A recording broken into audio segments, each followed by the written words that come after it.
Hello everyone, welcome to the new audiobook. If you find it enjoyable, please give me a like and subscribe. Now, let's dive into the story. 1. It will all be over soon. Julia Cates had lost count of the times she'd told herself that very thing. But today, finally, it would be true. In a few hours, the world would know the truth about her. If she made it downtown, that was. Unfortunately, the Pacific Coast Highway looked more like a parking lot than a freeway. The hills behind Malibu were on fire again.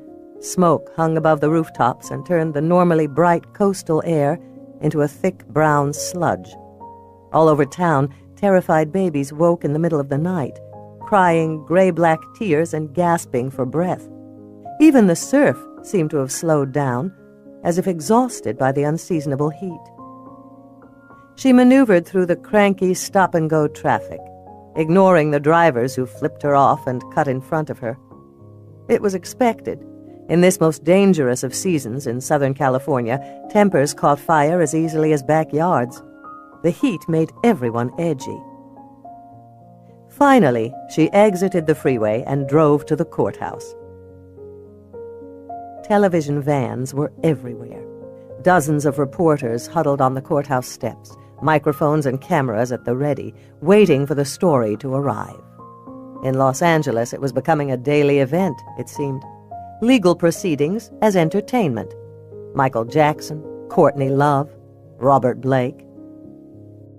Julia turned a corner and drove to a side entrance where her lawyers were waiting for her. She parked on the street and got out of the car, expecting to move forward confidently, but for a terrible second, she couldn't move. "You're innocent," she reminded herself. "They'll see that. The system will work." She forced herself to take a step, then another. It felt as if she were moving through invisible wires, fighting her way uphill. When she made it to the group, it took everything she had to smile. But one thing she knew: it looked real. Every psychiatrist knew how to make a smile look genuine. "Hello, Dr. Cates," said Frank Williams, the lead counsel on her defense team. "How are you?" "Let's go," she said, wondering if she was the only one who heard the wobble in her voice. She hated that evidence of her fear. Today, of all days, she needed to be strong, to show the world that she was the doctor they'd thought she was, that she'd done nothing wrong. The team coiled protectively around her. She appreciated their support. Although she was doing her best to appear professional and confident, it was a fragile veneer. One wrong word could strip it all away. They pushed through the doors and walked into the courthouse. Flashbulbs erupted in spasms of blue-white light. Cameras clicked, tape rolled. Reporters surged forward, all yelling at once. "Dr. Cates, how do you feel about what happened? Why didn't you save those children? Did you know about the gun?" Frank put an arm around Julia and pulled her against his side. She pressed her face against his lapel and let herself be pulled along. In the courtroom, she took her place at the defendant's table. One by one, the team rallied around her. Behind her, in the first row of gallery seating, several junior associates and paralegals took their places. She tried to ignore the racket behind her, the doors creaking open and slamming shut, footsteps hurrying across the marble-tiled floor, whispered voices. Empty seats were filling up quickly. She knew it without turning around. This courtroom was the place to be in Los Angeles today, and since the judge had disallowed cameras in the courtroom, journalists and artists were no doubt packed side by side in the gallery, their pens ready. In the past year, they'd written an endless string of stories about her. Photographers had snapped thousands of pictures of her, taking out the trash, standing on her deck, coming and going from her office. The least flattering shots always made the front page. Reporters had practically set up camp outside her condo, and although she had never spoken to them, it didn't matter. The stories kept coming. They reported on her small-town roots, her stellar education, her pricey beachfront condo, her devastating breakup with Philip. They even speculated that she'd recently become either anorexic or addicted to liposuction. What they didn't report on was the only part of her that mattered, her love of her job. She had been a lonely, awkward child, and she remembered every nuance of that pain. Her own youth had made her an exceptional psychiatrist. Of course, that bit of truth had never made it to press. Neither had a list of all the children and adolescents she'd helped. A hush fell over the courtroom as Judge Carol Meyerson took her seat at the bench. She was a stern-looking woman with artificially bright auburn hair and old-fashioned eyeglasses. The bailiff called out the case. Julia wished suddenly that she had asked someone to join her here today, some friend or relative who would stand by her, maybe hold her hand when it was over. But she'd always put work ahead of socializing. It hadn't given her much time to devote to friends. Her own therapist had often pointed out this lack in her life. Truthfully, until now, she'd never agreed with him. Beside her, Frank stood. He was an imposing man, tall and almost elegantly thin, with hair that was going from black to gray in perfect order, sideburns first. She'd chosen him because of his brilliant mind, but his demeanor was likely to matter more. Too often in rooms like this, it came down to form over substance. "Your Honor," he began in a voice as soft and persuasive as any she'd ever heard, "the naming of Dr. Julia Cates as a defendant in this lawsuit is absurd. Although the precise limits and boundaries of confidentiality in psychiatric situations are often disputed, certain precedents exist, namely Tarasoff versus Regents of University of California. Dr. Cates had no knowledge of her patient's violent tendencies and no information regarding specific threats to named individuals. Indeed, no such specific knowledge is even alleged in the complaint. Thus, we respectfully request that she be dismissed from this lawsuit. Thank you." He sat down. At the plaintiff's table, a man in a jet-black suit stood up. "4 children are dead, Your Honor. They will never grow up, never leave for college, never have children of their own.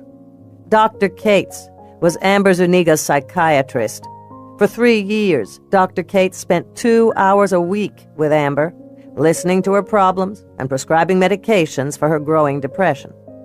Yet with all that intimacy, we are now to believe that Dr. Cates didn't know that Amber was becoming increasingly violent and depressed, that she had no warning whatsoever that her patient would buy an automatic weapon and walk into her church youth group meeting and start shooting." The lawyer walked out from behind the table and stood in the middle of the courtroom. Slowly he turned to face Julia.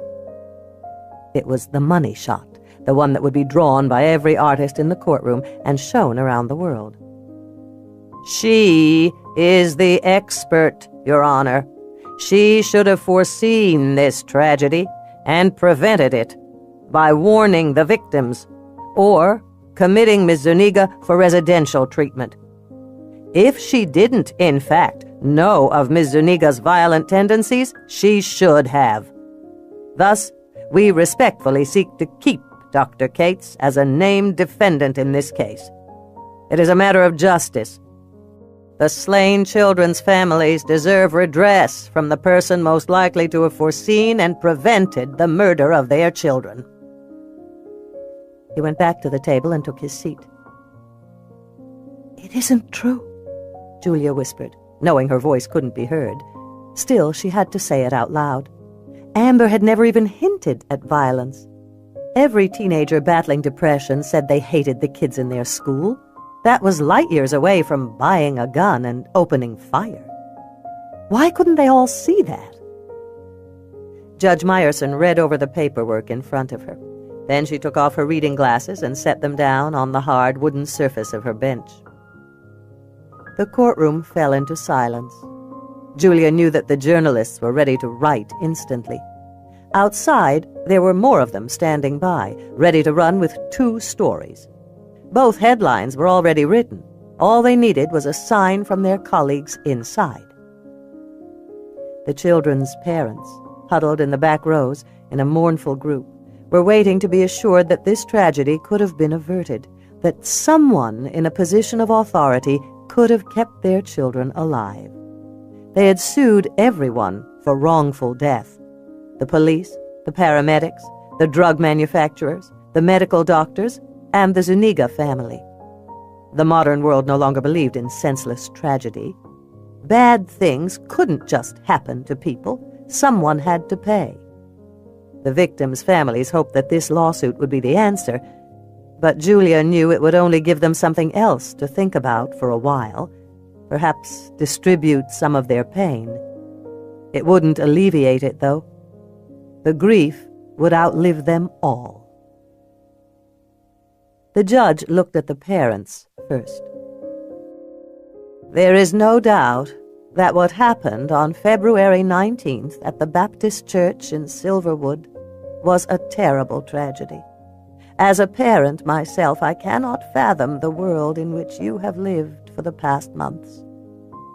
However, the question before this court is whether Dr. Cates should remain a defendant in this case. She folded her hands on the desk. I am persuaded that, as a matter of law, Dr. Cates had no duty to warn or otherwise protect the victims in this set of circumstances. I reach this conclusion for several reasons. First, the facts do not assert, and the plaintiffs do not allege, that Dr. Cates had any specific knowledge of identifiable potential victims. Second, the law does not impose a duty to warn except to clearly identifiable victims.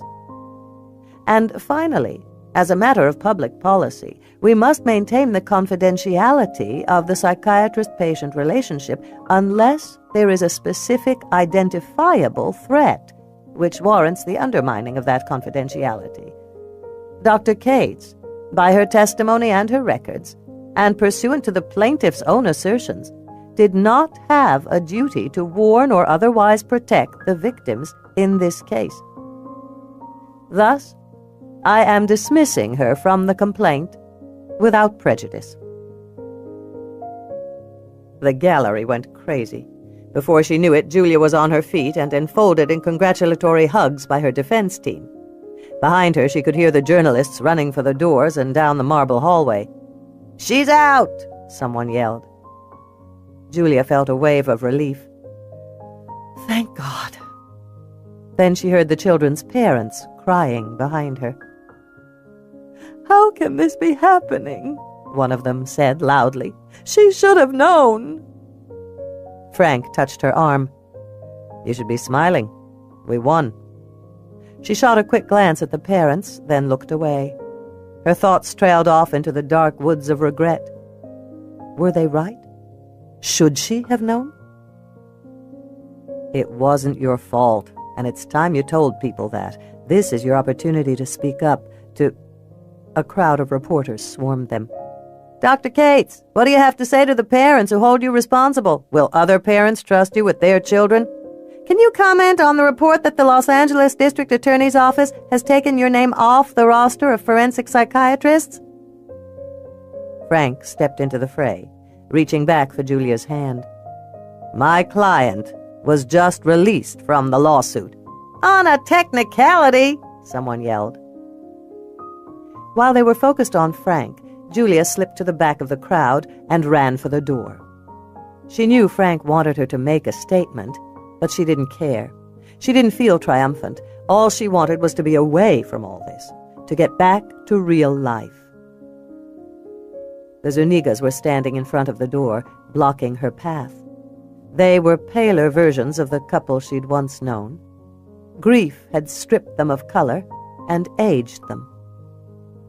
Mrs. Zuniga looked up at her through tears. "She loved both of you," Julia said softly, knowing it wasn't enough. "And you were good parents. Don't let anyone convince you otherwise. Amber was ill. I wish—" "Don't," Mr. Zuniga said. "Wishing hurts most of all." He put an arm around his wife and drew her close to him. Silence fell between them. Julia tried to think of more to say, but all that was left was, "I'm sorry," which she'd said too many times to count, and "goodbye." Holding her purse close, she eased around them, then left the courthouse. Outside, the world was brown and bleak. A thick layer of smoke darkened the sky, obliterating the sun, matching her mood. She got into her car and drove away. As she merged into traffic, she wondered if Frank had even noticed her absence. To him, it was a game, albeit with the biggest stakes, and as the day's winner, he would be flying high. He would think about the victims and their families, probably tonight in his den after a few doers over ice.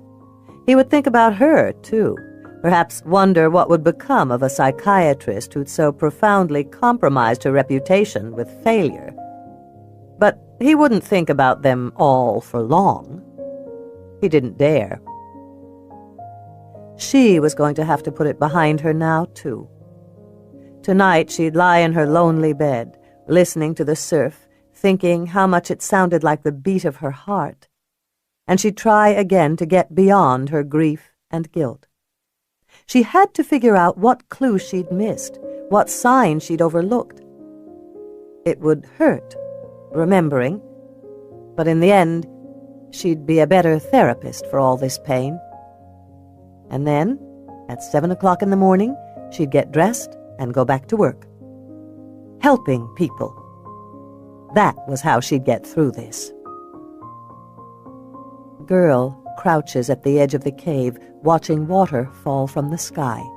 She wants to reach for one of the empty cans around her, maybe lick the insides again, but she has done this too many times already. The food is gone. It has been gone for more moons than she knows how to keep track of. Behind her, the wolves are restless, hungry. The sky grumbles and roars. The trees shake with fear, and still the water drips down. She falls asleep. She wakes suddenly and looks around, sniffing the air. There is a strange scent in the darkness. It should frighten her, send her back into the deep black hole, but she can't quite move. Her stomach is so tight and empty, it hurts. The falling water isn't so angry now. It is more of a spitting. She wishes she could see the sun. Life is better when she is in the light. Her cave is so dark. A twig snaps, then another. She goes very still, willing her body to disappear against the cave wall. She becomes like the shadow of herself, flat and motionless. She knows how important stillness can be. Him is coming. Already he has been gone too long. The food is no more. The sunny days are past, and though she is glad him is gone, without him she is afraid. In a time, long ago now, her would have helped some, but she is dead. When the forest falls silent again, she leans forward, poking her face into the gray light out there. The darkness of sleep night is coming. Soon it will be blackness all around. The falling water is gentle and sweet. She likes the taste of it. What should she do? She glances down at the pup beside her. He is on alert too, sniffing the air. She touches his soft fur and feels the tremble in his body. He is wondering the same thing. Would him be back? Always before, him was gone a moon or two at the most. But everything changed when her got dead and gone. When him left, he actually spoke to girl. "You be good while I'm gone or else." She doesn't understand all of the words, but she knows, or else. Still, it is too long since he left. There is nothing to eat. She has freed herself and gone into the woods for berries and nuts, but it is the darkening season. Soon she will be too weak to find food, and there will be none anyway when the white starts falling and turns her breath into fog. Though she is afraid, terrified of the strangers who live out there, she is starving. And if him comes back and sees that she has freed herself, it will be bad. She must make a move.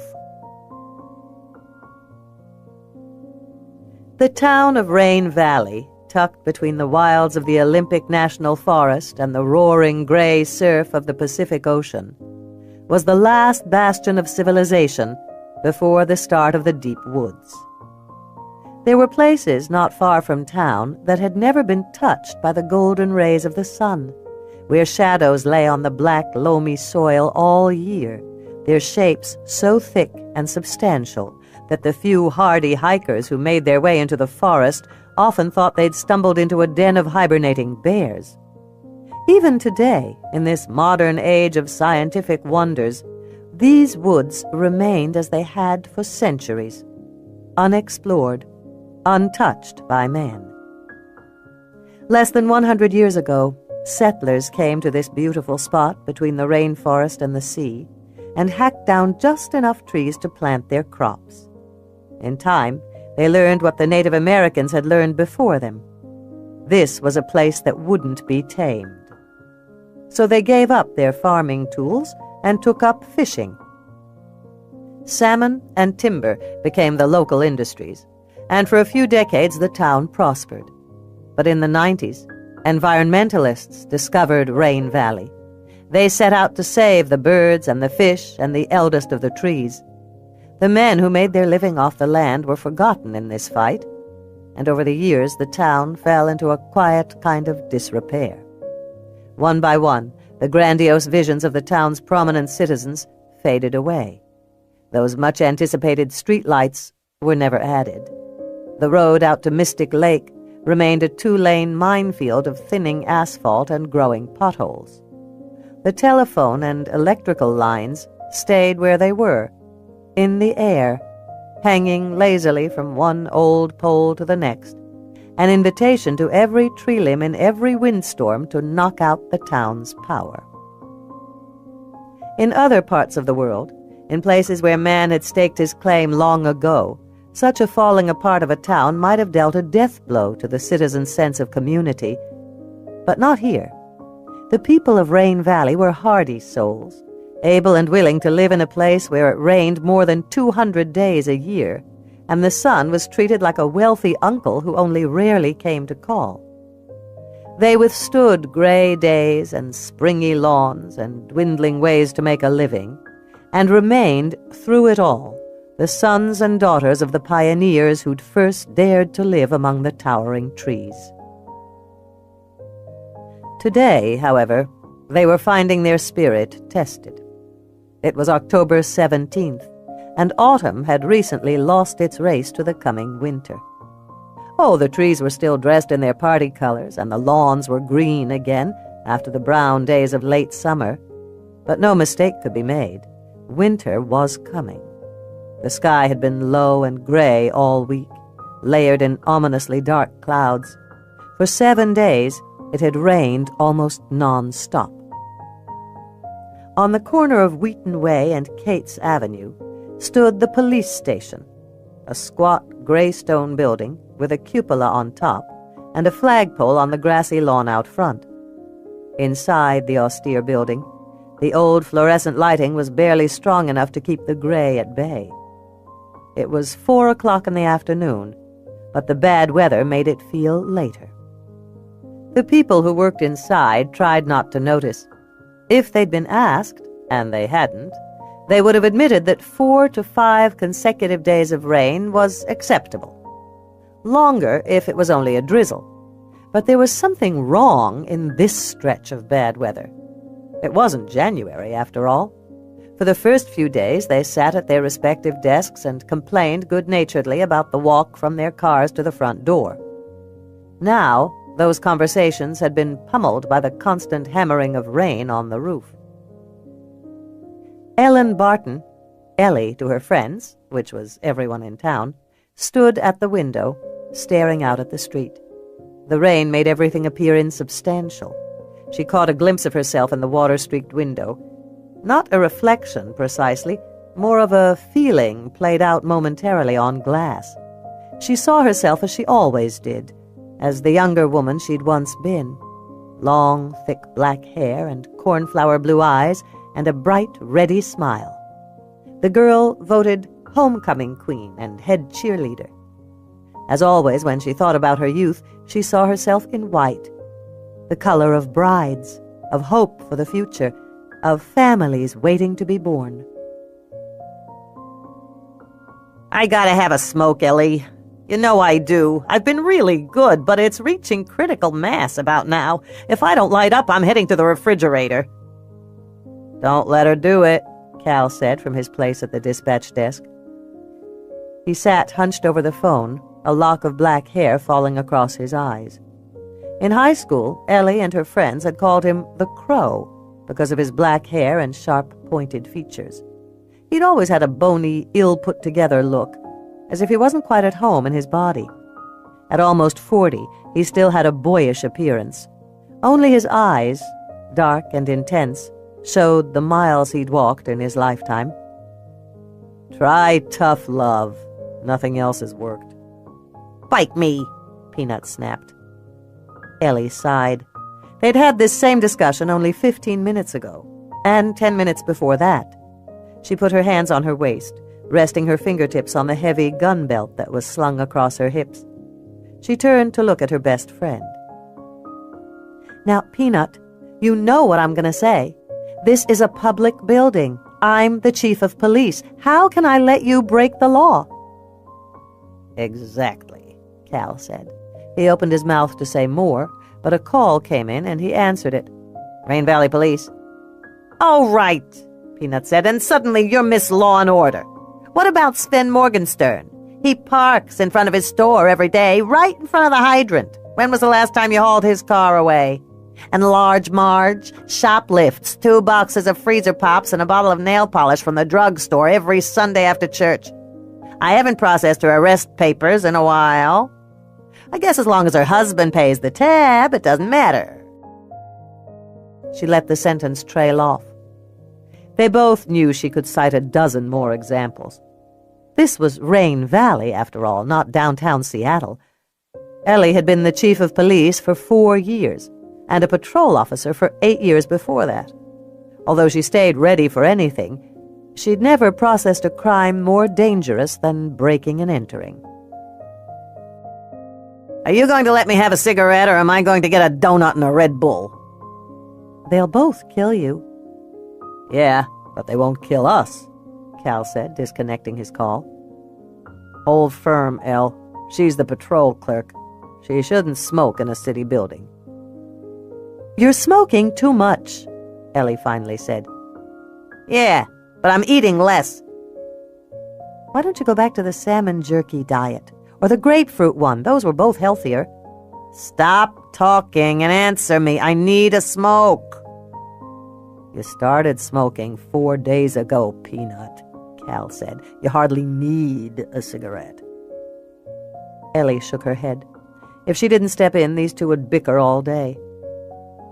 "You should go back to your meetings," she said with a sigh. "That Weight Watchers was working." 6 months of cabbage soup to lose 10 pounds? I don't think so. Come on, Ellie. You know I'm about ready to reach for a donut. Ellie knew she'd lost the battle. She and Penelope Nutter, had worked side by side in this office for more than a decade and been best friends since high school. Over the years, their friendship had weathered every storm, from the ruination of Ellie's 2 fragile marriages to Peanut's recent decision that smoking cigarettes was the key to weight loss. She called it the Hollywood diet and pointed out all of the stick-figure celebrities who smoked.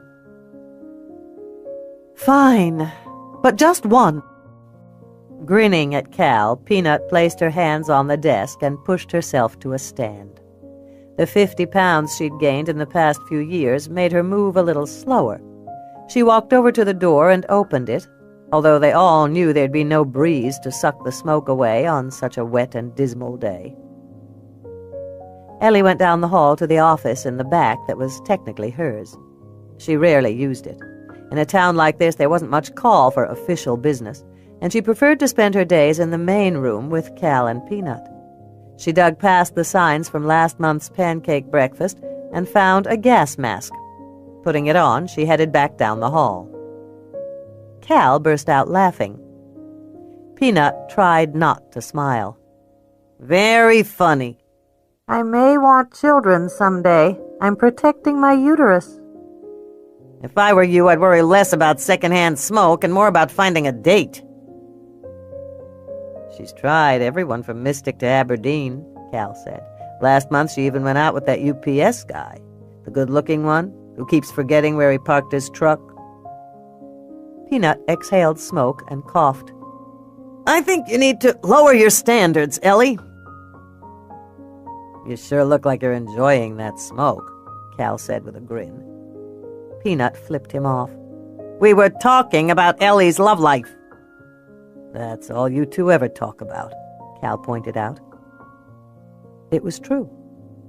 Ellie couldn't help herself. She loved men. Usually, always, the wrong men. Peanut called it the curse of the small-town beauty queen. If only Ellie had been like her sister and learned to rely on her brains instead of her beauty. But some things simply weren't meant to be. Ellie liked having fun. She liked romance.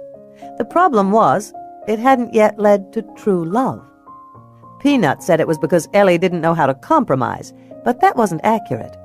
Ellie's marriages, both of them, had failed because she'd married good-looking men with itchy feet and wandering eyes. Her first husband, former high school football captain Al Torres, should have been enough to turn her off men for years.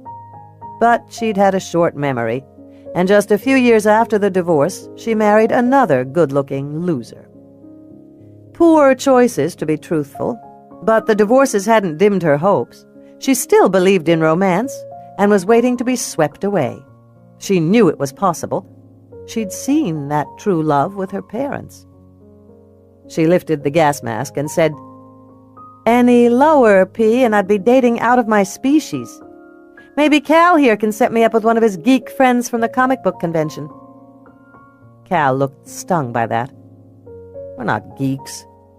"Yeah," Peanut said, exhaling smoke. "You're grown men who think other men in tights look good." "You make us sound gay." "Hardly," Peanut laughed. "Gay men have sex.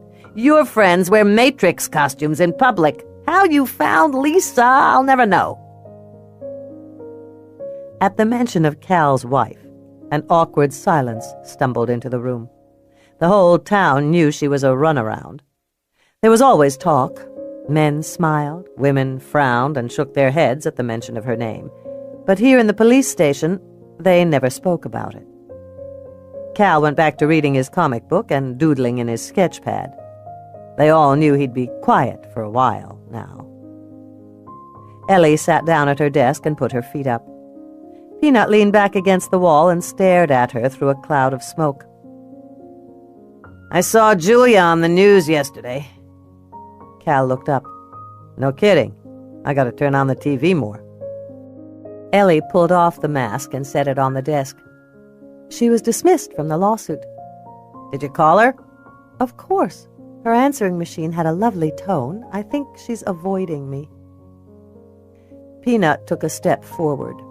The old oak floorboards, first hammered into place at the turn of the century when Bill Whitman had been the town's police chief, shuddered at the movement.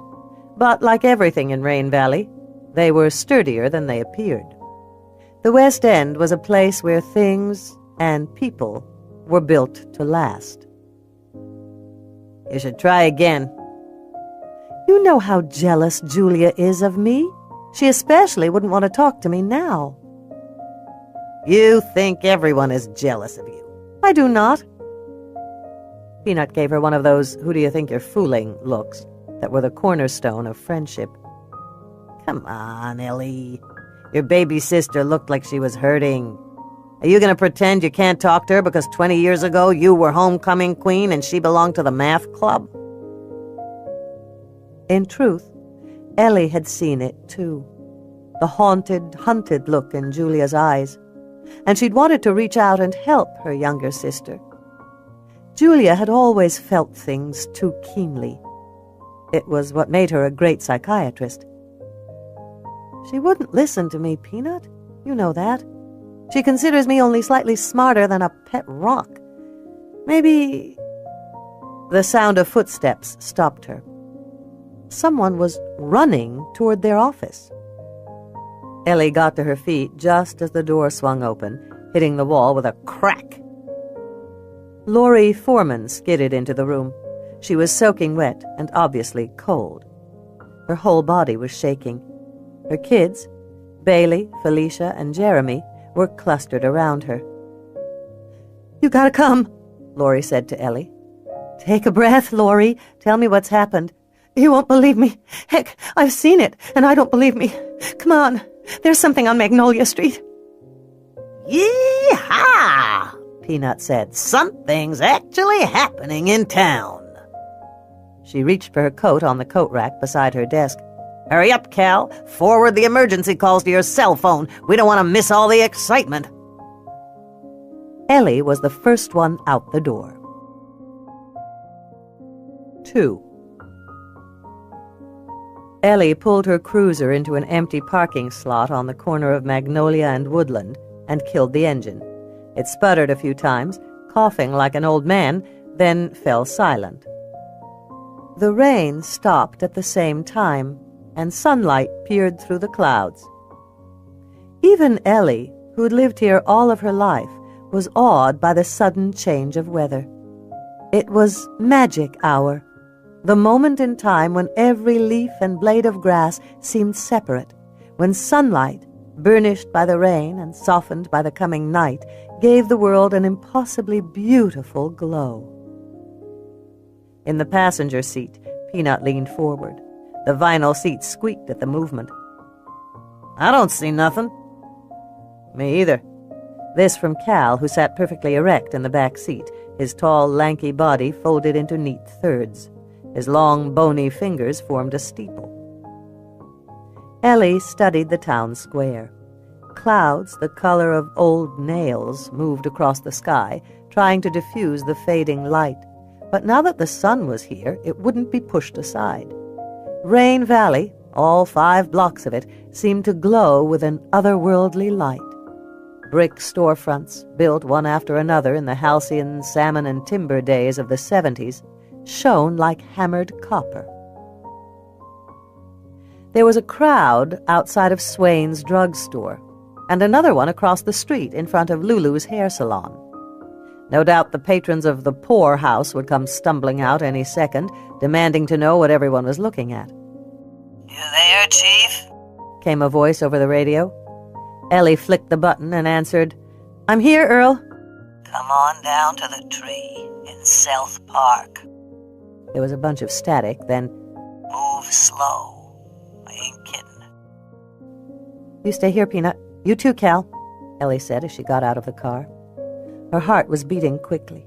This was the most exciting call she'd ever had. Mostly her job consisted of driving home folks who drunk too much or talking to kids at the local school about the dangers of drugs. But she'd prepared herself for anything. That was a lesson she'd learned from her Uncle Joe, who'd been the town's police chief for 3 decades.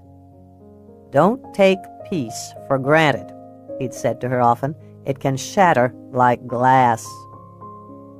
She'd believed him, and so, even though she'd become a cop in a kind of lackadaisical way, she'd grown into the job.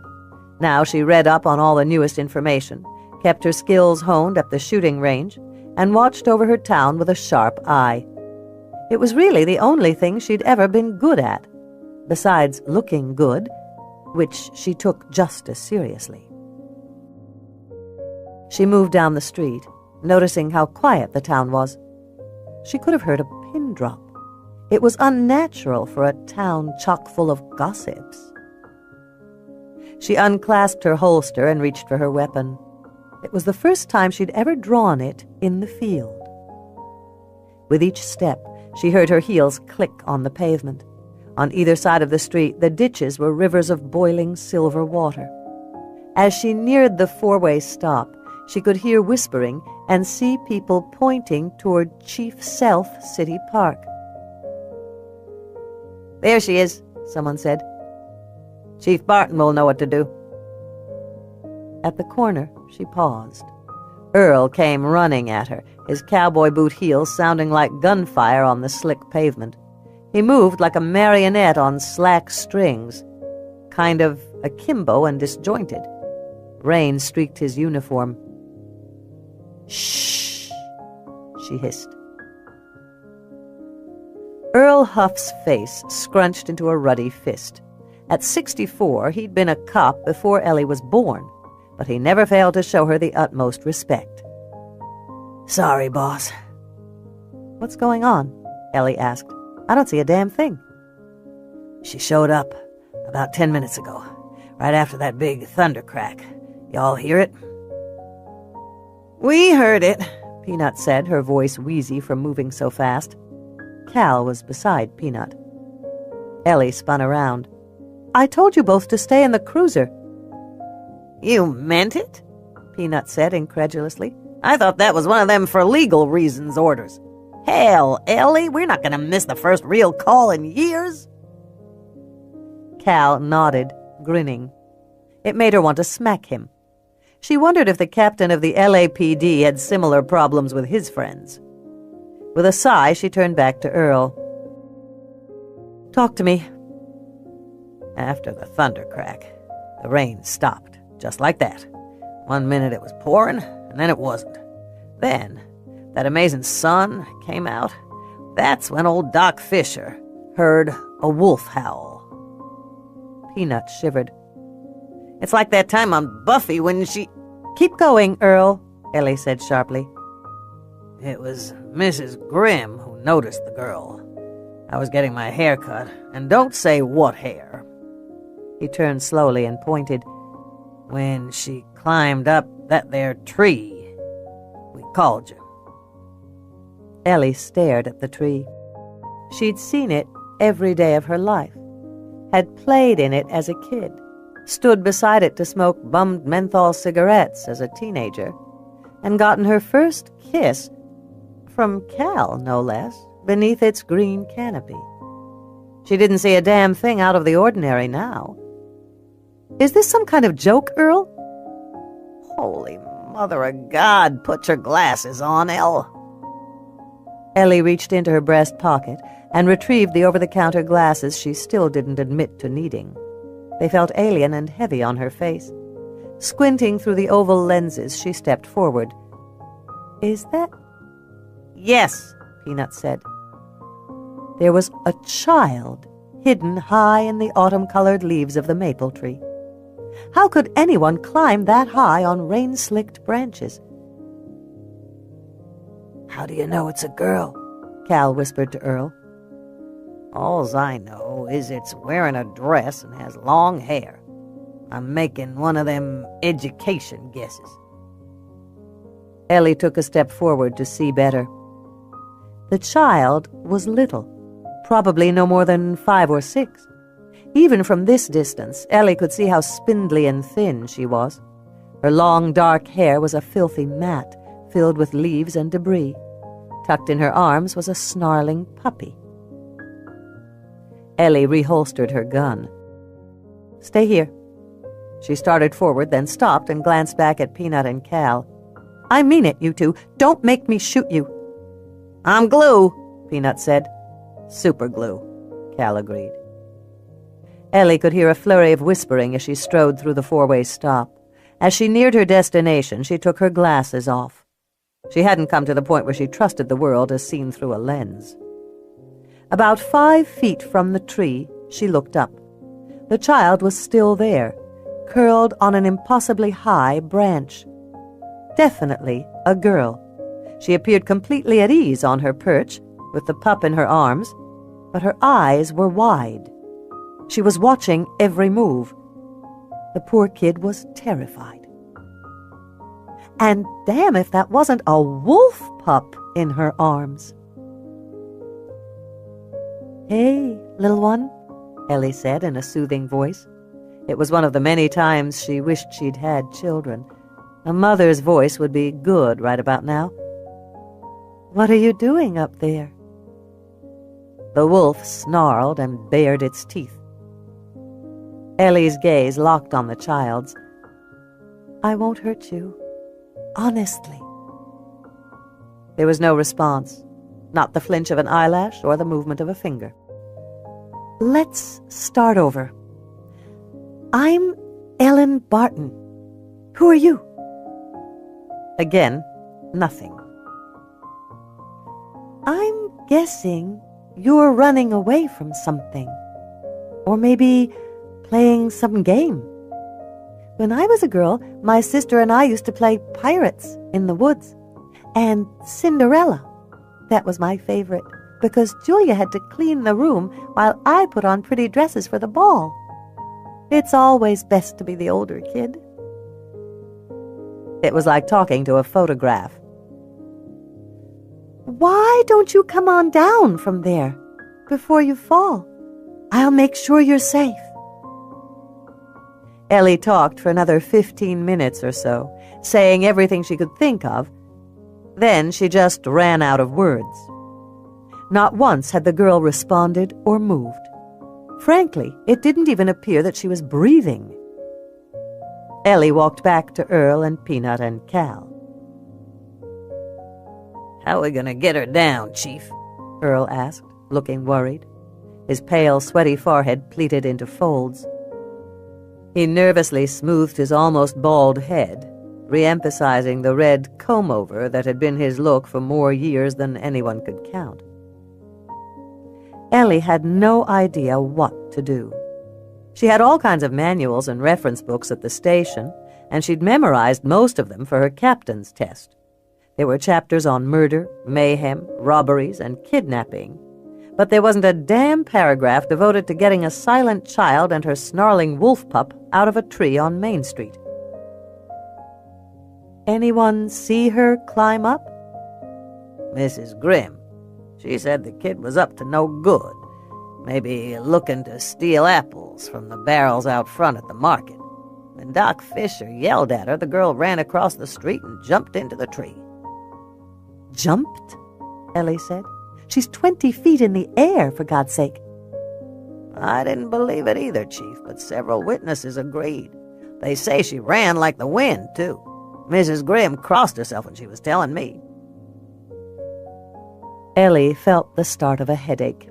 By supper time, the whole town would have heard the story of a girl who ran like the wind and jumped into the uppermost limbs of a maple tree. No doubt by then, they'd say she could shoot fire from her fingertips and fly from branch to branch. "We need a plan," Ellie said, more to herself than anyone else. "The volunteer fire department got Scamper out of that dug fir on Peninsula Road."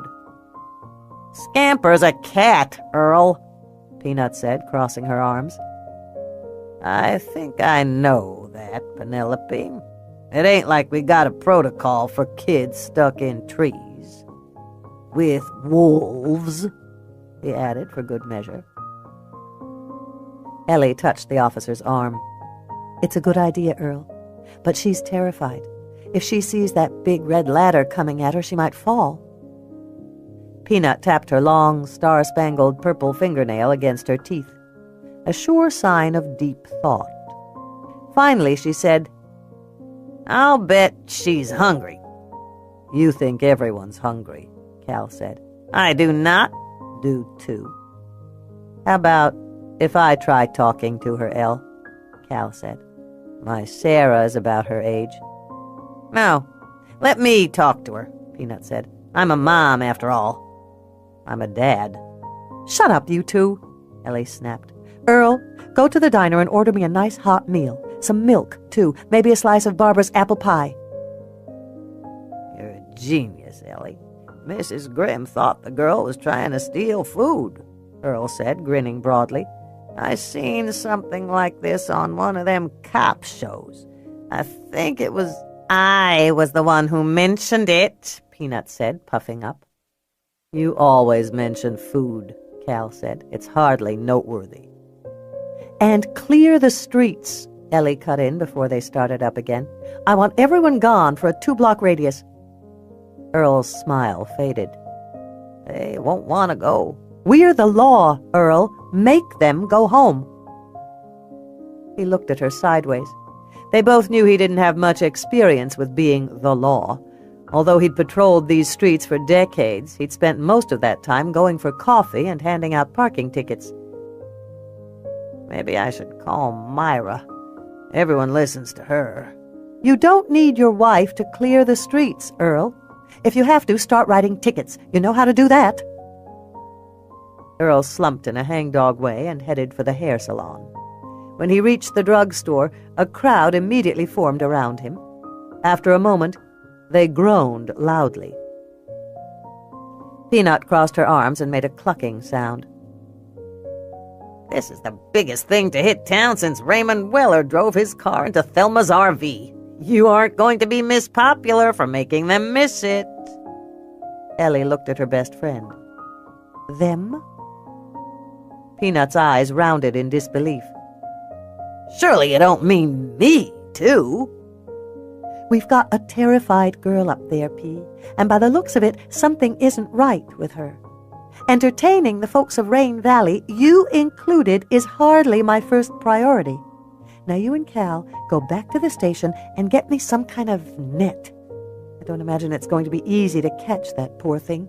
Call Nick in Mystic, and Ted over on the res. See if a kid got lost in the park today. Cal, you call Mel. He's probably out by the park entrance trying to ticket tourists. Tell him to start canvassing the town. She's not a local kid, but maybe she's staying with someone." "I, for one, can follow orders," Cal said, heading for the cruiser. Peanut didn't move. "Go," Ellie said again. Peanut sighed dramatically. "I'm going." An hour and a half later, the streets of downtown Rain Valley were quiet. The shops had all been locked up, and the parking slots were empty. Just out of sight, there were 2 police barricades set up. No doubt Peanut and Cal were having the time of their lives as the official voices of Police Chief Ellen Barton. "I guess you're thinking it's sort of weird that a woman is the chief of police," Ellie said, sitting as still as she could on the uncomfortable iron and wooden bench beneath the maple tree. She'd been here for almost an hour, and it was becoming obvious that she wouldn't be able to talk the kid down. It wasn't entirely surprising. Ellie could drive safely at 100 miles per hour, shoot a bird from 500 feet away, and make a grown man confess to burglary. But what she knew about children wouldn't fill a thimble. But Peanut and Cal, who did know kids, both thought talking was the ticket. It was the A plan. They all agreed it would be best if the girl came down on her own. So Ellie talked. She glanced down at the platter at the base of the tree. 2 perfectly roasted chickens were surrounded by apple and orange slices. A freshly baked apple pie rested on a separate plate. There were several paper plates and forks set in a neat stack. The glass of milk had long since warmed. It should have been kid food, cheeseburgers and fries and pizza. Why hadn't she thought of that before? Still, it smelled heavenly. Ellie's stomach grumbled, reminding her that it was past dinner time and she wasn't accustomed to missing meals. If it weren't for daily aerobics classes at the local dance studio, she would certainly have packed on the pounds since high school. And Lord knew a woman of her petite stature couldn't afford to gain weight, not when she was unmarried and looking for love. She cocked her head ever so slightly to the left and looked up. The girl stared back at her with an unsettling intensity. Eyes the color of a shallow Caribbean sea looked out from beneath a dark fringe of lashes. For a split second, Ellie was reminded of her second honeymoon, when she'd first seen a tropical ocean and the hordes of small, dark-skinned children who played in the waves. Those children, as thin as they were, had been full of smiles and laughter. She glanced across the street to the huge rhododendron in front of the hardware store. Behind it, she knew, a man from animal control had his rifle trained in this direction. It was loaded with a tranquilizer dart for the wolf pup. Behind him, a worker from the local game farm was ready with a muzzle and a cage. "Keep talking," she sighed. "I didn't really set out to become a cop. I just sort of bumped into it. That's how life works for me. Now, my sister, Julia, she's a planner. By the time she was 10 years old, she wanted to be a doctor. Me, I just wanted her Barbie collection." She smiled ruefully. "I was 21 the second time I got married. When that marriage tanked, I moved back in with my dad. That is not a high point for a girl who can legally drink. And boy, did I drink. Margaritas and karaoke were my life back then. I meant to try out for a band, but somehow I never did. Story of my life. Anyway, my Uncle Joe was the chief of police. He made a deal with me. If I'd go to the police academy, he'd ignore my parking tickets." She shrugged. "I had nothing better to do, so I went. When I got home, Uncle Joe hired me on. Turns out I was born for this job." She shot a glance at the girl. No movement. Nothing. Ellie's stomach grumbled loudly. "Aw, hell." She reached down for the chicken and tore off a leg. As she bit into it, she couldn't help closing her eyes for just a second. She chewed slowly, swallowed. The leaves rustled. The branch creaked. Ellie stilled. She felt a breeze move through the park. It scratched the drying leaves. The girl leaned forward. The pink tip of her tongue showed between her lips. Ellie noticed that the girl was missing one front tooth. "Come on," she whispered. When there was no movement, Ellie tried different words, hoping for a connection. The stories and sentences weren't working. Maybe simpler was the answer. "Down. Here. Chicken. Pie. Dinner. Food." At that, the girl dropped from the branch, landing like a cat, quietly and on all fours, with the pup still in her arms. Impossible. The child's bones should have snapped like twigs on impact. Ellie felt something in her gut tighten. She wasn't a fanciful or superstitious woman, but just now, sitting here on this bench, staring at this filthy, scrawny child with her silent white wolf pup, she felt a kind of awe. The girl's gaze locked on her. Those beautiful, eerie, blue-green eyes seemed to see everything. Ellie didn't move, didn't even breathe. The girl tilted her chin and sniffed the air, then slowly released her hold on the wolf, who stayed close beside her. She took a cautious step toward the chicken. Then another. And another. Ellie released her breath as quietly as she could. The girl moved like a wild animal, sniffing, sensing. The wolf pup shadowed her every move. Finally, the girl broke eye contact and went for the food. Ellie had never seen anything like it. The two looked more like litter mates over a kill than anything else. The girl kept tearing off chunks of chicken and stuffing them in her mouth. Ellie reached slowly behind her and gathered up her net. "Please, God, let this work." She didn't have a clue what Plan B was. In a perfect cheerleader turn, Ellie pulled out the net and tossed it toward the girl. It settled over the child and the wolf pup and hit the ground. When they realized they'd been caught, all hell broke loose. The girl went crazy. She threw herself to the ground and rolled to get free, her grimy fingers clawing at the nylon net. The more she struggled to be free, the tighter she was bound. The wolf pup snarled. When the red dart hissed into his side, he let out a surprised yelp, then staggered and fell over. The girl howled. It was a terrible, harrowing sound. "It's okay, honey," Ellie said, finally moving toward them. "Don't be afraid. He's not hurt. I'm going to send him to a nice, safe place." The girl pulled the sleeping pup into her lap and stroked him furiously, trying to waken him. At her failure, she howled again, another desperate, keening wail of pain that cut through the quiet and sent a flock of crows into the darkening sky. Ellie inched around behind the child. As she approached, she noticed the smell. Dying black leaves and fecund, overripe earth. Beneath it all was the ammonia scent of urine. She swallowed hard and let the hypodermic slip down from its hiding place in her sleeve. Carefully, she stabbed the girl's rump and gave her the injection. The child screamed in pain and twisted around to face her. "I'm sorry," Ellie said. "It's just protective custody. You'll go to sleep for a minute or two. I won't let anyone hurt you." The girl scrambled backward to avoid Ellie's touch and lost her balance. Another wailing howl came up her throat, and then she collapsed. Lying there, coiled around the unconscious pup, the girl looked impossibly frail and young, and more helpless than any person Ellie had ever seen.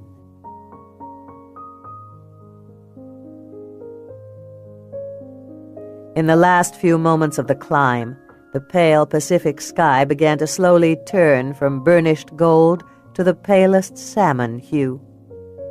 He paused in his descent, breathing hard, and swung around, dangling from his rope and harness to take in the view. From his perch on the granite face, some 400 vertical feet above the crystalline blue beauty of an unnamed alpine lake, Max Saracen could see the world. All around him were the jagged, imposing peaks of the Olympic Mountains. The breathtaking, awe-inspiring landscape felt as far from civilization as anywhere on earth. For all he knew, he was the first person to climb this jutting, dangerous slab of rock. That was what he loved about this sport. When you were high above the world, anchored to a bit of stone by a piece of metal and your own courage, there was no outside world. No worries, no stresses, no memories of what you'd lost. There was only the extreme beauty, the solitude, and the risk. He loved that most of all, the risk. There was nothing like imminent danger to make a man know he was alive. Still breathing hard, sweating, he climbed down slowly, finding his way inch by inch, caressing the granite, feeling it for weaknesses and instability.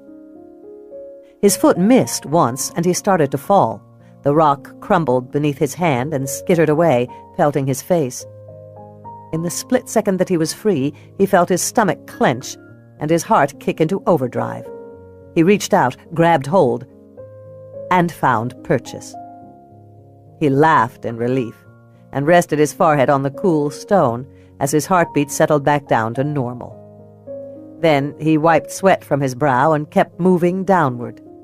As he got closer to the ground, he moved faster, more sure of himself.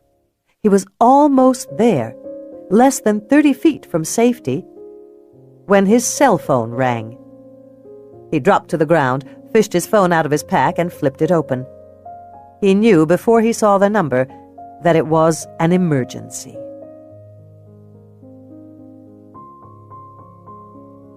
News of the girl's appearance spread through Rain Valley like a spring shower.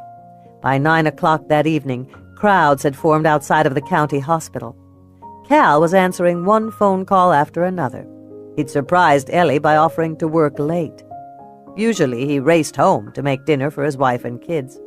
But by now, the story being told was of a flying wolf girl with magical powers over the weather, and everyone wanted to be part of it.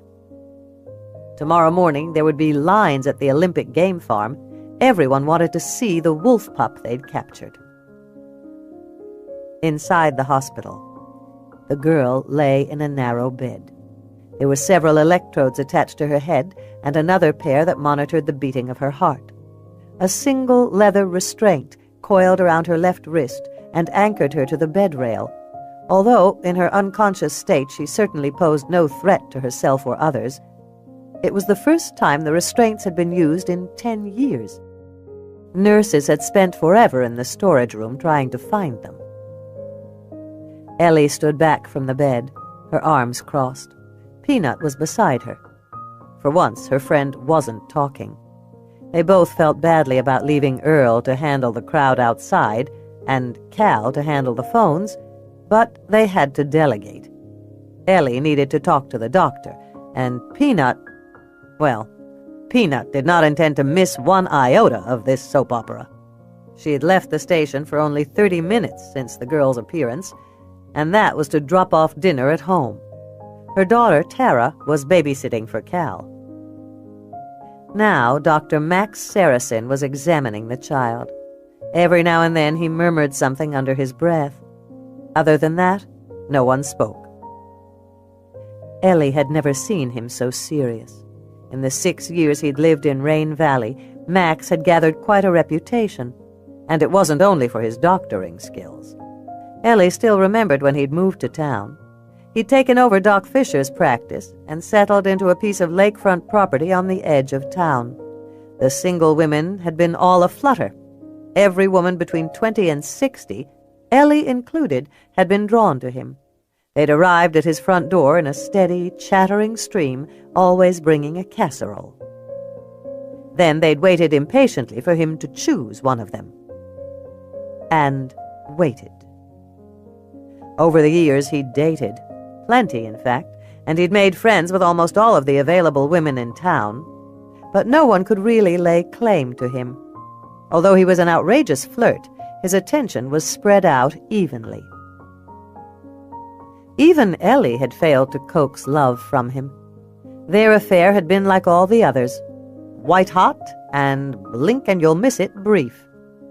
Lately he'd been seen going out less and less, becoming that strangest of animals in a small town, a loner. It made no sense at all to Ellie. All those good looks gone to waste. "Well," he said at last, shoving a hand through his steel-gray hair. Ellie eased away from the wall and went to him. When she looked up into Max's blue eyes, she saw how tired he was. No wonder. She'd heard they'd found him on some rock face only a few hours ago. He'd come straight from the mountains, not even bothering to change into work clothes or put on his white coat. He wore an old faded pair of Levi's and a black t-shirt. His curly gray hair was slightly damp and messy, but, as always, it was his eyes that demanded attention. They were an electric blue, and when he looked at you, there seemed to be no one else in the room. Even now, looking tired and confused, he was the best-looking man she'd ever seen. "What can you tell me, Max?" "She's seriously malnourished and dehydrated. The hydration we can take care of pretty quickly, but the malnourishment is serious." He lifted the child's unbound wrist. His fingers easily encircled it. Next to his tanned skin, her dirty flesh looked splotchy and gray. Ellie flipped open her notepad. "Native American?" "I don't think so. I'm pretty sure that under all this filth, she's Caucasian." He let go of the girl's wrist and moved down the bed. He gently lifted her right leg at the knee. "You see those scars on her ankle?" Ellie leaned closer. Beneath the grime, she saw it, a thick, discolored band of scar tissue. "Ligature marks." "Almost certainly." Peanut made a gasping sound. "The poor thing was tied?" "For a long time, I'd say. The scarring is not new tissue, although the cuts around it are fairly recent. Her x-rays show a broken left forearm that healed badly, too."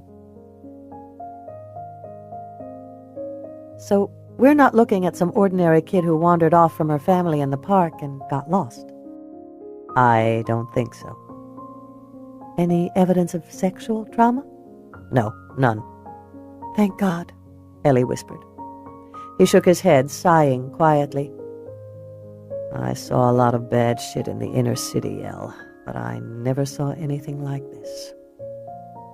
What can you do for her? This isn't my area of expertise. Come on, Max.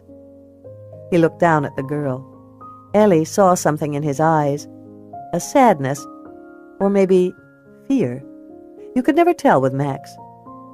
I could run some tests, brain waves, blood samples, that kind of thing. If she were conscious, I could observe her, but... The old daycare center is empty, Peanut said. You could watch her through the window. Right. Put her there, Max. She might try to escape, so keep the door locked. By morning, I'm sure we'll know more. Mel and Earl are canvassing the town. They'll find out who she is, or when she wakes up, she'll tell us. Max turned to her. We're in the deep end here, Ellie, and you know it. Maybe you should call in the big boys. Ellie looked at him. It's my pool, Max. I can handle one lost girl. 3. Julia stood in front of the full-length mirror in her bedroom, studying herself with a critical eye. She wore a charcoal gray pantsuit and a pale pink silk blouse. Her blonde hair was coiled back in a French twist, the way she always wore it when seeing patients. Not that she had a lot of patients left. The tragedy in Silverwood had cost her at least 70% of them. Thankfully, there had been those who still trusted her, and she would never let them down. She grabbed her briefcase and went down to her garage, where her steel-blue Toyota Prius hybrid waited. The garage door opened, revealing the empty street outside. On this warm, brown October morning, there were no reporters out there waiting for her, clustered together and yet apart, smoking cigarettes and talking. She was no longer part of the story. Finally, after a year of nightmares, she had her life back. It took her more than an hour to reach the small, beautiful Beverly Hills office building that she'd leased for more than 7 years. She parked in her spot and went inside, closing the door quietly behind her. On the second floor, she paused outside her office, looking at the sterling silver plaque on the door. Dr. Julia Cates. She pressed the intercom button. Dr. Cates's office? Came the scratchy-voiced reply through the speaker. May I help you? Hey, Gwen, it's me. Oh! There was a buzzing sound, then the door eased open with a click. Julia took a deep breath and opened it.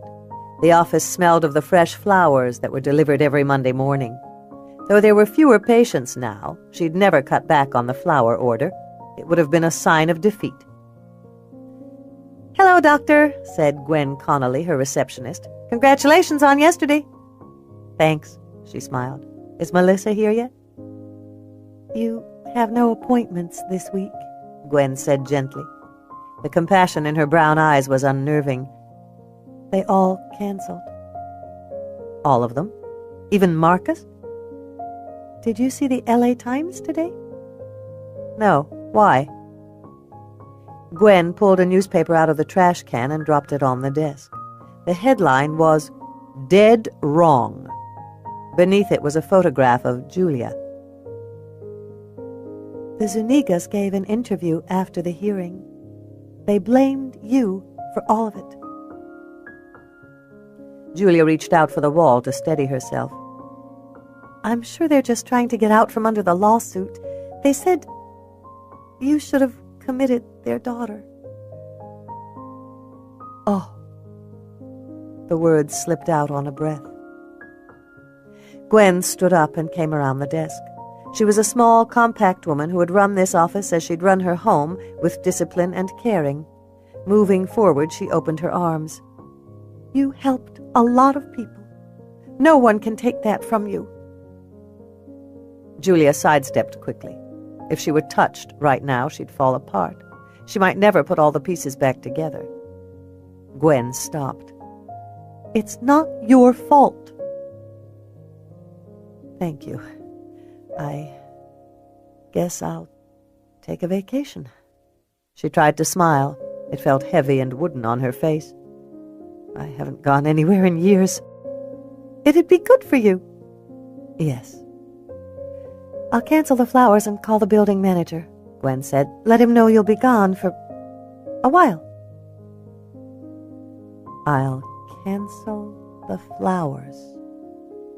Funny how that, of all of it, broke the skin. Julia held on to her composure by the thinnest strand as she moved Gwen toward the door and said goodbye. Then, alone in the office, she sank to her knees on the expensive carpeting and bowed her head. She wasn't sure how long she knelt there in the darkness, listening to the strains of her own breathing and the beating of her heart. Finally, she got awkwardly to her feet and looked around, wondering what she would do next. This practice was the very heart of her. In her pursuit of professional excellence, she'd put everything else on the back burner. Friends, family, hobbies. She hadn't even had a date in almost a year. Not since Philip, in fact. She went to her phone and stood there, staring down at the speed dial list. Dr. Philip Westover was still number 7.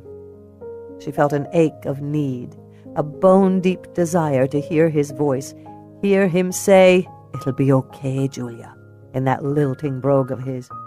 For 5 years he'd been her best friend and her lover. Now he was another woman's husband. That was the thing about love. It was unreliable. With a sigh, she pushed the number 2 button. Her therapist, Dr. Harold Collins, answered on the second ring. She'd been seeing him once a month since her residency, when it had been required of all psychiatric students. In truth, he'd been more of a friend than a doctor. "Hey, Harry," she said, leaning tiredly against the wall. "Did you see this morning's paper?" He sighed heavily. "Julia, I've been worried about you." "I'm worried about myself." "You need to start giving interviews. Tell your side of the story. It's ridiculous to shoulder the whole blame for this thing. We all think..." "What's the point? They'll believe what they want to anyway. You know that." "Sometimes fighting is the point, Julia." "I've never been good at that, Harry." She stared out the window at the bright blue-skied day and wondered what she would do now. They talked for a while longer, but in truth Julia wasn't listening. Treating patients was all she had, all she was good at. She should have built herself a life instead of just a career. If she had, she wouldn't be alone now. And talking about her emptiness wouldn't help. She'd been wrong to reach out. "I better go, Harry. Thanks for everything." "Julia..." She hung up the phone and walked around her office. When she felt tears gathering again, she stripped out of her suit and put on her workout clothes, then headed to the treadmill she kept in the next room. She knew she'd been on it too much lately, that she'd lost so much weight she was down to nothing, but she couldn't seem to stop. Staring into the murky darkness of her beloved office, she stepped on the black pad and set the incline button for hills. When she was running, she almost forgot her pain. It wasn't until much later, when she turned the machine off and driven back to her too-quiet home, that she thought about what it meant to run and have nowhere to go. In these late evening hours, the halls of the county hospital were quiet. It was Max's least favorite time.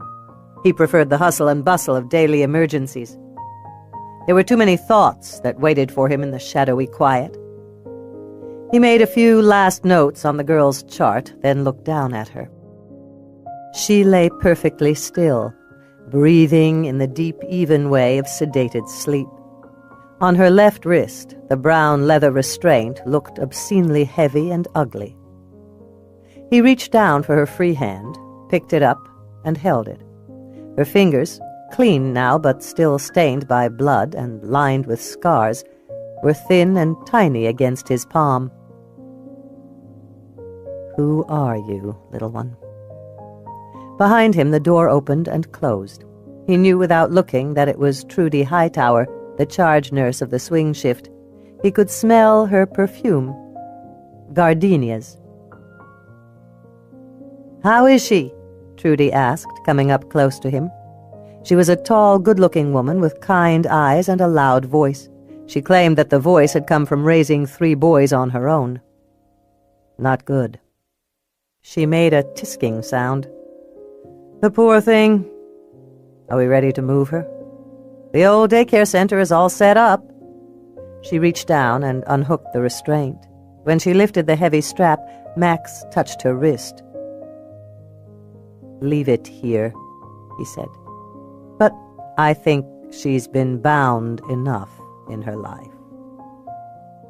He bent down and scooped the sleeping child up in his arms. In silence, they walked down the brightly lit hallways to the old daycare center. There, he tucked the girl into the hospital bed they'd moved into the room. At the last second, he had to stop himself from whispering, "Sleep tight, kiddo." "I'll stay with her a while," he said instead. Trudy touched his forearm gently. "I'm off in 40 minutes, she said. You want to come over to the house?" He nodded. God knew he could use a distraction. Tonight, if he went home alone, the memories would be there, waiting to keep him company. Ellie stared at the computer screen until the letters blurred into little black blobs on a field of throbbing white. A headache opened its parachute at the back of her skull and floated down her spine. If she read one more report of a missing or abducted child, she was going to scream. There were thousands of them. Thousands! Lost girls who had no voice to cry for help, no way to reach out. The few who were lucky enough to be alive somewhere were counting on professionals to find and save them. Ellie closed her eyes. There had to be more she could do. But what? She'd already done everything she could think of. She and the town's other 2 officers had canvassed the streets. They'd notified the county sheriff's office that an unidentified child had been found. They'd also contacted the Family Crisis Network and Rural Resources, as well as every state and national agency. No one knew who the kid was, and it was becoming increasingly clear that this was Rain Valley's case. Her case. Other law enforcement and social agencies might be called upon to help, but the child had shown up in this town, and that made identifying the girl her job. The county sheriff had backed away so fast he practically left skid marks. His "sorry, she's on city property" told Ellie plenty. No one would take responsibility for this girl until a positive ID was made. She pushed away from the desk and got to her feet. Arching her back, she kneaded her aching neck. She stepped over her sleeping dogs and went to the porch, looking out across her backyard. It was almost dawn. Here, on the edge of the rainforest, the world was both utterly still and deeply alive. As always, there was moisture everywhere. Wet air blew in from the ocean and left millions of dew beads on the leaves. Come dawn, those drops would fall soundlessly to the ground. Invisible rain, her dad had called it, and Ellie always listened for it, if only to remember him. "I wish you were here, Dad," she said, slipping her feet into the fleece-lined clogs by the back door. "You and Uncle Joe always knew how to run with the big dogs." She crossed the porch and went down the back steps, then through the pink and violet morning toward the river. Mist coiled around her feet, rose up from the dark grass in vapors. She was at the very edge of her property, standing by her dad's favorite Fall River fishing hole, when she realized why she was here. His house was on the other side of the river and across a marshy field. From this distance it looked no bigger than a tool shed, but she knew better. As a kid, she'd hiked through this field every day and played in that yard. For a minute, she almost started for it. She had the idea to toss stones at his window again and call out to him. He would listen to her fears and understand them. He always had. But those days were more than 2 decades old. Lisa certainly didn't want to be wakened at dawn by the sound of stones hitting her bedroom window, and though Cal would answer and sit outside with her, she was his boss, not just his friend, he wouldn't really be listening. He had his own life now, his own wife and children, and even though everyone knew that Lisa wasn't good enough for him, he loved his family. Ellie knew she was on her own. She turned and went back to her house. With a tired sigh, she sat back down at her desk and pulled up the missing children reports. The answer had to be in here. It had to be. It was her last thought before falling asleep. She was wakened by a car horn. She came awake with a start, realizing all at once that she'd fallen asleep at her computer. Shit! She stumbled to her feet and went to the front door. Peanut stood in the yard, waving goodbye to her husband as he drove away. Ellie looked down at her watch. It was 7:55 in the morning. "What in the hell are you doing here?" she said in a voice that sounded like she smoked a pack a day. "I heard you tell Max you'd meet him at 8 at the hospital. You're going to be late." "I didn't invite you to join us." "I figured it was an oversight. Now hustle your ass." Ellie fished the car keys out of her pocket and tossed them to Peanut, then went back into the house. There was no time to shower, and no reason to change her clothes since she was still in her uniform. So she brushed her teeth, took off last night's makeup, and put on some new layers. In the kitchen, she took out a package of pork chops. Of course, there were 2 of them. No wonder she had to spend so much time exercising. Life came in twin packs. It wasn't exactly a help to the single woman. She put the package on a paper towel in the refrigerator to thaw. It was 8 on the dot when she got into her cruiser. Peanut had turned the stereo on and put in an Aerosmith CD. Ellie snapped off the music. "It's too early for that." "You were up all night?" "How can you tell?" "You have a keyboard imprint on your cheek." Ellie touched her cheek. "Shit, is it noticeable?" "Honey, you could see it from space," Peanut laughed, then sobered. "Did you find anything useful?" "I was online all night and called every precinct in 5 counties. No one has reported a missing girl in the area. Not lately, anyway.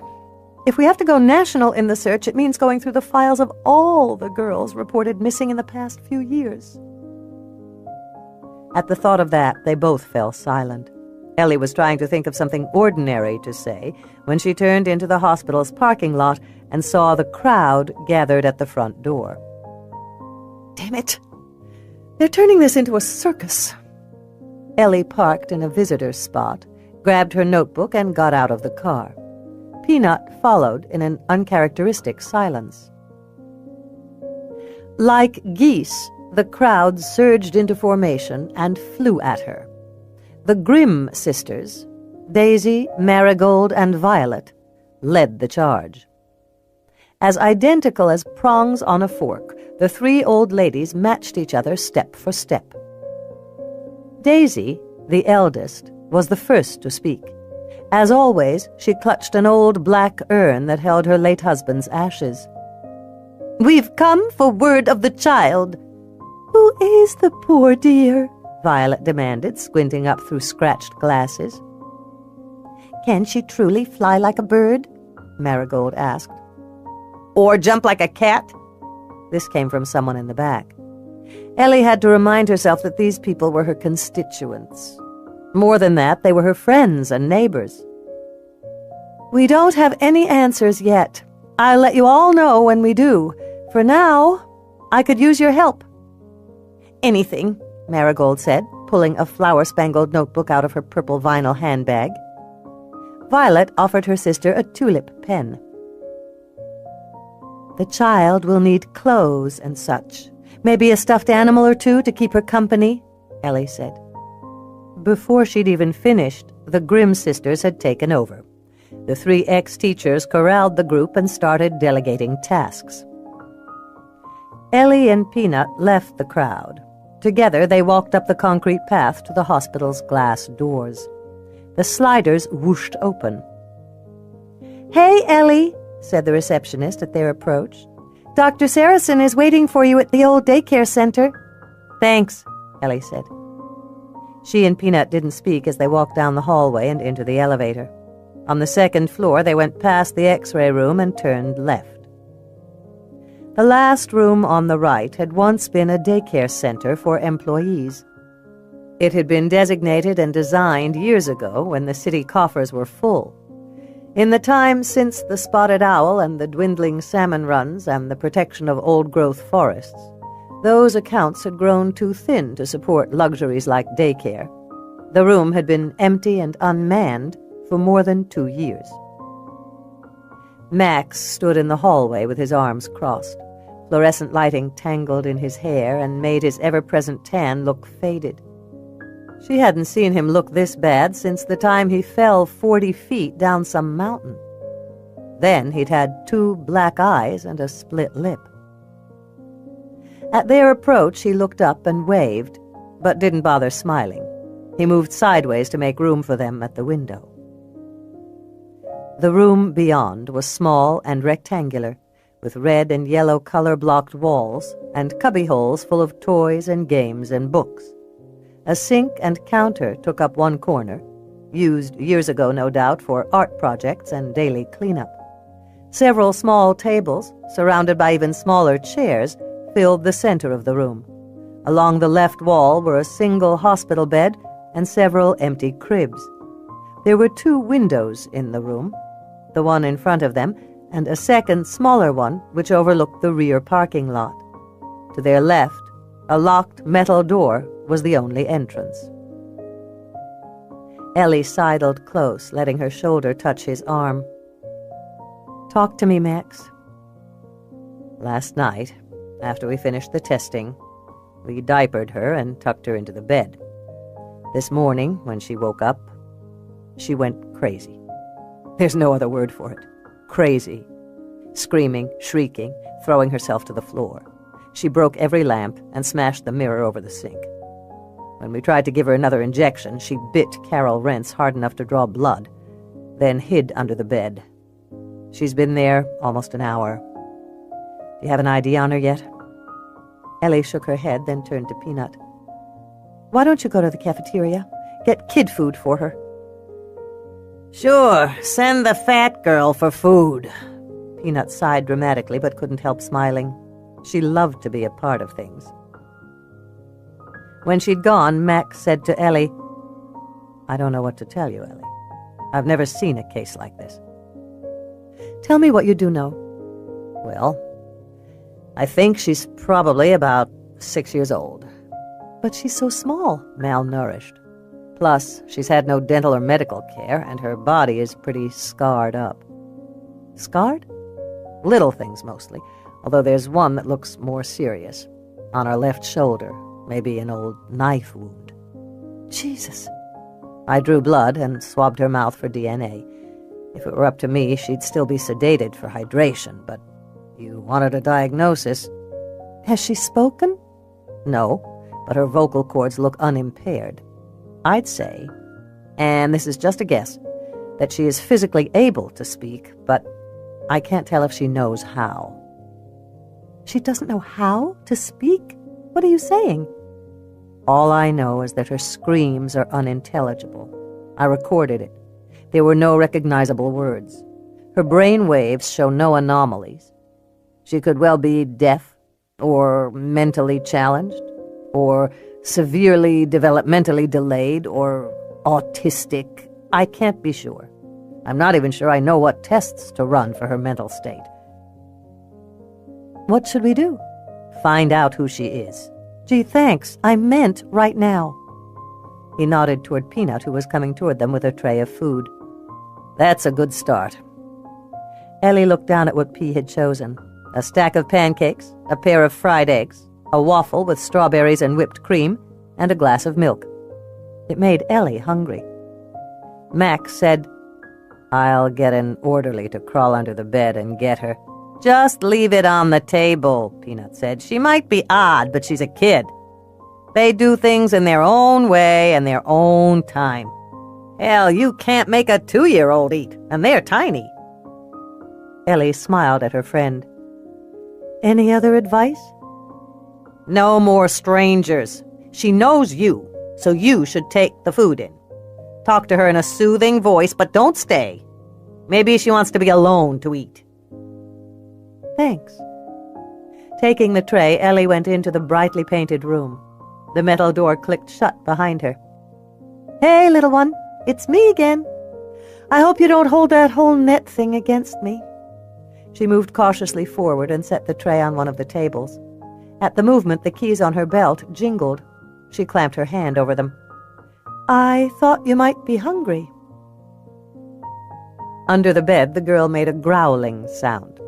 It made the hairs on the back of Ellie's neck stand up.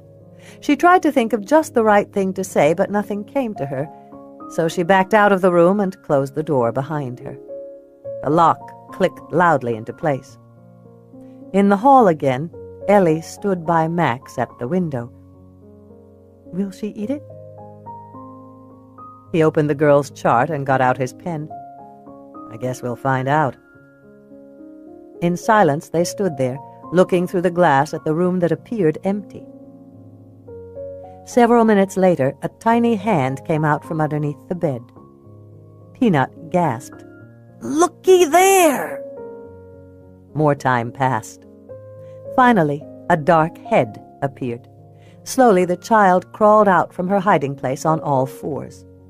When she looked up at the glass and saw them standing there, her nostrils flared. Then she dashed to the table, where she froze again and bent low over the food, sniffing it suspiciously. She threw the whipped cream to the floor, then ate the pancakes and the eggs. She didn't seem to know what to make of the waffles and syrup. Ignoring both, she grabbed the strawberries and took them back to her hiding place under the bed. The whole incident took less than a minute. And I thought my kids had bad table manners, Peanut said. She eats like a wild animal. We need a specialist, Max said quietly. I've contacted the authorities, Ellie answered, the state, the FBI, and the Center for Missing and Exploited Children. They all need an identity or a crime to get in the action. I don't know how to find out her identity if she won't talk. Not that kind of specialist. She needs a psychiatrist. Peanut drew in a sharp breath. I can't believe we didn't think of it. She'd be perfect. Max frowned. Who? Ellie looked at Peanut. She'd never do it. Her clients pay $200 an hour. That was before. She can't have many patients left. God knows she's qualified for this, Ellie said. Who in the hell are you two talking about? Max asked. Ellie finally looked at him. My sister is Julia Cates. The shrink who... Yeah, that one. She turned to Peanut. Let's go. I'll call her from the office. In the past 12 hours, Julia had begun at least a dozen projects. She tried organizing her closet, rearranging her furniture, scrubbing her refrigerator, and deep cleaning her bathrooms. She'd also gone to the nursery to buy autumn plants and to Home Depot for a deck stain and paint stripper. It was a good time to do all of the projects she'd been putting off for 10 years. The problem was her hands. She was fine when she started a project, more than fine. She was optimistic. Unfortunately, her optimism was as thin as an eggshell. All it took was a thought. It's time for Joe's appointment, or worse yet, Amber's. And her hands would start to shake. She'd feel herself go cold. No temperature setting was high enough to keep her warm. Late last night, in the deepest hour of darkness, when the traffic behind her condo had dwindled to a drone as faded as a single mosquito's flight, and the mighty Pacific Ocean out front had whooshed steadily toward the golden sand, she'd even tried to write a book. Why not? Every pseudo-famous person went that route these days. And she wanted to tell her side of the story. Maybe she even needed to. She'd slipped out of her comfortable queen-sized bed and dressed in fleece sweats and Ugg boots, then gone out onto her small deck. From her place on the 6th floor, the midnight blue ocean lay before her, always in motion. Moonlight cut the sea in half, tangled in the foamy surf. Hours she'd sat there, her booted feet propped on the deck rail, her yellow pad in her lap, her pen in her hand. By midnight, she was surrounded by balled-up yellow wads of paper. All any of them said were, "I'm sorry." Somewhere around 4 o'clock, she fell into a fitful, nightmare-ridden sleep. The phone wakened her. Julia heard it as if from far away. She blinked her gritty eyes and sat up, realizing that she'd fallen asleep out on her deck. Wiping her face with one hand, she eased out of the chair and stepped over the piles of balled-up paper. At the phone, she stopped. The answering machine clicked on, and she heard her own voice say, cheerily, "You've reached Dr. Julia Cates. If this is a medical emergency, hang up and call 911. If not, please leave a message, and I'll get back to you as soon as I can. Thanks, and goodbye." There was a long beep. Julia tensed. In the last months, most of her calls had come from reporters and victims' families and straight-out kooks. "Hey, Jules, it's me, your big sis. It's important." Julia picked up the phone. "Hey, Elle." There was an awkward pause, but wasn't that always the way it was between them? Though they were sisters, they were 4 years apart in age and light years apart in personality. Everything about Ellie was larger than life. Her voice, her personality, her passions. Julia always felt colorless beside her flamboyant Miss Popular sister. "Are you okay?" Ellie finally asked. "Fine, thanks." "You got released from the lawsuit. That's a good thing." "Yeah." There was another awkward pause, and then Julia said, "Thanks for calling, but..." "Look, I need a favor." "A favor?" "There's a situation up here. You could really help us out." "You don't have to do it anymore, Ellie. I'm fine." "Do what?" "Try to save me. I'm a big girl now." "I never tried to save you." "Yeah, right. How about when you got Todd Eldred's little brother to ask me to the prom? Or when you brought all of your popular friends to my 16th birthday party?" "Oh, that. Mom made me do all that stuff." "Do you think I don't know that? None of your friends even talked to me at the party. And don't get me wrong, I appreciated it. Then and now. But it's not necessary. I'll be fine." "I thought you said you were fine." Julia was surprised by the perceptiveness of her sister's question. "Don't worry about me, Elle. Really." "For a shrink, you're a shitty listener. I'm telling you I need you in Rain Valley. Specifically, I need a child psychiatrist." "You're older than I usually take." "Very funny. Will you fly up here? And I mean right now?" There was a pause, a rustling of paper on the other end of the line. "Alaska has a flight in 2 hours, another one in 3. I can have a ticket waiting for you." Julia frowned. This didn't sound like the ordinary super sister saving loser sister scenario that had set like concrete in their school years. "Tell me what's going on." "There isn't time. I want you to catch the 10:15 flight. Will you trust me?" Julia glanced out the huge floor-to-ceiling windows and tried to focus on the blue Pacific Ocean. But all she could really see were the yellow balls of paper that cluttered the deck floor. "Jules? Please?" "Why not?" Julia finally said. She had nothing better to do.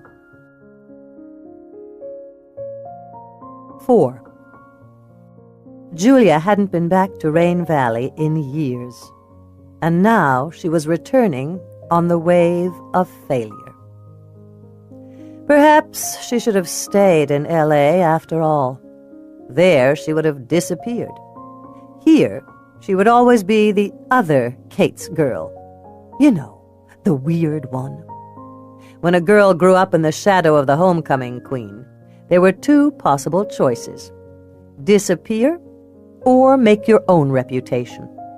Unfortunately, when you were the tall, scarecrow-thin bookworm in a beloved, gregarious, larger-than-life family, there was no way to do either. From early on, she'd been the square peg, the kid who mediated every playground dispute, but never joined in any of the games. The last kid picked for every sport. The girl at home, reading during the senior prom. She was, or had been, that rarest of birds in a small blue-collar town, a loner. Only her mother had believed in a bright future for Julia. In fact, she'd encouraged her daughter to dream big. Unfortunately, her mother hadn't lived to see Julia's med school graduation. That loss had always been a sliver under Julia's skin, a phantom pain that came and went. The closer she got to Rain Valley, the more it was likely to hurt. She stared out the plane's small window. Everything was gray, as if a cloud artist had painted the merest of washes over the green landscape. It made her feel lonely, all that gray, as if she too might disappear again in the Washington mist. The 4 white-capped volcanoes that stretched from northern Oregon to Bellingham looked like the spine of some mythic sleeping beast. She heard the passenger behind her draw in a sharp breath and murmur, "Look, Fred, at that. Is it Rainier?" Suddenly she was thinking about the Zunigas and those lost children. Dead wrong. It didn't surprise her. In the past year, everything, every thought and deed, led her back to regret. Don't think about that. She closed her eyes and concentrated on her breathing until the emotions subsided. By the time the plane landed, she was okay again. She grabbed her bag from the overhead bin and merged into the line of passengers exiting the plane. She was almost to the exit door when it happened.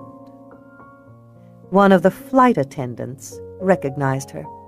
There was no mistaking the signs, the widening of the eyes, the slowly opening mouth.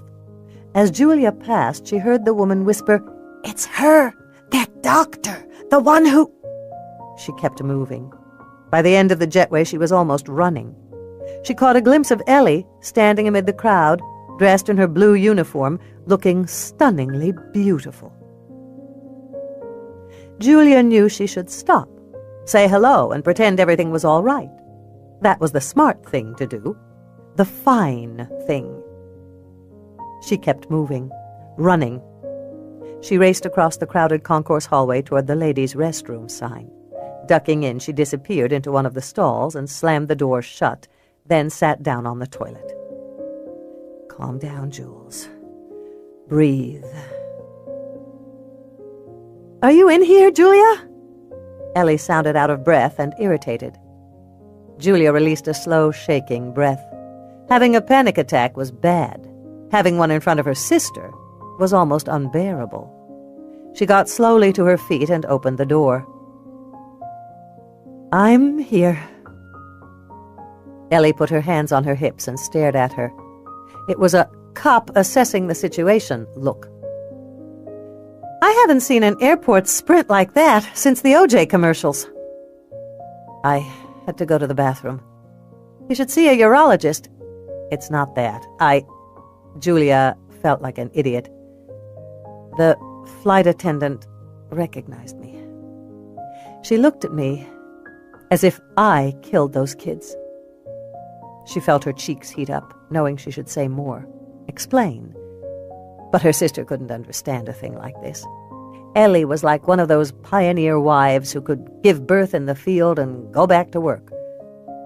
Her sister knew little about being fragile. Ellie's hard look softened. "Fuck 'em all. You can't let it get to you." Julia wished she could do that, but she'd always needed to be accepted. As a shrink, she knew the hows and whys of her need, how her popular in-the-spotlight family had somehow made her feel marginalized and unimportant. how her father's withheld love had made her believe she was unlovable. But knowledge didn't soften the need. She wasn't even sure how it had come to matter so much. All she knew was that her profession, her ability to help people, had filled the frightened place inside of her with joy. And now she was scared again.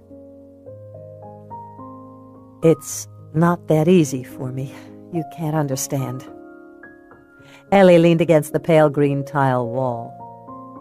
Because you think I'm only slightly smarter than an earthworm?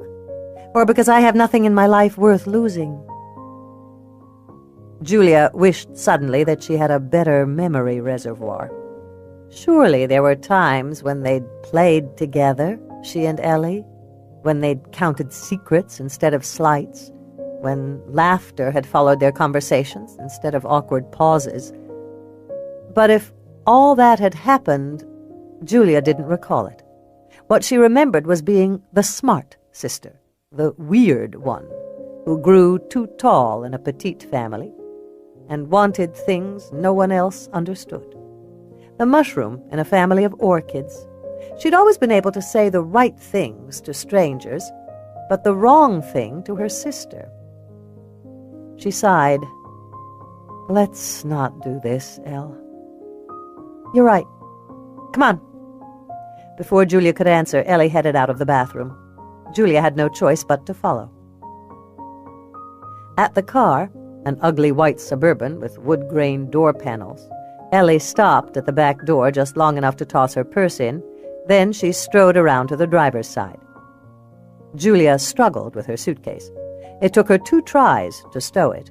She slammed the back door shut, then went to the passenger side and climbed into the front seat.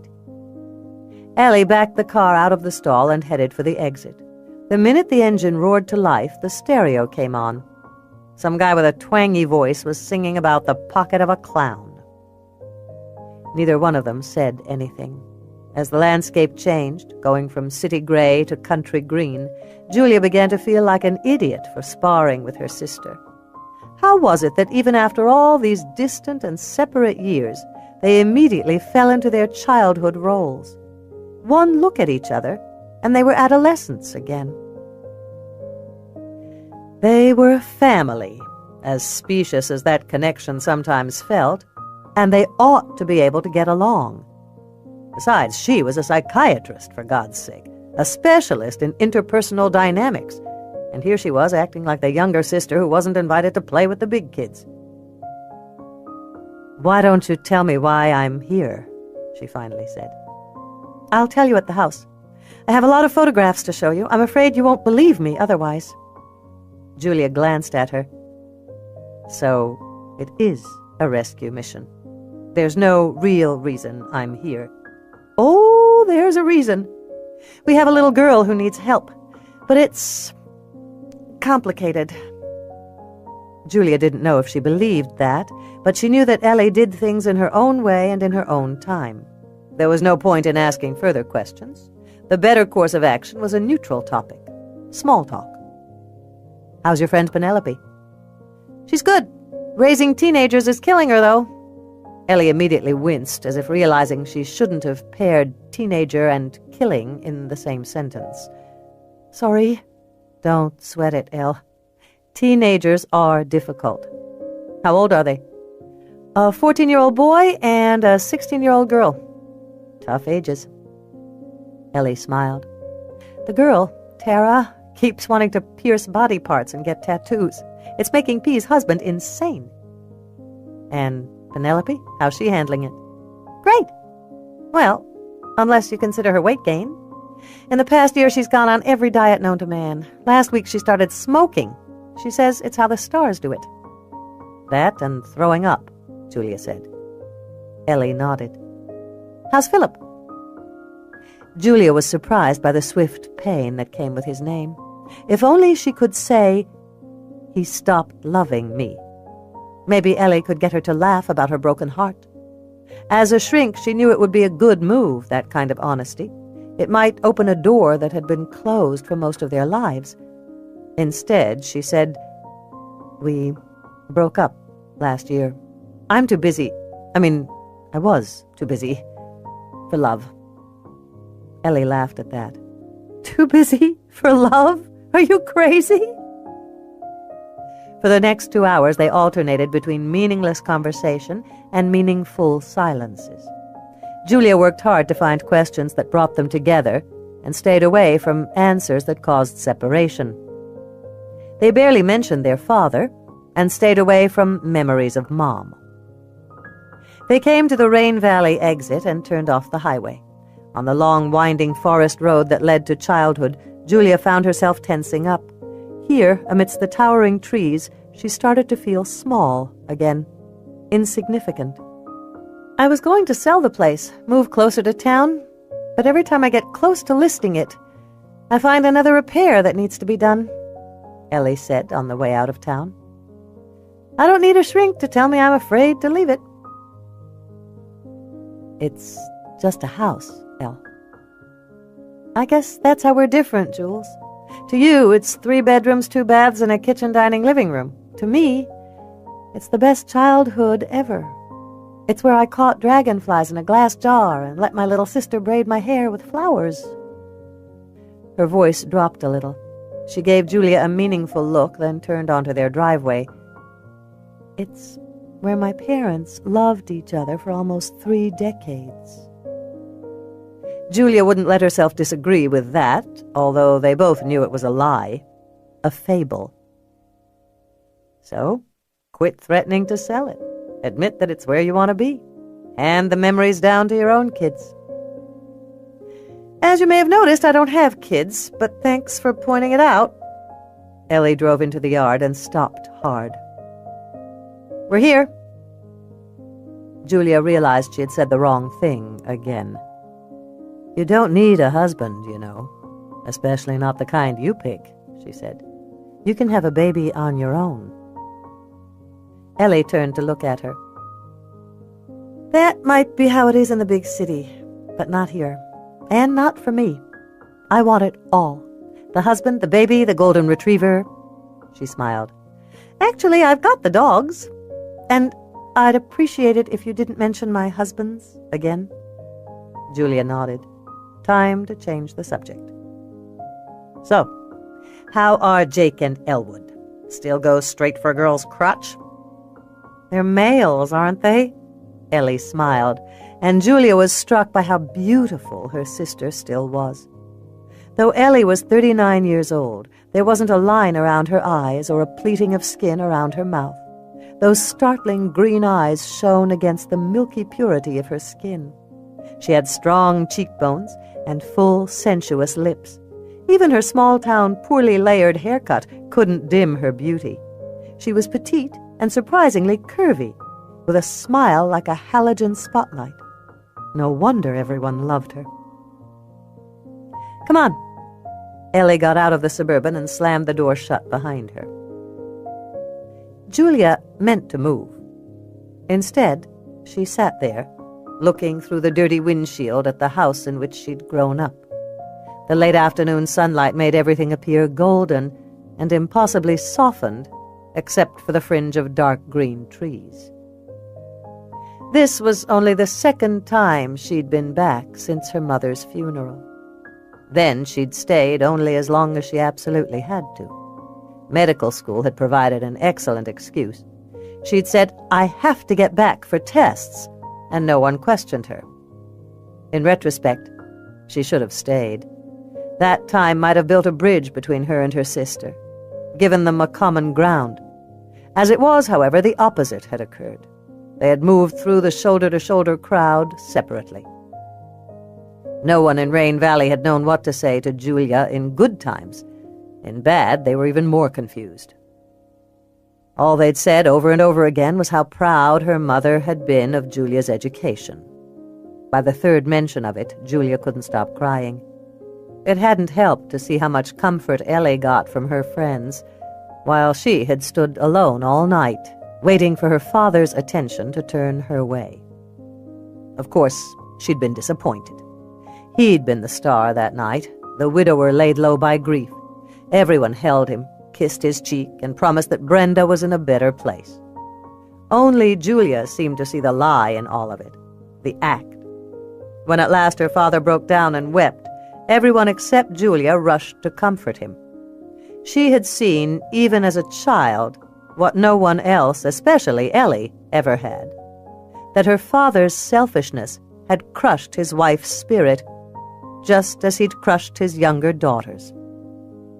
Only Ellie had flourished in the white-hot light of her father's self-absorption.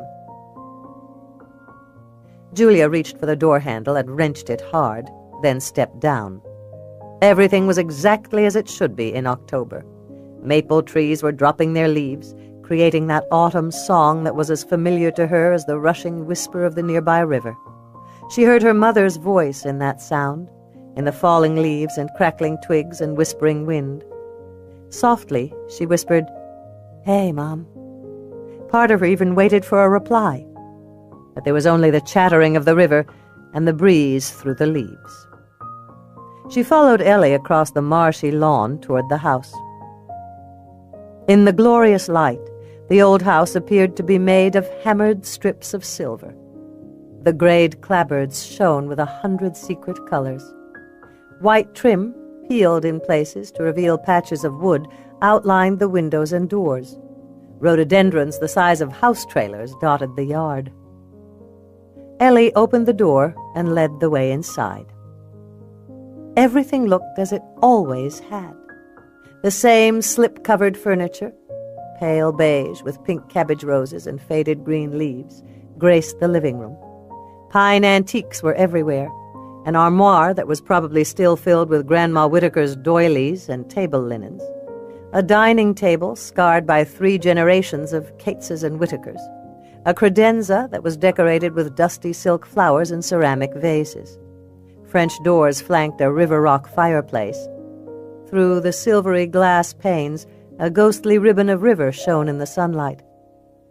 Ellie hadn't changed a thing. It wasn't surprising. In Rain Valley, things and people either belonged or they didn't. If they belonged, they were loved and kept forever. Ellie shut the door. Just as she said, "Brace yourself," 2 full-grown golden retrievers came thundering down the stairs. At the bottom, on the slick wooden floors, they skidded together and slid sideways, then found their footing. They barreled across the room and hit Julia like the Seahawks' front line. "Jake! Elwood! Down!" Ellie yelled in her best police voice. The dogs were clearly deaf. Julia gave them a giant shove and spun away.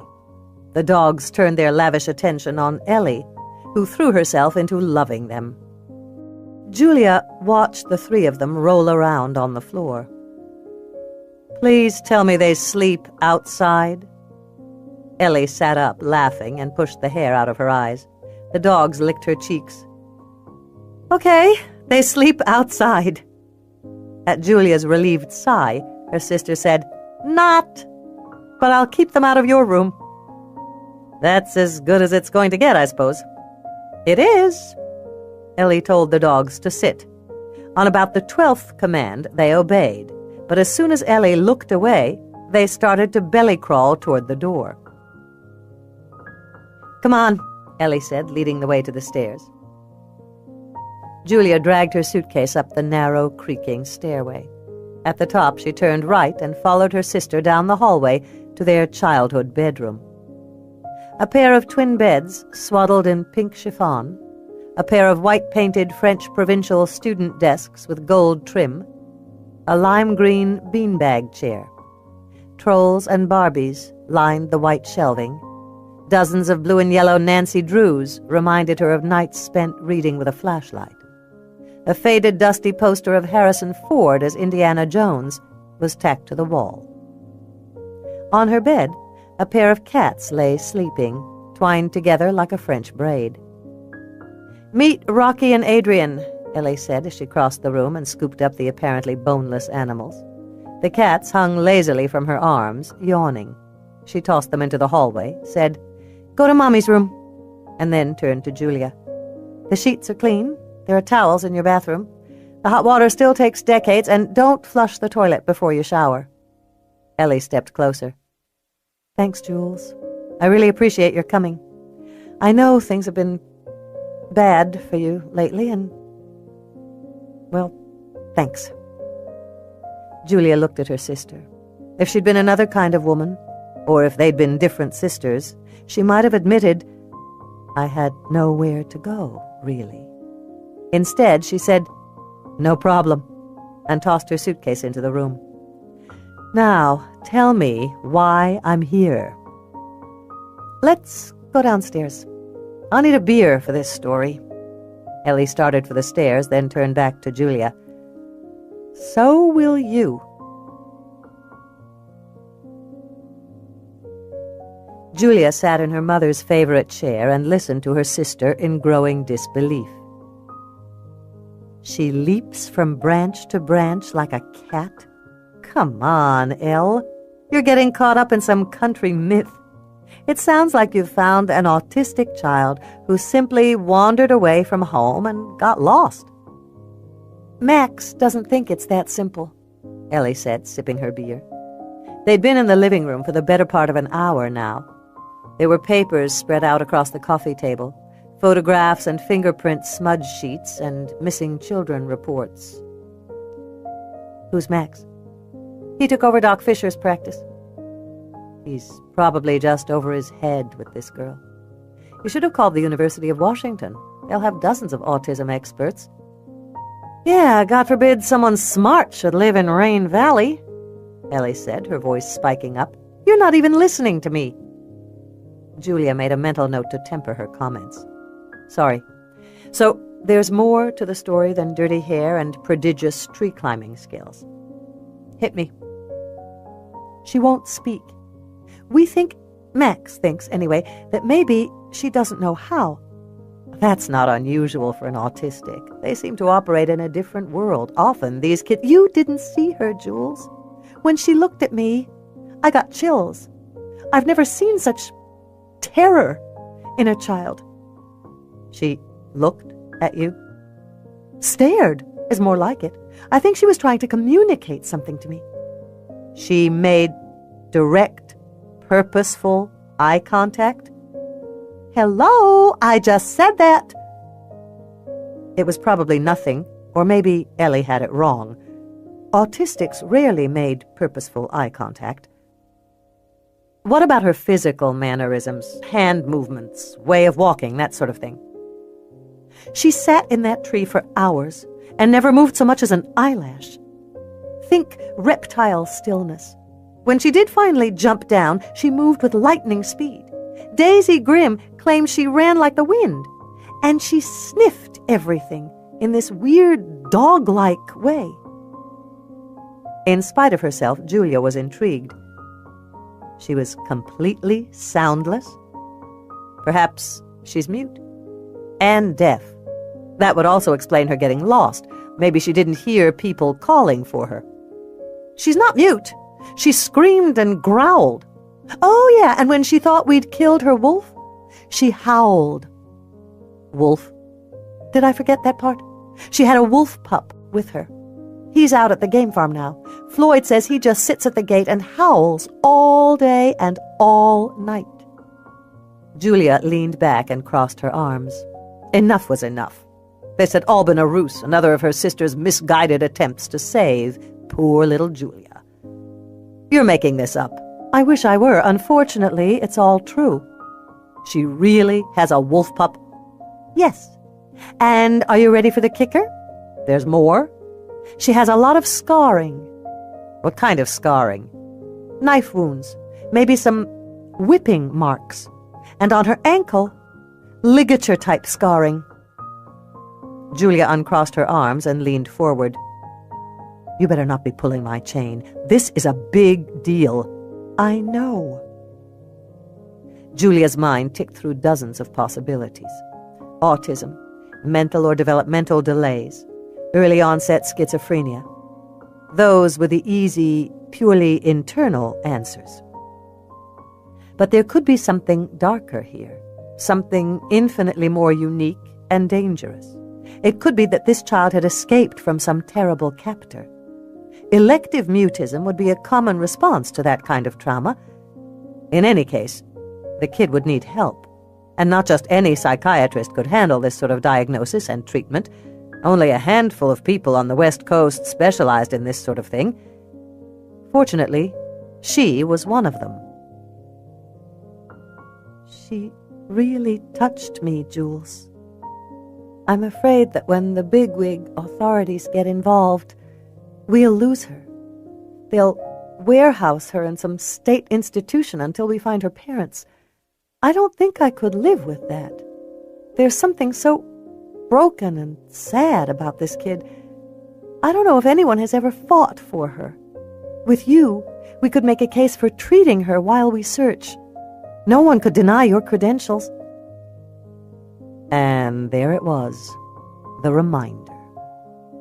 Julia said softly, "Have you been watching the news, Elle? I'm hardly at the top of anyone's list. Your state bigwigs might not be too impressed with me." Ellie looked at her. As always, there was a directness in Ellie's eyes that was vaguely disconcerting. Her sister was one of those rare people who made up her mind easily, stuck with her decision, and fought to the end for her beliefs. Actually, it was one of the few things they had in common. "Since when have I cared what other people think? You're the one we want to save this girl." "Thanks, Elle." Julia's voice was quieter than she'd expected, less certain than usual. She wished she could tell Ellie what this meant to her. Ellie nodded. "I just hope you're as good as you think you are." "I am." "Excellent. Now go take a shower and unpack. I told Max we'd meet him at the hospital before 4. 30 minutes later, Julia was showered, made up, and dressed in a well-worn pair of flare-legged jeans and a pale green cashmere sweater.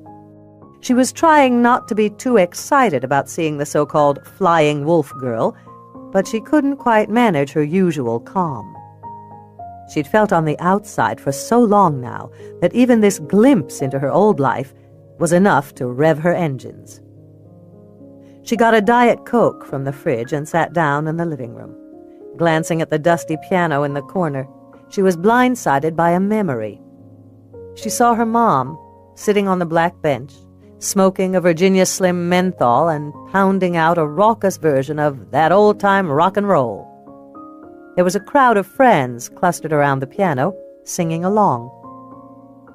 "Come on, girls," Mom said, waving them over. "Sing along." Julia turned her back on the piano. She didn't want to think about Mom, not yet. But here in this house, time unraveled somehow. If she stayed too long, she'd become the gawky bookworm with the bad haircut and thick glasses again. Ellie came downstairs, dressed in her blue and black uniform. The 3 gold stars on her collar winked in the light. Even in the bulky outfit, she looked petite and beautiful. "You ready?" Julia nodded and grabbed her purse. The few miles passed in a surprisingly companionable conversation. Julia remarked on the changes that had taken place. The stoplight, the new bridge, the closure of Hamburger Haven. Ellie pointed out how much had stayed the same. Finally, they turned a corner, and the county hospital came into view. The modest cement building was tucked at the back of a mid-sized gravel parking lot. A single ambulance was parked to the left of the emergency entrance. The 2-story building was dwarfed by the bank of magnificent evergreen trees behind it. Right now, the street lamps were coming on. Every few seconds, a beam of light pulsed through the parking lot, illuminating the tiny droplets of mist that couldn't quite be called rain. The air smelled sweet and green, like freshly cut grass. As soon as they parked, Julia was out of the car. The closer she got to the door, the more confident she felt. She and Ellie walked side by side through the double doors and past the receptionist, who waved. The nurses and aides who passed her wore pale, salmon-hued uniforms that appeared to once have been bright orange. Their crepe soles made a squeaking sound on the linoleum-tiled floor. At a closed door, Ellie paused. She smoothed her clothes and tucked her hair behind her ears, then quickly checked her makeup in a hand mirror. Julia frowned. "What is this, a photo shoot?" "You'll see." Ellie knocked on the door. A voice said, "Come in." Ellie opened the door. They walked into a small, cramped office with a ground-level window view of a gargantuan rhododendron. He stood in the corner of the room, still as a blade of grass on a windless day, wearing faded Levi's and a black cable-knit sweater. His hair was steely gray. Not salt and pepper either, but a perfect Richard Gere going gray all at once kind of color. He had the rugged, tanned look of a man who spent a lot of his time in the sun and the wind. But it was his eyes that caught her attention. They were searingly blue and intense. He was the best-looking man Julia had ever seen. "You must be Dr. Cates," he said, moving toward her. "Please call me Julia." The smile he gave her was literally dazzling. "Only if you'll call me Max." She recognized instantly the kind of man he was. A player, like Philip. A man who wore his sexuality like a sport coat. Los Angeles was full of men like him. On several occasions she'd fallen into their trap. When she was younger, of course. She wasn't surprised at all to see that one of his ears was pierced. She gave him a professional smile. "Why don't you tell me about your patient? I understand the girl is, what, autistic?" Surprise flickered across his handsome face. He reached down for a folder that lay on his desk. "A diagnosis is your job. Adolescent minds are hardly my specialty." "And what is your specialty?" "Writing prescriptions, if I had to choose. I went to Catholic school." That smile again. "Thus, my penmanship is excellent." She glanced at the framed diplomas that hung on his wall, expecting to see degrees from little-known, out-of-the-way schools. Instead, he had an undergraduate degree from Stanford and a medical degree from UCLA. She frowned. What in the world was this guy doing here? Running away. That had to be it. Rain Valley newcomers pretty much fell into two groups, people running away from something and people running away from everything. She couldn't help wondering which category he fell into. She looked up suddenly and found him studying her closely. "Come with me," he said, taking her by the arm. Julia let him lead her down the wide, white hallway. Ellie was on his other side. After a few more turns, they came to a big picture window that showcased some kind of child care center. There they stopped. Max stood so close to Julia they were nearly touching. She took a step sideways to put space between them. The room beyond the glass was an ordinary-looking playroom with a small table and chairs, a wall of cubbies filled with toys and games and books, a sink and counter area, a row of empty cribs, and a hospital bed. "Where is she?" Max nodded. "Watch." In silence, they waited for something. Finally, a nurse walked past them and entered the playroom. She set a tray of food down on the table, then left. Julia was about to ask a question when she saw a flash of movement under the bed. She leaned forward. Her breath clouded the glass. She wiped it away impatiently and eased back. Fingers appeared beneath the bed, then a hand.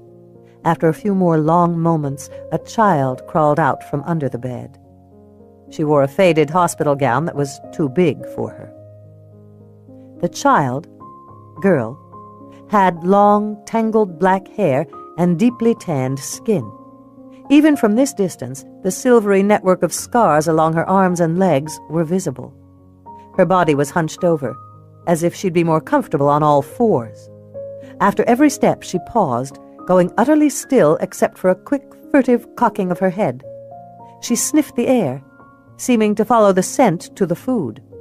Once there, at the table, she descended on the food like a wild animal. While she ate, she never relaxed, never stopped scanning the room and sniffing the air. Julia felt a chill move down her spine. She reached down and quietly opened her briefcase, pulling out a notepad and pen. As she observed the girl, she began making notes. What do we know about her?" "Nothing," Ellie answered. "She just walked into town one day. Daisy Grimm thinks she came looking for food." "From which direction?" It was Max who answered. "From the woods." The woods. Julia remembered the Olympic National Forest. Hundreds of thousands of acres of mossy darkness. Much of it was still unexplored. It was the realm of myth and legend, where signs and wonders existed. Land of the Sasquatch. "We think she was lost there for a few days," Ellie said. Julia didn't respond. This was more than a lost day or two in the national park. "Has she spoken?" Max shook his head. "No. We don't think she understands us, either. She spends all her time under the bed. We bathed and diapered her when she was unconscious, but we haven't been able to get close enough to change the diapers. She's made no attempt to use the toilet." "Well," Julia said, feeling a rush of adrenaline, "let's see what we're dealing with, shall we?" She turned to her sister. "Go to the cafeteria. Get me a sampling of chocolates and fudges, also a slice of apple pie and a piece of chocolate cake." "Anything else?" "Dolls. Lots of them. Preferably with clothes that come on and off, but not Barbies, cuddly dolls. And a stuffed animal. You said she was with a wolf pup, right? Get me a stuffed wolf." "Gotcha. Back in a bit." Ellie turned and hurried off. To Max, she said, "Tell me about those ligature marks on her ankle." "I think—" He was interrupted by the hospital intercom system paging him to the ER stat. He handed her the file. "It's all in here, Julia, and it isn't pretty. If you want to get together later to discuss—" "The chart is fine for now, thank you." She flipped open the folder and began reading. She barely noticed when Max left her. The entire first page was a catalogue of the child's extensive scarring, including what appeared to be a poorly healed knife wound on her left shoulder. Max was right. Whatever had happened to this child, it wasn't pretty. 5. On leaving the hospital, Ellie wasn't surprised to find a crowd outside. They were standing in formation, like a landing party from a distant era, with the Grimm sisters positioned at the front in a loosely formed triangle. As always, Daisy was in the lead. Today she wore a floral house dress beneath a heavy sweater. Green rubber boots ended an inch below her knees and 2 inches below the eyelet hem of the dress. Her dove-gray hair was pulled back into a bun so tight it caused her eyes to tilt slightly up. The ever-present daisy necklace and earrings dwarfed her pale, wrinkled face. "Chief Barton," Daisy said, moving regally forward, or at least as regally as one could move in rubber boots, carrying her dead husband's ashes in an urn. The Cowichan sweater she wore, a bulky gray and white Native American design, was at least 2 sizes too big. "We heard you were headed this way." "Ned saw you turn off the highway. He called Sandy, who saw you turn onto Bay Road," Violet said, nodding with each word as if the motion were necessary punctuation. "What's the story, Chief?" someone yelled from the back of the crowd. Ellie was pretty sure it was Mort Elzick, the local reporter who'd broken the story in this morning's paper. "Hush, Mort," Daisy said sternly, using her former principal's voice to full effect. "We've rallied the town, Chief, just like you ordered. Folks really came through. We have toys and books and games and clothes, even a scooter. That child will want for nothing. Shall I take them to her hospital room? Where is she, poor thing?" Marigold stepped forward, lowering her voice as she said, "Psych ward." She glanced at the crowd around her, got them all nodding. "On ER. They always get a consult from Psych." "What happened to the wolf?" It was Mort again, trying now to push through the crowd. Suddenly, everyone was talking. Daisy couldn't stop them, and Ellie didn't try. They'd lose steam soon enough on their own. It was, after all, almost happy hour. One by one, they'd check their watches, mumble something, and head back to their cars. Daisy Grimm would lead the pack. No one could remember a day when she hadn't been at the Bigfoot bar at the start of happy hour, with the black urn on the stool beside her. Half-price Boilermakers were her favorite poison. She proudly said that she never had more than 2. Or less. "Who is she?" Mort asked in a loud, exasperated voice. That shut everyone up. "That's the $64,000 question, Mort. Peanut is back at the station doing everything she can to find out." "You see my article today? It was the front page." "I haven't seen the paper yet, Mort. Sorry, what's your headline?" "Mowgli lives." He swelled up with pride. "I love referencing the classics. Anywho, it got me a call from the National Enquirer." Ellie winced.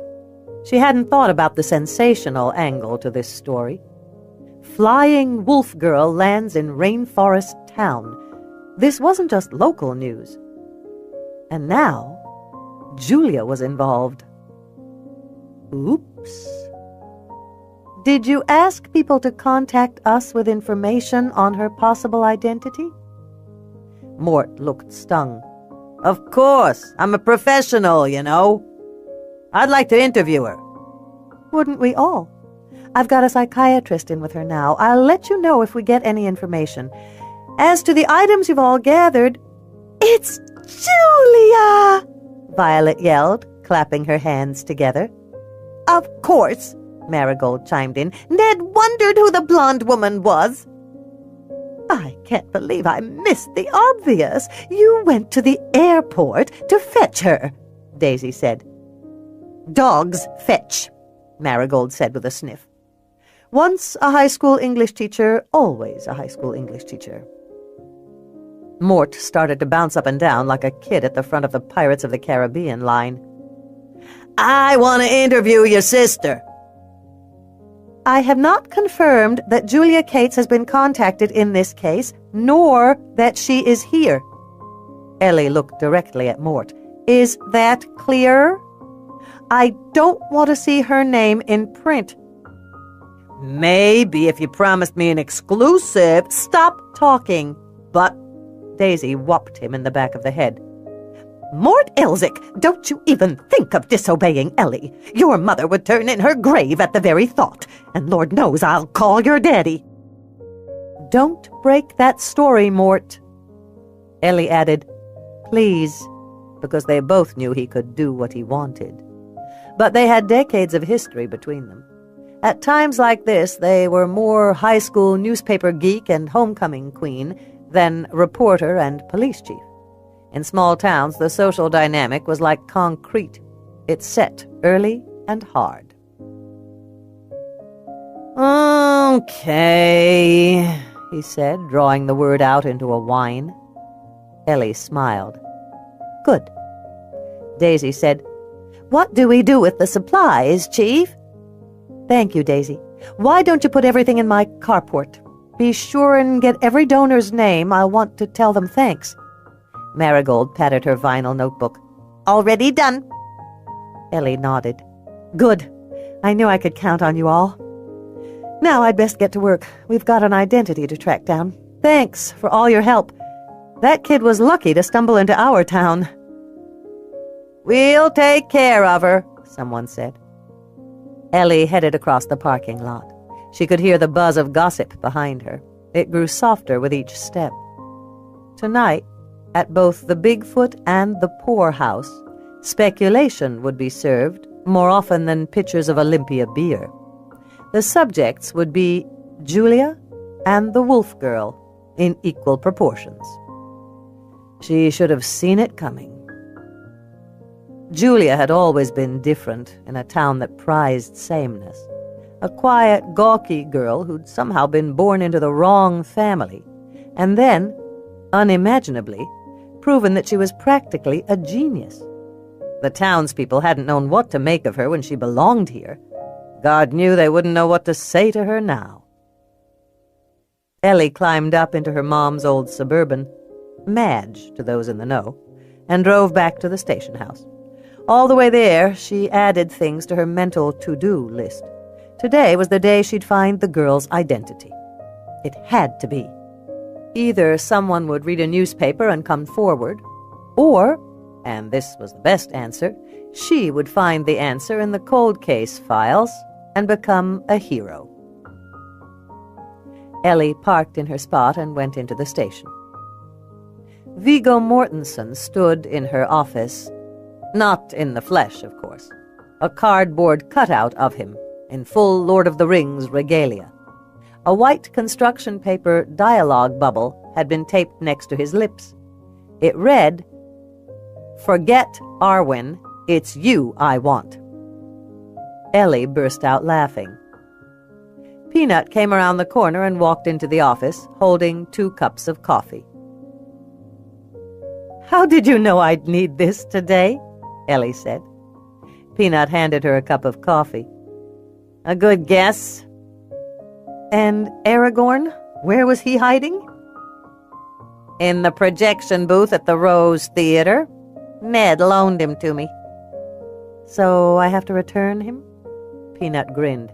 "Tomorrow. Maybe the next day. I told Ned it'd be a while, seeing how badly you need a man in your bedroom. Ned said cardboard was better than nothing." Ellie couldn't help smiling. "Thanks, Peanut." Then she thought of her to-do list, and it was easy to let go of that smile. "Well, I guess we'd best get to work." Peanut reached down to her cluttered desk and pulled up a single sheet of paper from the mess. "Here's where we are so far." She put on her rhinestone-encrusted Costco reading glasses. "The Center for Lost and Missing Children is running a database search. Their first pass brought up over 10,000 potential matches. They're trying to narrow it down. Her exact age would help." Ellie slowly sat down. Her dream of heroism fizzled like an old balloon.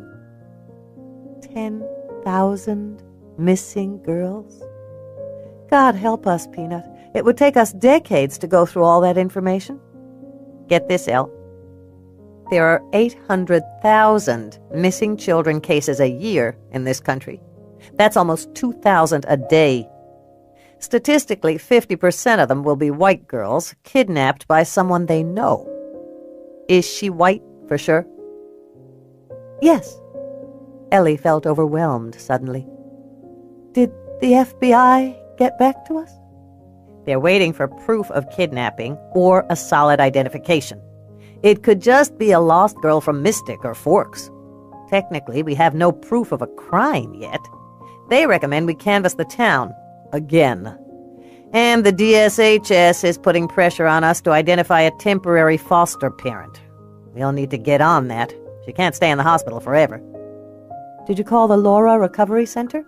And America's Most Wanted. And the Attorney General. By tomorrow, this girl is going to be front-page news. Peanut's face pleated into worried folds. It won't be easy to hide Julia. This story was going to be a hurricane of publicity, no doubt about it. And once again, Dr. Julia Cates would be in the eye of the storm. No, Ellie said, frowning. It won't. Girl is coiled up like a young fern in this too-white place. The ground is cold and hard. It makes her shiver sometimes and dream of her cave. While she was asleep, the strangers changed her. She smells now of flowers and rain. She misses her own scent. She wants to close her eyes and go to sleep, but the smells in here are all wrong. Her nose itches most of the time, and her throat is so dry it hurts to swallow.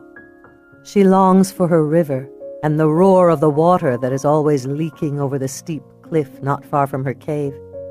She can hear the sun-haired her breathing and her voice. It is like a thunderstorm, that voice, dangerous and scary. It makes her scoot closer to the end of the place. If she were a wolf, she could burrow through it and disappear. The idea of that makes her sad. She is thinking of her, of him even, of Wolf. Without them, she feels lost. She can't live in this place where nothing green is alive and the air stinks. She shouldn't have run away. Him always told her it was cold and bad beyond their wood, that she had to stay hidden because in the world there were people who hurt little girls worse than him did. Strangers. She should have listened, but she'd been so scared for so long. Now she will be hurt worser than the net. They are waiting to hurt her when she comes out, but she will be too small for them to see. Like a green bug on the leaf, she will disappear.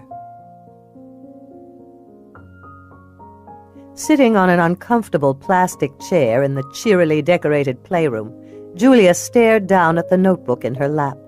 In the last hour, she'd talked endlessly to the girl hidden beneath the bed, but had received no response. Her notebook remained full of questions without answers. Teeth. Dental work? Deaf? Stool. Any evidence of diet? Toilet trained? Scars. Age of? Ethnicity. In the early years of her residency, it had become clear to everyone that Julia had a true gift for dealing with traumatized and depressed children. Even the best of her teachers and colleagues had come to her for advice. She seemed innately to understand the extreme pressures on today's kids. All too often they ended up on the dark back streets of downtown wherever, selling their thin bodies to pay for food and drugs. She knew how exploitation and abuse and alcohol marked a child, how families lost their elasticity and snapped apart, leaving each member adrift and searching. Most importantly, she remembered how it felt to be an outsider. And though she'd grown up and merged into the traffic of adulthood, those painful childhood memories remained. Kids opened up to her, trusted her to listen to them, to help them. Although she hadn't specialized in autism or brain damage rehabilitation or mental challenges, she dealt with those patients, of course. She knew how autistics functioned and reacted. She knew, too, how profoundly deaf children acted before they'd learned sign language. Astoundingly, there were still places in this country, backwoods settlements and such, where deaf-mute children grew up with no ability to communicate. But none of that seemed relevant to this case. The child's brain scan showed no lesions or anomalies. The girl under the bed could be a perfectly normal child who'd been lost on a day hike and was now too terrified to speak up. A perfectly normal girl who traveled with a wolf and howled at the moon and seemingly didn't know what a toilet was for. Julia put down her pen. She'd been silent for too long. Her best hope with this child lay in connecting. That meant communication.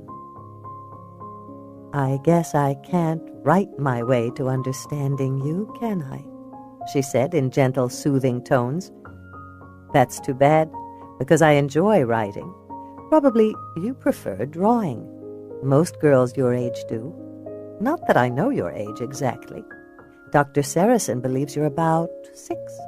I'd say you're a little younger, but I haven't really gotten a good look at you, have I? I'm 35. Did I tell you that? I'm sure it seems old to you. Frankly, in the last year, it started to feel old to me, too."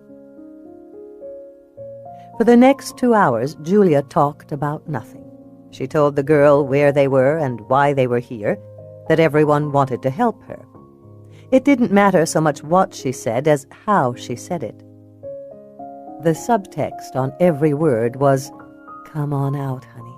I'm a safe place." But there had been no response whatsoever. Not once had so much as a finger appeared out from beneath the bed. She was about to start talking about how lonely the world could sometimes feel when a knock at the door interrupted her. There was a scuffling sound under the bed. Had the girl heard the knock? "I'll be right back," Julia said in a quite ordinary, "Oh, there's someone at my door" voice. She went to the door and opened it. Dr. Saracen cocked his head to the right, where two white-clad male orderlies stood.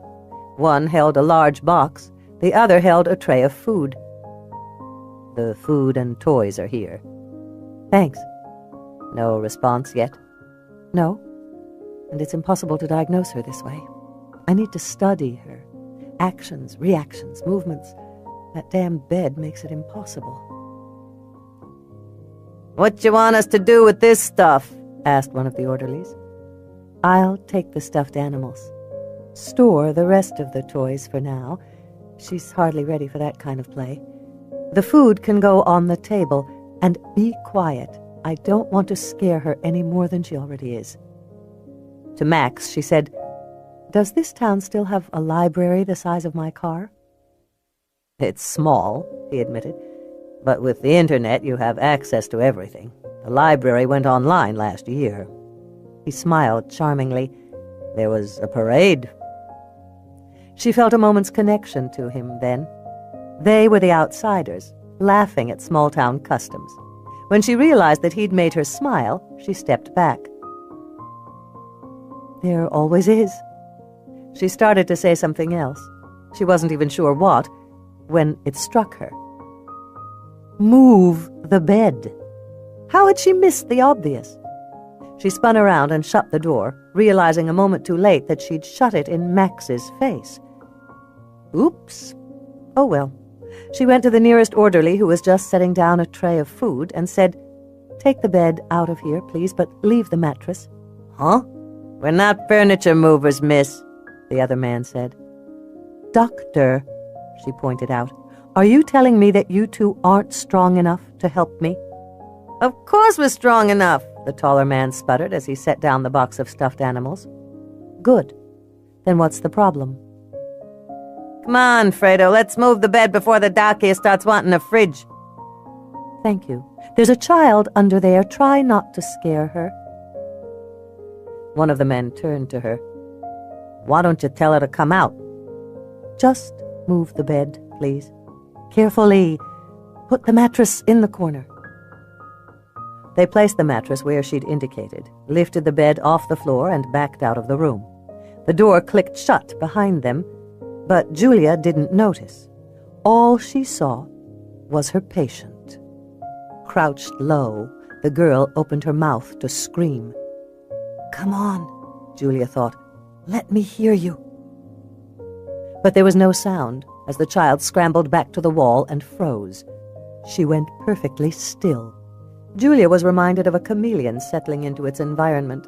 But the poor kid couldn't change color, couldn't disappear. She was all too noticeable against the speckled gray linoleum floor and bright yellow wall. So still, she seemed to be carved of pale wood.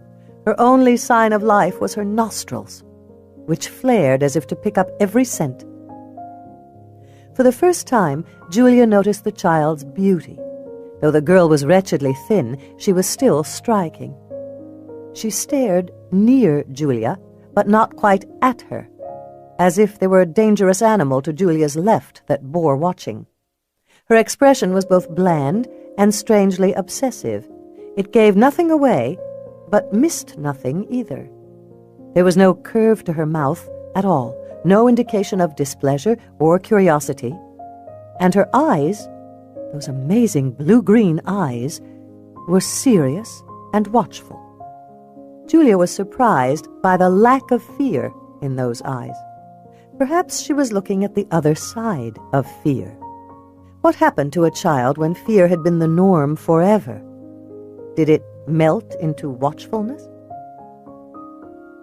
"You're almost looking at me," she said in as conversational a tone as possible. Eye contact was important.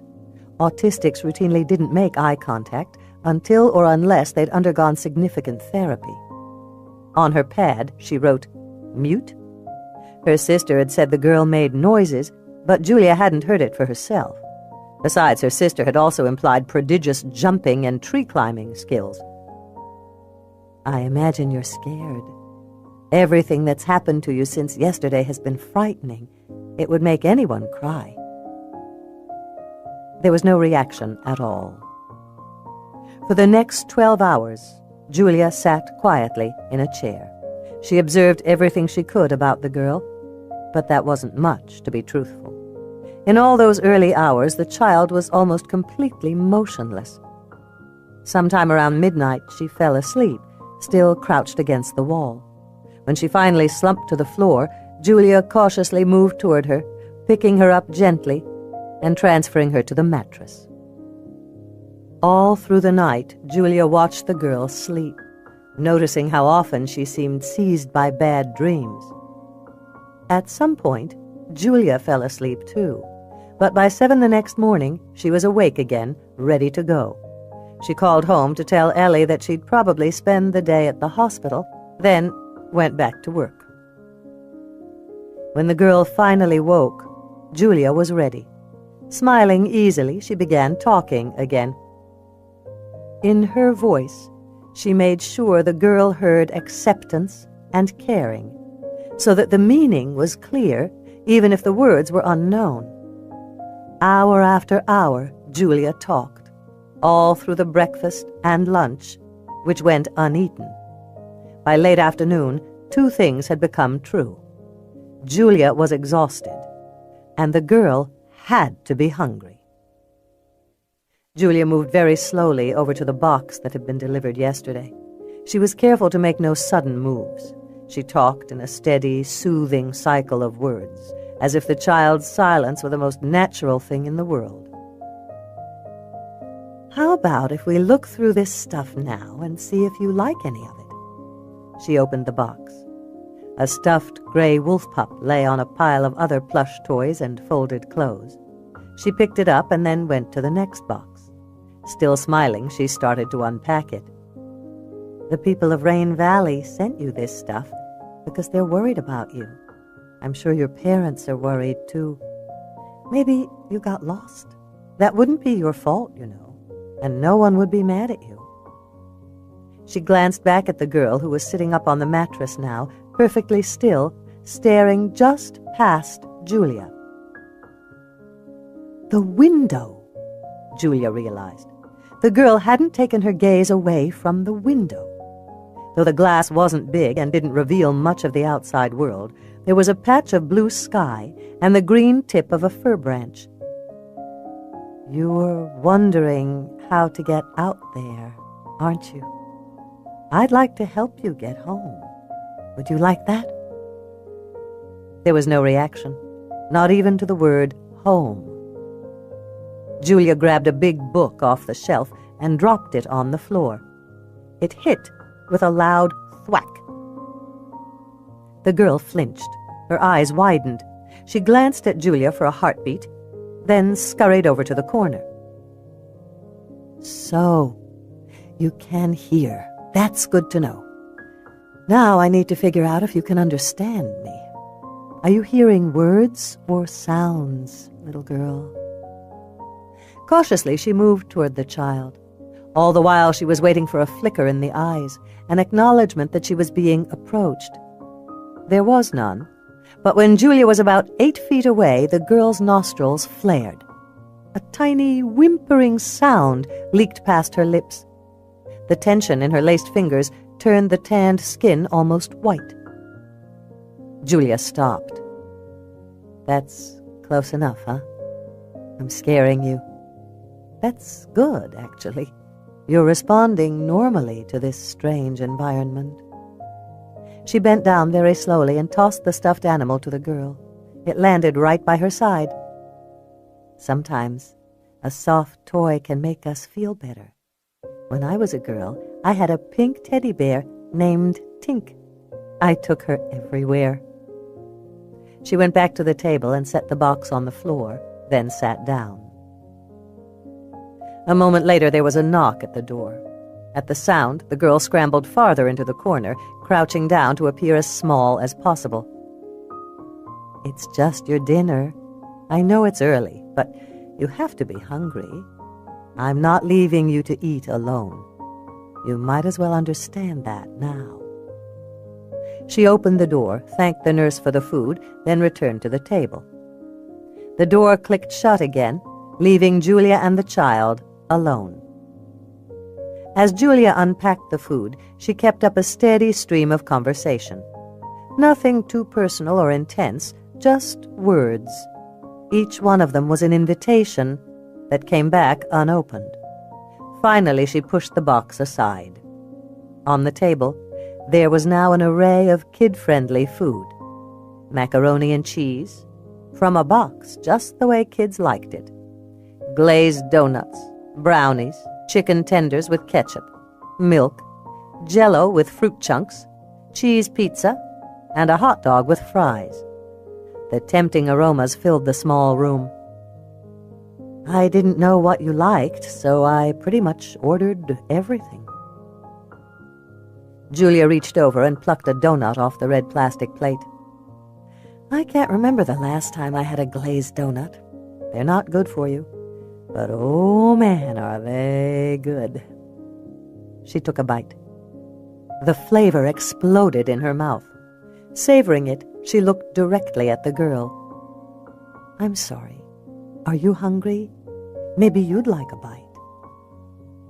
At the word hungry, the girl flinched. For just a moment her gaze skittered across the room and came to rest on the table of food. Did you understand that? Julia said, leaning ever so slightly forward.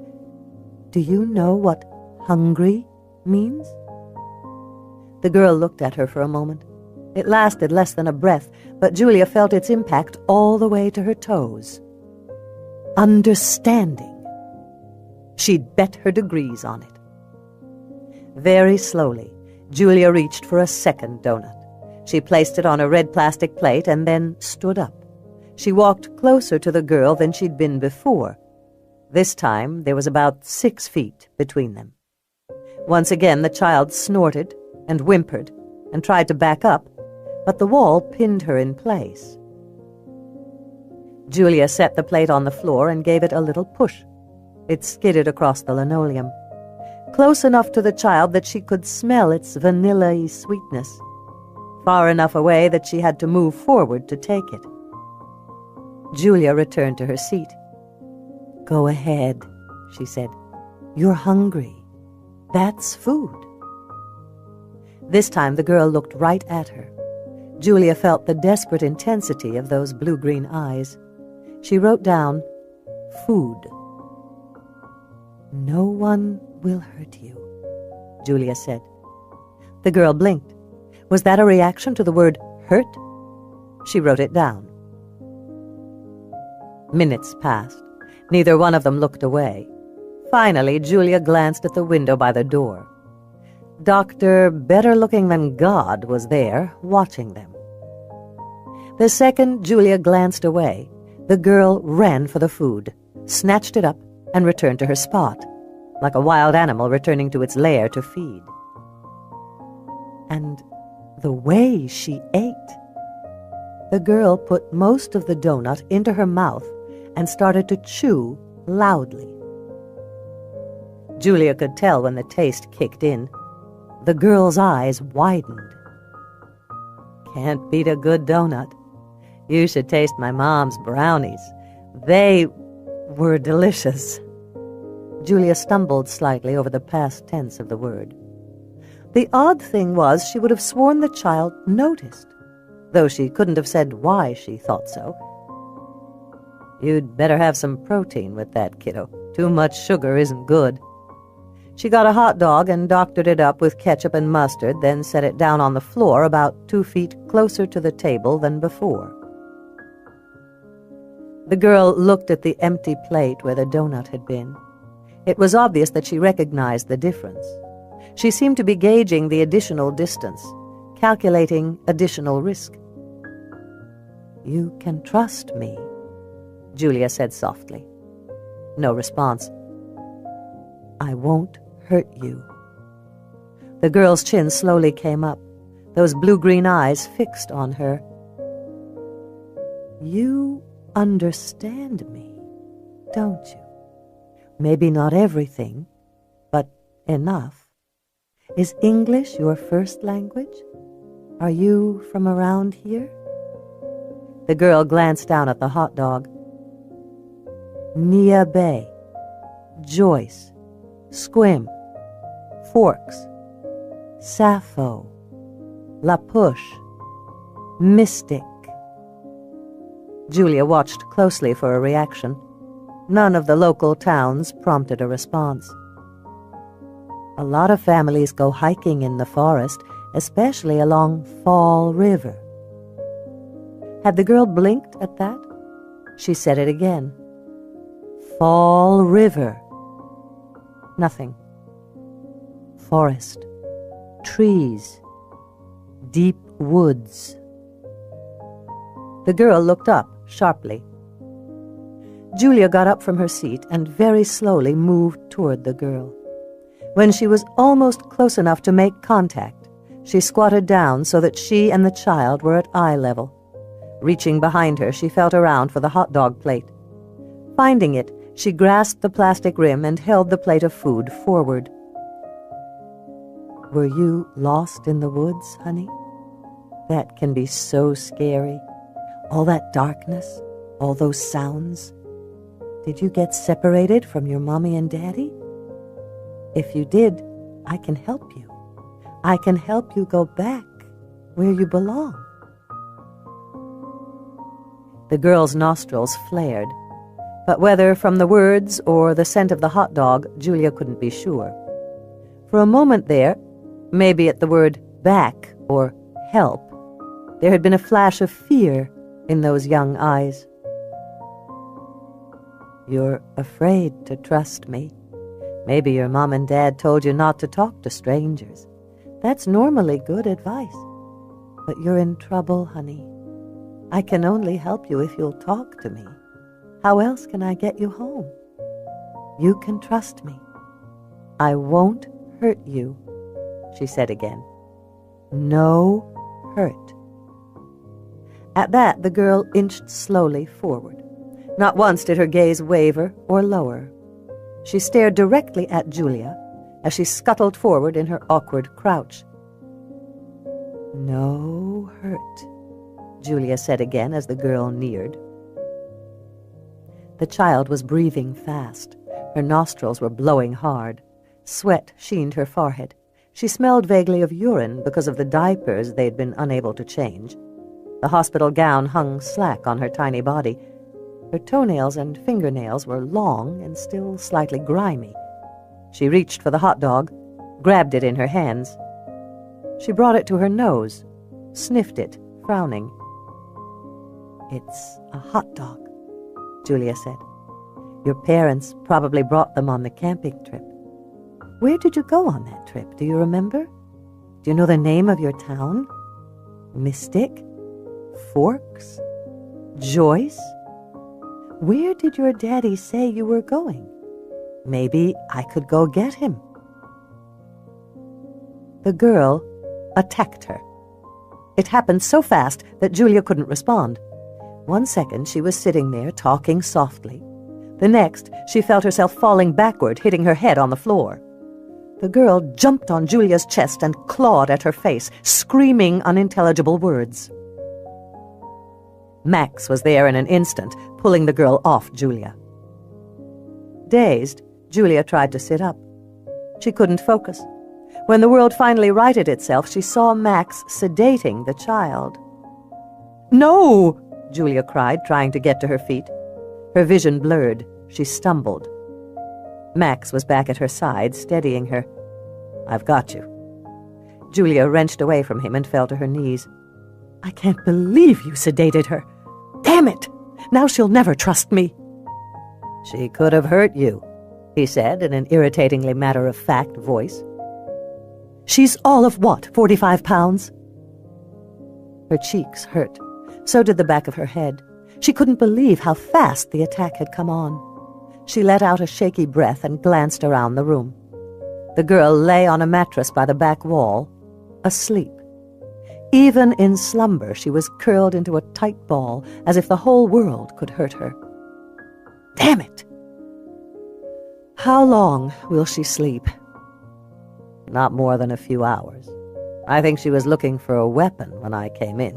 If she'd found one, she could have really hurt you. Julia rolled her eyes. No doubt he was one of those people whose lives had never been touched by violence of any kind. It's hardly the first time I've been attacked by a patient. I doubt it'll be the last. Part of the job description. Next time, don't sedate her without asking me. Okay? Sure. She frowned. The movement hurt. The question is, what did I say? What do you mean? You saw her. She was fine. I thought maybe she was even understanding a few words. Then, bam! I must have said just the wrong thing. I'll listen to the tapes tonight. Maybe that will give me a clue. She looked back at the girl. Poor baby. We should get you cleaned up. Those scratches on your cheek are pretty deep, and God knows what kind of bacteria is under her fingernails. Julia could hardly disagree. As they walked down the hallway, she realized how much her head hurt. So much that she felt queasy and unsteady. I've never seen anyone move so fast. She was like a cat. Daisy Grimm swears she flew into the maple tree on Self Park. Daisy still carrying Fred's ashes around with her? She is. Fred died when I was in 7th grade. Need I say more? Max guided her into an empty examining room. Sit. Let me guess. You have dogs. He smiled. Just sit down. I need to look at your injuries. She was too weak to argue, so she sat on the end of the table. Paper rustled beneath her butt. Other than their breathing, it was the only sound in the room. His touch was surprisingly gentle on her face. She'd expected him to be clumsier, a little uncertain. This was nurse's work, after all. She winced when he dabbed the antiseptic on her wounds. Sorry. It's not your fault. He was too close. She shut her eyes. That was when she felt his breath on her cheek, a little stream of it that smelled of red-hot gum. She opened her eyes. He was right there, looking at her, blowing cool breath on her cuts. Her heart skipped a beat. Thanks, she said, jerking backward, trying to smile. Oh, for God's sake, Julia. She'd always been uncomfortable around good-looking men. Sorry. He didn't seem sorry at all. I just wanted to help. Thanks. I'm fine. He closed up the supplies and stowed everything back in the overhead cabinets. When he turned back to face her, he kept a certain distance between them. You should take the rest of the day off. Have Ellie watch you. Concussions. I know the risks, Max, and the symptoms. I'm sure I don't have a concussion, but I'll be careful. It wouldn't hurt to lie down for a while. She saw the way he smiled when he said, lie down, and it hardly surprised her. No doubt he was the type of man who could find a sexual innuendo in every conversation. That little girl is counting on me, Max. I need to go to the police station, and then to the library, but I'll take it easy. Why do I think you don't know how to take it easy? She frowned. That did surprise her. She wouldn't have pegged him as the kind of man who really understood women. Loved them, yes. Used them, certainly. But understood them? No. Philip had never been very intuitive. Am I that transparent? As glass. How are you getting to the station? I'll call Ellie. I could give you a ride. She slid off the table. This time when she stood, she felt a little steadier. She was about to say, that's not necessary, when she caught a glimpse of herself in the mirror. Wow! She moved closer. 4 angry, seeping claw marks slashed across her left cheek. Already the skin was swelling, and it looked like she was going to wake up tomorrow morning with a black eye. She really got me. He handed her a tube of antibiotic ointment. Keep, I know. Thanks. She took it from him and slipped it in her pocket. Come on, I'll take it to the station. Instead of arguing, she fell into step beside him. But not too close. 6. Are you sure this is how it's done? Peanut asked for at least the 10th time in as many minutes. Do I look like Diane Sawyer? Ellie responded sharply. Whenever she got nervous, she got snippy, and this was her first press conference. She needed to do everything right, or she'd come off looking like an idiot. And if there was one thing Ellie hated, it was looking and feeling stupid. That was why she'd left college. It was better to quit than to fail. Ellie, are you having a meltdown? I'm fine. The police station had been transformed into a makeshift press room. They'd pushed their desks to the perimeter of the room. 10 chairs had been set up and 2 rows of 5 each in the middle. A podium, dragged from the Rotary Club storeroom, had been placed in front of them. Cal sat at his desk answering the phones. Peanut stood in the hallway surveying the setup. For some bizarre reason, she was certain she knew how to manage this. As if. Ellie, at least, had some media experience. Her Uncle Joe had held a press conference once, back when she was a new recruit. Her ex, Alvin, had sworn he'd seen Bigfoot. A few local papers and 1 tabloid had shown up. And so had Alvin, drunk as a parolee. Ellie checked the chairs again. On each metal seat was a flyer held in place by a small stone. She was rereading the statement she'd prepared when Earl walked into the station. He was in full dress uniform, with his few remaining strands of hair shellacked in place. He seemed taller. Lifts in his shoes. The realization made her smile. Not that she could tease him much. She'd applied a pretty healthy amount of makeup herself. It was her first time on television, and she wanted to look good. "Hey, Earl, you ready for the hoopla?"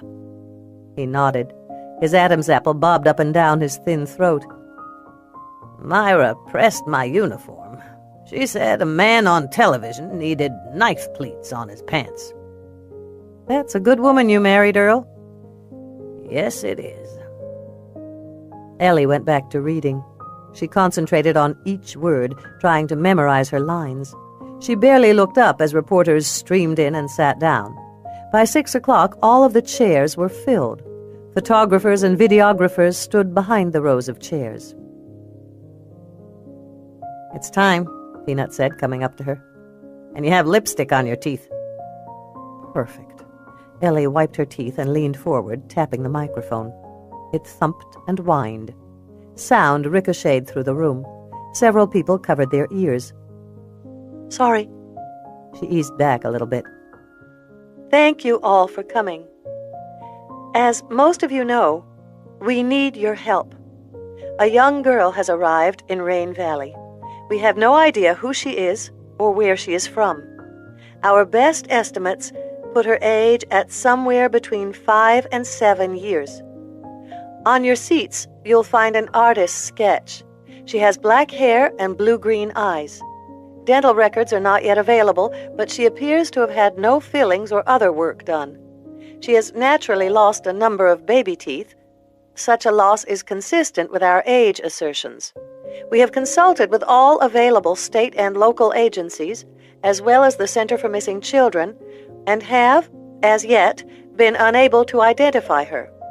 We're hoping that you all run this as front-page news to get the word out. Someone must know who she is. "A drawing? What the hell is that about?" someone said. We're in the process of getting a photograph. For now, this is what's available, Ellie answered. Mort from the Rain Valley Gazette stood up. "How come she doesn't just tell you her name?" She hasn't spoken yet, Ellie answered. "Can she speak?" We don't have a definitive answer to that yet.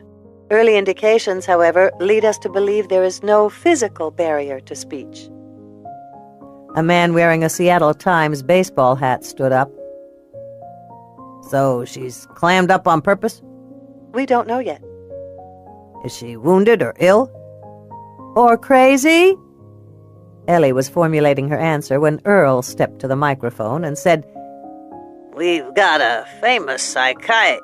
Ellie kicked him hard. "Our very best doctors are taking care of her," she said. "That's all we have for now. Hopefully someone will come forward who can answer some of these thorny questions for us." "I heard she had a wolf pup with her," this from a woman near the back. "And that she jumped from a branch that was 40 feet in the air," someone else added. Ellie sighed. "Let's not get carried away by small-town rumors. The point is the identification of this child." "You're not giving us much to go on," someone said. Ellie had said everything she had to say, but the questions just kept on coming. Her personal favorite, this from Mort. "Are you sure she's human?" From there it was all downhill. "You're lucky it was raining this morning when I left the house. Otherwise I'd have my motorcycle," Max said, opening the passenger door of his truck for her. "Let me guess," she said as he got into the driver's seat and started the engine. "Harley-Davidson."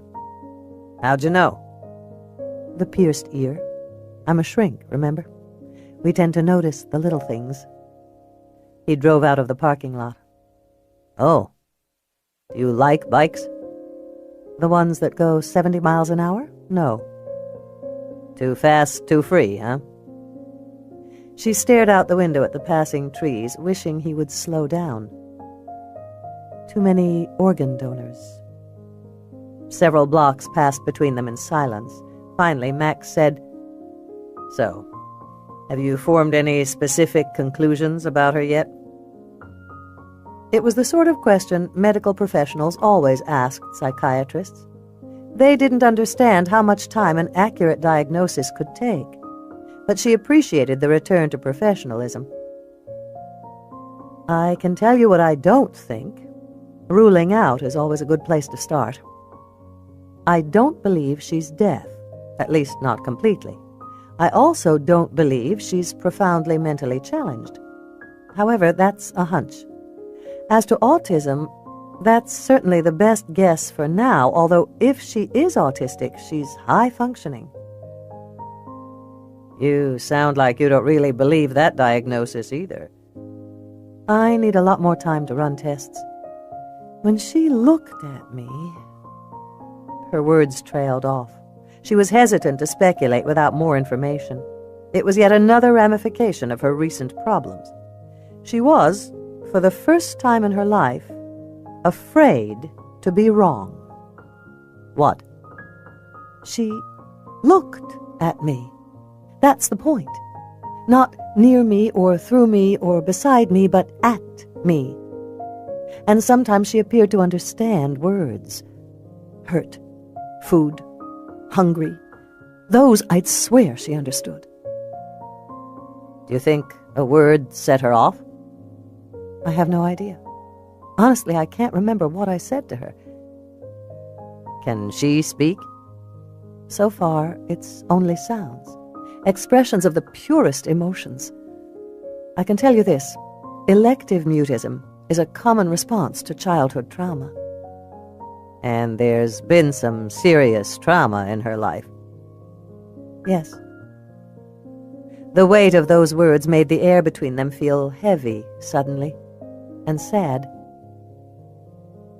"Maybe she was kidnapped," Max said quietly. It had been on Julia's mind all day, that thought. It was the dark shadow that lay behind all her questions. That's what I'm afraid of, too. This girl's physical scars could be nothing compared to her emotional trauma. "She's lucky you're here, then." Actually, I'm the lucky one. The minute the words were out, Julia wished them back. She wasn't sure why she'd revealed something so personal, and to this man she hardly knew. Thankfully, he didn't respond. He turned left onto Azalea Street and found it barricaded. "That's odd. Another broken water main, most likely." He backed out and drove a block down Cascade, then parked. I'll walk you in. That's hardly necessary. I don't mind. Julia didn't want to make a big deal out of it, so she nodded. They walked down the quiet tree-lined street toward the police station. It's beautiful here, she said. I'd forgotten, especially in the fall. She was just about to remark on the brightly colored leaves when she turned the corner and saw the reason for the barricade. The street was clotted with news vans. Dozens of them. "Stop!" she said quickly, realizing a moment too late that she'd screamed the word at Max. She spun around so fast she ran into him. His arms curled around her, steadied her. If the press saw her now, with her battered face, they'd have a field day, especially when they found out that her own patient had injured her. "The station's right there. The front door. I know where the damned front door is. I need to get out of here now." He saw the news vans and made the connection. When he looked at her, she was that doctor. "Let me go," she said, wrenching out of his arms. He pointed across the street. "That's the Lutheran church. Go on in. I'll send Ellie." "Thanks." She'd only taken a step or two when he called out her name. She turned back to him. "What?" He took a step toward her but didn't say anything. She rolled her eyes. "Just say what's on your mind, Max. Everyone has a damned opinion. I'm used to it." "Do you want me to stay with you?" Julia drew in a sharp breath and looked up at him. She was reminded suddenly of how long she'd been alone. "No. But thanks." Without looking at him again, she walked away. Max walked up the concrete steps toward the police station. As he stepped inside, the reporters turned on him like a school of barracuda. When they realized he was a nobody, they turned away. He stood by the door, waiting for the press conference to end, and thinking about Julia. In that moment when she'd seen the news vans, he'd seen the emotions flash through her green eyes. Fear, hope, despair. Her vulnerability lasted for a heartbeat, maybe less, but he saw it, and he understood. Remembered.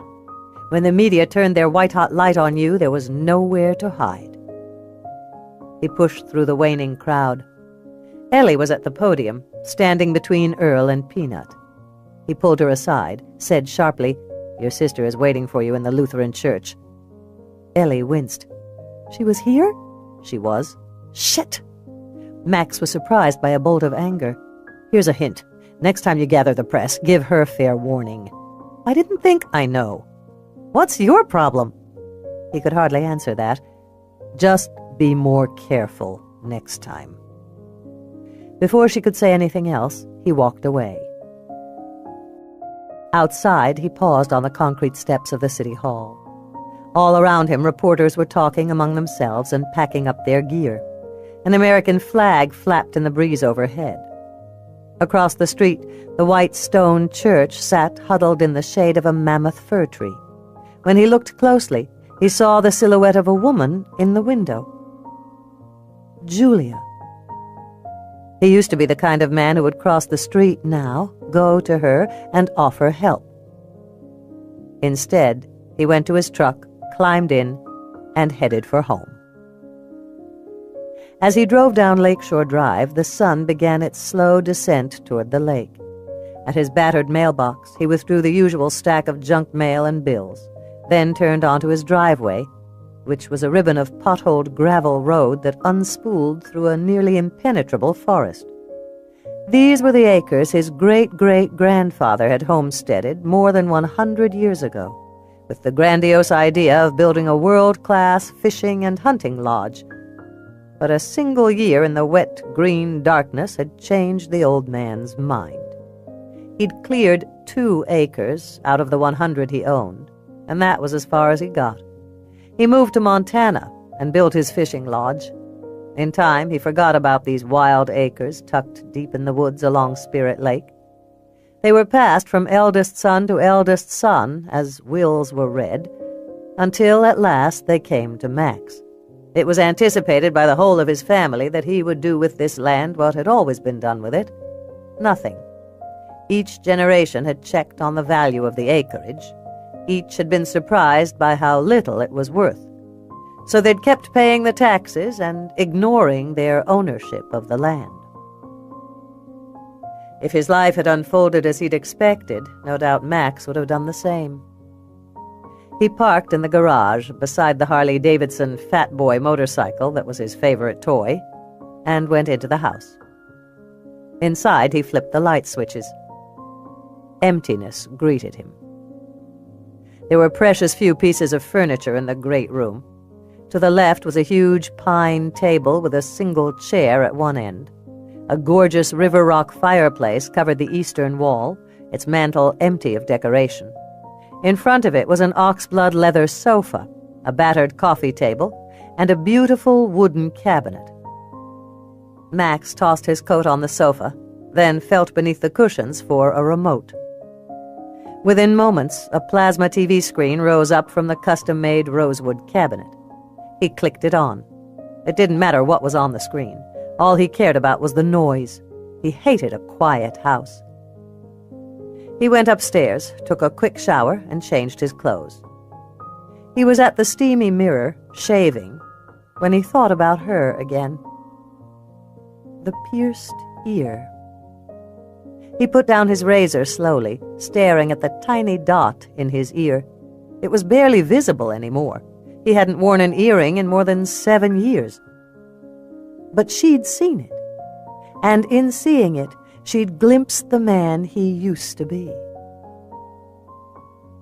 "You decided to hold a press conference without warning me?" Julia couldn't help yelling at her sister. "Why not just tie a yellow ribbon around my throat and toss me to the wolves?" "How was I supposed to know you'd stop by? You never came home last night, but I'm supposed to plan around your movements. Who am I, Karnak the Magnificent?"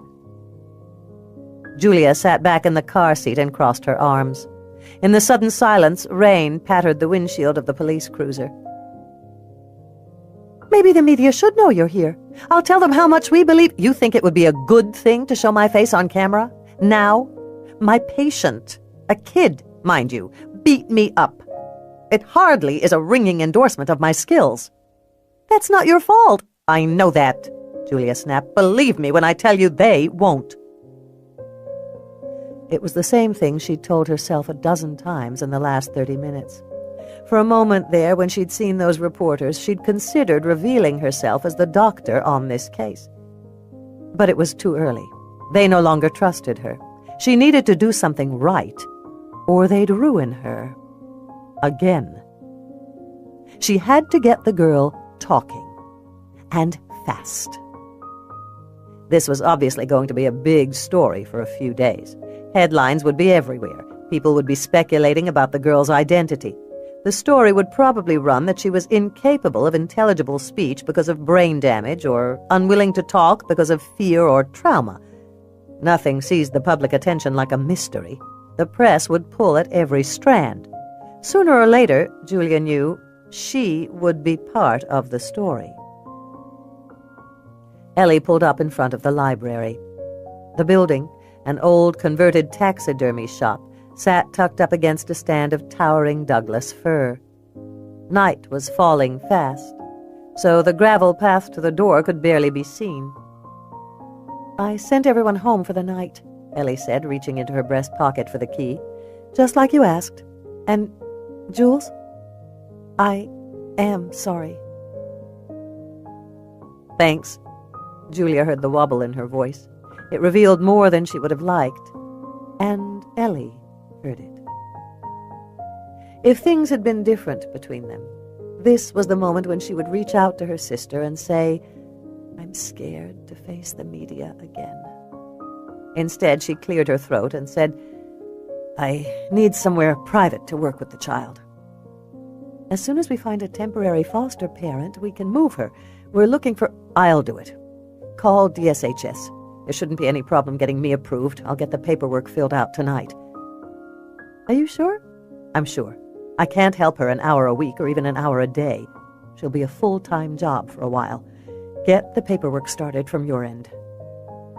Okay. Headlights came up behind them, illuminating the cab.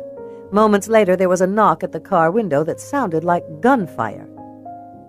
Julia opened the car door. Penelope stood alongside the passenger door, waving happily. Behind her was a battered old pickup truck. She was already into her sentence when Julia stepped out. Said you could borrow old Bertha for a while. She was his daddy's hay truck when they lived in Moses Lake. The keys are in it. Thank you, Penelope. Call me Peanut. Heck, we're practically related, with Ellie being my best friend and all.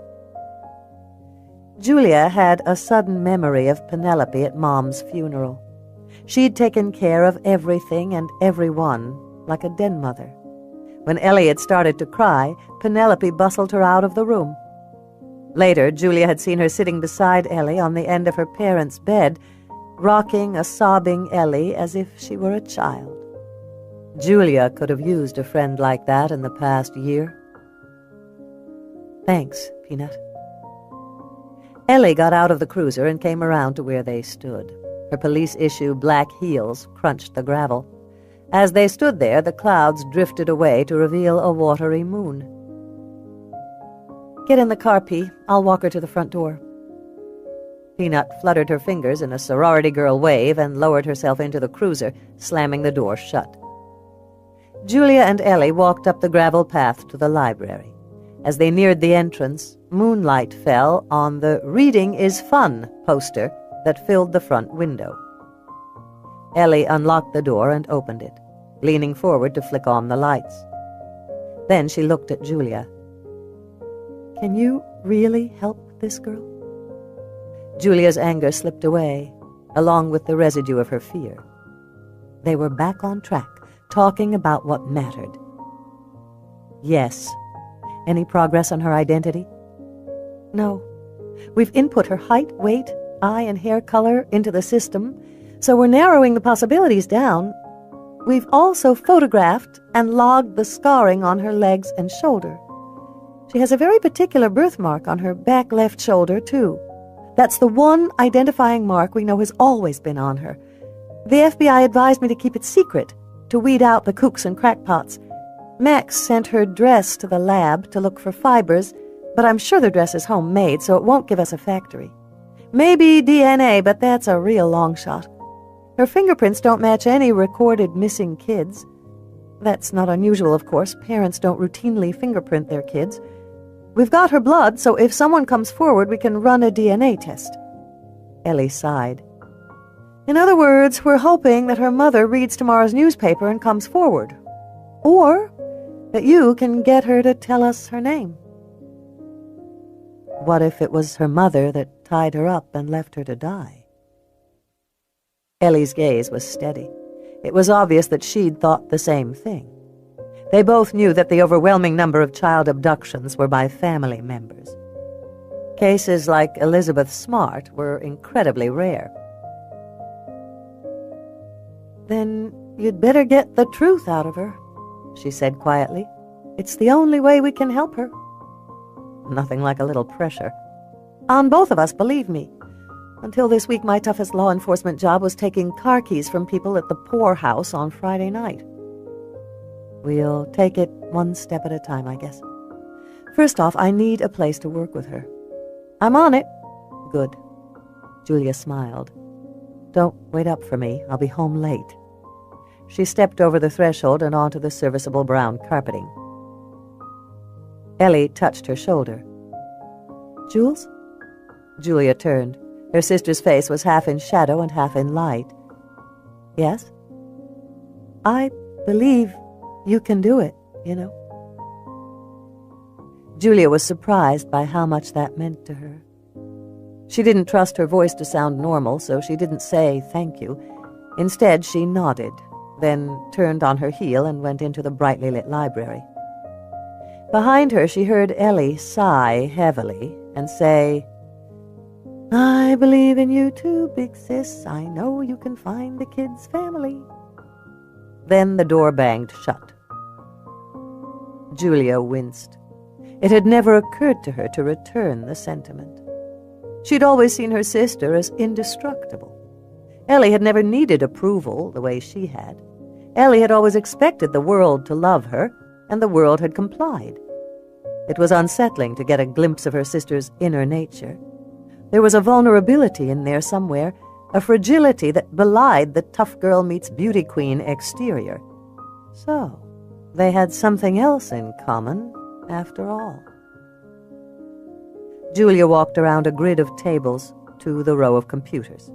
There were 5 of them, 4 more than she'd expected, sitting on individual desks beneath a cork bulletin board studded with book covers and flyers announcing local events. She pulled a legal-sized yellow tablet and a black pen out of her briefcase, then scouted through the interior pockets for her handheld tape recorder. Finding it, she added new batteries, turned it on, and said, "Case File 1, patient name unknown." Clicking the stop button, she sat down on the hard wooden chair and scooted closer to the screen. The computer came on with a thump buzz. The screen lit up. Within seconds, she was surfing the net and making notes. While she wrote, she also talked into the recorder. Case number 1. Patient. Female child, age unknown. Appears to be between 5 and 7 years of age. Name unknown. Child presents with limited or no language ability. Physical assessment is severe dehydration and malnutrition. Extensive ligature-type scarring on body suggests some serious past trauma. Socialization impairment appears to be marked, as does her ability to interact in an age-appropriate manner. Child exhibited utter stillness for hours, broken by period of high excitability and irritation. Additionally, she appears to be terrified of shiny metal objects. Initial diagnosis, autism. She clicked the recorder off, frowning.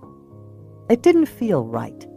She Googled autism, symptoms of, and read through the list of behaviors typically associated with autism. None of it was new information. Language delay. Some never acquire language. Lack of pleasure at being touched. Unable or unwilling to make eye contact. Ignores surroundings. May appear deaf due to ignoring of sounds or world around him or her. Repetitive physical behaviors common, i.e. hand clapping, toe tapping. Severe temper tantrums. Unintelligible gibberish. Savant abilities may develop, often in math or music or drawing. Failure to develop peer relationships appropriate to age level. The list went on. According to the DSM-4 criteria, a patient who exhibited a set number of the symptoms could reasonably be diagnosed as autistic.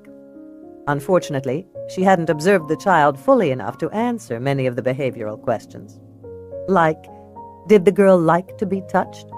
Could she exhibit reciprocal emotions?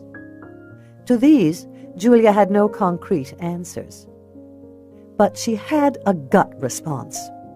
The girl could speak, at least some, and she could hear and understand some limited amount. Strangely, Julia was convinced that the girl's responses were normal. It was the world around her that was wrong. There was no point in running through the related diagnoses: Asperger's syndrome, Rett's syndrome, childhood disintegrative disorder, or PDD-NOS. She simply didn't have enough information. On her pad, she wrote, "Tomorrow, study social interaction, patterns of behavior, if any, motor skills." She clicked the pen shut, tapped it on the table. There was something she was missing. She went back to the computer and started searching. She had no idea what she was looking for. For the next 2 hours, she sat there, taking notes on whatever childhood behavioral and mental disorders she could find, but none of them gave her that aha moment. Finally, at around 11, she ran a Google search on lost children. That took her to a lot of television movies and kidnapping sites. That was her sister's job. She added woods to the search to see how many similar cases there were of children lost or abandoned in a forest or national park. Feral children came up. It was a phrase she hadn't seen in print since her college days. Below it was the sentence fragment, "Lost or abandoned children raised by wolves or bears in the deep woods may seem—" She moved the cursor and clicked. Text appeared on the screen. Feral children are lost, abandoned, or otherwise forgotten children who survive in completely isolated conditions. The idea of children raised by wolves or bears is prevalent in legend, although there are few scientifically documented cases. Some of the more celebrated such children include the 3 Hungarian bear boys, 17th century, the girl of Oranienburg, 1717, Peter the Wild Boy, 1726, Victor of Aveyron, 1797, Caspar Hauser, 1828, Kamala and Amala of India, 1920, Jeannie, 1970. The second most recent case listed had been in the 1990s. It featured a Ukrainian child named Oksana Malaya, who was said to have been raised by dogs until the age of 8. She never mastered normal social skills. Today, at the age of 23, she lived in a home for the mentally disabled. In 2004, a 7-year-old boy, also reportedly raised by wild dogs, was found in the deep woods of Siberia. To date, he had not learned to speak. Julia frowned and hit the print key. It was unlikely as hell that this girl was a true wild child. The wolf pup, the way she eats. But if she were, this child could be the most profoundly damaged patient she would ever treat. And without extensive help, the poor girl could be as lost and forgotten in the system as she'd been in the woods. Julia leaned over and took the stack of papers from the printer. On top lay the last page she'd printed. A black-and-white photograph of a little girl stared up at her. The child looked both frightened and strangely fixated. The caption below it read, "Jeannie. After 12 years of horrific abuse and isolation, she became a media sensation, the modern equivalent of the wild child raised in a California suburb. Saved from this nightmare, she was brought into the light for a short time, until, like all the wild children before her, she was forgotten by the doctors and scientists and shuffled off to her shadowy fate. Life in an institution for the mentally disabled." Julia couldn't imagine being the kind of doctor that would use a traumatized child for career advancement, but she knew that sooner or later those kinds of people would come for the girl. If the true story were as bad as she thought it could be, it would make front-page news. "I won't let anyone hurt you again," Julia vowed to the little girl asleep in the hospital. "I promise." 7. By 8 o'clock that evening, the phones finally stopped ringing. There had been dozens of press conference-related fact-checking calls and faxes and queries from the reporters who'd been here and those who hadn't bothered to come but had somehow gotten wind of the story. And, of course, the locals had arrived in a steady stream until the dinner hour, begging for any scrap of news about Rain Valley's most unexpected guest. "The quiet before the storm," Peanut said.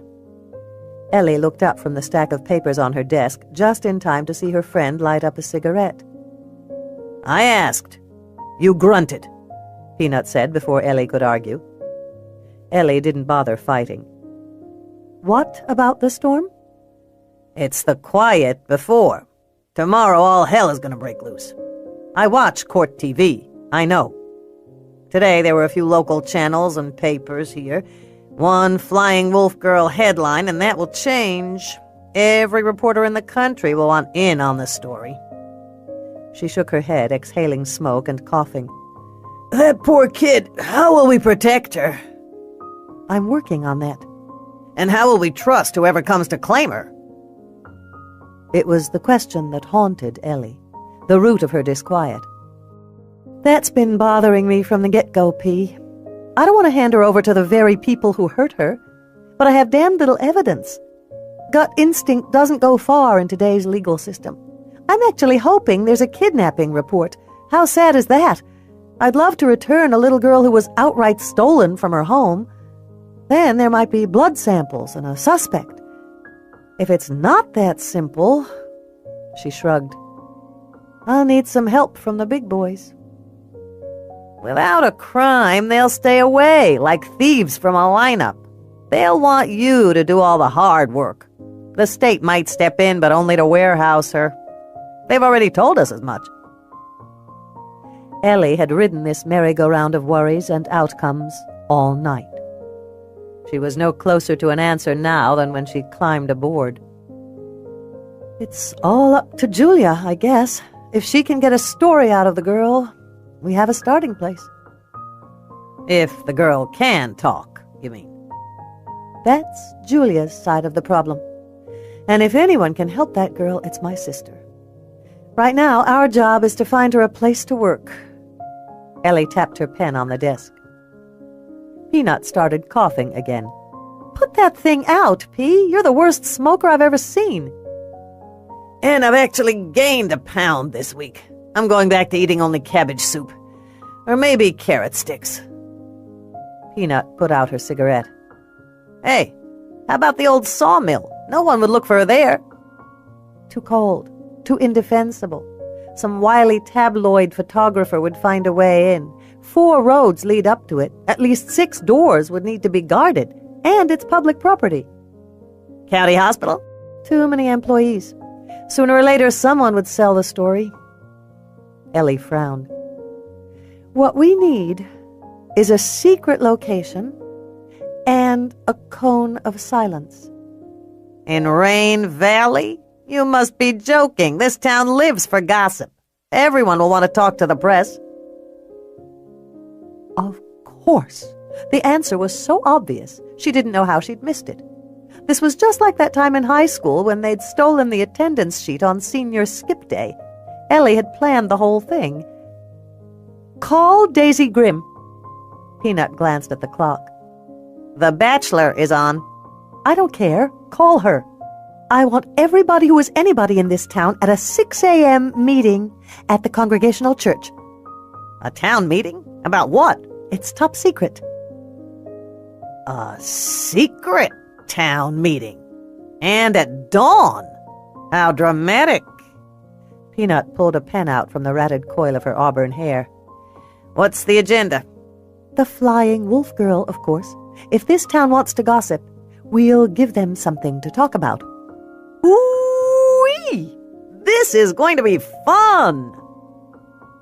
For the next hour, Ellie worked on the plan, while Peanut called their friends and neighbors. By 10 o'clock, they were done. Ellie looked down at the contract she'd devised. It was perfect. I, blank, agree to keep any and all information about the wolf girl completely confidential. I swear I won't tell anyone anything that I learned at the town meeting in October. Rain Valley can count on me. Signature required. It won't hold up in court, Peanut said, coming over to her. Who are you, Perry Mason? I watch Boston Legal and Law and Order. Ellie rolled her eyes. It doesn't need to be legally binding. It just needs to seem like it is. What does this town love more than anything? Parade. Ellie had to concede that point. Okay, second most. 2-for-1 sale? Gossip, she said, realizing Peanut could make guesses until dawn. And secrets. She stood up and reached for her coat. The only problem will be Julia. Why's that? She's not going to like the idea of a town meeting. Why not? You remember how it was for her in town. No one knew what to make of her. She walked around with her nose in a book. She never talked to anyone but our mom. That was a long time ago. She won't care what people think of her now. She's a doctor, for cripe's sake. She'll care, Ellie said with a sigh. She always did. He is deep in a green darkness, Overhead, leaves rustle in an invisible breeze. Clouds mask the silvery moon. There is only the sheen of light. Perhaps it is a memory. The girl is crouched on a branch, watching him. She is so still that he wonders how his gaze found her. "Hey," he whispers, reaching out. She drops to the leaf-carpeted floor without a sound. On all fours, she runs away. He finds her in a cave, bound and bleeding. Afraid, he thinks he hears her say, "Help," and then she is gone. There is a little boy in her place, blonde-haired. He is reaching out, crying. Max came awake with a start. For a moment he had no idea where he was. All he saw around him were pale pink walls and ruffles, a collection of glass figurines on a shelf, elves and wizards. There was a vase full of silk roses on the bedside table and 2 empty wine glasses. Trudy. She lay beside him, sleeping. In the moonlight, her naked back looked almost pure white. He couldn't help reaching out. At his touch, she rolled over and smiled up at him. "You're going?" she whispered, her voice throaty and low. He nodded. She angled up to her elbows, revealing the swell of her bare breasts above the pink blanket. "What is it, Max? All night you were distracted." "The girl," he said simply. She reached out, traced his cheekbone with her long fingernail. "I thought so. I know how much hurt kids get to you. Picked a hell of a career, didn't I? Sometimes a person can care too much." In the uncertain light, he thought she looked sad, but he couldn't be sure. "You could talk to me, you know." "Talking isn't what we do best. That's why we get along so well." "We get along because I don't want to be in love." He laughed. "And I do." She smiled knowingly. "See ya, Max." He kissed her shoulder, then bent down for his clothes. When he was dressed, he leaned closer to her and whispered, "Bye," and then he left. Within minutes, he was on his motorcycle and racing down the black, empty expanse of road. He almost turned onto the old highway. Then he remembered why he'd left Trudy's house in the first place. The dream he'd had. His patient. He thought about that poor girl all alone in her room. Kids were afraid of the dark. He changed directions and hit the gas. At the hospital, he parked beside Penelope Nutter's battered red pickup and went inside. The hallways were empty and quiet, with only a few nighttime nurses on duty. The usual noises were gone, leaving him nothing to hear save the metronome patter of his footsteps. He stopped by the nurse's station to get the girl's chart and check on her progress. "Hey, doctor," said the nurse on duty. She sounded as tired as he felt. Max leaned against the counter and smiled. "Now, Janet, how many times have I asked you to call me Max?" She giggled and blushed. "Too many." Max patted her plump hand. Years ago, when he'd first met Janet, all he'd seen was her Tammy Faye fake eyelashes and Marge Simpson hair. Now, when she smiled, he saw the kind of goodness that most people didn't believe in. "I'll keep hoping." Listening to her girlish laughter, he headed for the daycare center. There he peered through the window, expecting to see the girl curled up on the mattress on the floor, asleep in the darkness. Instead, the lights were on, and Julia was there, sitting on a tiny chair beside a child-sized Formica table. There was a notebook open on her lap and a tape recorder on the table near her elbow. Although he could only see her profile, she appeared utterly calm. Serene, even. The girl, on the other hand, was agitated. She darted around the room, making strange, repetitive hand gestures. Then, all at once, she stopped dead and swung to face Julia. Julia said something. Max couldn't hear it through the glass. The words were muffled. The girl blew snot from her nose and shook her head. When she started to scratch her own cheeks, gouging the flesh, Julia lunged at her, took her in her arms. The girl fought like a cat, but Julia hung on. They stumbled sideways, fell down on the mattress. Julia held the girl immobile, ignoring the snot flying and head shaking. Then Julia started to sing. He could tell by the cadence of her voice, the way the sounds blended into one another. He went to the door and quietly opened it, just a crack. The girl immediately looked at him and stilled, snorting in fear. Julia sang, "Tale as old as time, song as old as rhyme." He stood there, mesmerized by the sound of her voice. Julia held the girl and stroked her hair and kept singing. Not once did she even glance toward the door. Slowly, the minutes ticked by. Beauty and the Beast gave way to other songs. First, it was "I'm a Lonely Little Petunia in the Onion Patch," and then "Somewhere Over the Rainbow," and then "Puff the Magic Dragon." Gradually, the girl's eyelashes fluttered shut, reopened. The poor thing was trying so hard to stay awake. Julia kept singing. Finally, the girl put her thumb in her mouth, started sucking it, and fell asleep. Very gently, Julia tucked her patient into bed and covered her with blankets, then went back to the table to gather her notes. Max knew he should back away now, leave before she noticed him, but he couldn't move. The sound of her voice had captured him somehow, as had the glimmer of pale moonlight on her hair and skin. "I guess this means you like watching," she said without looking at him. He would have sworn that she'd never once glanced at the door, but she'd known he was there. He stepped into the room. "You don't miss much, do you?" She put the last of the papers in her briefcase and looked up. Her skin appeared ashen beneath the dim lighting. The scratches on her cheeks were dark and angry. A yellow bruise marred her forehead, but it was her eyes that got to him. "I miss plenty." Her voice was so soft it took him a second to really hear what she'd said. "I miss plenty."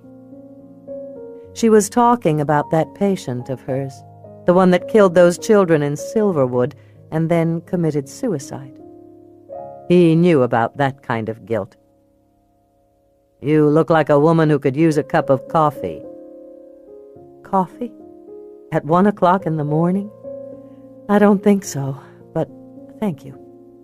She sidled past him, then herded him out of the daycare center and shut the door behind him. "How about pie?" he said as she headed down the hallway.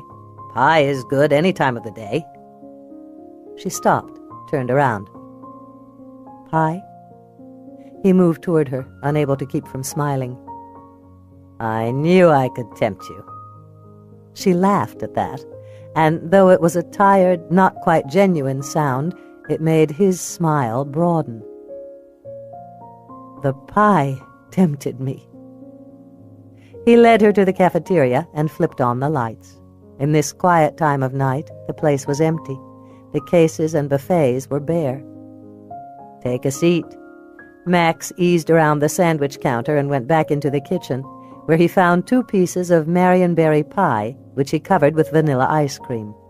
Then he made 2 cups of herb tea and carried a tray out into the dining room and set it down on the table in front of Julia. "Chamomile tea, to help you sleep," he said, sliding into the booth seat opposite her. "And marionberry pie, a local favorite." He handed her a fork. She stared at him, frowning slightly. "Thanks," she said after a pause. "You're welcome." "So, Dr. Saracen," she said after another long silence, "do you make a habit of luring colleagues down to the cafeteria for early morning pie?" He smiled. "Well, If by colleagues you mean doctors, there aren't exactly a lot of us. To be honest, I haven't taken old Doc Fisher out for pie in ages. How about the nurses? He heard a tone in her voice and looked up. She was eyeing him over the beige porcelain of her cup, assessing him. It sounds to me like you're asking about my love life. He smiled. Is that it, Julia? Love life? She put a slight emphasis on love. Do you have one of those? I would be surprised. He frowned. You sure think you know me. She took a bite of pie. Let's just say I know your kind. No, let's not say that. Whoever you're confusing me with is not sitting at this table. You just met me, Julia. Fair enough. Why don't you tell me about yourself, then? Are you married? An interesting first question. No. Are you? No. Ever been married? No. Ever get close? She glanced down for a second. It was all he needed to know. Someone had broken her heart. He'd bet that it was fairly recent. Yes. How about you? Have you ever been married? Once. A long time ago. That seemed to surprise her. Kids? No. She looked at him sharply, as if she'd heard something in his voice. Their gazes held. Finally, she smiled. So, I guess you can have pie with anyone you'd like? I can. You've probably had pie with every woman in town. You give me too much credit. Married women make their own pie. And how about my sister? His smile faded. Suddenly, the flirting didn't seem so harmless. What about her? Have you had pie with her? A gentleman wouldn't really answer that, now would he? So you're a gentleman. Of course. He was becoming uncomfortable with the course of their conversation. How is your face feeling? That bruise is getting uglier. We shrinks get popped now and then, hazards of the trade. You can never quite know what a person will do, can you? Her gaze met his. Knowing is my job, although by now the whole world knows I missed something important. There was nothing he could say, no real comfort he could give, so he stayed quiet. No platitudes, Dr. Saracen? No God doesn't give you more than you can bear speech? Call me Max. Please. He looked at her. And sometimes, God breaks your fucking back. It was a long moment before she said, How did he break you, Max? He slid out of the booth and stood beside her. As much as I'd love to keep chatting, I have to be at work at 7, so... Julia put the dishes on the tray and slid from the booth. Max took the tray to the kitchen and put the dishes in the dishwasher. Then they walked side by side through the quiet, empty hallways and out to the parking lot. I'm driving the red truck, she said, digging through her purse for the keys. Max opened the door for her. She looked up at him. Thanks. You're welcome. She paused, then said, No more pie for me. Just so you know. Okay? He frowned. But thanks again. She got in the truck, slammed the door shut, and drove away. 8. Julia refused to let herself think about Max. She had enough on her mind right now without obsessing over some small-town hunk. So what if he intrigued her? Max was definitely a player, and she had no interest in games or the kind of man who played them. That was a lesson Philip had taught her. She turned onto Olympic Drive. This was the oldest part of town, built back in the 30s for the families of mill workers. Driving through here was like going back in time.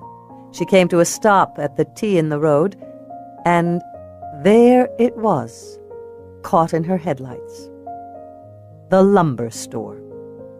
In this middle-of-night hour, she couldn't read the orange banner that hung in the window. Still, she knew the words by heart.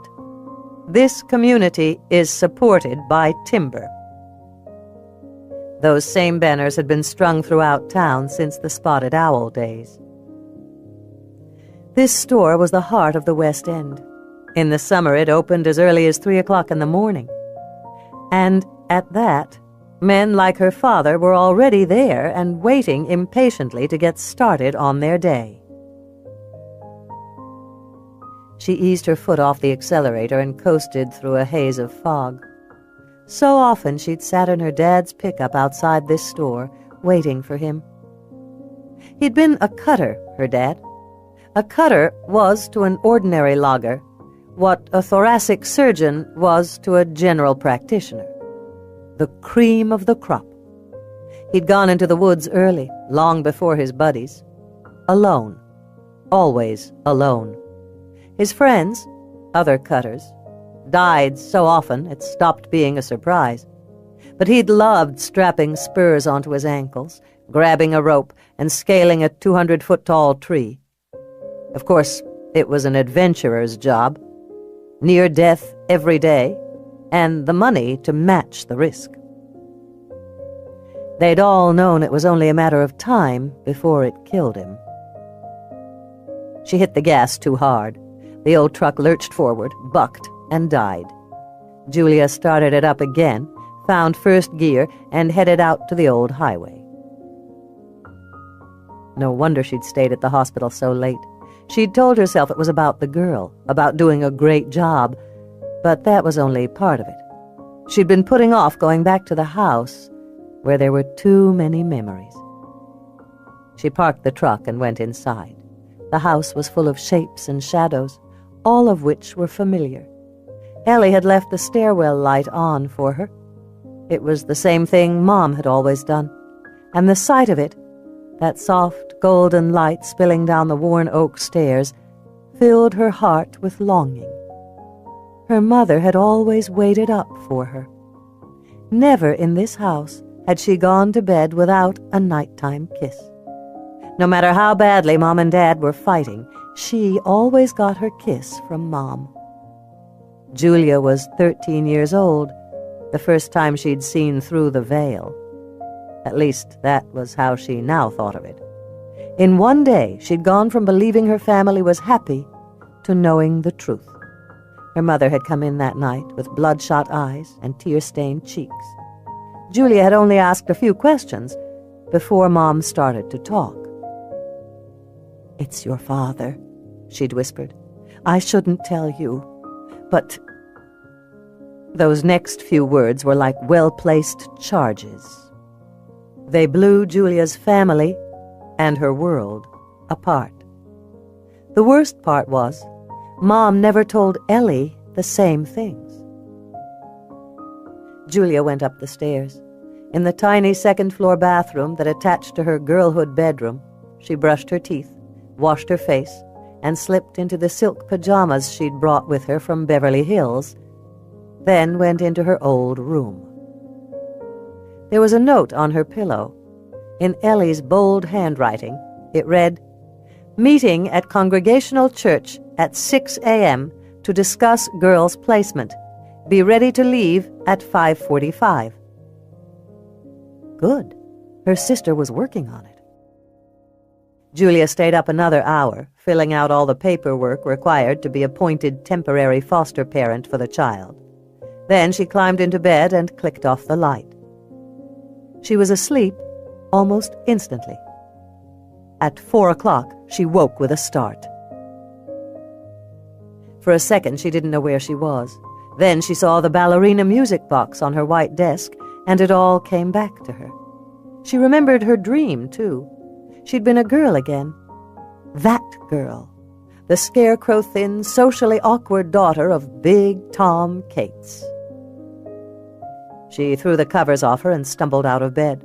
Within minutes she was in her jogging clothes and outside, running down the old highway past the entrance to the national park. By 5:15 she was back home, breathing hard, feeling like her grown-up self again.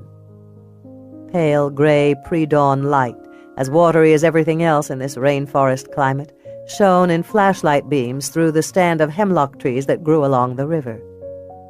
She didn't decide to move, didn't want to, but before she knew it, she was walking across the yard to the river. Move back a little bit. Out of my way. I can hardly concentrate on my fishing with you skulking beside me. No wonder she had moved away from here and stayed away. The memories were everywhere. Like the trees, they seemed to draw nutrients from the land and the rain. She turned and went back into the house. Julia and Ellie were the first to arrive. They pulled up into a spot near the church's front door and got out of the car. Ellie started to say something, but the words were lost in the crunching sound of wheels on gravel. A snake of cars rolled into the parking lot, lining up side by side. The doors opened. People poured out. They were all talking at once. Their voices were loud and scratchy, competitive. Each one wanted their opinion heard. Earl and Myra were the first people out of their car. Earl was in full-dress uniform, but his wife had on fuzzy pink sweats. Her hair was up in rollers and covered by a bright scarf. Ellie took Julia by the arm and hurried her into the church. The door clanged shut behind them. Julia couldn't help feeling a twinge of nerves. It pissed her off, that weakness. None of this old crap should bother her now. It wouldn't have, if she'd come home in triumph instead of shame. I don't care what they think anymore. I really don't. So why... I never understood why you let it all get to you. Who cares if they don't like you? Girls like you can't understand, Julia said. And it was true. Ellie had always been popular. She didn't know that some hurts were like a once-broken bone. In the right weather, they could ache for a lifetime. The doors banged open and people rushed into the church, took their places in the rows of oak pews. Their voices combined, rose, sounded like a Cuisinart on high, crushing ice. Max was one of the last to arrive. He took a seat in the back. Ellie went to the pulpit. She waited until 6:10, then motioned for Peanut to shut and lock the doors. It took her another 5 minutes to quiet the crowd. "Thank you all for coming," she said finally. "I know how early it is, and I appreciate your cooperation." What's this all about, Ellie? Someone asked from the back of the room. Our shift starts in 40 minutes. Shut up, Doug, yelled someone else. Let her talk. You shut up, Al. It's about the flying wolf girl, right, Ellie? Ellie held up her hands for silence. They quieted. It's about the girl who arrived recently. The crowd erupted again, hurling questions at the podium. Can she really fly? Where is she? Where's the wolf? Julia was awed by her sister's patience. There was no eye-rolling, no sneering, no fist-pounding. She simply said, The wolf is with Floyd at the Olympic Game Farm. He's being well cared for. I heard the girl eats with her feet, someone called out. And only raw meat. Ellie took a deep breath. It was the first sign that she was losing her cool. Look, we don't have long to get ourselves together. The point is this. Do we want to protect this child? A resounding yes rose from the crowd. Good. She turned to Peanut. Hand out the contracts. To the crowd, she said, I'm going to read off your names. Please answer so I know you're here. Ellie read off the names in alphabetical order, starting with Herb Adams. One by one, people responded, until she came to Mort Elzick. There was no answer. He ain't here, Earl yelled. Okay, Ellie said. We don't mention this meeting, or the girl, to Mort, or to anyone else who isn't at this meeting. Agreed?" "Agreed," they responded in unison. "But what is it we ain't saying, Ellie?" "Yeah, speed it up. I got a charter in 30 minutes. And the mill's gonna open." Ellie held up her hands for silence. "Fair enough. As you all know by now, my sister, Julia, has come home to help. What she needs is peace and quiet and a place to work away from the media." Daisy Grimm stood up. She wore denim overalls that were covered with appliqued daisies. Her drugstore makeup was so bright against her powdered cheeks that it probably glowed in the dark. "Can your sister really help this poor girl? I mean, after what happened in California, I just wonder—" The crowd went still, waiting. "Sit down, Daisy," Ellie said sharply. "Now, here's the plan. It's a version of Hide the Walnut. We are all going to talk to the media. When asked, we're going to secretly and off the record tell where the girl is staying. You can tell them any place you want, except my house. That's where she'll be. They won't trespass on the police chief's land, and if they do, Jake and Elwood will give us warning." "We're lying? To the press?" Violet said in awe. "We are. Hopefully we can send them all on wild goose chases until we know the girl's name. And one other thing. No one mentions Julia. No one." "Lying," Marigold said, trembling like an excited puppy and clapping her hands together. "This will be fun." "Just remember," Ellie said, "until you hear differently from me, we're lying to Mort, too. No one outside this building gets to know the truth." Violet burst out laughing. "You can count on us, Ellie. Those reporters will be looking for the girl as far north as the Yukon. And I don't know about the rest of you, but I never heard of Dr. Julia Cates. I believe the poor child is seeing Dr. Welby." 9. While Ellie was parking the car, Julia went into the hospital. She was almost at the old daycare center when she turned the corner and ran into a man. He stumbled back from her, sputtering, "Watch where you're going, Julia bent down for the black canvas bag he'd dropped. "I'm sorry, I'm in a bit of a hurry. Are you okay?" He snatched the bag from her and then looked up. She frowned. He looked vaguely familiar, with his rust-colored crew cut and Coke bottle glasses. "Do I know you?" "Nope, sorry," he mumbled, glancing away quickly. Without another word, he took off, running down the hallway. She sighed. People had been doing that a lot lately. No one quite knew how to treat her since the media frenzy and the Silverwood tragedy. She picked up her briefcase and walked down the hallway to the daycare center. A few minutes later, Peanut, Max, and Ellie arrived. They stood at the window outside the daycare center, looking in. The room was full of shadows. Pockets of light grew like mushrooms above the nightlights in the various outlets, and a pale golden haze fanned down from the only ceiling fixture they'd left on. The girl lay on the floor, curled up, with her arms wrapped around her shins. The mattress, empty save for the pile of unused blankets, was beside her. From this distance, and without benefit of good lighting, she appeared to be asleep. "She knows we're watching her," Peanut said.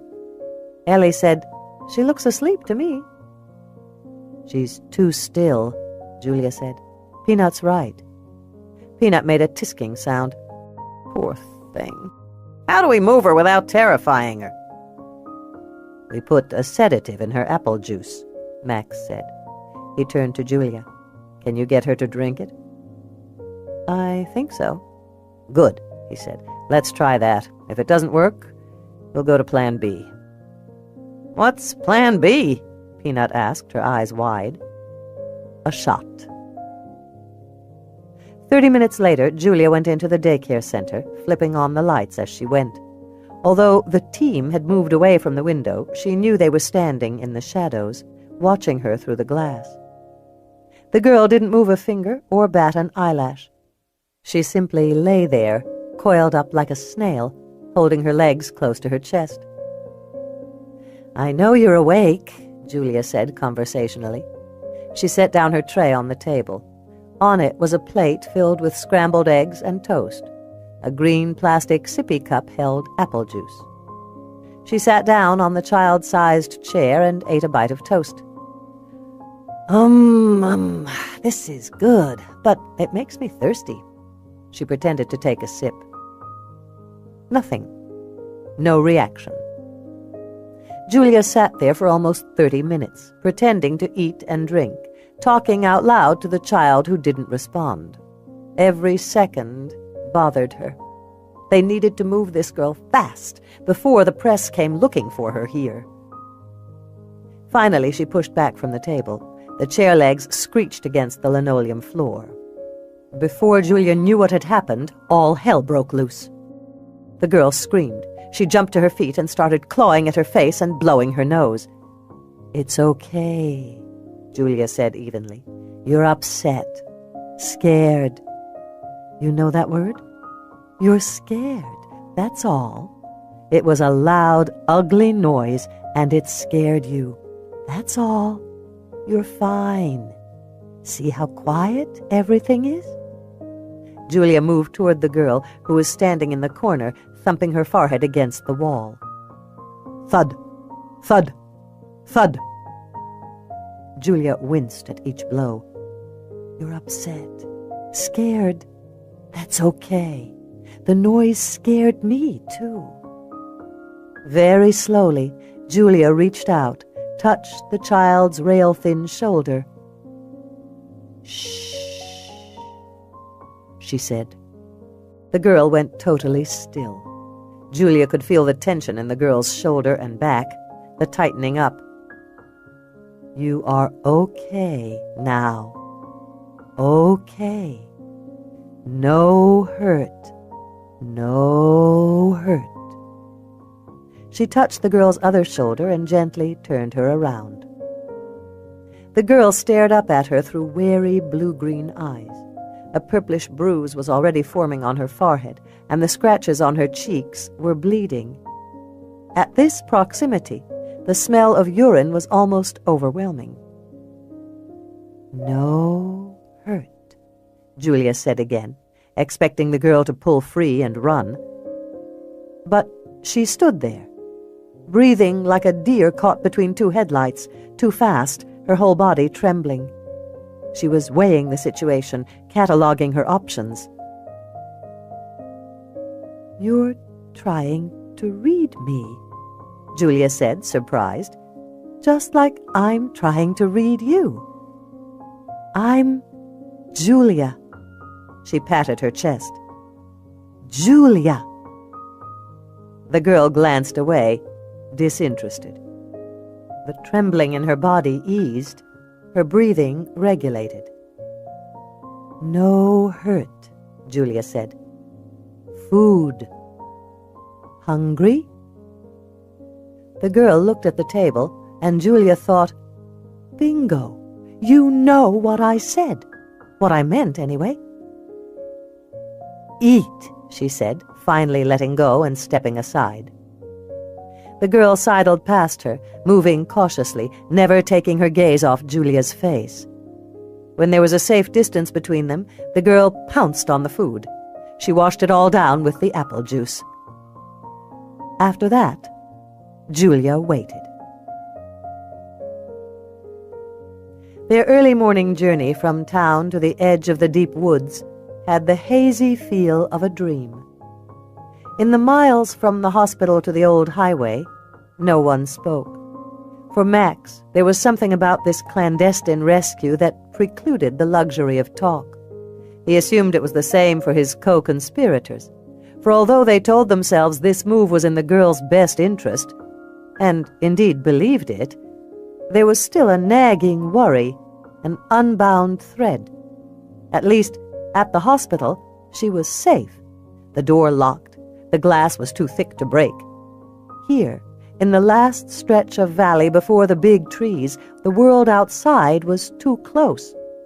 None of them doubted that those woods would beckon her. He was in the back seat of the police cruiser, with Julia seated to his right. The girl lay between them, with her head in Julia's lap, her bare feet in his. In the front seat, Ellie and Peanut sat in silence. Except for the sound of their breathing and the crunching of the tires on thick gravel, the only sound came from the radio. It was turned down so quietly it could hardly be heard at all, but every now and then Max caught a stanza or two and recognized a song. Right now it was Superman by Crash Test Dummies. He looked down at the girl in his lap. She was so incredibly thin and frail.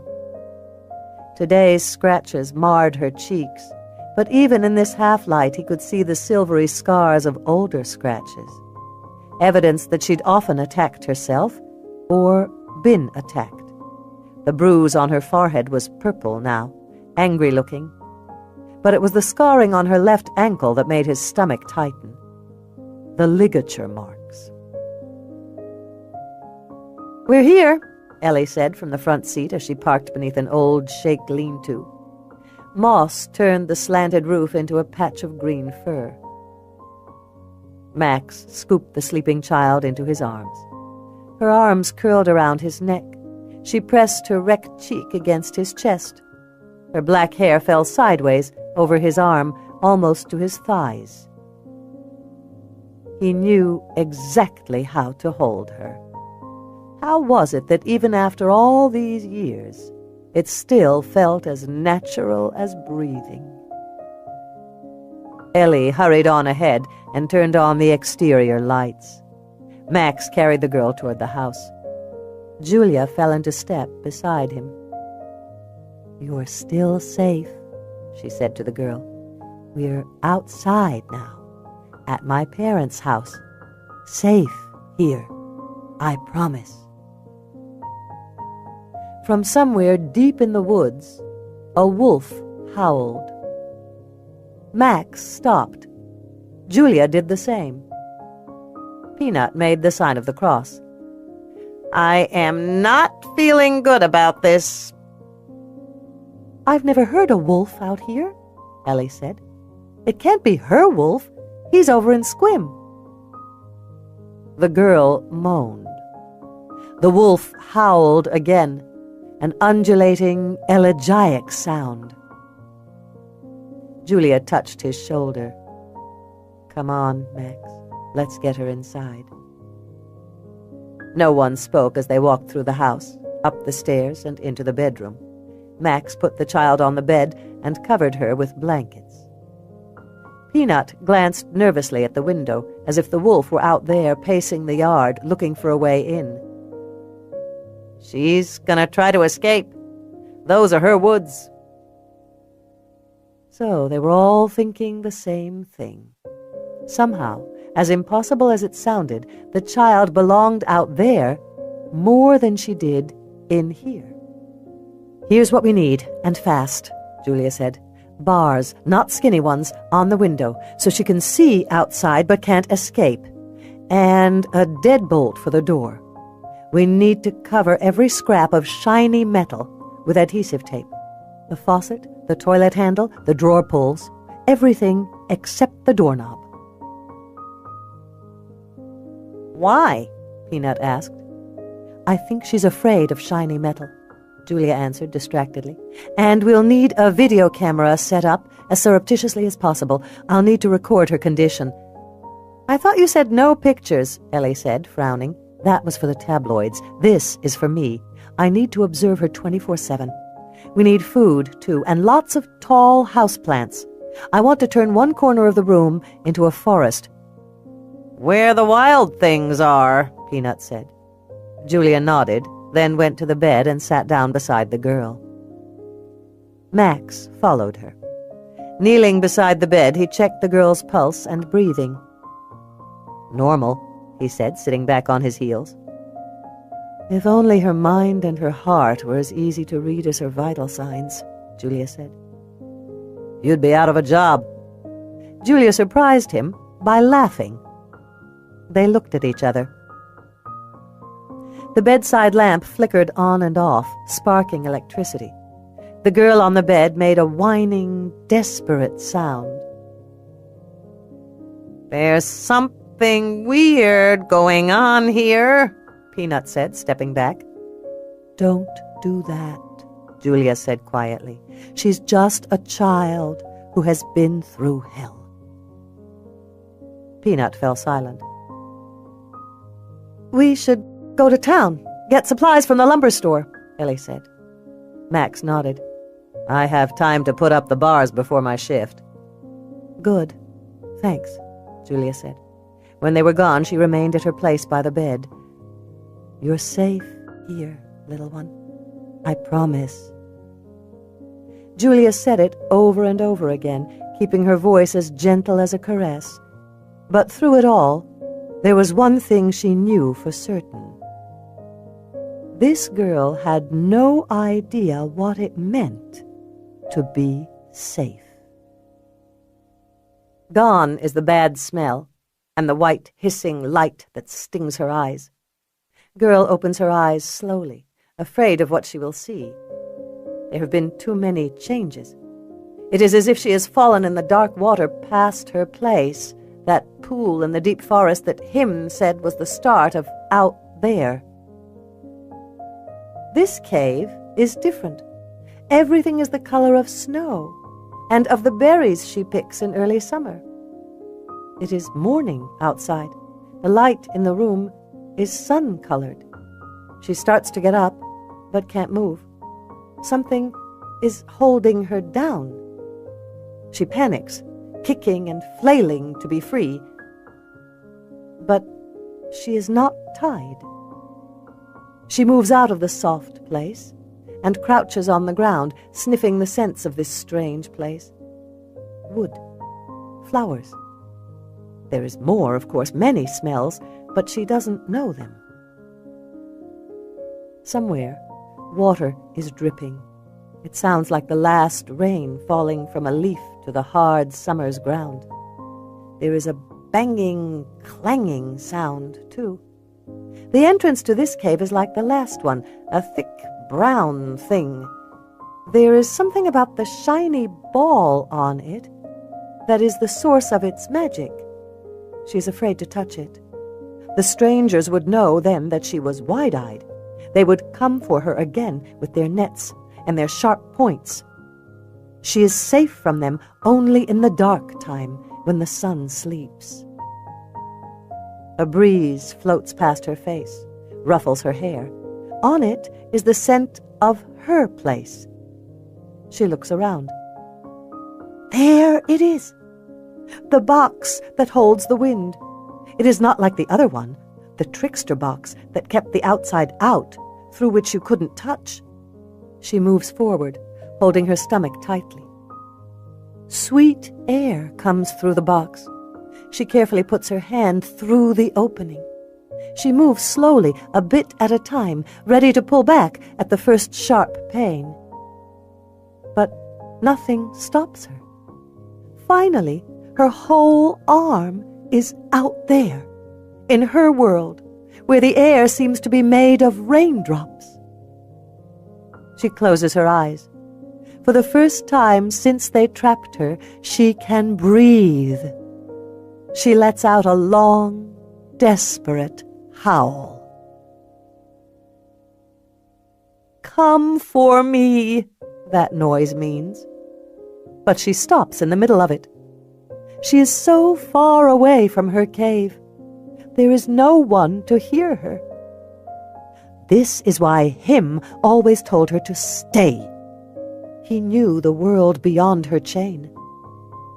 Out there is full of strangers who will hurt girl. And she is alone now. Years ago, Ellie had gone to the drive-in with her then-boyfriend, Scott Lauk, and seen a movie called Ants.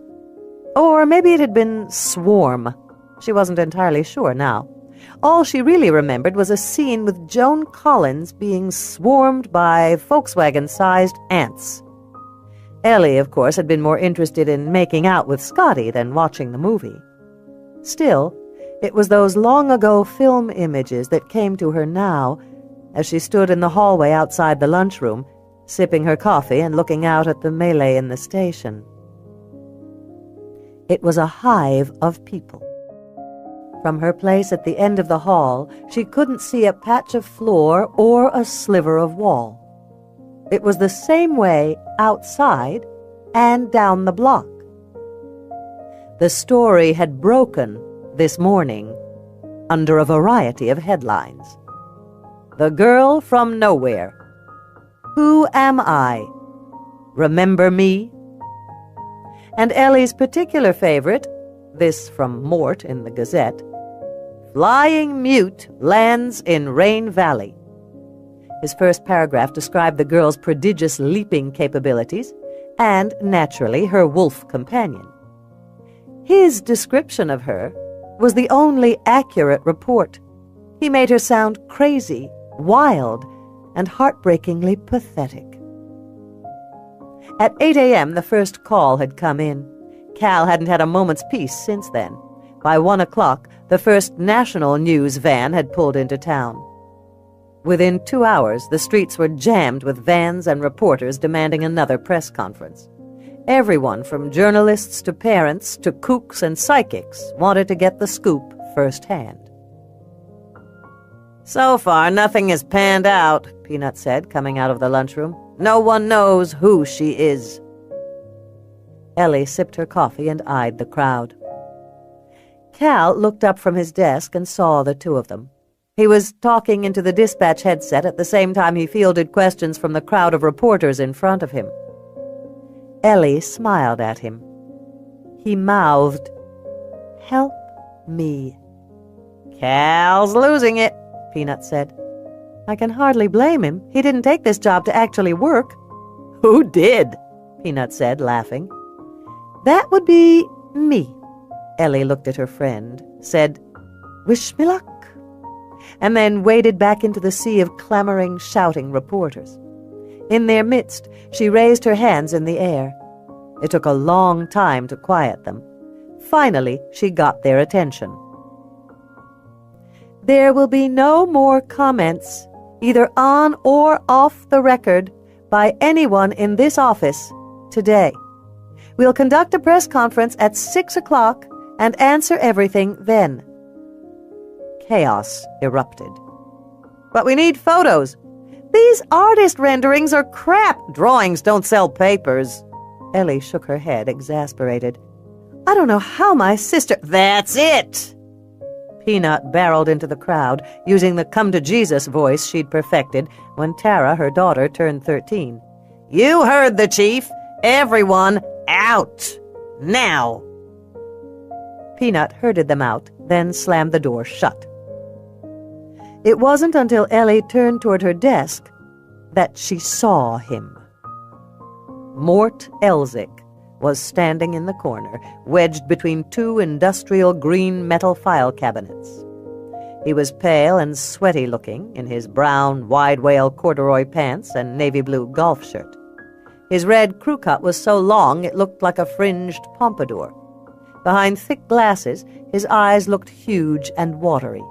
When he saw her looking at him, he moved forward. His worn white and gray tennis shoes squeaked with every step. You need to give me an exclusive, Ellie. This is my big break. I could get a job with the Olympian or the Everett Herald." "With a Mowgli Lives headline? I doubt it." He flushed. "What would a junior college dropout know about the classics? I know Julia is helping on this case." "You think she is. Put it in print, and I'll bury you." His pale eyebrows beetled. His face turned red. "Give me an exclusive, Ellie. You owe it to me. Or what?" She moved closer. "Or else. Mention my sister, and I'll get you fired." He stepped back. "You think you're something special, but you can't get your way all the time. I gave you a chance. You remember that." On that, he pushed past her and ran out of the station. "Praise Jesus and pass the ice," Cal said. He went down to the lunchroom and came back with 3 beers. "You can't drink in here, Cal," Ellie said tiredly. "Bite me," he said, "and I mean that in the nicest possible way. If I'd wanted an actual job, I wouldn't have answered your ad. I haven't been able to read a comic book in peace all week." He handed her a Corona. "No thanks," Peanut said when he offered her a beer. She went into the lunchroom, then came back out holding a mug. Ellie looked at her friend. "Cabbage soup," Peanut said, shrugging. Cal sat on his desk, feet swinging, and drank his beer. His Adam's apple slid up and down his throat like a swallowed fishbone. His black hair reflected the light in waves of blue. "Good for you, P. I was afraid you were going to try the heroin diet next." Peanut laughed. "To be honest, that smoking really sucked. Benji wouldn't even kiss me goodnight." "And you two were always making out," Cal said. Ellie heard something in Cal's voice, a rawness that confused her. She looked at him. For a moment she saw him as he used to be, a gawky kid with features too sharp for childhood. His eyes had always been shadowed then, full of wariness. He set his beer down and sighed. For the first time she noticed how tired he looked. His mouth, usually curled in an irritatingly buoyant smile, was a thin, pale line. She couldn't help feeling sorry for him. She knew exactly what the problem was. Cal had worked for her now for 2.5 years, full-time. Before that, he'd been an at-home dad. His wife, Lisa, was a sales rep for a New York company and was gone more than she was home. When the kids were all in school, Cal took the dispatch job to fill the empty hours while they were gone. Mostly he read comic books during the day and drew action figures in his sketch pad. He was a good dispatcher, as long as the biggest emergency was a cat stuck in a tree. The past few days seemed to have undone him. She realized how much she missed his smile. "I'll tell you what, Cal. I'll handle the press conference. You go on home." He looked pathetically hopeful. Still, he said, "You need someone to answer the emergency calls." "Forward the calls to the service. If something's important, they'll radio me. It'll only be the 911 calls anyway." "You're sure? I could come back after Emily's soccer game." "That would be great." "Thanks, Ellie." He finally grinned. It made him look about 17 years old again. "I'm sorry I gave you the finger this morning." "It's fine, Cal. Sometimes a man just has to make his point." It was what her father used to say whenever he banged his fist on the kitchen table. Cal plucked his department-issue rain slicker off the antler hook and left the station. Ellie returned to her desk and sat down. To her left was a stack of faxes at least 2 inches tall. Each sheet of paper represented a lost child, a grieving family. She'd gone through them carefully, highlighted the similarities and the distinctions.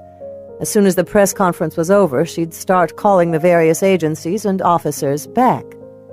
No doubt she'd be on the phone all night. "You're getting that far-away look again," Peanut said, sipping her soup. "Just thinking." Peanut set down her mug. "You can do it, you know. You're a great cop." Ellie wanted to agree with that wholeheartedly. On any other day she would have.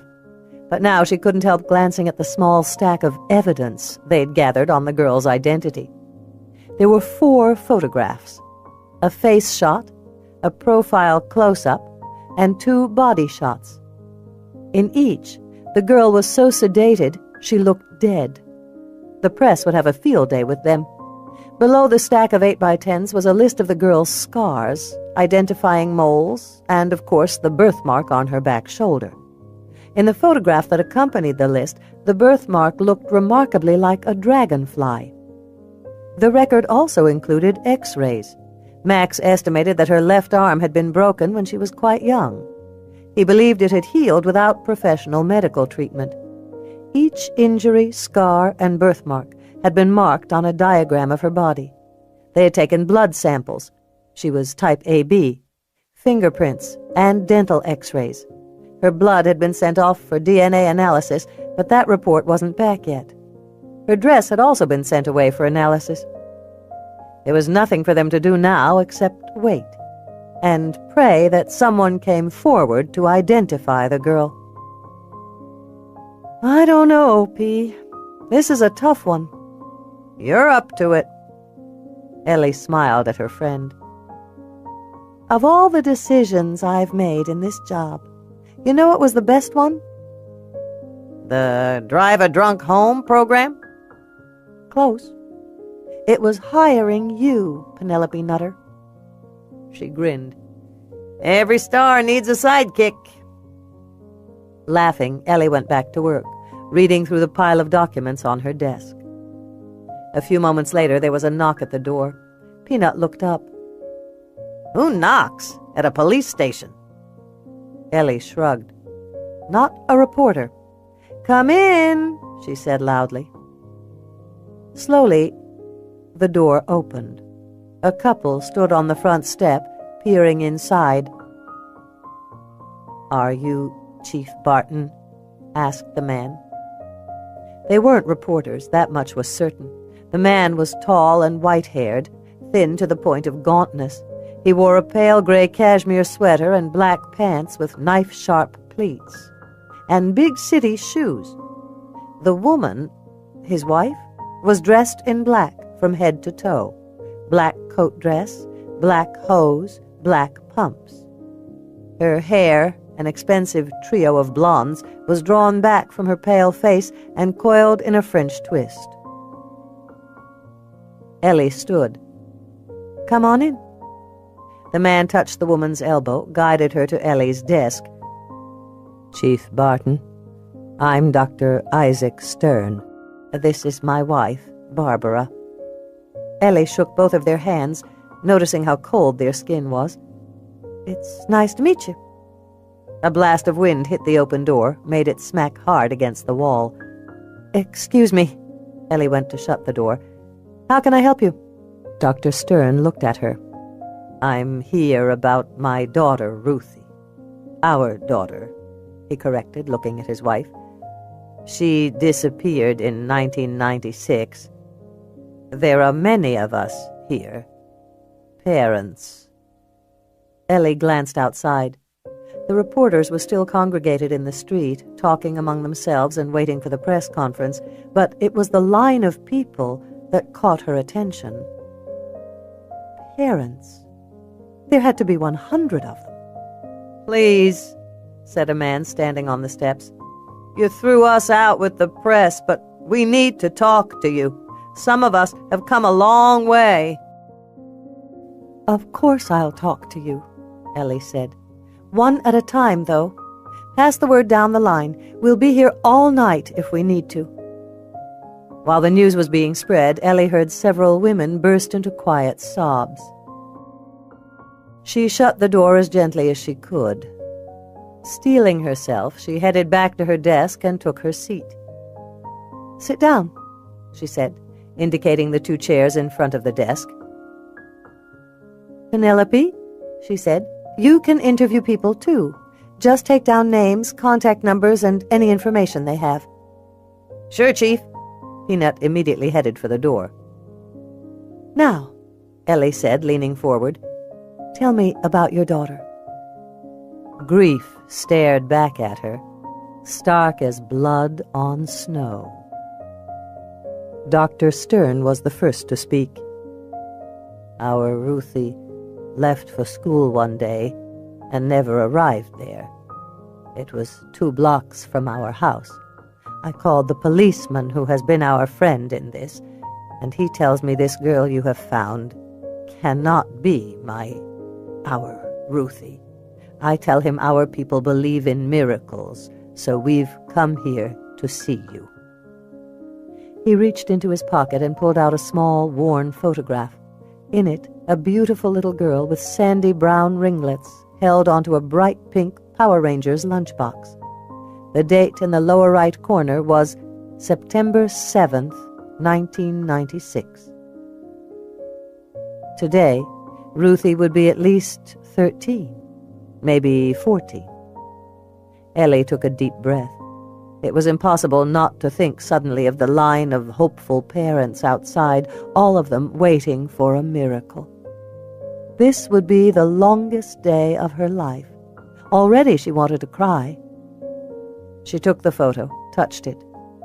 When she looked up again, Mrs. Stern was weeping. "Ruthie's blood type?" "Oh," Mrs. Stern said, wiping her eyes and waiting.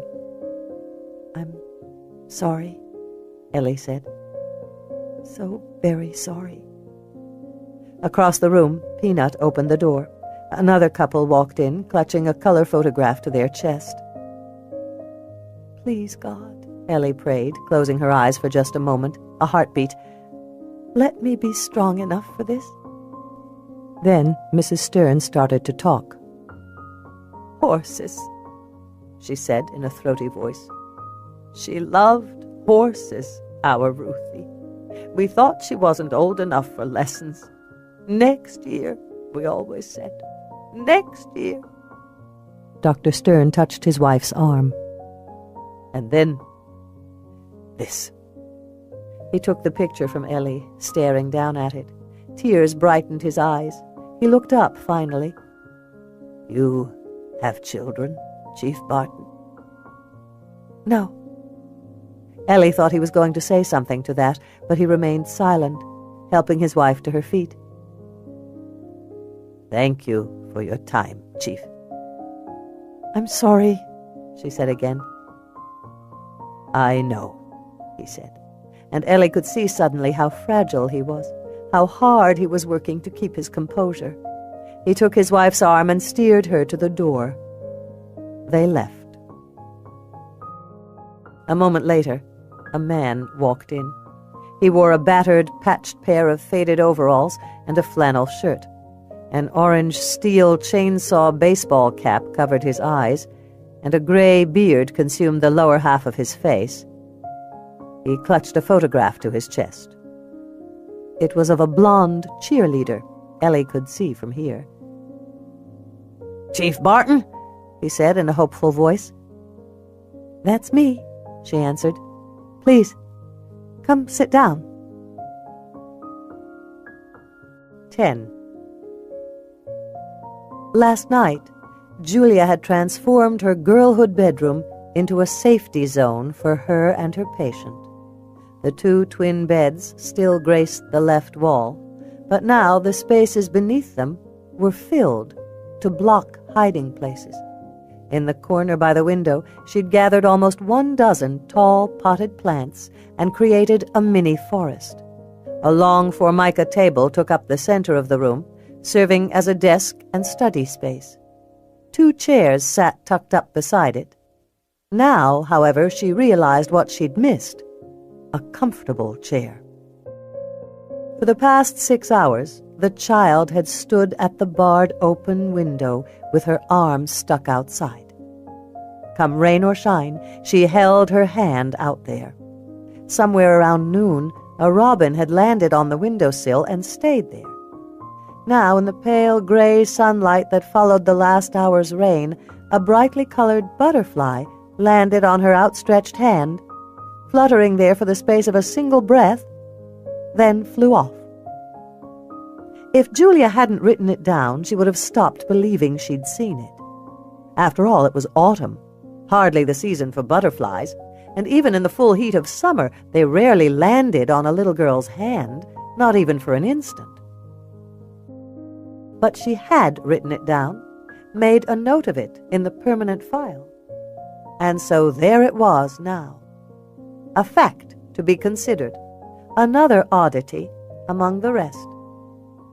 Perhaps it was the girl's stillness. She hadn't moved in hours. Not a shifting of her weight, not a changing of her arm, not a turn of her head. Not only did she evidence no repetitive or obsessive movements, she was as still as a chameleon. The social worker who had come this morning to conduct the home study to determine Julia's fitness as a temporary foster parent had been shocked, though she tried to hide it. As she closed her notebook, the woman had thrown a last worried glance at the girl before whispering to Julia, "Are you sure?" "I am," Julia had said. And she was. Helping this child had already become something of a quest. Last night, after preparing the bedroom, she had stayed up late, sitting at the kitchen table, making notes, and reading everything she'd been able to find on the few true wild children on record. It was both fascinating and wrenchingly sad. Their cases all followed a similar pattern, whether they'd been found 300 years ago in the dense woods of Bavaria or in this century in the wilds of Africa. All of them were discovered, usually by hunters, hiding in deep, dark forests. More than a third of them ran on all fours. Very few had been able to speak. Several of them, including Peter the wild boy in 1726, Memi the so-called savage girl in France, and most famously Victor the wild boy of Aveyron in 1797, had become media sensations in their day. Scientists and doctors and language theorists flocked to their sides, each hoping their wild child would answer the most elemental human nature questions. Kings and princesses brought them to court as oddities, entertainments. The most recent case, that of a girl named Jeannie, who, though not raised in the wild, had been subjected to such systematic and horrific abuse that she had never learned to speak or move around or play, was yet another case of media attention. Most of the documented cases had two things in common. First, the children possessed the physical ability to speak, but never acquired actual language to any great degree. Secondly, almost all of these former wild children lived out their lives in mental institutions, forgotten and alone. Only two cases, Memi and a Ugandan boy found living among the monkeys in 1991, ever truly learned to speak and function in society, and Memi still died penniless and alone, forgotten. She had never been able to tell people what had happened to her in her youth, how she'd ended up in the dark woods. One after another, scientists and doctors had been drawn to the challenge these children presented. The so-called professionals wanted to know and understand, and, yes, to save a human being totally unlike all others, one who could be seen as more pure, more untouched than anyone born in 1,000 years. A person unsocialized, uncorrupted by man's teachings. One by one, they had failed in their quest. Why? Because they cared too little about their patients. It was not a mistake she would make. She wouldn't be like the doctors who'd gone before her, who'd sucked the soul from their patients, furthered their own careers, and then moved on, leaving their silent, broken patients locked behind bars, more confused and alone than they'd been in the woods. "It's your heart that matters, isn't it, little one?"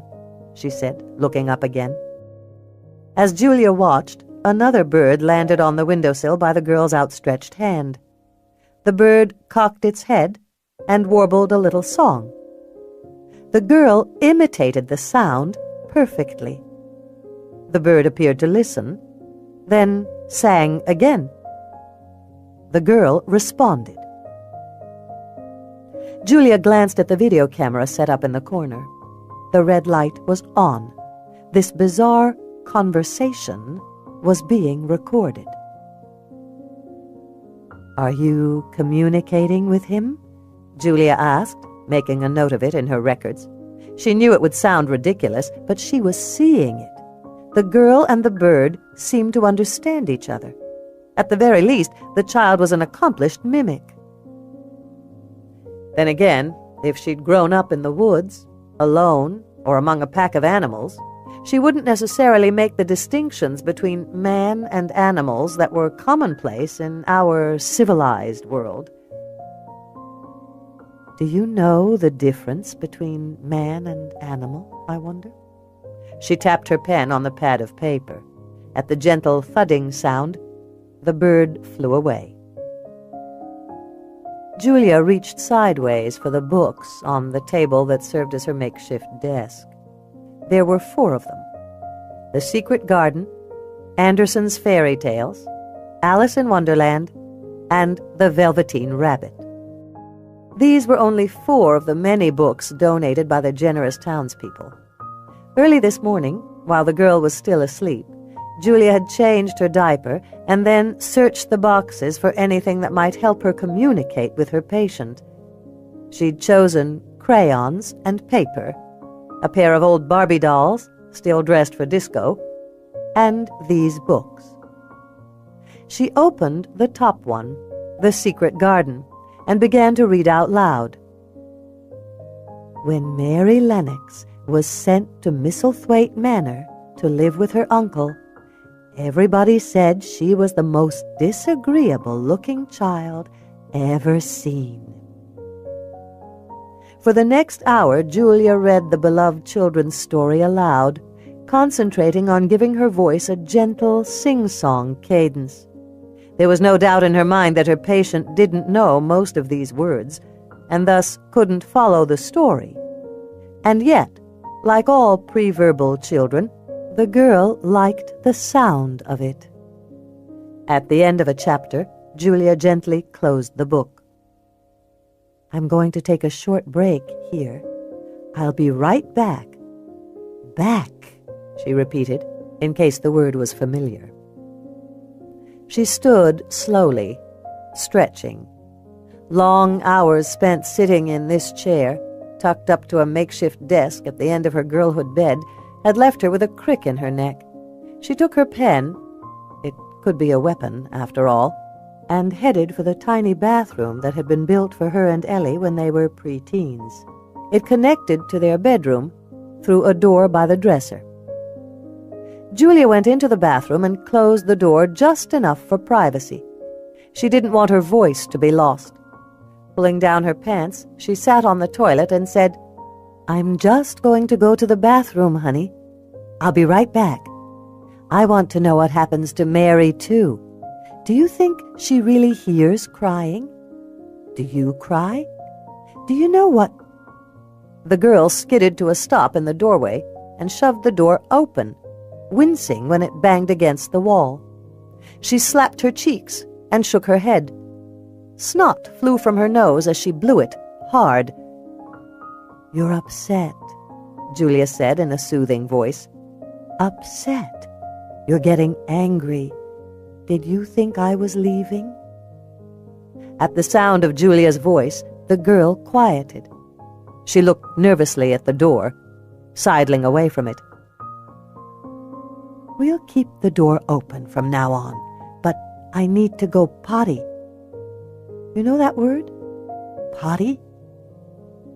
Perhaps there was the merest flinch at the word, a flash of recognition. Perhaps not. The girl just stood there, watching her. I need privacy. You should... Oh, hell. None of the social niceties mattered here. The girl frowned and took a step closer. She cocked her head in the same way the blue jay had, as if to see things from a preferable angle. I'm peeing, Julia said matter-of-factly, reaching for the toilet paper. The girl was intent now, utterly focused. Once again, she'd gone completely still. When Julia was done, she stood and pulled up her pants, and then flushed the toilet. At the noise, the girl screamed and threw herself backwards so fast she stumbled and fell. Sprawled on the floor, she started to howl. It's okay, Julia said. No hurt, no hurt. I promise. She flushed the toilet again and again until the girl finally sat up. Then Julia washed her hands and moved slowly toward her little patient. Would you like me to keep reading? She knelt down. They were eye level now and close. She could see the remarkable turquoise color of the child's eyes. The irises were flecked with amber. Thick black lashes lowered slowly, then opened. Book, Julia said again, pointing at the novel on the table. The girl walked over to the table and sat down on the floor beside it. Julia drew in a sharp breath, but other than that, she didn't react. She went to the nearest chair and sat down. I think Ellie and I should move Mom's old love seat in here. What do you think? The girl moved a little closer. Sitting cross-legged, she looked up at Julia. Just then, even with her food-stained face and tangled hair, the girl looked like every kindergartner in every classroom at story time. I bet you're waiting for me to start. As always, the only answer was silence. Those eerie blue-green eyes stared up at her. This time, maybe, there was a hint of anticipation, impatience even. An ordinary kid would have said, "Read," in an imperious tone. This girl simply waited. Julia returned to the story. On and on she read, about Mary and Dickon and Colin and the secret garden that had belonged to Mary's lost mother. She read chapter after chapter until night began to press against the window in strips of pink and purple. She was approaching the final chapters when a knock sounded at the door. The dogs started barking. At the noise, the girl raced to her potted plant sanctuary and hid behind the leaves. The door opened slowly. Behind it, the golden retrievers were crazy to get inside. Down, Jake! Elwood, what's wrong with you two? Ellie slipped past them and slammed the door shut with her hip. In the hallway, the dogs howled pitifully and scratched at the door. You need to get those dogs trained, Julia said, closing her book. Ellie, who had a tray of food, set it down on the table. I thought getting rid of their balls would make them trainable. No such luck. It's in the dick. She sat down on the end of her old bed. How's the girl doing? I see she still thinks I'm Nurse Ratched. She's doing better, I think. She seems to like being read to. Has she tried to escape? No. She won't go near the door. I think it's the brass doorknob. Shiny metal really sets her off. Ellie leaned forward and put her forearms along her thighs. I wish I could say I was making progress on my end. You are. This story is making headlines. Someone will come forward. People are coming forward. I had 76 people in my office today. All of them had lost daughters in the last few years. Their stories, their pictures, it was awful. It's incredibly painful to sit witness to such grief. How do you do it? Listen to sad stories all day long. Julia had never seen her job that way. A story is only sad if there's no happy ending. I guess I always believe in that ending. A closet romantic? Who'd have thought? Julia laughed. Hardly. So, how did the press conference go? Long, boring, full of stupid questions. The national networks are just as bad. And I learned this about reporters. If a question is too ridiculous to be answered, they'll ask it again. My personal favorite was from the National Enquirer. They were hoping she had wings instead of arms. Oh, and the Star wondered if she'd lived with the wolves. Thankfully, it was a tabloid. No one would lend the story any credence. What about an identification? Not yet. Between the X-rays, the birthmarks, the scarring, and her age range, we're narrowing the possibilities down, though. Oh, and your approval came through from DSHS. You're officially her temporary foster parent. The girl crept out from her hiding place. Nostrils flaring, she paused, smelled the air, then streaked across the room, running low to the ground.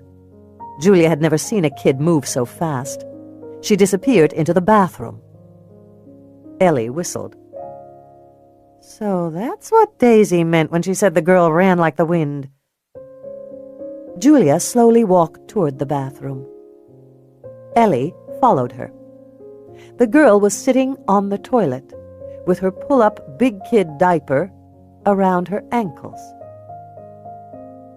Holy cow, Ellie whispered. Did you teach her that? Julia couldn't believe it herself. She walked in on me today when I was going to the bathroom. The sound of the flushing scared her to death. I would have sworn she'd never seen a toilet before. You think she taught herself? By seeing you once? Julia didn't answer. Any noise could ruin this moment. She inched into the room and gathered up some toilet paper. She showed the girl what to do with it, then handed it to her. The child frowned at the wadded-up paper for a long time. Finally, she took it and used it. When she was finished, she slithered off the toilet, pulled up her diaper underwear, and hit the white tape-covered lever. At the flushing noise, she screamed and ran, ducking between Julia and Ellie's legs. Wow, Ellie said. They both stared at the girl hiding in the forest of potted plants. In the quiet room, the girl's breathing was loud and fast. This whole thing just gets stranger and stranger, Ellie said. Julia couldn't disagree with that. Well, Ellie said at last, I need to get back to the office. I don't know how long I'll be. She pulled a piece of paper out of her back pocket and handed it to Julia. These are Peanuts and Cal's home numbers. If you need to go to the library again, they'll stay at the house with the kid. Thanks. Julia walked Ellie to the door, let her out, then shut it again. She didn't bother locking it. So far, the girl seemed terrified of the doorknob. She went to the table, where she made a few more notes, then set her paper and pen away. It's dinner time. The girl remained hidden in the plants, watching her. Food. She tapped the tray Ellie had left. This time the girl moved. She crept out from the cover of green leaves and came to the table, where she started to attack the food in her usual way.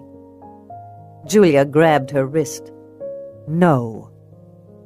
Their gazes clashed. You're too smart for this, aren't you? Julia got up, still holding the bird-thin wrist, and moved around to stand beside the girl. Sit. She pulled out a chair and patted the seat. Sit. For the next 30 minutes, they stood there, locked in a battle with a one-word soundtrack. Sit. At first, the girl howled and snorted and shook her head, trying to pull free. Julia simply held on to her, shaking her head, saying, Sit. When the histrionics didn't work, the girl shut up. She stood perfectly still, staring at Julia through slitted, angry eyes. Sit, Julia said, patting the chair again. The girl sighed dramatically and sat down. Julia released her instantly. Good girl. She washed the child's hands with baby wipes, then walked back around to the other side of the table and took her seat. The girl attacked the food, eating as if it were a recent kill. You're at the table, Julia said. That's a start.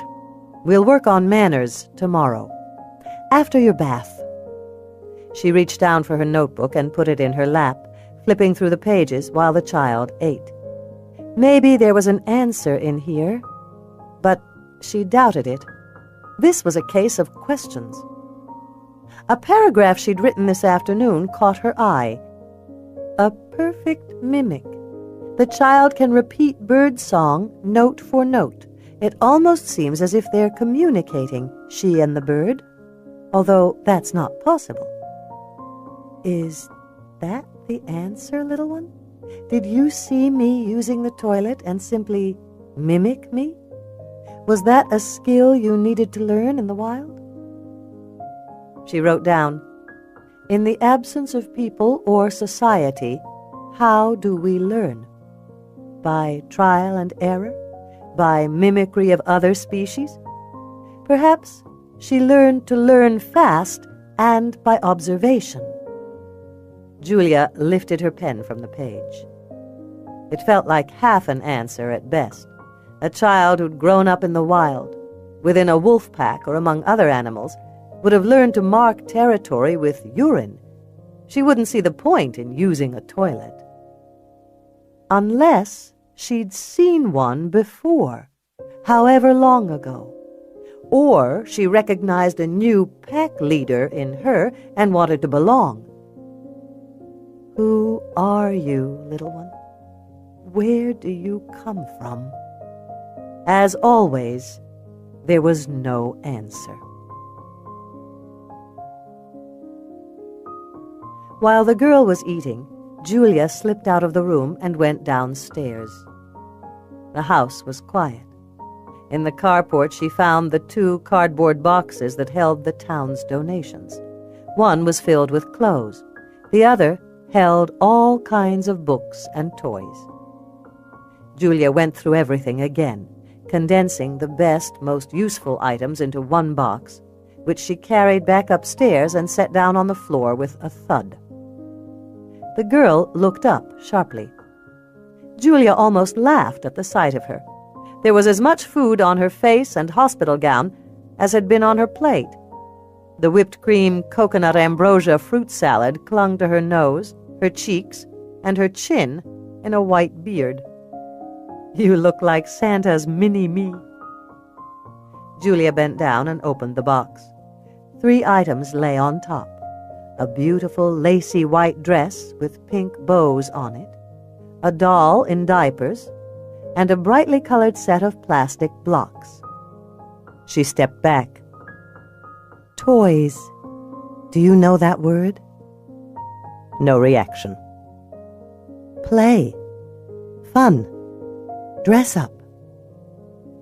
The girl stared at her, unblinking. Julia bent down and picked up the dress. The worn cotton felt soft to the touch. The girl's eyes widened.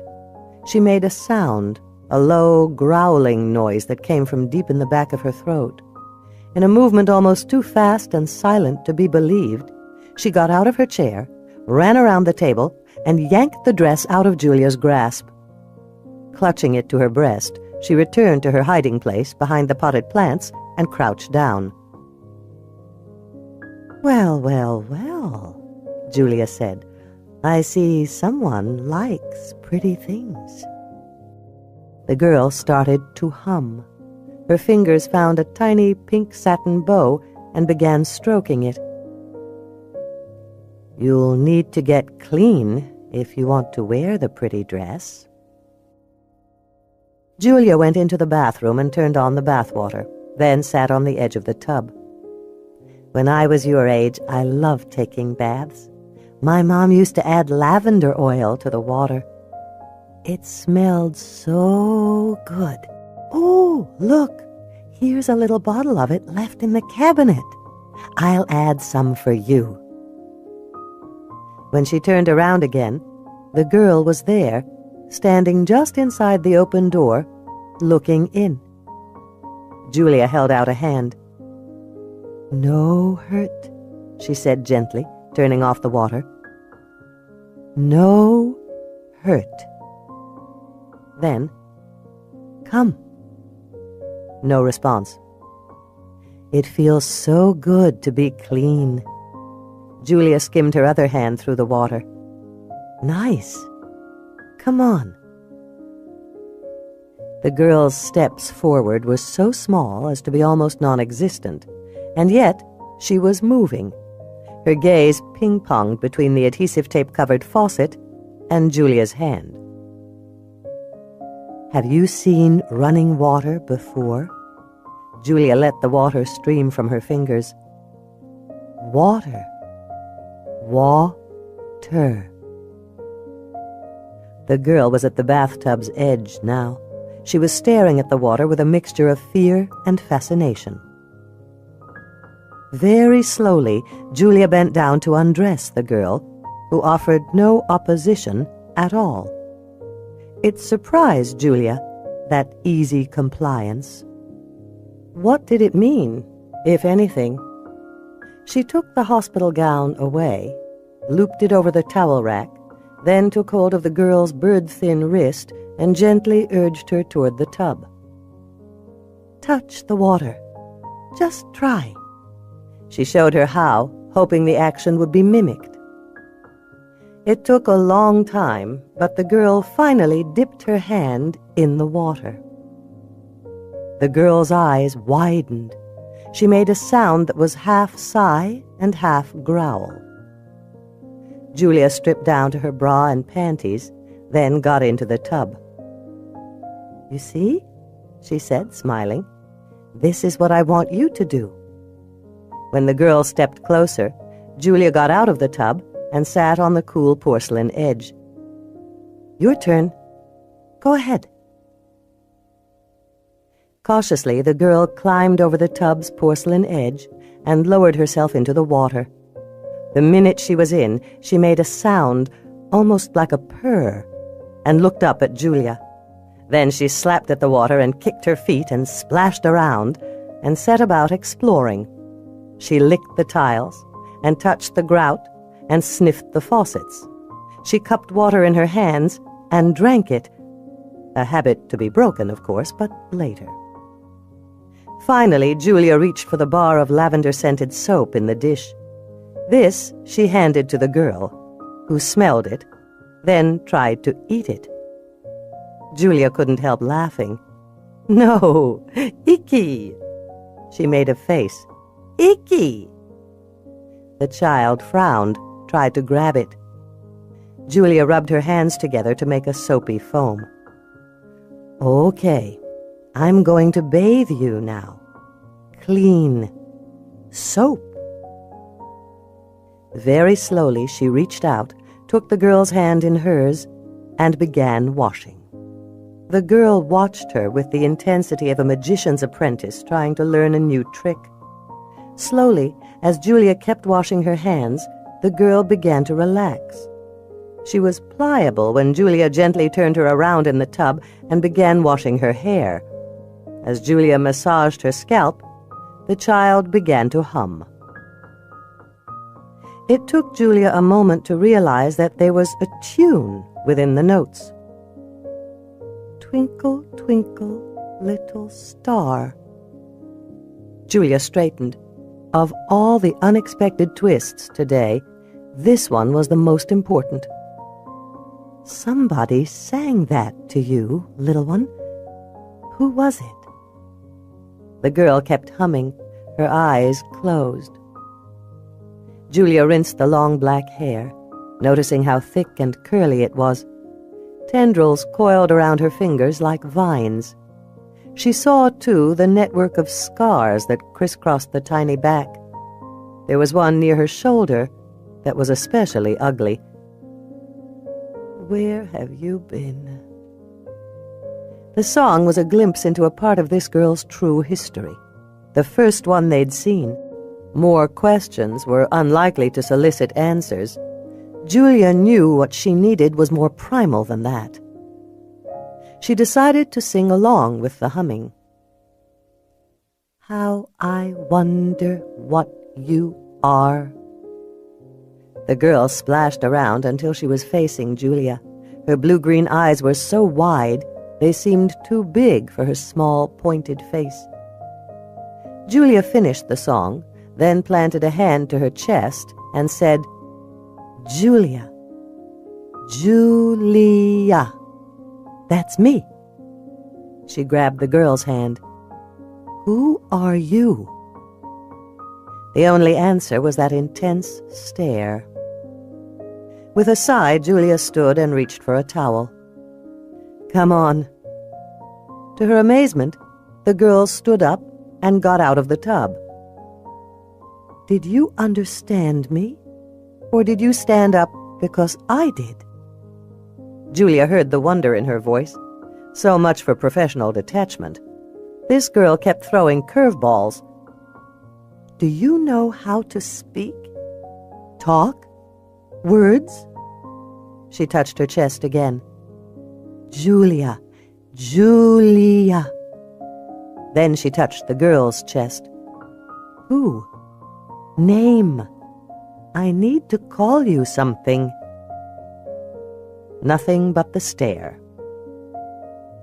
Julia dried the girl off, then dressed her. "I'm putting you in pull-up diapers again, just to be safe. Turn around. I'll braid your hair. That's what my mom always did to me, but I'll be gentler, I promise. Mom used to pull so hard I'd cry. My sister always said it's why my eyes tilted up. There. All done." She accidentally bumped into the bathroom door. It shut hard. The mirror on the back of it framed the child in a perfect rectangle. The girl gasped so loudly it sounded as if she'd just washed up on shore. She reached out for the mirror, trying to touch the other little girl in the room. "Have you ever seen yourself before?" Julia asked. But even as she asked the question, she knew the answer. None of this made sense. The pieces didn't fit together. The wolf, the eating habits, the song, the toilet training. They were tiny pieces that made up the puzzle's border, but the central image, the point, was unseen yet. Certainly she would have seen her reflection in water, at least. "That's you, honey. You. See the beautiful blue-green eyes? The long black hair? You look so pretty in that dress." The girl punched her reflection. When her knuckles hit the hard glass, she yelped loudly in pain. Julia moved in beside her and knelt down. Now they were both in the mirror, side by side, their faces close. The girl was breathtakingly beautiful. She reminded Julia of a young Elizabeth Taylor. "You see? That's me, Julia. And you." Julia saw when understanding dawned. Very slowly, the girl touched her chest and mouthed a sound. Her reflection did the same. "Did you say something? Your name?" The girl stuck out her tongue. For the next 40 minutes, the child played in front of the mirror. At one point, Julia left long enough to get her notebook and digital camera. When she returned to the bathroom, the girl was clapping her hands and bouncing up and down in time with her reflection. Julia took several photographs, close-ups of the girl's face, then put the camera away. Notebook in hand, Julia wrote, "Discovery of Self," and documented every moment. It went on for hours. The child stared at herself in the mirror long after the sky had gone dark and shown its cache of stars. Finally, Julia couldn't write anymore. Her hand was starting to spasm. "That's it. Come on. Bedtime." She walked out of the bathroom. When the girl didn't follow, Julia reached down for a book. They finished The Secret Garden, so she chose Alice in Wonderland. "Fitting, wouldn't you say?" she commented to herself. After all, she was alone in the room when she said it, and equally alone when she began to read aloud. Alice was beginning to get very tired of sitting by her sister on the bank and of having nothing to do. Once or twice she had peeped into the book her sister was reading, but it had no pictures or conversations in it. And what's the use of a book, thought Alice, without pictures or conversation? In the bathroom, the jumping stopped. Julia smiled and kept reading. She had just introduced the white rabbit when the girl came out of the bathroom. In her pretty white eyelet dress with pink ribbons and her hair braided and tamed, she looked like any little girl. The only hint of wildness was in her eyes. Too big for her face and too earnest for her age, they fixed on Julia, who very calmly kept reading. The girl came up beside her, sidled close. Julia stared at her. "Hello, little one. You like it when I read?" The girl's hand thumped down hard on the book. Julia was too startled by the unexpected movement to respond. This was the first time the girl had really tried to communicate, and she was being quite forceful about it. The girl smacked the book again and looked at Julia. Then she touched her chest. It was the movement Julia had made to emphasize her own name. "Alice?" she whispered, feeling a kind of awe move through her. "Is your name Alice?" The girl thumped the book again. When Julia didn't respond, the girl thumped it again. Julia closed the book. On the cover of this ancient, well-worn edition was a painting of a pretty, blonde-haired Alice with a large, brightly dressed Queen of Hearts. She touched the picture of the girl. "Alice," she said. Then she placed her hand on the flesh-and-blood girl beside her. "Is that you, Alice?" The girl grunted and opened the book, smacking the page. It was where they'd left off. The exact page. Amazing! Julia didn't know if the reaction had been to the name or the reading, but it didn't matter. For whatever reason, the little girl had finally stepped into this world. Julia almost laughed out loud. That was how good she felt right now. The girl hit the book again. "Okay, I'll keep reading, but from now on, you're Alice. So, Alice, get in bed. When you're under the covers again, I'll read you a story." Exactly 1 hour later, the girl was asleep, and Julia closed the book. She leaned over and kissed the tiny, sweet-scented pink cheek. "Good night, little Alice. Sleep well in Wonderland." 11. Ellie was alone in the police station, going through her notes from this afternoon. All those grieving parents and their missing children were counting on her. She was terrified she'd disappoint them. It was the fear that drove her, kept her butt in this seat and her tired eyes focused on the pile of reports on her desk. But she'd been at it too long. She couldn't be objective anymore, couldn't make any more notes about blood types and dental records and abduction dates. All she saw when she closed her eyes were broken families, people who still put up Christmas stockings every year for their missing children. It broke her heart. "I could hear you crying outside." She looked up sharply, sniffing hard. "I wasn't crying. I poked myself in the eye. What are you doing here, anyway?" Cal stood there, smiling gently, his hands shoved deeply in his pockets. In a black, dark night t-shirt and faded jeans, he looked more like a high school kid than a married, fully grown father of 3. How was it he always showed up when she felt most alone? He pulled up a chair and sat down beside her. "You okay?" She wiped her eyes. The smile she gave him was pure fiction. Both of them knew it. "I'm out of my league, Cal." He shook his head. A comma of jet-black hair fell across his eyes. Without even thinking, she pushed it away. "What do I do?" He jerked back at her touch, then laughed awkwardly. "You'll do what you always do, Elle." "What's that?" "Whatever it takes. You'll find the girl's family." "No wonder I keep you around." This time her smile was almost the real thing. He stood up. "Come on, I'll buy you a beer." "What about Lisa and the girls?" "Tara's babysitting." He reached for his rain slicker, put it on.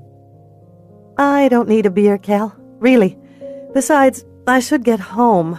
You don't need to—" "No one watches out for you anymore, Elle." "I know, but—" "Let me." The simple way he said it plucked at her heart. He was right. It had been a long time since someone had taken care of her. "Come on." She grabbed her black leather jacket and followed him out of the station. The streets were empty again, quiet. A full moon hung in the night sky, illuminating streets still damp from a late-night rain. It gave off an eerie radiance that stained the trees and silvered the road. Ellie tried not to think about the case as she drove. Instead, she focused on the darkness of the road and the comforting light from the headlights behind her. Truthfully, it felt good to have someone following her home. She pulled into her yard and parked. Before she could turn off the ignition, a song came on the radio. "Leaving on a jet plane." She was plunged into a memory. Mom and Dad playing this song on the piano and fiddle, asking their girls to sing along. "My Elle," Dad would say, "has an angel's voice." She saw her pint-sized self running for the makeshift stage, sidling up beside her dad. Later, when Sammy Barton played that song for her, she'd tumbled into love. It had been like drowning, that love. She'd barely made it out of the water alive. "You used to love this song," Cal said, standing by her door, looking down at her through the open window. "Used to," Ellie said, pushing the memories aside. "Now it makes me think of husband number 2, only he left on a Greyhound bus. You've got to want to get away from someone pretty damn bad to ride a bus." She got out of the car. He was a fool. "I guess you're talking about every man I've ever loved. And there are a truckload of 'em." "But never the right one," he said quietly, studying her. "Thanks for that insight, Sherlock. I hadn't noticed." Someone is feeling sorry for herself tonight. Ellie had to smile at that. "I won't let it last long. Thanks for letting me vent." He slung an arm around her shoulders and pulled her close. "Come on, Chief. Buy me a beer." They walked across the springy lawn and climbed the porch steps. Inside, Ellie was surprised to find her sister up and working. Julia sat at the kitchen table with papers strewn all around her. "Hey," she said, looking up. "Julia?" Cal said. His face lit up in a smile. Julia stood up slowly, staring at him. "Cal? Cal Wallace? Is that really you?" He opened his arms. "It's me." Julia ran for him, let him hold her. They were both smiling brightly. When Cal finally drew back, he stared down at her. "I told you you'd be beautiful." "And you still give the best hugs of any man I've ever met," Julia said, laughing. Ellie frowned. Were they flirting with each other? All at once she thought about those old-time parties again. While Ellie had been center stage, singing her heart out, Julia had been on the stairs, sitting by Cal, listening from the shadows. Julia drew back and looked at him. "You look like a rock star." "Heroin chic. That's what they call skinny guys like me." He pushed the hair from his eyes. "It's good to see you again, Jules. Sorry it has to be under such crappy circumstances. By the way, your sister is about ready to have a meltdown." "That'll be the day," Ellie said, opening her can of beer. She unhooked her gun belt and radio and set them on the counter. "Want one?" "No, thanks." Julia went to the table and fished through the mess of papers. When she found what she was looking for, she offered them to Ellie. "Here, Elle, I have these for you." Ellie put her beer down. "Wow! That's her?" "It is." Julia smiled like a proud parent. "I'm calling her Alice, by the way, from Wonderland. She responded to the story." Ellie stared at the photograph in her hand. It was of a stunningly beautiful black-haired girl in a white eyelet dress. "How do you do this?" Getting her to stand still was the hard part. Julia's smile expanded. "We had a good day. I'll tell you all about it tomorrow. Now I need to run. Will you keep an eye on her?" "Babysit? Me?" Cal rolled his eyes. It's babysitting, Elle, not brain surgery. "I'd rather crack your skull open and sew it shut than watch Wolf Girl. I'm not kidding." She looked at her sister. "Where are you going?" "Back to the library. I need to find out about her diet." Go see Max, Cal said. The guy keeps meticulous notes. He'll be able to answer your questions. Julia laughed. "Dr. Casanova on a Friday night? I don't think so." "Don't worry about it, Jules," Ellie said. "You're hardly his type." Julia's smile faded. "That's not what I meant, but thanks for the tip." She reached for her purse and headed for the door. "And thanks for babysitting, Elle. Good to see you again, Cal." "Are you a moron?" Cal said to Ellie the minute Julia left. "I believe there's some kind of law against calling your police chief a moron." "No. There's a law against my police chief being a moron. Did you see the look on your sister's face when you said she wasn't Max's type? You hurt her feelings." "Come on, Cal. I saw a picture of her last boyfriend. Mr. World-famous scientist did not look like Max." Cal sighed and stood up. "You'll never get it." "Get what?" He looked down at her a long time, long enough that she started to wonder what he saw. Finally, he shook his head. "I'm out of here. See you at work tomorrow." "Don't leave mad." He paused at the door and turned to her. "Mad?" His voice dropped. "I'm hardly mad, Ellie. But how would you know that? The only emotions you really understand are your own." And then he was gone. Ellie finished her beer and opened a second. By the time she emptied that can, she'd forgotten all about Cal's dramatics. They'd had plenty of fights and arguments in their time. What mattered was that tomorrow they'd be fine. Cal would smile at her as if it had never happened. It had always been that way between them. Finally, she went upstairs. At her old room, she stopped. Turning the knob, she went inside. The girl was sleeping peacefully, and though she looked like any other kid now, she was still curled up tightly, as if to protect herself from a cruel world. "Who are you, little one?" Ellie whispered, feeling that weight of responsibility again. "I'll find your family. I swear I will." 40 years ago, when the Rose Theater was built, it had been on the far edge of town.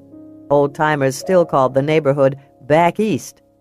It had been given that nickname when Azalea Street seemed miles away. Now, of course, it was practically in town. All around it, there were small two-story homes built in the timber-rich years to house mill workers. Across the street was the library, and just down the road a block or two was the new hardware store. Self Park, where the girl had first shown up, was kitty corner to it. Max came to the movies every Friday night, alone. At first there had been talk about the weirdness of his habit, and women had shown up accidentally to sit with him. But in time it had settled into a routine, and there was nothing the people of Rain Valley liked better than routine. He waved to the theater's owner, who stood at the tiny concession counter, carefully rearranging the boxes of candy. He didn't stop to chat, knowing that any conversation would inevitably circle back to the man's bursitis. "Hey, Doc, how'd you like the movie?" Max turned to his left and found Earl and his wife Myra beside him. They, too, were at the movies every Friday night, cuddling in their seats like teenagers. "Hey, Earl, Myra, it's good to see you." "That was some great movie," Earl said. "You love every movie," Myra said to her husband, "especially the romances." They fell into step. "How's the search going?" Max asked Earl. "It ain't no picnic, that's for sure. The phone is ringing off the hook, and the leads are pouring in like the whole river in spring. There are so many lost girls out there. It breaks your danged heart. But we'll find out who she is. Chief is determined." "That Ellen Barton is quite a woman," Myra said to Max. He couldn't help smiling. Myra never missed an opportunity to mention Ellie. It seemed that the whole town had expected them to fall in love. For the short time they'd been an item, the gossip alert had been DEFCON 4. A few die-hard romantics like Myra thought for sure there would be a sequel. "Yes, she is, Myra." They were outside now, standing on the wide concrete path that connected the entrance of the theater to the sidewalk. On this unexpectedly dry night, the other moviegoers drifted toward their cars, talking among themselves. The crowd dissipated slowly. For a few moments people gathered in small groups along the sidewalk and in the street, neighbors talking to one another on this beautiful night. The sound of their voices carried on the still, clean air. Earl and Myra were among the first to leave. One by one the cars drove away until the street was empty except for an old white Suburban and his pickup truck. Max was halfway to his truck when a movement across the street caught his eye. A woman was leaving the library, her arms full of books. Light from a street lamp fell down on her, made her look too alive somehow, an angel against the dark night. Julia. Across the street, she opened the passenger door of the Suburban and tossed her books onto the seat. She was almost to the driver's side when he said her name. She paused and looked up. "Hey, Julia," he said, coming up to her. "You're working late?" She laughed. It sounded nervous. "Obsessive is a word that's often been used about me." "How's your patient?" "Actually, I'd like to talk to you about her. Later. At the hospital." "How about right now? We could go to my house." Julia looked confused. "Oh, I don't think this is as good a time as any." "I do have a babysitter right now." "Then it's settled. Follow me." Before she could say no, he walked over to his truck and climbed into the driver's seat. As he started the engine, he watched her in the rearview mirror. She stared at his truck, biting her lip, then finally got into her own car. On either side of the road, a thicket of black trees stood watch, their tops pressed into the starry underbelly of the night sky. Moonlight turned the ordinary asphalt into a ribbon of tarnished silver that snaked between the twin curtains of trees. At the turnoff, an old brown and yellow Forest Service wooden sign pointed the way to Spirit Lake. Julia hadn't been out this way in years. Even now, with all the growth that had taken place on the peninsula in the 2 decades since high school, this was still the boonies. The locals called it the End, not only because of its location, but because of its isolation. It was a stunningly beautiful, majestic corner of the rainforest, but she couldn't quite match it to Dr. Casanova. He definitely struck her as a big city guy. What was he doing out here, in the middle of all this green darkness? As she turned onto the gravel road, the landscape changed. The trees blocked out the pearly moonlight. No lights cut through the inky night. The ever-present fog off the lake gave the forest a brooding, otherworldly feel. It occurred to her suddenly that she was following a man she barely knew into the deep woods, and that no one knew where she was. "You're being an idiot," He's a doctor. Ted Bundy was a law student. She reached into her purse and pulled out her cell phone.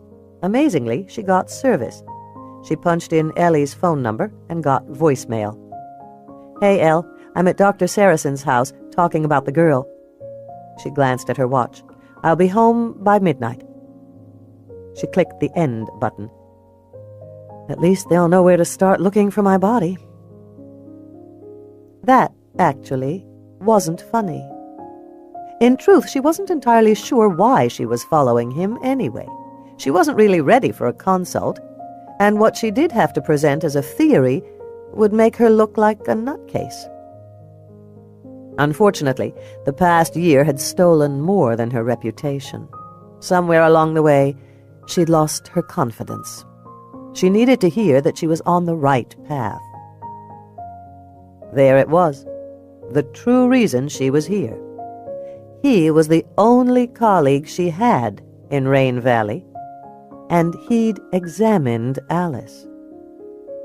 She hated the glimpse into her own weakness, but she was not one to deny the obvious. Up ahead, Max turned off the main road. She followed him onto the driveway that had recently been graveled. The single-lane roadway took a hairpin turn to the left and ended abruptly in a tree-ringed meadow. Max drove into the garage and disappeared. Julia parked alongside it. Taking a deep breath, she grabbed her briefcase and got out of the car. The beauty of the place stunned her.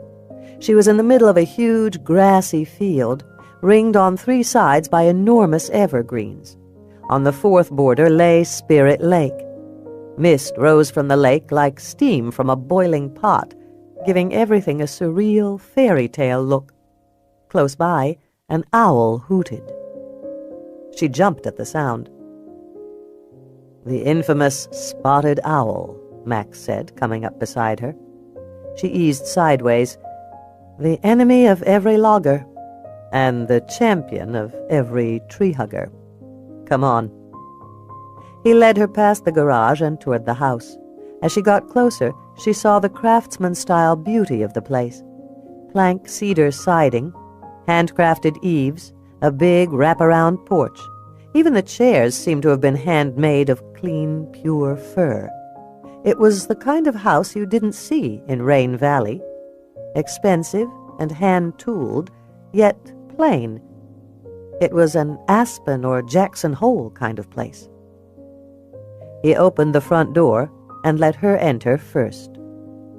The first thing she noticed was the spicy aroma of bayberry.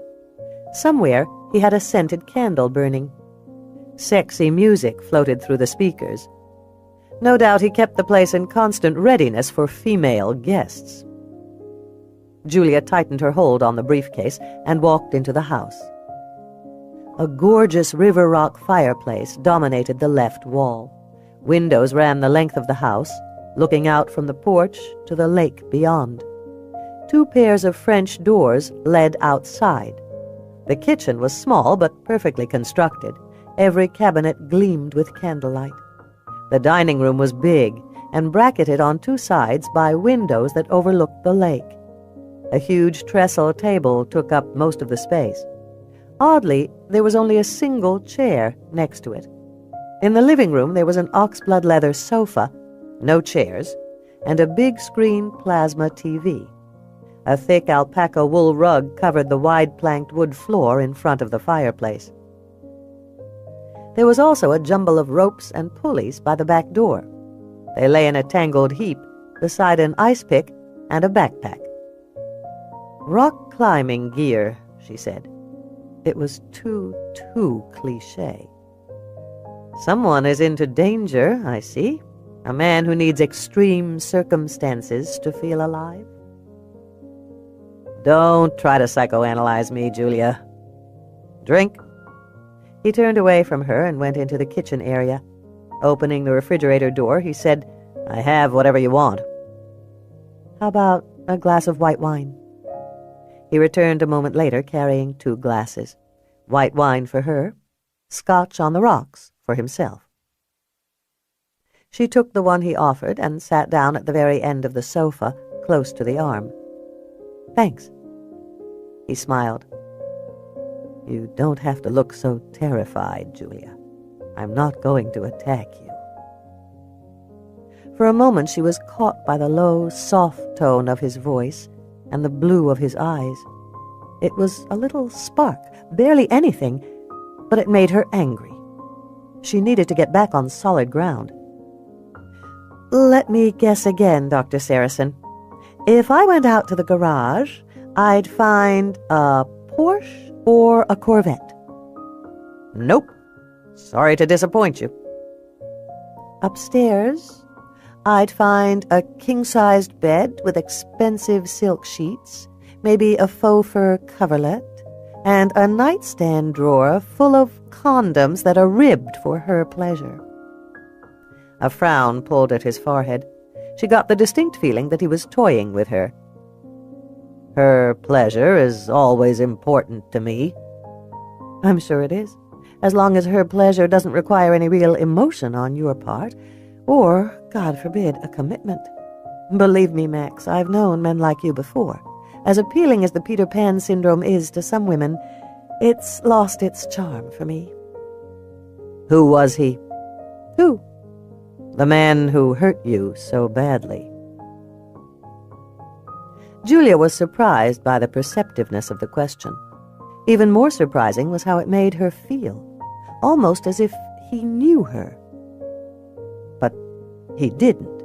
He was just fishing, casting the kind of line that only men like him could handle. His gift was the appearance of sincerity, of depth. For some bizarre reason, when she looked at him now, she saw a kind of loneliness in his gaze, an understanding that made her want to answer him. And then she would be caught.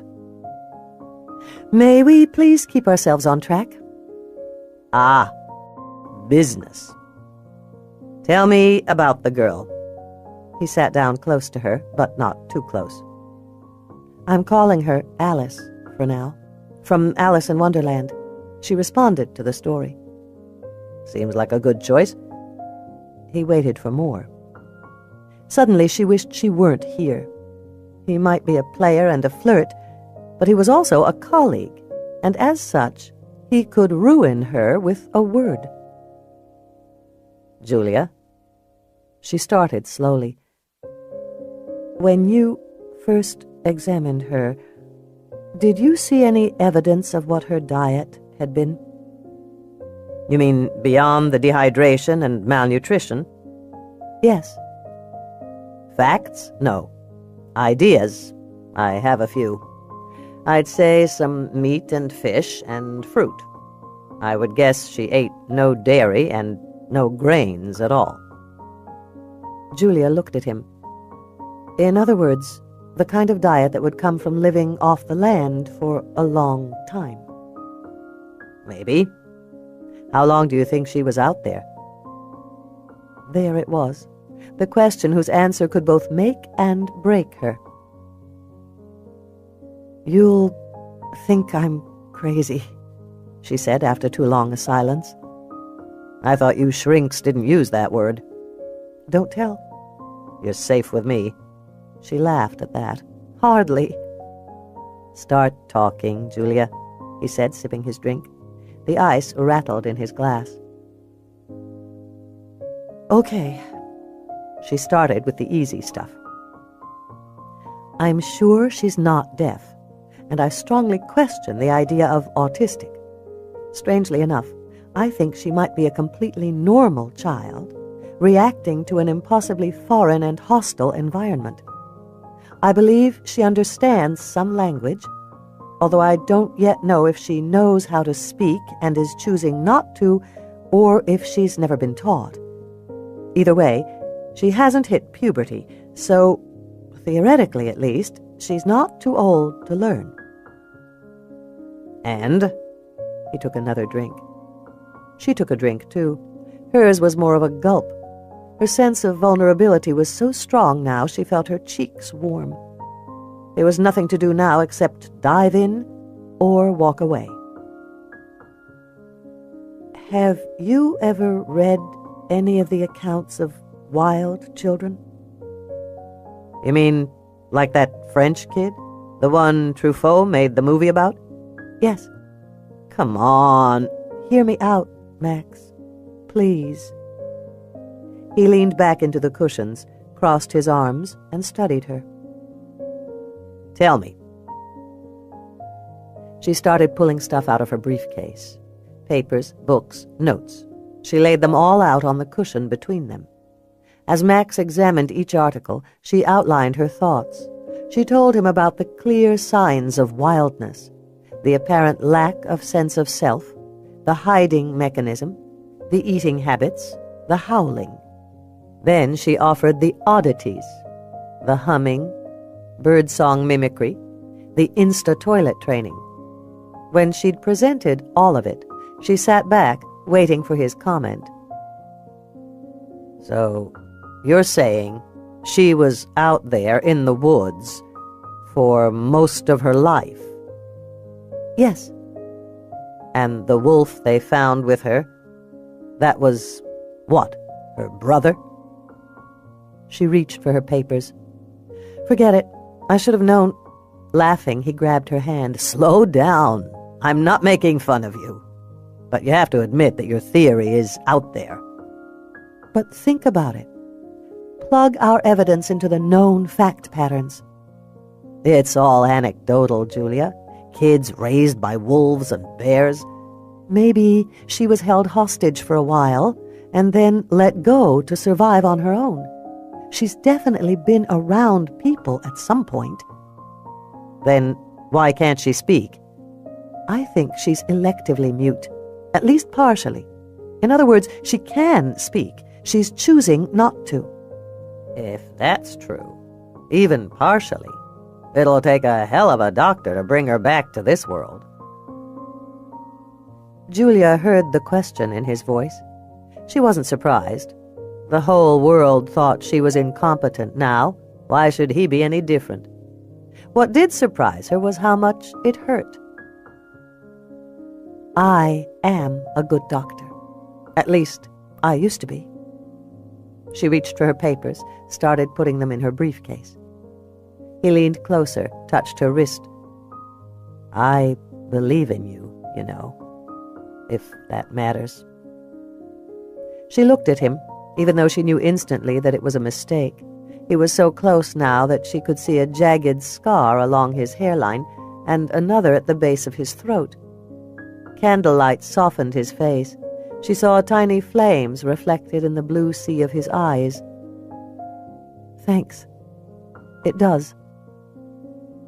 Later, when she was back in her car and driving home alone, she thought back on it, wondered why she'd revealed so much to him. The only answer came buried in her own lack of confidence. I believe in you. The irony was that there, in that room, with the soft music playing and the stairs that undoubtedly led to a huge bed, his words were what had seduced her. 12. Ellie was sipping her now warm beer and poring over stacks of police reports when she heard Julia come home. Ellie looked up. Hey! Julia closed the door behind her. Hey! Tossing her briefcase on the kitchen table, she headed for the refrigerator and got herself a beer. Where are Jake and Elwood? See? You miss it when they don't go for your crotch.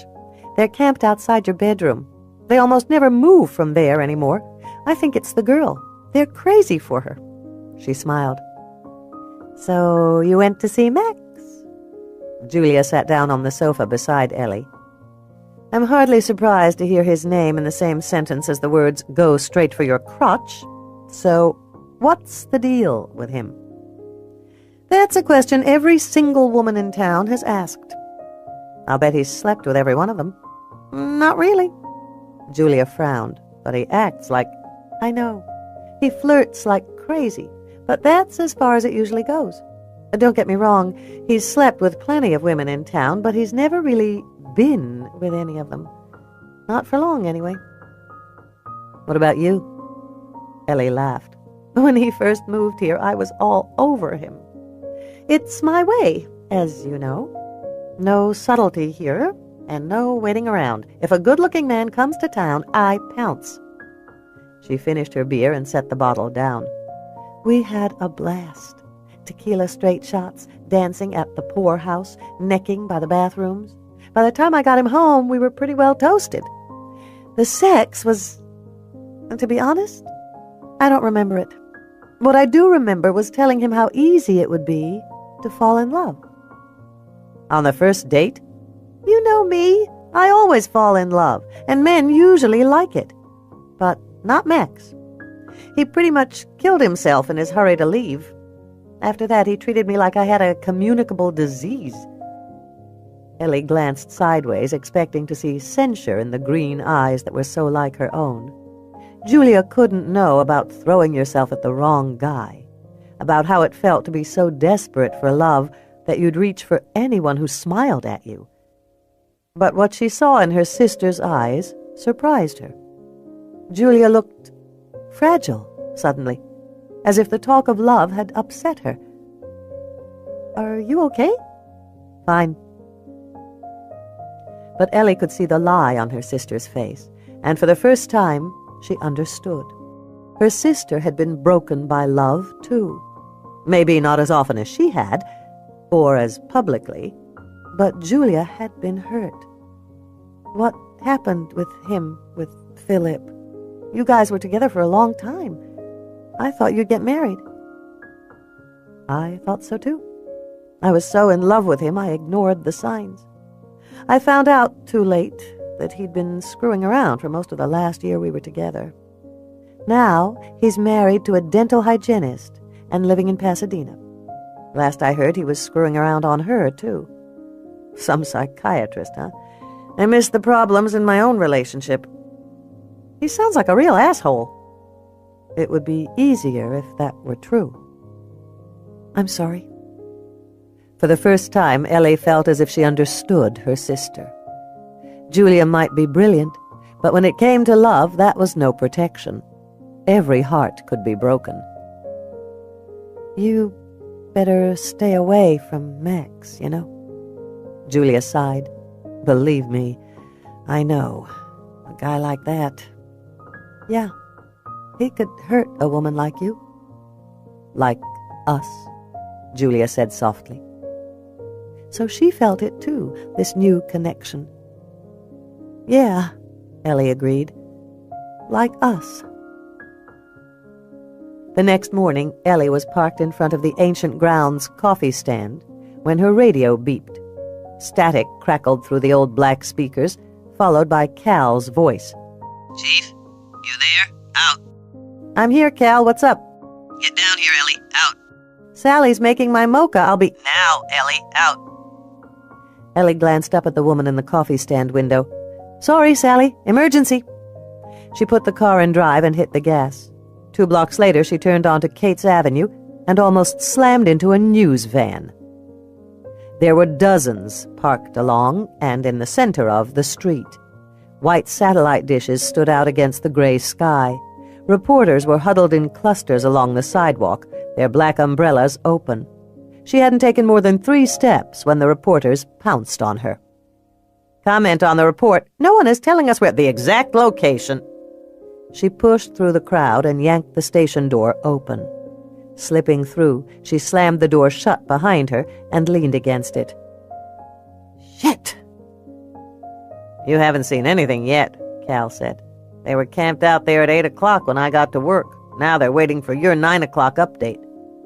"What 9 o'clock update?" "The one I scheduled to get them the hell out of here. I couldn't answer the phones with them yelling at me." Peanut came around the corner holding a plastic mug the size of a gallon of paint. She was back on the grapefruit juice diet. A rolled-up newspaper was tucked under her arm. "You'd better sit down," she said. Ellie immediately looked at Cal. He nodded, mouthed, "I would." She went to her desk and sat down, then looked at her friends. Whatever they had to say couldn't be good. Peanut tossed the newspaper down on the desk. The whole top half was a photograph of the girl. Her eyes were wild and crazy-looking. Her hair was a nimbus of black and studded with leaves. She looked stark-raving mad as well as filthy, like one of those kids from Mad Max Beyond Thunderdome. The byline read, Mort Elsick. Ellie felt as if she'd been punched in the gut. So this was what he'd meant by "or else" when he'd demanded the interview. Shit! The good news is he didn't mention Julia, Cal said. He wouldn't dare without official confirmation. Ellie skimmed the article. Savage girl steps out of the forest and into the modern world, her only companion a wolf. She leaps from branch to branch and howls at the moon. They're starting to think it's a hoax, Cal said quietly. Ellie's anger turned to fear. If the media decided it was a hoax, they'd pull out of town. Without publicity, the girl's family might never be found. She reached into her canvas book bag and pulled out the photograph Julia had taken.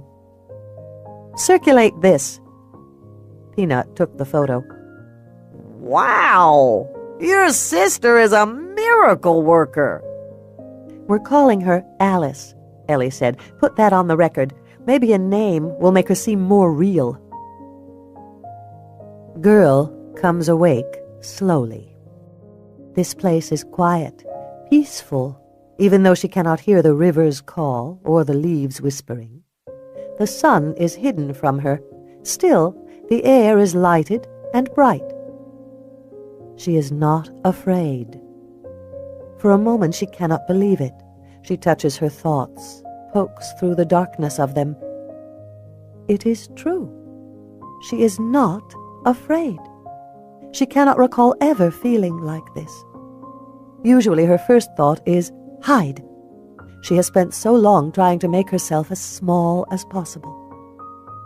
She can breathe here, too, in this strange, squared world where light comes from a magical touch and the ground is hard and level. She can breathe. It does not hold on to the bad smells of him. She likes it here. If Wolf were with her, she would stay in this square forever, marking her territory in the swirling water and sleeping on the place she is told to, where it is soft and smells of flowers. I see you are awake, little one. It is the sun-haired her who has spoken. She is at the eating place, with the thin stick in her hand again, the tool that leaves blue markings behind. Girl gets up and goes into the cleaning place, where the magical pool is now empty. She pulls down her pants and sits on the cold circle. When she is done peeing, she hits the white thing.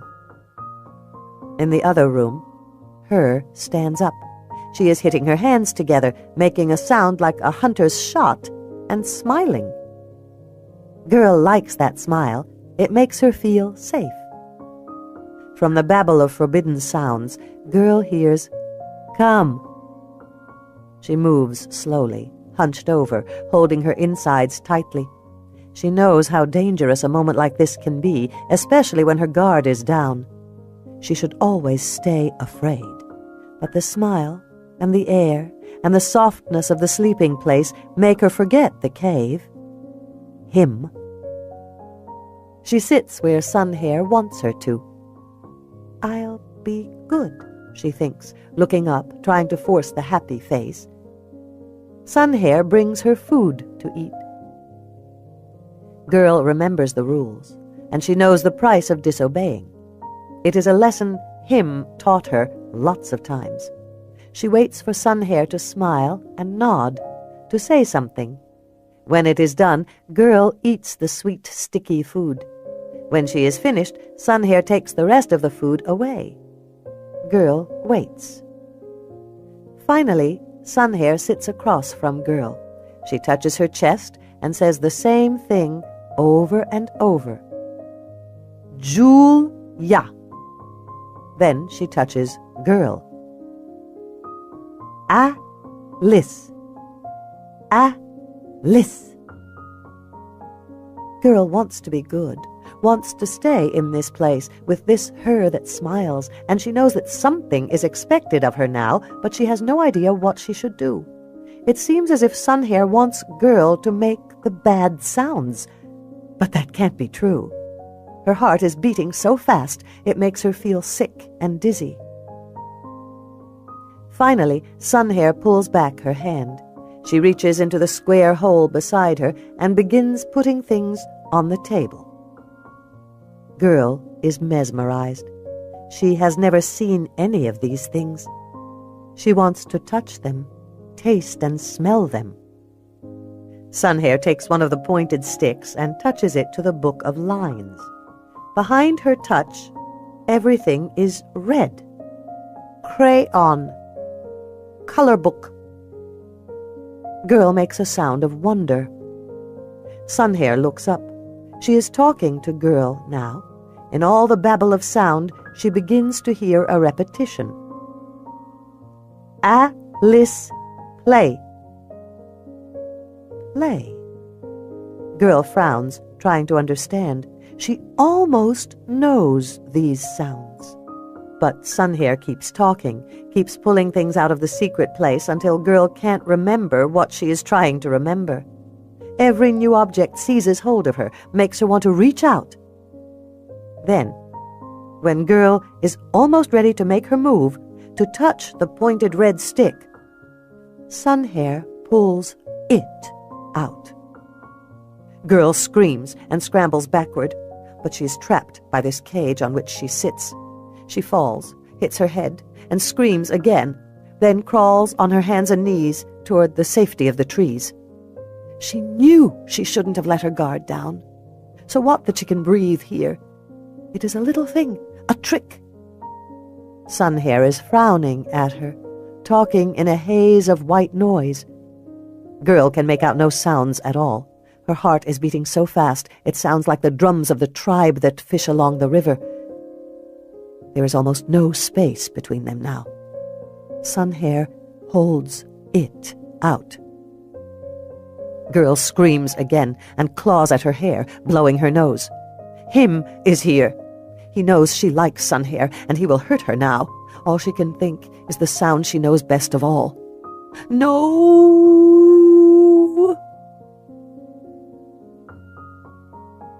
Alice pulled at her hair and snorted, shaking her head. A low, throaty growl seemed caught in her throat. Julia was seeing true emotion. This was Alice's heart, and it was a dark, scary place. Julia opened the door and threw the dream catcher out in the hallway, then shut the door. "There," she said in a soothing voice, moving slowly. "I'm sorry, honey. Really sorry." She knelt down in front of Alice, so they were almost eye to eye. Alice was absolutely still now, her eyes wide with fear. "You're terrified," Julia said. "You think you're in trouble, don't you?" Very slowly she reached out and touched Alice's wrist. The touch was fleeting and as soft as a whisper. "It's okay, Alice. You don't have to be scared." At the touch, Alice made a strangled, desperate sound and stumbled backward. She hid behind the plants and began a quiet, desperate howling. The child had no idea how to be comforted. Another of the many heartbreaks of her life. Julia said, making a great show of looking around the room. "What shall we do now?" After a few moments, she picked up the old battered copy of Alice in Wonderland. "Where did we leave young Alice?" She went back to the bed and sat down. With the book open on her lap, she looked up. Between two green fronds, a tiny, earnest face peered at her. "Come," Julia said softly. "No hurt." Alice made a pathetic little sound, a mewl of sorts. It tugged at Julia's heart, that whimper that sounded at once too old and too young. It was a distillation of longing from fear.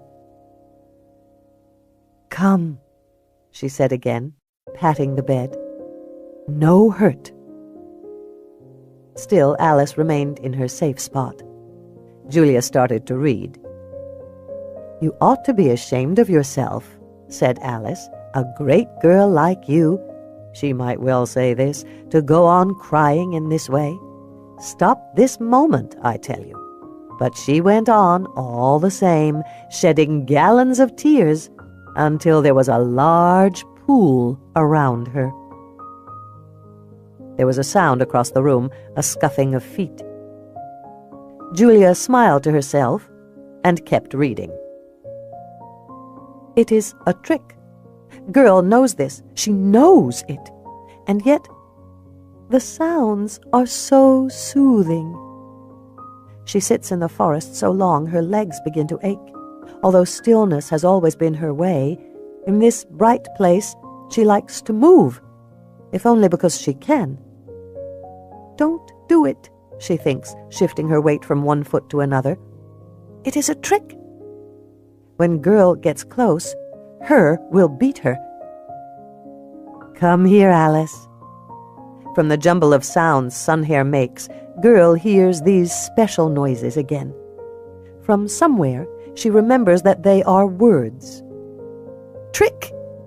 She has no choice but to obey, of course. Sooner or later, sooner probably, Sunhair will tire of waiting. This game of hers will lose its fun, and Girl will be in trouble. Very slowly she steps from her hiding place. Her heart is hammering. She is afraid it will break through her chest and fall onto the floor. She looks down at her hands and feet. Here, in this oddly bright place, the ground is made of hard strips the color of dirt. There are no leaves or pine needles to soften her steps. Every movement hurts, but not as much as what will come. She has been bad. Screaming is very bad. She knows this. Out there are strangers and bad people. Loud sounds attract them. Quiet, damn you, she knows. As she approaches the bed, she lowers her head, then drops down to her hands and knees, looking as weak as possible. This she learned from the wolves. Alice? Girl flinches, closes her eyes. Not a stick, she hopes, hearing the whining sound in her own mouth. At first, the touch is so soft she doesn't notice. The mule catches in her throat. She looks up. Sunhair is closer now, smiling down at her. She is talking. Always she is talking in that sunlight voice of hers. It sounds like a river in the last days of summer, soft and soothing. Her eyes are wide open, as green as new leaves. There is no anger on her face. And she is stroking Girl's hair, touching her gently. Is okay, no hurt. Girl leans forward, but just a little. She wants Sunhair to keep touching her. It feels so good. Come here, Alice. Sunhair pats the soft place beside her. In a single motion, Girl leaps up and curls next to her. It is the safest she has felt in a long time. When Sunhair starts to talk again, Girl closes her eyes and listens. Julia sat very still, although her mind was moving at light speed. What was the story with the dream catcher? Had Alice understood, come here? Or had she responded to the bed patting? Either way, the response was a form of communication, unless Alice had simply jumped onto the bed of her own volition. Julia's fingers itched to make some notes, but now was not the time. Instead, she turned her attention back to the book and began reading where she left off. As she finished the chapter, Julia felt a movement on the bed. She paused in her reading and glanced down at Alice, who had repositioned herself. Now the child lay curled cat-like against her, Alice's forehead almost touching her thigh. You have no idea what it's like to feel safe in this world, do you? Julia said, putting the book down for a moment. Her throat tightened. It took her several seconds to suppress the emotion enough to say, I can help you if you'll let me. This is a good place to start, with you beside me. Trust is everything. The instant the words were out of Julia's mouth, she remembered the last time she'd said them. It had been a cool, steely day in the season that passed for winter in Southern California. She'd been in the $2,000 leather chair in her office, making notes and listening to another girl's voice. In the sofa opposite her sat Amber Zuniga, all dressed in black, trying not to cry. Trust is everything, Julia had said. You can tell me what you're feeling right now. Julia closed her eyes. The memory was the kind that physically hurt. That meeting had taken place only 2 days before Amber's rampage. Why hadn't she... Stop! She refused to follow those thoughts. They led to a dark and hopeless place. If she went there, she might not be able to come back, and Alice needed her. Perhaps more than anyone had ever needed her. As I was saying, Alice touched her. It was nothing at first, a movement as tentative as the brush of a butterfly wing. Julia saw it, but barely felt it. That's good, honey, she whispered. Come into this world. It's been lonely in yours, hasn't it? Scary? No part of Alice moved except her hand. Very slowly, she reached out and petted Julia's thigh in an awkward, almost spastic motion. It's frightening to touch another person sometimes, Julia said, wondering if any of her words were being understood. Especially when we've been hurt. We can be afraid to reach out to someone else. The petting smoothed out, became a gentle stroking. Alice made a sound that was low in her throat, a kind of purr. She slowly lifted her chin and looked up at Julia. Those amazing blue-green eyes were pools of worried fear. No hurt, Julia said, hearing the catch in her voice. She was feeling too much right now, and that was dangerous. Being a good psychiatrist was like reading a novel at 40. You needed to keep the words at arm's length, or everything became a blur. She stroked Alice's soft black hair again and again. No hurt. It took a long time, but finally Alice stopped trembling. For the rest of the morning, Julia alternated between reading and talking to the girl. They broke for lunch and went to the table, but immediately afterward, Alice returned to the bed and hit the book with her open palm. Julia cleared the dishes, then retook her place on the bed and resumed her reading. By 2 o'clock, Alice had curled up closer to her and fallen asleep. Julia eased off the bed and stood there, staring down at this strange, quiet girl she called Alice. They had made so many breakthroughs in the last 2 days, but perhaps none held as much potential as the dream catcher. Alice had reacted so violently to the trinket. It had to be of critical importance. Julia knew what she needed now was a way to both release Alice's fear of the dream catcher and to explore it. Without, of course, having Alice so terrified she hurt herself. It was the best weapon in her arsenal right now, the only object she had that elicited strong emotion. She had no choice but to use it. Do you cry, Alice? Do you laugh? You're trapped inside yourself, aren't you? Why? Julia drew back. She went over to her notes and wrote down everything that had transpired since breakfast. Then she read back over the words she'd written. Violent reaction to dream catcher. Extreme bout of anger and or fear. As usual, Patient's emotions are entirely directed inward. It's as if she has no idea how to express her feelings to others. Perhaps due to elective mutism. Perhaps due to training. Did someone or something teach her to be silent always? Was she abused for speaking out or for speaking at all? Is she used to scratching and hair-pulling as her only emotional display? Is this how pack animals express emotions when out of view? Is this a symptom of wildness or isolation or abuse? Some realization teased her, danced at the corner of her mind, moving in and out of focus too quickly for her to really see it.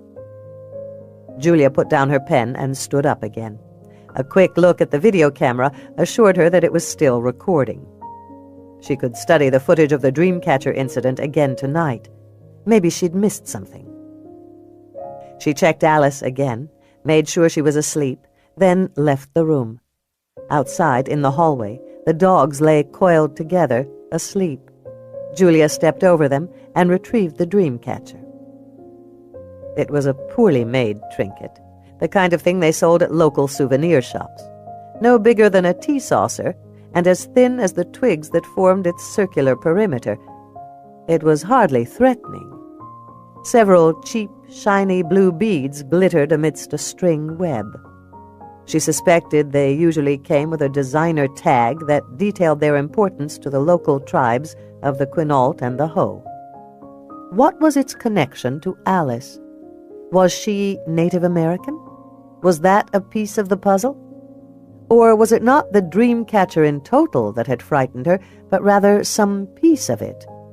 The beads, the twigs, or the string? String, a cousin to rope. Ligature marks. Perhaps that was the connection. The string could have reminded Alice of being tied up. There was no way to know these answers until Alice herself revealed them. In ordinary therapy, bound by the normal conventions of time and money, it could take months for a child to confront such fears, perhaps years. But this case was far from ordinary. The longer Alice remained in her solitary, isolated world, the less likely it was that she would ever emerge. Therefore, they didn't have the luxury of time. She needed to force a confrontation between the two Alices, the child lost in the woods and the girl who'd been returned to the world. These two halves needed to integrate into a single personality, or Alice's future would be at risk. Desperate times called for desperate measures. There was only one thing to do, and it wouldn't be pretty. She went downstairs to call her sister. 15 minutes later, Ellie and Peanut walked through the front door. "Hey," Peanut said, grinning broadly and fluttering her bright pink star-spangled fingernails. Julia reached into her pocket and pulled out the Dreamcatcher. "Either one of you recognize this?" "Sure, it's a Dreamcatcher," Peanut said, pulling a baggie full of carrot sticks out of her purse. "My son used to have one hanging from his bed. I think he bought it on a field trip up to Nia Bay. They're a Native American tradition. The idea is that they protect a sleeping child from nightmares. The bad dreams get caught in the web, while the good ones slip quietly through that hole in the middle." She grinned. "Discovery Channel, Native American History Week." "Why?" Ellie asked Julia. Alice had a severe emotional response to this thing, snorting, scratching herself, screaming. It seemed to scare the crap out of her. Ellie reached over and picked up the Dreamcatcher, examining it. "You think it's the bad dream thing?" "No, I think it's more personal. Maybe she was hurt in a room that had one, or by a person who made them. Or perhaps the string reminded her of the rope that was used to tie her ankle. I'm not sure yet, but there's something about it that set her off." "I'll check it out," Ellie said. "Clues are damn few and far between. I'll send Earl up to the reservation. Maybe we'll get lucky." "It's about time for some luck," Julia agreed, picking her purse up off the sofa. "Where could I find a bunch of them for sale?" "Swain's General Store," Peanut answered. "They have a local souvenir aisle." "Great. I'll be back as soon as I can." Better wear a mask, Peanut muttered. She and Ellie exchanged worried glances. Julia frowned. What's going on? You remember Mort Elzick? Ellie asked. So it was small-town gossip. She should have known. No. Julia glanced at her watch. She wanted to be back, with the dream catchers, when Alice woke from her nap. I really don't have time for this now. I don't know how long Alice will sleep. She headed for the door. He published a photo of Alice in the Rain Valley Gazette. The headline called her Wolf Girl, Peanut said, chewing loudly. Julia stopped. All at once she remembered Mort from high school.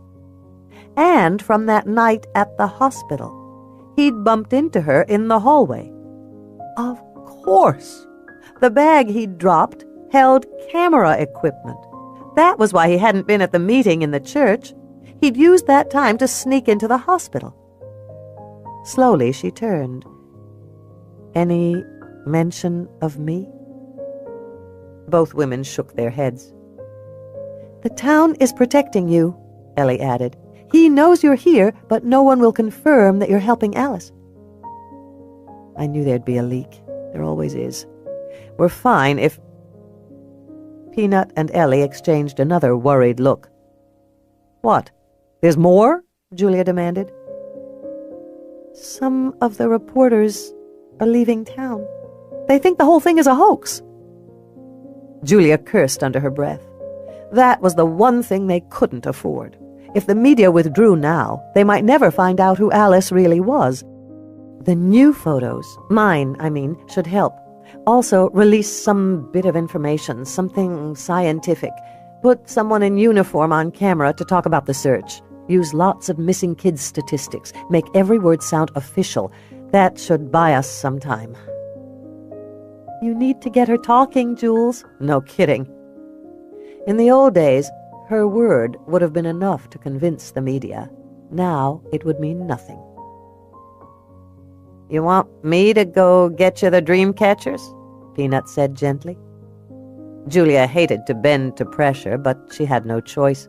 She couldn't let Mort get a photo of her. She tossed her purse back onto the sofa. Thanks, P. I'd appreciate that. 13. An hour later, Ellie and Peanut were back in the cruiser, heading for town. We need her to talk, Ellie said quietly. No matter how much evidence they accumulated, the truth always boiled down to that. Julia's doing her best, but it could take a while. I know. And what if Mort's photo ruins everything? If the legitimate media thinks we're some hicks trying to put our city on the map, it's over. Don't go looking for trouble, Elle. My Benji says... The car radio squawked. Ellie, are you there? I'm not answering, Ellie said. It's never good news anymore. That's a responsible choice. Probably just a 10-car pileup on the interstate anyway. Or a hostage situation. Another clatter of static. Chief, Julia says you're in the car. If you don't answer, I'm going to tell everyone you wrote a letter to Rick Springfield in the 8th grade. Over. Ellie hit the talk button. Don't force me to bring out the photos of you with a perm, Cal. There you are. Thank God, Elle. You need to get here now. Over. What's going on? The kooks have landed, I swear to God. Ellie cursed under her breath. She hit the siren and gas at the same time. In minutes, she was pulling into the parking lot and getting out of the car. There were people everywhere, though not as many as yesterday. News vans clogged the street in front of the station, and a line of people snaked from the front door and down the sidewalk. They weren't the kind of people who'd shown up before. No cops from other precincts, or private detectives, or reporters, or parents. This group looked like the Rocky Horror audience.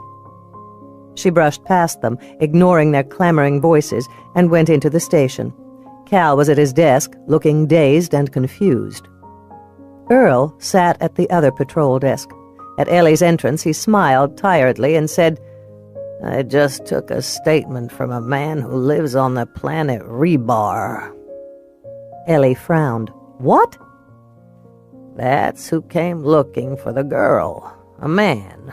No, an ambassador from Rebar. He had a tinfoil hat and black lips." Ellie sat down at her desk with a sigh. "Let him in, Earl, one at a time." "You're going to talk to them?" Cal asked. "Just 'cause they're crazy doesn't mean they don't know something." Earl went to the door and opened it. The woman he let in wore a flowing purple dress, cowboy boots, and a blue suede headband. In her hands, she held a baseball-sized crystal ball. Another psychic. Ellie smiled and reached for her pen. For the next 2 hours, she and Earl and Peanut listened to one crackpot after another tell them who Alice really was. Her favorite answer? Anastasia reborn.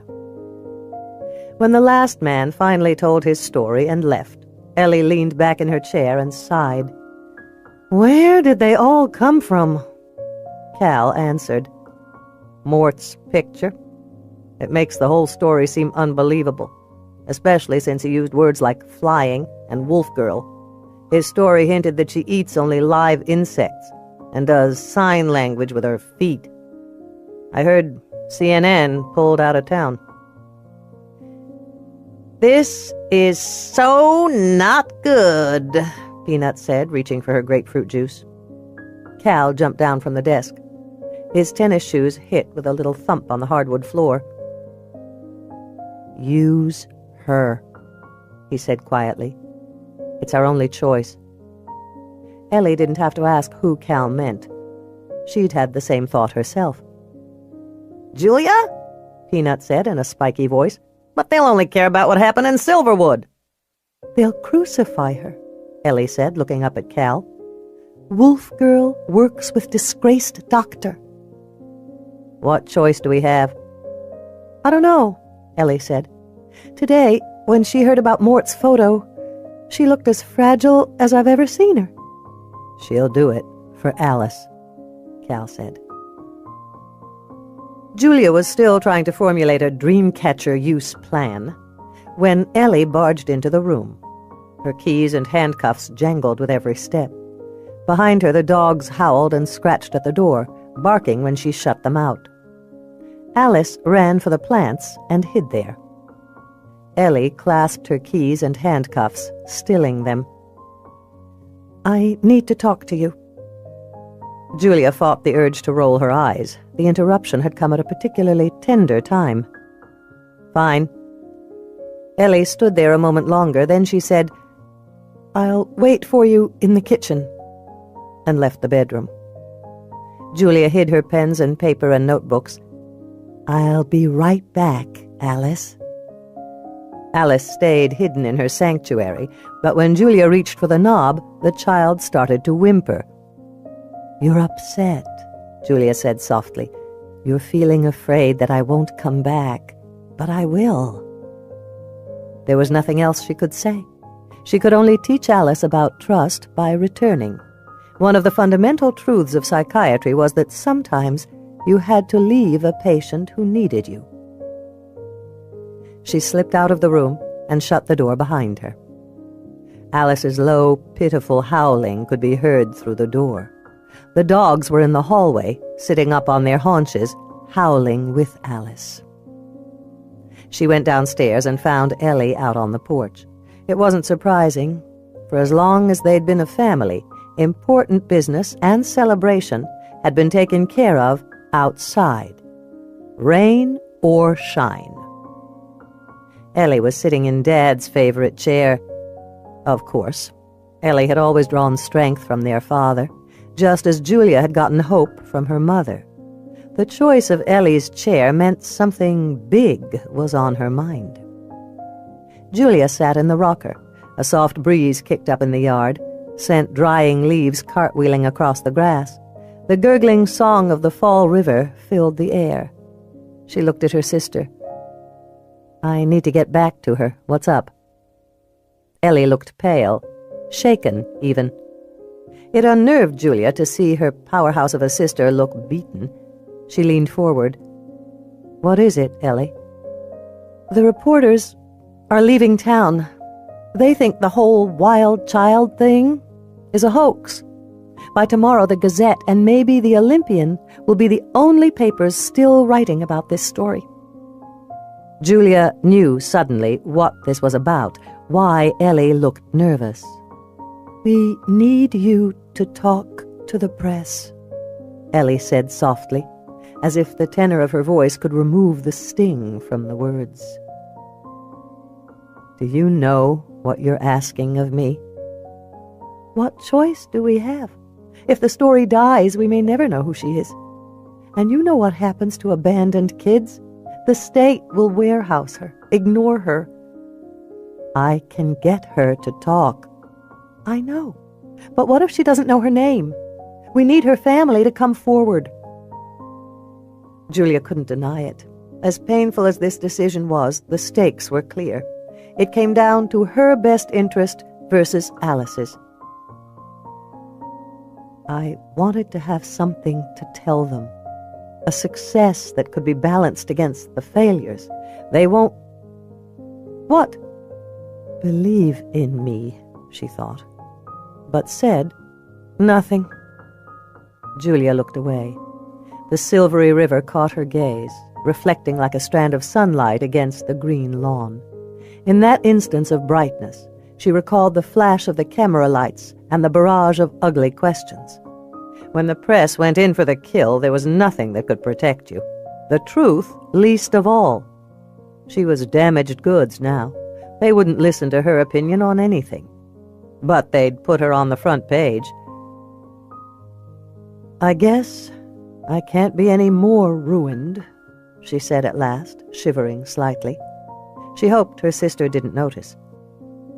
But Ellie saw everything. She always had. Becoming a police officer had only heightened a natural skill for observation. "I'll be there with you all the time, right beside you." "Thanks. Maybe it would make a difference, not being so damned alone when the cameras rolled.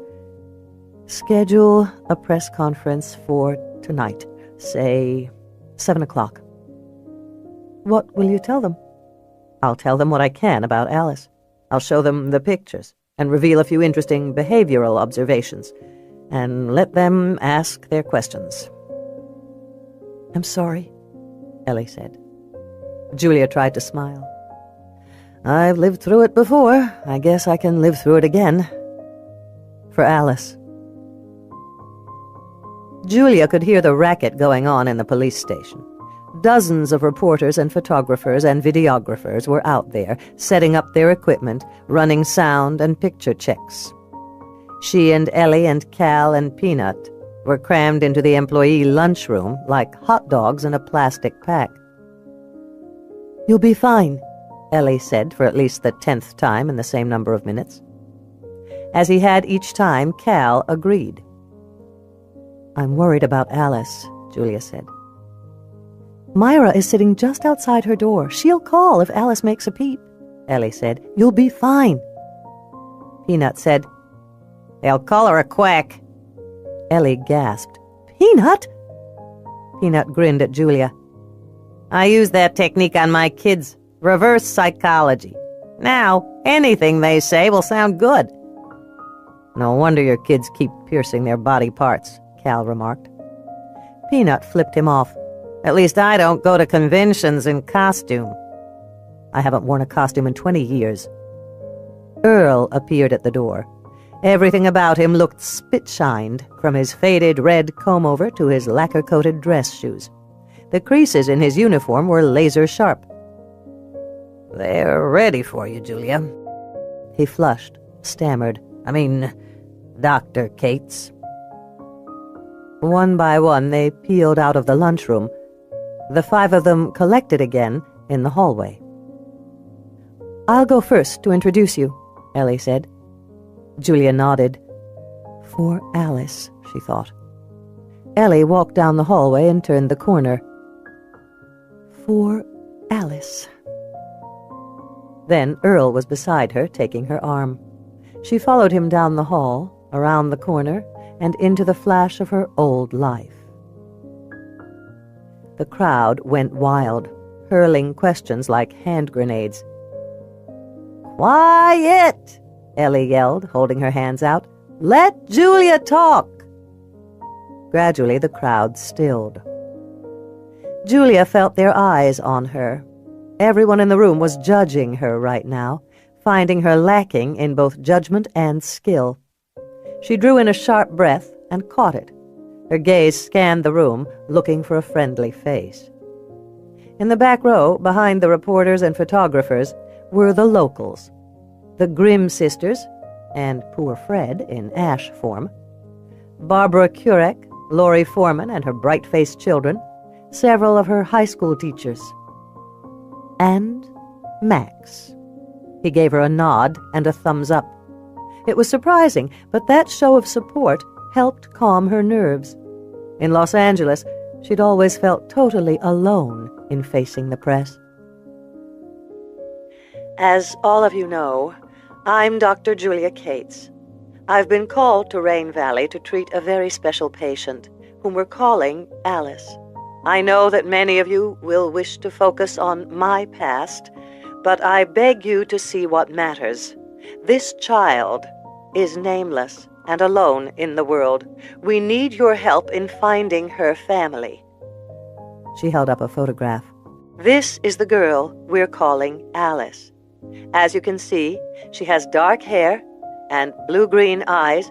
Dr. Cates, what would you say to the parents of those children who died in Silverwood? Once she'd been interrupted, all hell broke loose. The questions came at her like shrapnel. How do you live with the guilt? Did you know Amber had purchased a gun? Have you listened to the death knell lyrics? Played the Doomsday Cavern video game? Did you test her for an allergy to Prozac? Julia kept talking until her voice gave out.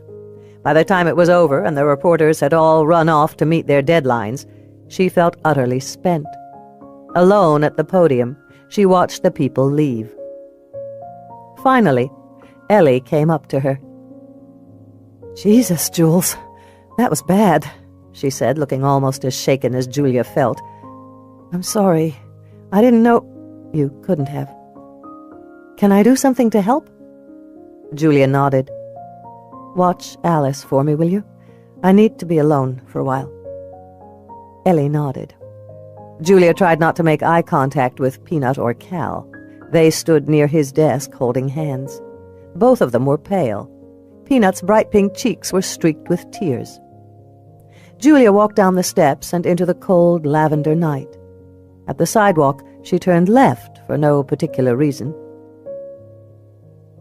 "Julia." She turned. He stood in the shadow of the street, almost lost in the shade from a giant evergreen.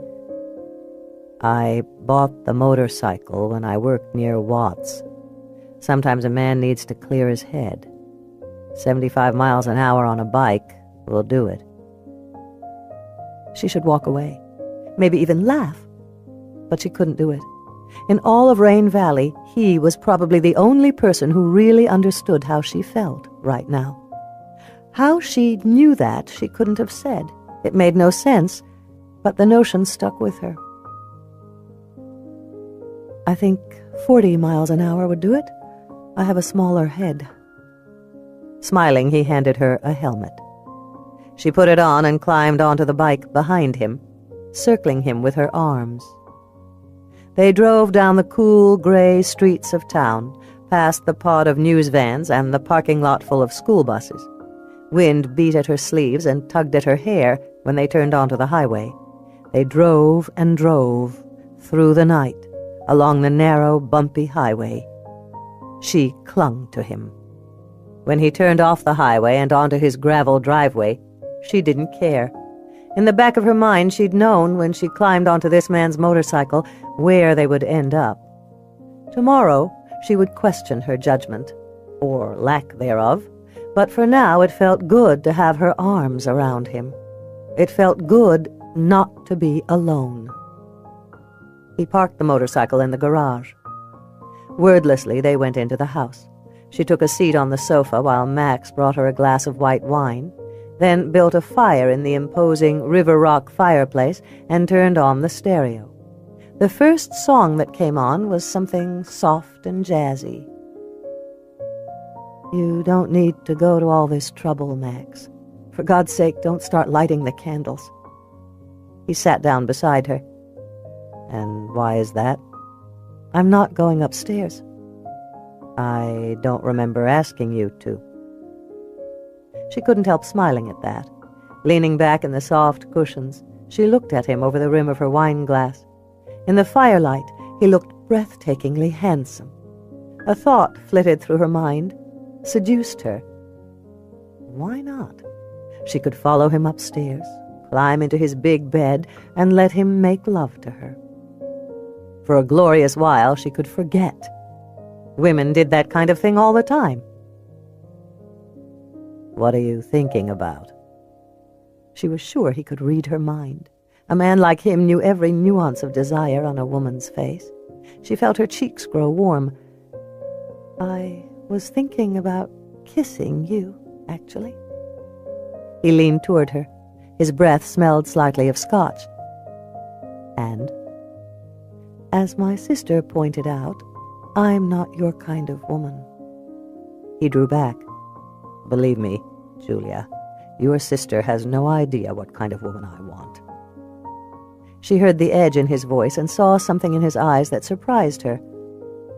"I've been wrong about you," she said, more to herself than to him. "You certainly jumped to a lot of conclusions." She smiled at that. "Hazard of the trade. I tend to think I know people." "So you're an expert on relationships, huh?" She laughed ruefully. "Hardly." "Let me guess. You're a one-man woman, a hearts and flowers romantic." Now who's jumping to conclusions? "Am I wrong?" She shrugged. "I don't know how romantic I am, but I only know one way to love." "How's that?" "All the way." A frown creased his forehead. "That's dangerous." "Says the rock climber. When you climb, you risk your life. When I love, I risk my heart. All or nothing." I'm sure it sounds stupid to you." "It doesn't sound stupid," he said in a voice so soft it sent shivers down her spine. "You have that same passion for your work, I can tell." "Yes," she said, surprised by the observation. "That's why today was so hard." For a long moment they stared at each other.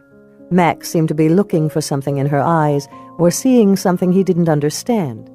Finally he said, "When I worked in L.A., we used to get gang shootings almost every night. One bleeding, dying kid after another. The first few I stayed with long after my shift was over, and then talked to their brothers and sisters, trying to make them understand how their lives would unfold if they didn't change. By the end of the first year, I quit giving them the speech, and I quit standing by the bedsides all night. I couldn't save them all." Their gazes locked. She felt as if she were falling into the endless sky of his eyes. "On good days, I know that. Today was not a good day. Or a good year, actually. Tomorrow will be better." He reached for her, pushed a thin strand of hair from her eyes. It would have taken nothing to kiss him then, just a slight movement toward him. "You're good at it," she said shakily, drawing back. "What?" "Seducing women." "I'm not seducing you." "But you are," she thought. She put down her wine glass and stood. She needed some distance between them. "Thanks for all of this, Max. You really saved me tonight. I need to get back to Alice, though. I can't be gone long." Slowly he got to his feet and walked her to the door. Without saying a word, he led her to the garage. They got onto the motorcycle and drove home. 14. The motorcycle's engine roared through the quiet night, loud enough to rattle the nearby trees. In Los Angeles, the noise would have set off a dozen car alarms. Here, it fought with the endless quiet of the dark road. Max came to the end of the driveway and slowed down, then stopped and glanced back. Deep in the trees, the small house was made smaller by the night. All that darkness reduced it to a few lit windows. I only know one way to love. All or nothing. How was it that a few quietly spoken words could hit him so hard? He took off his helmet and jammed it onto the sissy bar behind him. Air, freedom, that was what he needed now. Something to clear his head and erase that moment. He hit the gas, went faster and faster until he was rocketing down the road. Everything was a blur of shadows. He knew he was going too fast. There were deer and elk out here that could kill him in the blink of an eye, and potholes that would bite his tire and send him flying through the air. But he didn't care. As long as he was moving at this speed, he couldn't think about her. The minute he turned onto his road and slowed down, though, it all came back. He parked the bike in the garage and went into his dark, quiet house, immediately turning on every light and the stereo. Noise and light aren't life, Max. It was Susie's voice. Though she wasn't here, had never been here, sometimes he saw his life through her eyes. Old habits were hard to break. No dining room chairs, Max. No pictures on the wall. You can't call this a home. He'd kept it bare on purpose. Furniture didn't matter to him. Neither did decorations or comfort. He wanted a place where he could forget about all the things that made a house a home. Here he could drink his drinks, watch sports on the big screen, and work in his woodshop. All or nothing. He should never have gone to her tonight, and he'd known it. After the press conference, he'd left the station as quickly as he could, intending to get on his bike and go home. Yet he'd waited outside, milled around in the darkness, like a love-struck kid. The trouble was, he knew how hot the glare of that spotlight could be. When he'd looked at her there, behind all those microphones, trying so hard to be strong, he'd made a dangerous turn. He'd noticed her trembling lower lip and pale, pale face, her teary eyes, and his first thought had been that he wanted to kiss those tears away. For the first time in 7 years, he'd been truly afraid, and not from misplacing his foot on a rock ledge or free-falling too far before pulling the ripcord.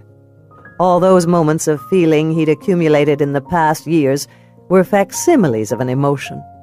He'd thought, honestly believed, that he couldn't feel anymore unless his life was at risk.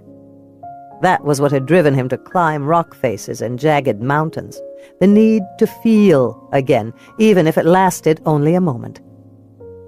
Now, he'd felt something again. All he'd had to do was look in Julia's sad eyes. Julia went into the house.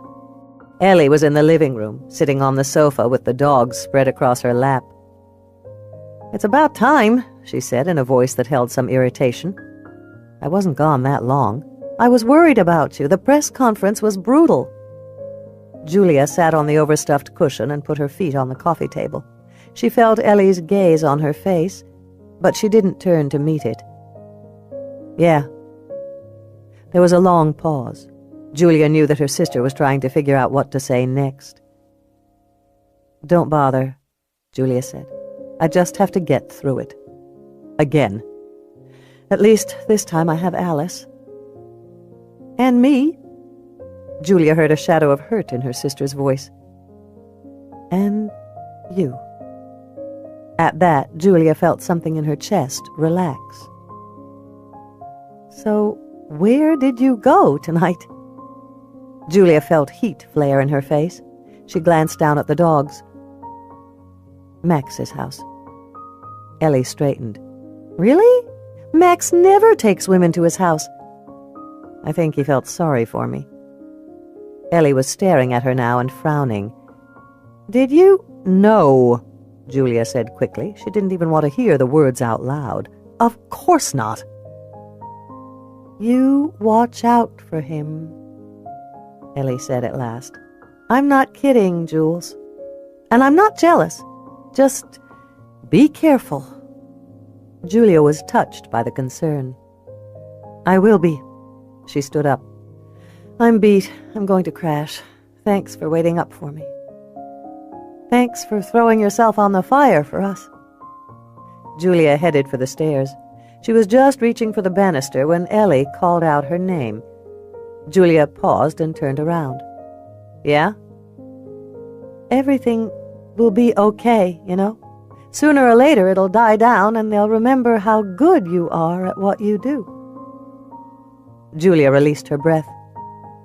That's what Mom would have said to me. Ellie smiled. Julia tried to hang on to those words, to let them be her armor. It was what she'd done as a child, whenever she'd been wounded by some slight at school, or by her father's inattention. She'd gone to her mother in tears. Everything will be okay, her mom would say, wiping the moisture from her cheeks and enfolding her in a hug that smelled of Suave shampoo and cigarettes. She climbed the stairs to her room and went directly to the twin bed by the window. Julia pulled the blankets up and covered the child, then bent down slowly and kissed her sweet, soft cheek.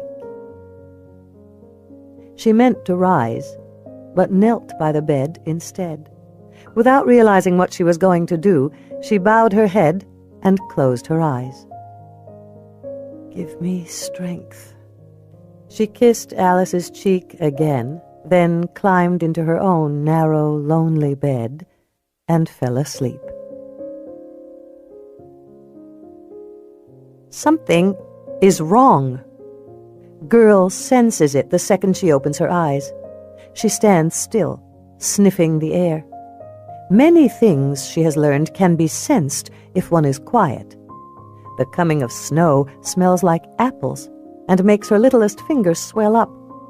A hunting bear makes a sound like snoring. Danger can be heard in plenty of time if one is still and quiet. This was a lesson her could never learn. In the lazy other days that she sometimes visits in her sleep, she remembers how her used to try talking to girl. Always the noise and the trouble that came afterward. Now, in her safe place, hidden by the small trees, she stares through the leaves at the sun-haired her who is so silent. Has girl done something wrong? Across the room, Sunhair looks up. She looks sad, like maybe her eyes are going to start leaking again. And tired. That was how her looked before she got dead. Come here, Alice. Sunhair pats the bed. Girl knows that movement, the touching of the bed. It means that Sunhair will open the magic pictures and talk and talk. Girl loves that.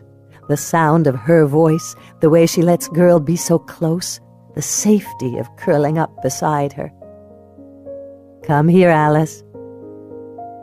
Girl eases around the plants and shuffles forward, trying to be as small and still as possible, just in case she has done something bad. She wishes Sunhair would have on the happy face again. That makes Girl feel light. She keeps her head down, careful not to make eye contact. At Sunhair's feet, she drops to her knees. The touch on her forehead is soft and gentle. Girl looks up. This is going to be difficult, Alice. She sighs. Trust me, okay? Girl doesn't know what to do, how to show her obedience. Another little sound escapes her. I'm sorry. Sunhair reaches into a box on the floor and pulls out it. For a split second, Girl freezes, too frightened to move. She glances around the room, expecting him to break into this too light place. She scrambles backward. Finally, she screams. Once she starts, she can't stop. She knows it is wrong, bad, stupid to make so much noise, and that the strangers will come and hurt her now, but she is past the rules, past thinking. She hits one of the baby trees, and it falls sideways, hitting the ground with a loud noise. She screams more, gulping down air, trying to get away from it, but the white cave wall stops her. She hits it hard, feels pain thump her in the back of her head. Sun Hair is talking to her, stringing sounds together that are as pretty as shells, but she can't hear it. Her heart is beating so fast, and it is still there, in Sun Hair's hand. As it gets closer, Girl starts to scratch herself, drawing blood. Sun Hair is with her now, holding her so tightly that Girl can't claw herself. Okay. No hurt. I know you're scared. It's okay. Sun Hair's voice finally comes through. Girl's screaming fades. She breathes hard and fast, trying to be strong, but she is so scared. Sun Hair lets go of her. Slowly, as if she is the one afraid, the pretty woman lifts it up. Girl's eyes widen. She feels sick inside, desperate. The air in the room darkens. Everything smells like smoke and blood. It catches the light. She closes her eyes, remembering his dark, hairy fingers twisting the strings, bending the twigs, threading the beads. She whimpers, "Alice, Alice." The touch on her cheek is so gentle that at first she thinks she's imagined it, that her has come back. "Alice, open your eyes." The touch feels so good. She can breathe again. Inside her chest, her heart begins to slow down. "It's okay, Alice. Open your eyes." Girl is beginning to hear something familiar in the garble of sounds. It pokes at her memory, makes her think of a time so long ago it turns to mist when she reaches for it. Slowly, she opens her eyes. Sun Hair backs up a little. "This is a dream catcher," she says, unsmiling now. "You know this." Dream catcher. She feels her tummy start to shake. In a single motion, Sun Hair breaks the dream catcher in half. Then she rips the strings apart. The beads go flying, skitter across the floor. Girl gasps. "Oh, no. This is bad. He will come now. He will hurt them." Sun Hair reaches into the box and pulls out another one. She rips it into pieces and throws it away. Girl watches in awe. Sun Hair ruins another and another. She takes something from the table and smashes it down on the pieces in front of her. Finally, smiling again, she holds a dream catcher toward Girl. "Break it. No hurt. No hurt." Girl understands. Sun Hair wants her to break his toy. But he will hurt her. He's not here. He's gone. Is that what Sun Hair is trying to show her? "Come on, Alice. No hurt." She looks at Sun Hair. The woman's watery green eyes make her feel all shaky inside. Slowly, her hand trembling, she reaches out to touch it. "It will burn you." But it doesn't. It feels like nothing in her hand, just bits of string and twig. There is no blood on it, no trace of his big, angry hands. She rips it in half, and at the motion she feels something new grow inside her, a kind of rumble that starts deep in her belly and catches in her throat. It feels so good to break his toy, to ruin it, to reach into the box and grab another one. she rips them all, then destroys the box. As she breaks and snaps, she thinks of him, of all the ways he hurt her, and all the times she wanted to scream. When the box is empty, she looks up, gulping air as if she doesn't know how to breathe. Sunhair takes Girl in her arms and holds her tightly. Girl doesn't know what is happening. Her body is shaking. It's okay, okay, okay. No hurt, no hurt. Girl feels herself relaxing. A warm feeling blossoms in her chest and spreads out down her arms and into her fingers. You're safe now. She hears that, feels it. Safe. Julia paused in her note-taking to read what she had written. She stands behind the plants for much of the day, staring alternately at me or out the window. Sunshine particularly engages her attention, as do bright plastic objects and dishes. Many things seem to frighten her. Loud noises, thunder, the color gray, bright and shiny metal objects, dream catchers, and knives. The dog's barking always sends her running to the door. It is the only time she even approaches that side of the room. Often, she howls in response. Right now, she is sitting at my feet, looking up at me. This is her new favorite spot. Since ruining the dream catchers, she has broken through the solitary border of the previous days. She is never more than a few inches away from me. Often, she paws at my feet and legs. When tired, she curls up on the floor beside me, resting her cheek on my foot. Julia looked down at the girl. "What are you thinking, Alice?" As always, there was no response. Alice stared up at her intently.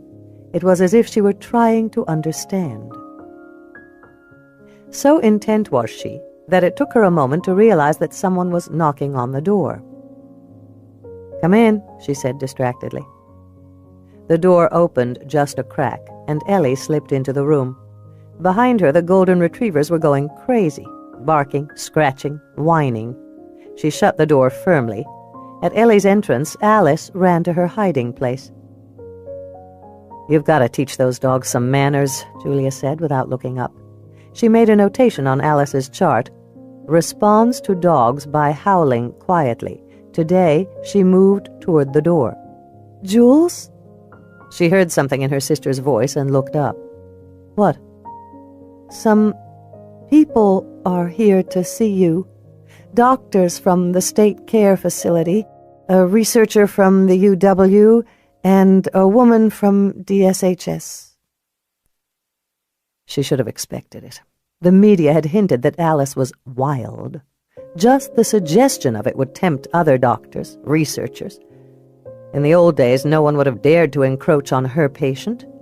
These were not those days. Now she would look weak. Predators would begin to circle her. She got slowly to her feet and methodically put her notes and charts and pens away. All the while, Alice watched her, looking worried. "I'll be right back, Alice," she said to the girl hidden in the foliage. Then followed her sister downstairs. The living room seemed full of people at first glance. On closer examination, Julia saw that there were only 3 men and 1 woman. They simply appeared to take up a lot of space.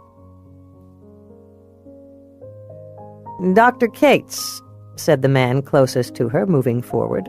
He was tall and scarecrow thin, with a nose big enough to hang an umbrella on. "I'm Simon Kletch from the state's Therapeutic Residential Care Facility, and these are my colleagues, Byron Barrett and Stanley Goldberg from the Behavioral Sciences Lab at the UW. You know Ms. Wharton from DSHS. Julia said evenly, "Hello." Ellie went to the kitchen and stood by the counter. A silence fell. They all stared at one another until Ellie asked them to sit. And still it was too quiet. Finally, Simon cleared his throat. Rumors are that this girl in your care is a wild child, or something close to that. We'd like to see her." He glanced up the stairs, his eyes glinted with excitement. "No." He seemed surprised by that. "You know why we are here." Julia could hear his eagerness. "Why don't you tell me?" "You're making no progress with her."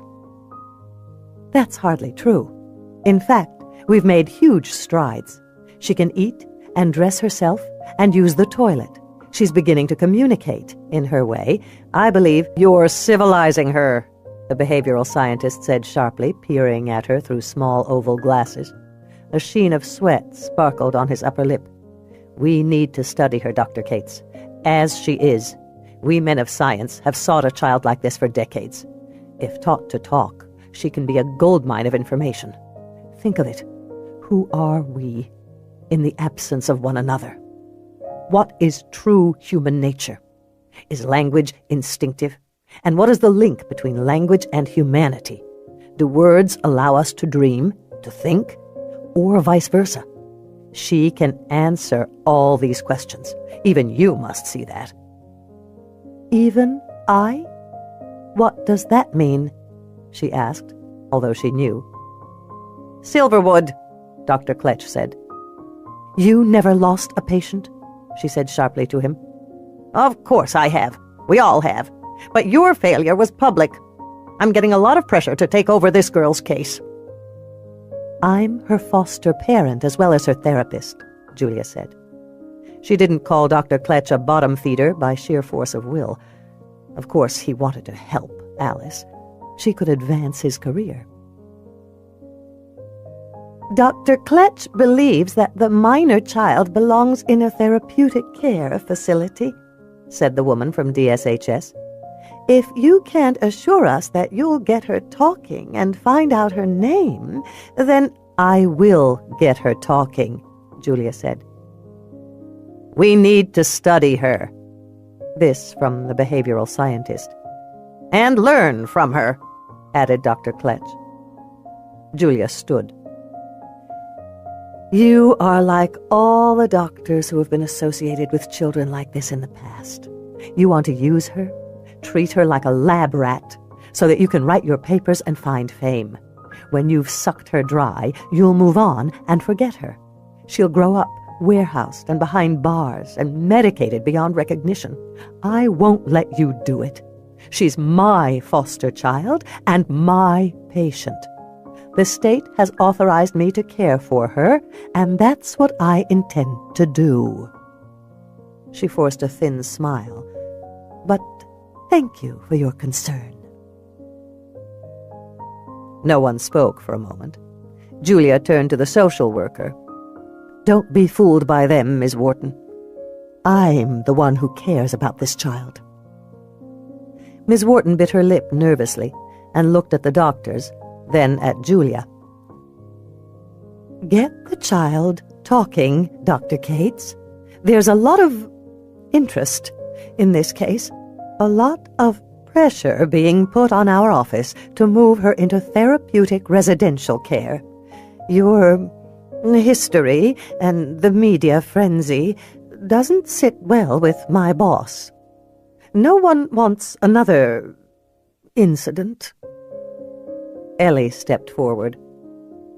"And that's the end of the meeting. Thank you all for coming." She walked through the room, herded the crowd toward the door. The doctors were arguing, sputtering, gesturing with their hands. "But she's not good enough," one of them said. "Dr. Cates isn't the best doctor for that child." Ellie smiled and pushed them out the door, locking it behind them. When it was quiet again, the dogs started to whine upstairs. Julia could hear them pacing outside the bedroom door. Alice is upset. The dogs always respond to her emotions. I should get back. Ellie moved forward fast, touched Julia's arm. "Are you okay?" "Fine. I should have expected it. Mort's picture and the press conference. My past. There are all kinds of doctors who would use Alice to advance their careers. On that, her voice finally broke. Don't let them get to you, Ellie said. You're helping that little girl. Julia looked down at her sister. I miss things with Amber. Important things. Maybe. Don't, Ellie said. They want you to question yourself, to lose confidence. Don't let them win. Julia sighed. She felt as if she were melting from the inside out, shrinking. It's not a game. It's her life. If I'm not the best doctor for her... Go back upstairs, Jules. Do what you do best. Ellie smiled. You hear that howling? That's her, telling you she needs you. You! I'm afraid. We're all afraid. To that, Julia had no answer. With another heavy sigh, she left the living room and went upstairs. In the hallway, the dogs were going crazy, whining and howling and running into each other. Alice's low, keening growl could be heard through the door. Julia paused, trying to re-find her confidence. In its place, she found a fake smile and shaking hands. Pushing past the dogs, she went into her old bedroom. Alice immediately stopped howling. I need to know if you can speak. It's getting desperate, actually. To Julia's horror, her voice broke on that last revealing word. All the emotions she tamped down and stored away rose again. All she could think about now was her failure with Amber. She wiped her eyes, although no tears had fallen. I'm sorry, Alice. It's just been a bad day. She went to the table and sat down, needing the safe harbor of her profession. She studied her notes, trying to concentrate. At first, the touch was so soft that Julia failed to notice. She looked down. Alice was staring up at her, stroking Julia's arm. She wiped her eyes, although she wasn't crying. Sympathy. Alice was offering sympathy. The child had recognized her sadness and wanted to alleviate it. She was connecting, answering in the only way she knew how. Suddenly, none of the rest of it mattered. Julia felt a wave of gratitude to this poor, strange little girl who had just reached out to her, reminded her that she made a difference. No ugly headlines or ambitious doctors or unfeeling child welfare system could steal that from her. She touched Alice's soft, scarred cheek. Thank you. Alice flinched at the touch. She started to pull away, probably so that she could go hide among the plants again. Stay, Julia said, grasping her frail, thin wrist. Please? Her voice broke on the sharp desperation of that word. Alice drew in a deep, shaky breath and stared at Julia. You know that word, don't you? Stay. I need something from you too, Alice. I need to help you. They sat that way for a long time, staring at each other.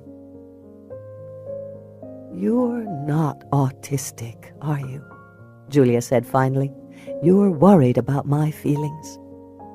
Now, how about I return the favor? You tell me something secret, and I'll be here for you. 15. For the next 2 weeks, the story of the disgraced doctor and the nameless, voiceless girl was headline news. The phones at the police station were jammed with calls from doctors, psychiatrists, and counselors, kooks and scientists. Everyone, it seemed, wanted to save Alice from Julia's incompetence. Doctors Kletch and Goldberg called daily. The Department of Social and Health Services required updates twice a week. They were beginning to suggest residential care at almost every turn. Julia worked 18 hours a day. She was with Alice from sunup to sundown. After the child fell asleep, she went to the library and spent more hours in front of a computer screen or online. Everything she did was for Alice. On Wednesdays and Fridays, like clockwork, she went to the police station, where she conducted a press conference. She stood at that podium, inches from the microphones that amplified her words. She told them every aspect of Alice's treatment, offered every identity hint that was revealed. None of it interested them. They asked endless questions about Julia's past, about her regrets and failures and lost patience. They cared nothing for the milestones of Alice's recovery. Still, Julia tried. She reached for me today. She buttoned her blouse. She pointed at a bird. She used a fork. All that mattered to the reporters was that Alice hadn't spoken. To them, it was more proof that Julia could no longer be trusted to help even one troubled child. But in time, even the rehashing of Julia's past began to lose momentum. The stories went from headline news on page 1 to a paragraph or two in the local interest or life sections. Local water cooler conversation left the unknown girl behind. Now the mini quakes shaking Mount St. Helens were on everyone's mind. From her podium, Julia stared out at the few reporters in the police station. CNN, USA Today, the New York Times, and the national television stations weren't here anymore. Only a few of the local papers were left, and most of them were from small peninsula communities like Rain Valley. Their questions were still pointed and cruel, but they were asked in dull, monotone voices. No one expected any of it to matter anymore. "That's all for this week," Julia said, realizing the room had gone still. "The big news is that she can dress herself, and she shows a true affinity for anything made of plastic. She can take or leave television. I think the images move too quickly for her, but she can watch cooking programs all day. Maybe that will strike a chord with someone." "Come on, Dr. Cates," said a man at the back of the room. He was desperately thin, with shaggy hair and a mouth made for cigarettes. "No one is looking for this kid." There was a murmur of assent from the crowd as they talked among themselves. Julia heard the papery rustle of their laughter. "That's not true. A child doesn't simply appear and disappear in this world. Someone is missing her." A man from KIRO TV stepped forward. The compassion in his dark eyes was almost harder to bear than the disinterest of his colleagues. "I don't know what's true about your past and what's media spin, Dr. Cates, but I know that you're a smart woman. There's something wrong with this kid, big time wrong. I think that's why her family dumped her in the woods and walked away." Julia stepped out from behind the podium and moved toward him. "You have no evidence to support that. It's just as likely that she was kidnapped so long ago that her family has given up on her, stopped looking." His gaze was steady. "Stopped looking for their daughter? I wish you luck, I really do, but KIRO is pulling out. The rumblings at Mount St. Helens are front and center now." He reached into his rumpled white shirt pocket and withdrew a card. "My wife's a therapist. I'll be fair to you. Call me if you find out something substantive." She looked down at his card. John Smith, TV News. KIRO, she knew, had a top-notch research staff and access to people and places she couldn't begin to reach. "How hard did you guys try to find out who she is?" 4 researchers worked on it full-time for the first 2 weeks. Julia nodded. She'd been afraid of that. "Good luck." She watched him leave, thinking, and there goes the last of the good ones. Next Wednesday, she'd be giving her update to representatives of local newspapers, with smaller circulations than most high schools, and, if she was lucky, some low-rent stringer for the tabloids. Peanut crossed the room, weaving through the row of metal folding chairs, picking up the discarded news releases they'd handed out. Her black rubber clogs made a thumping sound on the floor. Cal went along behind her, grabbing the chairs, clanging them shut. Within moments, the podium was the only remaining evidence of today's press conference. Soon there would be no audience for any of this. The pressure of that knowledge had been building in Julia, filling her lungs like a slow-growing case of pneumonia. The milestones she'd reported to the media today were important. In ordinary therapy, the amount of progress Alice had made in 3 weeks would be considered successful. Now the child could eat with utensils and use the toilet. She'd even come so far as to show sympathy for someone else. But none of it answered the central question of identity. None of it would get Alice back to her family and her real life. None of it would guarantee that Julia could keep working with her. In fact, with every day that passed in the child's silence, Julia felt her grasp on her confidence loosen. At night, as she lay in her bed, listening to Alice's quiet nightmares and violent moments, Julia thought, "Am I good enough? Or worse, what am I missing this time?" "You did a great job today," Peanut said, trying to force a smile. It was the same thing she'd said after each press conference. "Thanks," was Julia's standard answer. "I better get back," she said, bending down for her briefcase. Peanut nodded, then yelled to Cal, "I'm taking her home." Julia followed Peanut out of the station and into the gunmetal gray light of sundown. In the car, they both stared straight ahead. Garth Brooks's voice floated through the speakers, complaining about friends in low places. "So, I guess it isn't going so well, huh?" Peanut said, strumming her black and white checkerboard fingernails on the steering wheel at the four-way stop. "She's made huge progress, but she still isn't talking. Are you sure she can?" The same series of questions ran like an endless monologue through Julia's thoughts. Day and night, she thought, can she? Will she? When?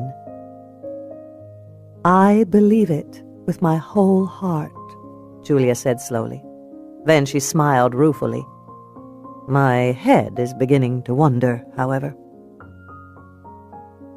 "When I was a young mother, the thing I hated most was changing diapers.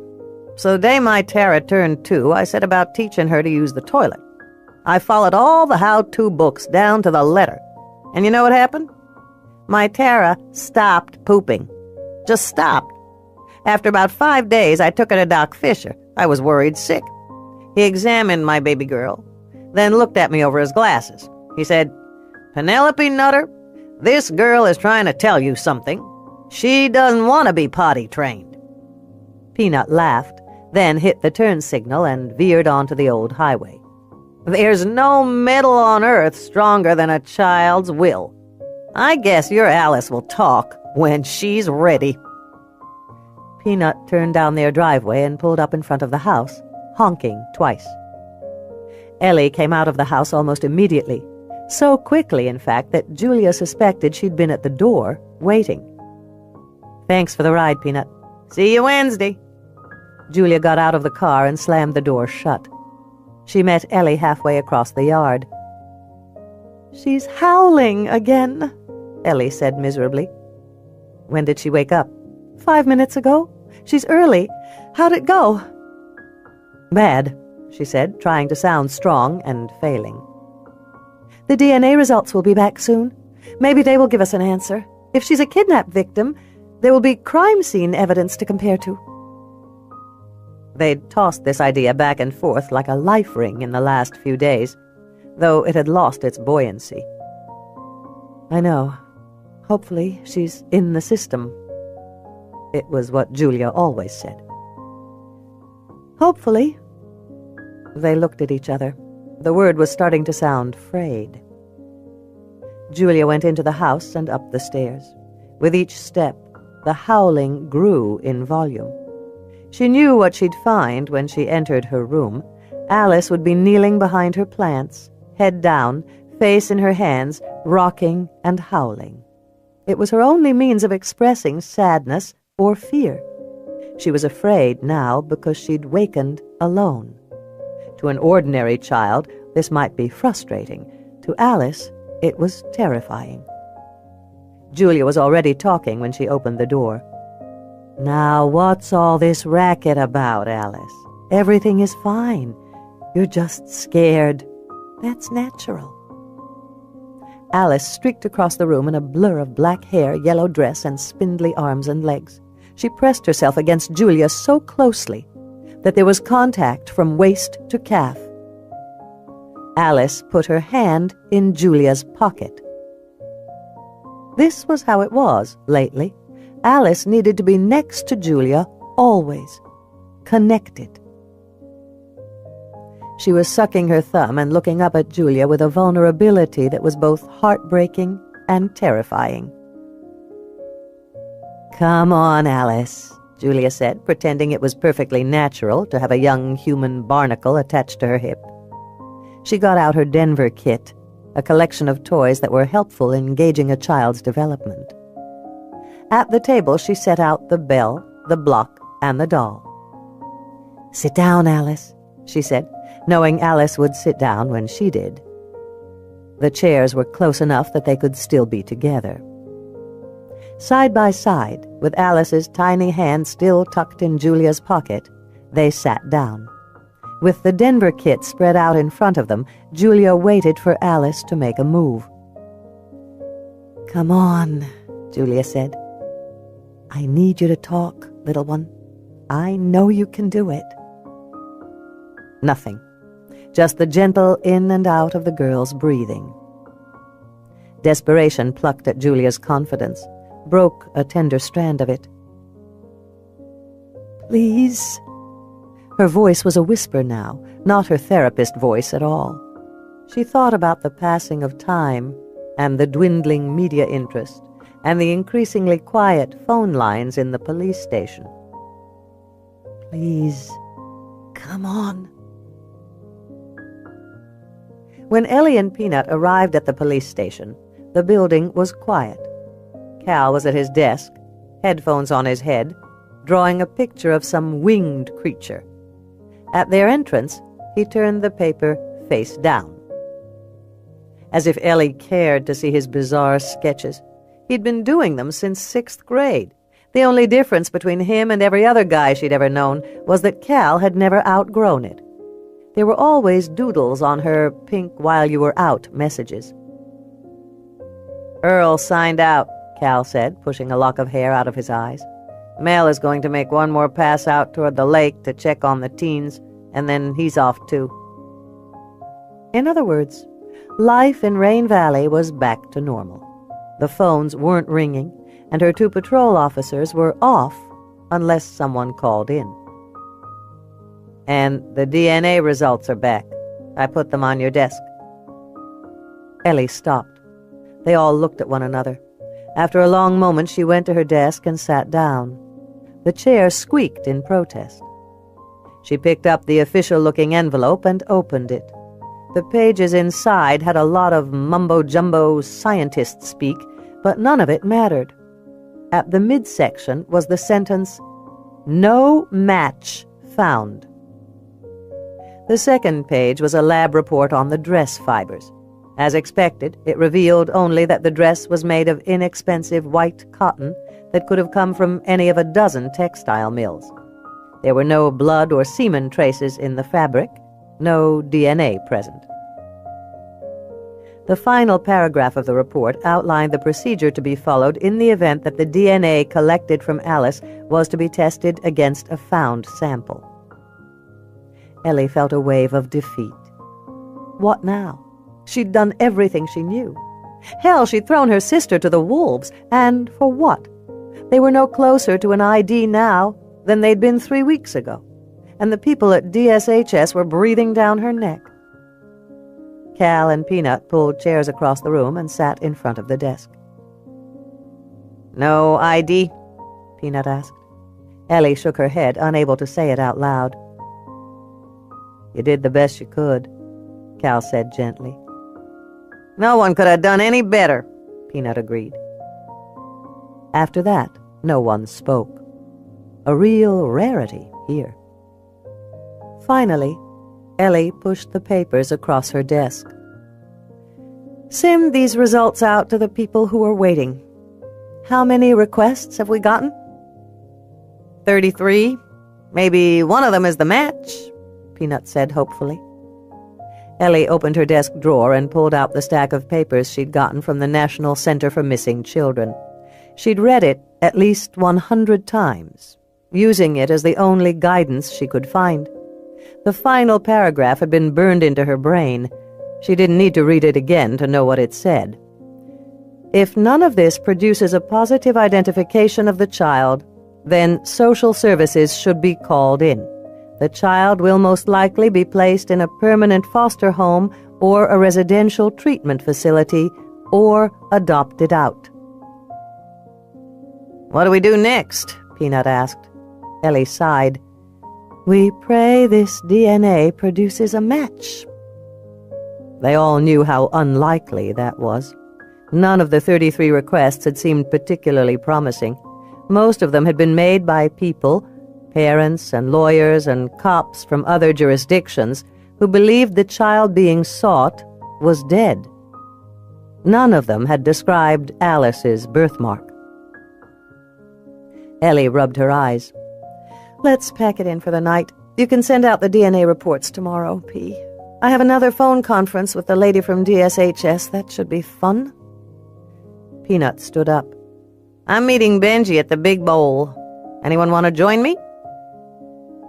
There's nothing I like better than hanging around with fat men in matching polyester shirts, said Cal. I'm in. Peanut glared at him. You want me to tell Benji you called him fat? Cal laughed. It'll come as no surprise to him, P. Don't get started, you two, Ellie said tiredly. The last thing she wanted to listen to was a he-said-she-said fight over nothing. I'm going home. You should too, Cal. It's Friday night. The girls will miss you. The girls and Lisa went to Aberdeen to see her folks. I'm a bachelor this weekend. So, it's the Big Bowl for me. He looked at her. You used to love bowling. Ellie found herself remembering the summer she and Cal had worked at the Big Bowl's lunch counter. It had been that last magical year of childhood, before all the sharp edges of adolescence poked through. They'd been outcasts together that summer, best friends in the way that only two social rejects can be. The next summer, she'd been too cool for the Big Bowl. That was a long time ago, Cal. I can't believe you remember it. I remember. There was an edge to his voice that was odd. He walked over to the hooks by the door and grabbed his coat. It's karaoke night, Peanut said, smiling. Ellie was lost, and Peanut damn well knew it. I guess a margarita couldn't hurt. It was better than going home. The thought of telling Julia about the DNA was more than she could bear. On either side of River Road, giant Douglas fir trees were an endless black saw blade of sharp tips and serrated edges. Overhead, the sky was cut into bite-sized pieces by treetops and mountain peaks. There were stars everywhere, some bright and so close you felt certain their light would reach down to the soggy earth. But when Ellie looked at her feet, there was only dark gravel beneath her. She giggled. For a second, she'd almost expected to look down and see a black mist there. Slow down, Cal said, coming around the car. He took hold of Ellie's arm, steadying her. She couldn't seem to stop looking at the sky. Her head felt heavy. So, too, her eyelids. "You see the Big Dipper?" It was directly to the left and above her house. "My dad used to say that God used it to pour magic down our chimney." Her voice cracked on that. The memory surprised her. She hadn't had time to raise her shield. "This is why I don't drink." Cal put an arm around her. "I thought you didn't drink because of the senior prom. Remember when you puked on Principal Haley?" "I need new friends," Ellie muttered. She let herself be guided into the house, where the dogs rammed into her so hard she almost fell again. "Jake! Elwood!" She bent down and hugged them, letting them lick her cheek until it was so wet it felt like she'd been swimming. "You need to train those dogs," Cal said, stepping away from their sniffing noses. "Training anything with a penis is impossible." She grinned at him. "And you thought I didn't learn anything from my marriages?" She pointed to the stairs. "Upstairs, boys. I'll be right up." She only had to say it another 15 times before they obeyed. Once the dogs were gone, Cal said, "You better get to bed." "I'm sick of sleeping alone. Pretend I didn't say that." She started to pull away from Cal, then stopped dead. "Did you hear that? Someone's playing the piano. Delta Dawn." She started singing. "Delta Dawn, what's that flower you have on?" She danced across the room. "No one is playing music," Cal said. He glanced over at the corner where her mom's old piano sat, gathering dust. "That's the song you sang tonight for karaoke. One of them, anyway." Ellie came to an unsteady stop and looked at Cal. "I'm the chief of police." "Yes." "I got drunk on margaritas and sang karaoke in public. In my uniform." Cal was trying not to smile. "Look at the bright side. You didn't strip, and you didn't drive home." She covered her eyes with her hand. "That's my bright side? I didn't get naked or commit a crime?" "Well, there was that time." "I am definitely making new friends. You can go home. I won't be seeing you anymore." She turned away from him too quickly, lost her balance, and went down like a tree at harvest time. The only thing missing was a cry of timber. "Wow, you really hit hard." She rolled over and lay there. "Are you going to just stand there, or are you going to hook me up to some sort of pulley system and get me up?" Cal was openly smiling now. "I'm going to stand here. Us not being friends anymore and all." "Oh, damn it. We're back on." She reached up. He took her hand and helped her to her feet. "That hurt," she said, brushing dust off her pants. It looked like it did. Cal was still holding her hand. She turned to him. "It's okay, big brother. I'm not going to fall again." "Sure?" "Semi-sure." She pulled free. "Thanks for driving me home. See you back at the station at 8 sharp. The DNA will find a match. I feel it in my blood." "That might be tequila." "Naysayer." "Night." She lurched toward the stairs, grabbing the handrail just as she started to fall. Cal was beside her in an instant. "Hey," she frowned, feeling his hold on her forearm. "I thought you left." "I'm right here." She looked at him. With her on the stair and him on the floor, they were eye to eye, and so close she could see where he'd nicked himself shaving that morning. She noticed the jagged scar along his jawline. He'd gotten that the summer he turned 12. His dad had come after him with a broken beer bottle. It was Ellie's dad who'd gotten him to the hospital. "How come you're so good to me, Cal? I was crappy to you in high school." It was true. Once she'd sprouted boobs, plucked her eyebrows, and outgrown her acne, everything had changed. Boys had noticed her, even the football players. She'd left Cal behind in the blink of an eye, and yet he'd never made her feel bad about it. Old habits die hard, I guess. She backed up one step. It was just enough to put some distance between them. "How come you never drink with us?" "I drink." "I know. I said with us." "Someone has to drive you home." "But it's always you. Doesn't Lisa care that we keep you out all night?" He was looking at her closely. "I told you. She's gone this weekend." "She's always gone." He didn't answer.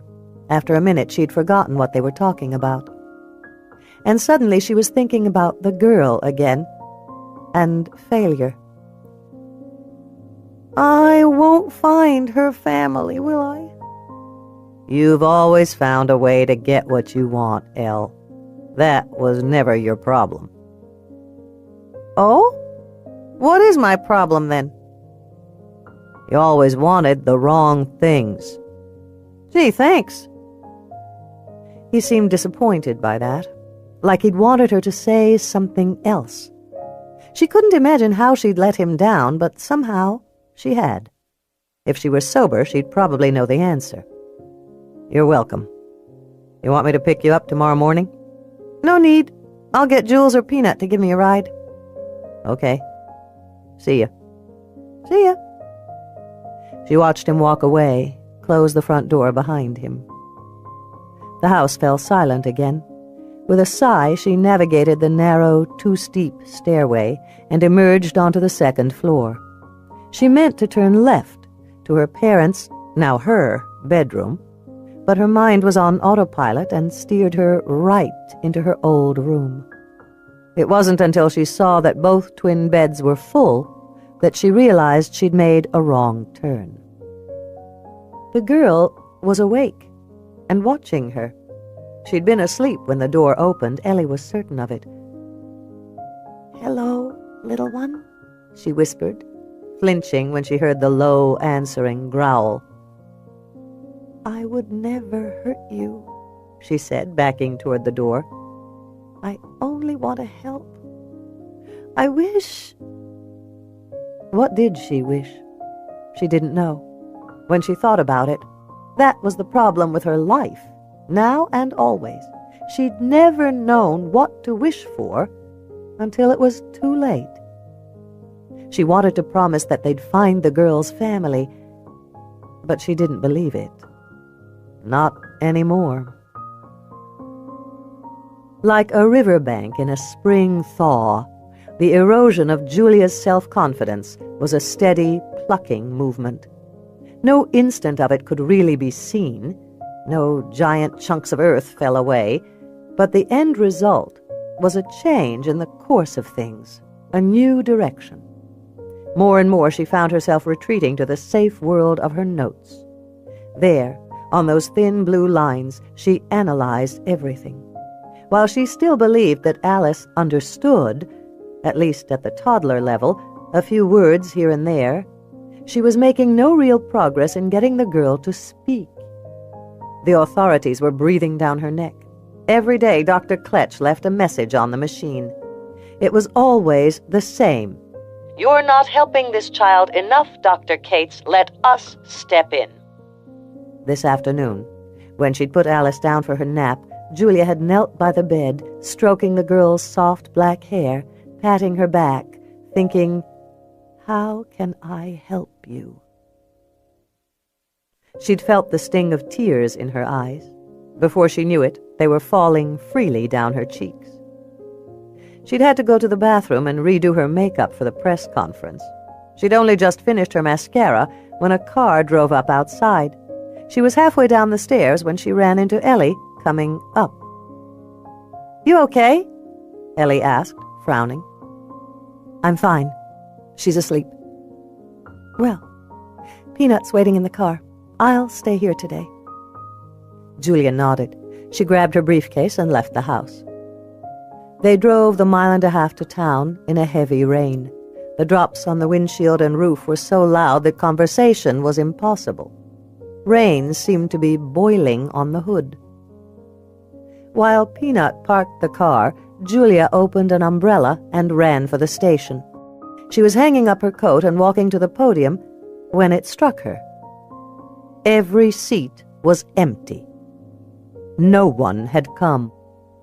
Cal sat at the dispatch desk, looking at her with pity. She glanced at the clock. The press conference should have started 5 minutes ago. Maybe... The door burst open. Peanut stood there wearing her department-issue slicker, rain dripping down her face. "Where the hell is everyone?" "No one showed," Cal said. Peanut's fleshy face seemed to fall at that. Her eyes rounded, first in understanding, then in resignation.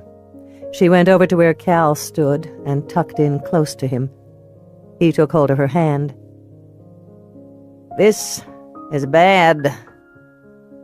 "Very bad," Julia agreed. For the next 30 minutes they waited in terrible silence, jumping every time the phone rang. By 4:45, no one could pretend that it wasn't over. Julia stood. "I need to get back, Peanut. Alice will be waking up soon." She reached for her briefcase and followed Peanut into the car. Outside, the rain had stopped. The sky looked gray and bruised. Exactly how she felt. She knew she should make small talk with Peanut, at least answer her endless string of questions, but she didn't feel like it. Peanut turned onto Main Street. After a quick, "Aha!" she pulled into one of the slanted parking stalls in front of the Raindrop Diner.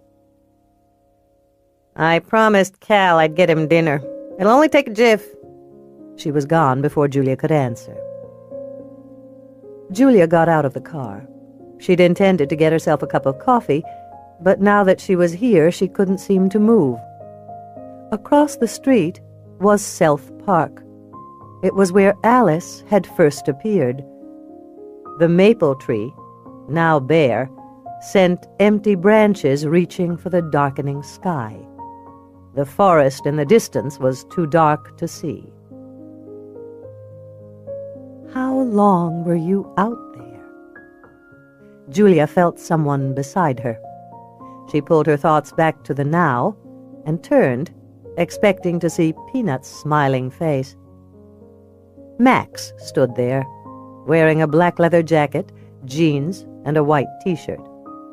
It was the first time she'd seen him in weeks. The avoidance had been entirely intentional. And now, here he was, looking down at her, taking up too much space and breathing too much air. Long time no see. "I've been busy." "Me too." They stood there staring at each other. "How's Alice?" "She's making progress." "Still not talking?" She winced. "Not yet." He frowned. It lasted only a second, maybe less. She thought perhaps she'd imagined it, until he said, "Don't be frustrated. You're helping her." She was surprised by how much those simple words meant to her. "How is it you always know what I need to hear?" He smiled. "It's my superpower." Beside them, a bell tinkled, and Peanut came out of the diner. "Dr. Saracen, how are you?" Peanut said, looking from one of them to the other. She seemed certain that she'd missed something important. Fine. You?"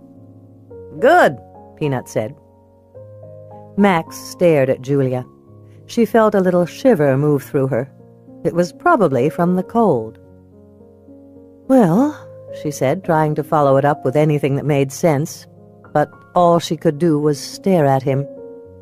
"I should go," he finally said.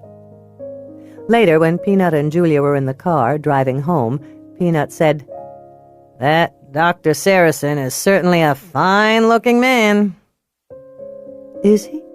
Julia said, staring out the window. "I didn't notice." Peanut burst out laughing. 16. Ellie was in the living room, reading through the missing children reports. Again, when Julia got home. She knew how the press conference had gone by the disappointed look on her sister's face. It was one of those moments when Ellie wished she weren't so observant. She saw all the new lines on Julia's face, the pallor of her skin, and the pounds she'd lost. The woman was practically a scarecrow. Ellie felt a tinge of guilt. It was her fault that Julia was disappearing. If she had done her job better, the whole burden of identification wouldn't have fallen on Julia's thin shoulders. Amazingly, though, Julia had never once blamed her. Of course, they hardly spent any time together these days. Since the press conferences began, Julia had worked like a machine. Every hour of every day she kept herself in that bedroom upstairs. "No one showed," Julia said, tossing her briefcase on the sofa. There was the merest tremble in her voice. It could be exhaustion or defeat. She sat down in Mom's favorite rocker, but didn't relax. She sat stiffly. Ellie was reminded of a sliver of pale ash that had been filed too thin. There wasn't enough left to bend without snapping in half. A silence followed, broken only by the crackling of the fire in the fireplace. Ellie glanced up the stairs, thinking of Alice. "What do we do now?" Julia looked down at her hands, balled up in her lap. Her sudden fragility was sad to see. "I'm making remarkable progress, but—" Ellie waited. The sentence remained a fragment, swallowed by the stillness in the room. "But what?" Julia finally looked up at her. "Maybe I'm not good enough." Ellie saw how vulnerable her sister was right now and knew she needed to say just the right thing. It was a talent she'd rarely possessed. "Dad used to tell me all the time how brilliant you were, how you were going to light up the world with your brightness. We all saw it. Of course you're good enough." Julia made a funny sound, almost a snort. "Dad? You must be joking. All he ever thought about was himself." Ellie was so stunned by that observation that it took her a moment to marshal a response. "Dad? He had huge dreams for us. Well, me he gave up on by the second failed marriage, but you were his pride and joy." "Are we talking about Big Tom Cates, who used up all the air in the room and squashed his wife's personality?" Ellie laughed at the sheer ridiculousness of that. "Are you kidding? He adored Mom. He couldn't breathe without her. And she couldn't breathe beside him. She left him once, for 2 days. Did you know that? When I was 14. Ellie frowned. "That time she went to Grandma Dottie's? She came right back." Ellie made an impatient gesture with her hand. "The point is, they both believed in you, and it would break their hearts to see you questioning yourself. What would you do right now if you were your old self and that girl upstairs needed your help?" Julia shrugged. "I'd go up and try something radical, see if a little shaking up would help." "So, do it. And if it doesn't work, then you'll try something else. It's not like she'll kill herself if you're wrong." Ellie realized a second too late what she'd said. When she looked at Julia, saw her sister's pale face and watery eyes, it all finally fell into place. That's it, isn't it? This is about what happened in Silverwood. I should have figured it out. Some things scar you. Ellie couldn't imagine how heavy that weight was, how her sister could bear it. But there was still only one thing to say. You've got to keep trying. And what if I'm not helping her enough? The doctors at the care facility are assholes. She leaned forward, made eye contact. Remember when you came home for Dad's funeral? You were in the middle of your surgical rotation. I asked you how you could stand it, knowing that if you screwed up, people could die. Yeah? You said, and I quote, "That's part of being a doctor." You said that sometimes you just kept going because you had to. Julia closed her eyes and sighed. I remember. Well, now is the time to keep going. That little girl upstairs needs you to believe in yourself. Julia glanced up the stairs. It was a long moment before she said, "If I were going to do something radical, I'd need your help." What can I do? Julia's frown was there and gone so quickly Ellie thought she'd imagined it. Then Julia stood. "Find a place in the shadows. Park your butt and sit quietly. And wait." Julia felt a surprising buoyancy in her step as she went up the stairs. Until the conversation downstairs, she hadn't even realized that she'd been quietly giving up. Not on Alice, never that. On herself. More and more often, in the deepest, darkest hours of the night, she'd been questioning her abilities, wondering if she was helping Alice or hurting her, wondering about Amber and the other victims. The more she wondered about it all, the weaker she became, and the weaker she became, the more she wondered. It was a vicious cycle that could destroy her. She squared her shoulders and tilted her chin up, adopting a winner's stance. Combined with this fledgling hope of, maybe I'm still okay, it gave her the strength to open her old bedroom door. Alice lay in her bed, curled up like a little cinnamon roll. As always, she was on top of the covers. No matter how cold the room got, she never pulled the blankets over her. Julia glanced at the clock. It was nearing 6 o'clock. Any minute, Alice would wake from her nap. The child was like a Japanese train in the adherence to her routine. She woke at 5:30 every morning, took a nap from 4:30 to 6, and fell asleep at 10:45 each night. Julia could have set her watch by it. That schedule had allowed them to conduct the press conferences. She shut the door behind her. It clicked hard. She took her notebooks out of their storage box on the uppermost shelf of the closet and went to the table, where she read through her morning's notes. Today, Alice picked up our copy of The Secret Garden. With remarkable dexterity, she flipped through the pages. Whenever she found a drawing, she made a noise and hit the page with her palm, then looked up to find me. She seems to want me watching her all the time. She is still following me like a shadow everywhere I go.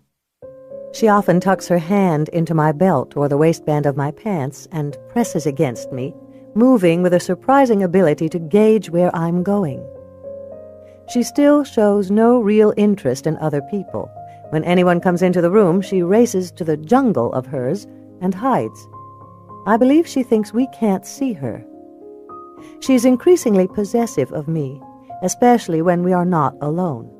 This shows me that she has the ability to make attachments and bond.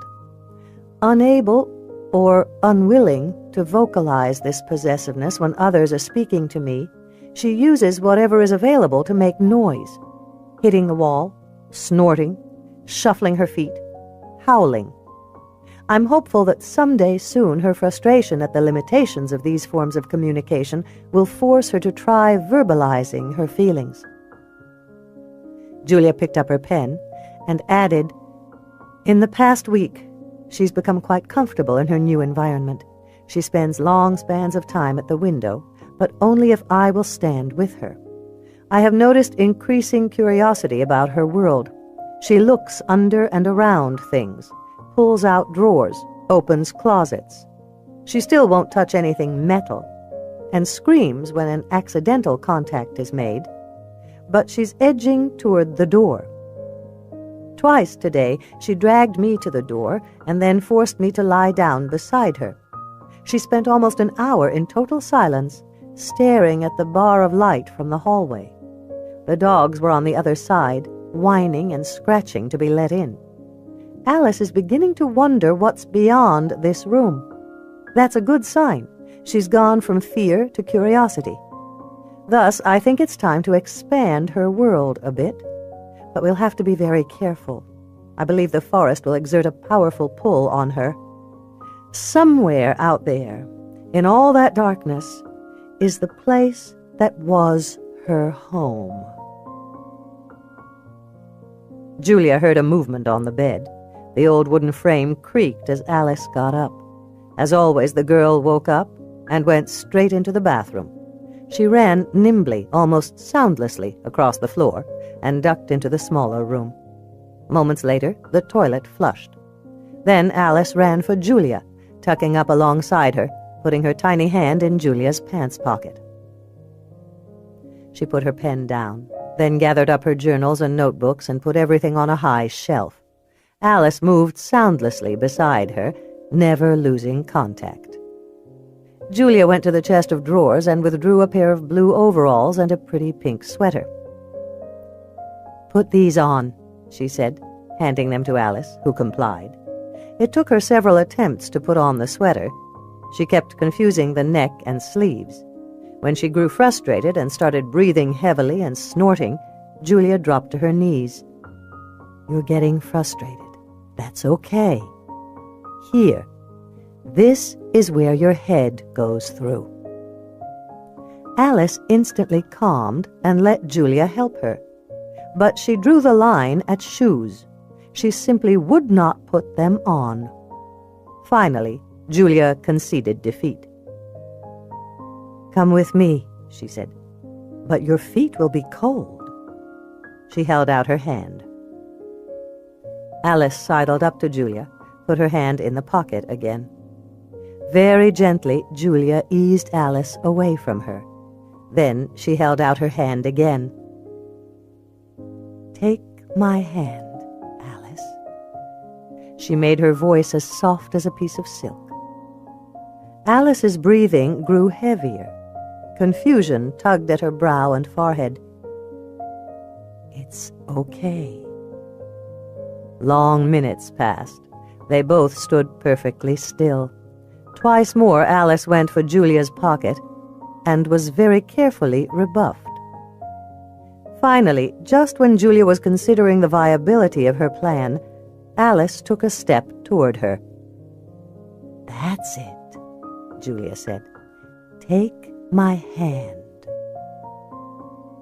Alice's reaching out was slow, unsteady, and perhaps the most courageous moment Julia had ever witnessed. The girl was clearly terrified. She was breathing hard, trembling. The look in her eyes was of near terror, and yet she reached out. Julia held the tiny, shaking hand in hers. "No hurt," she said, looking down at Alice. Alice breathed a sigh of relief.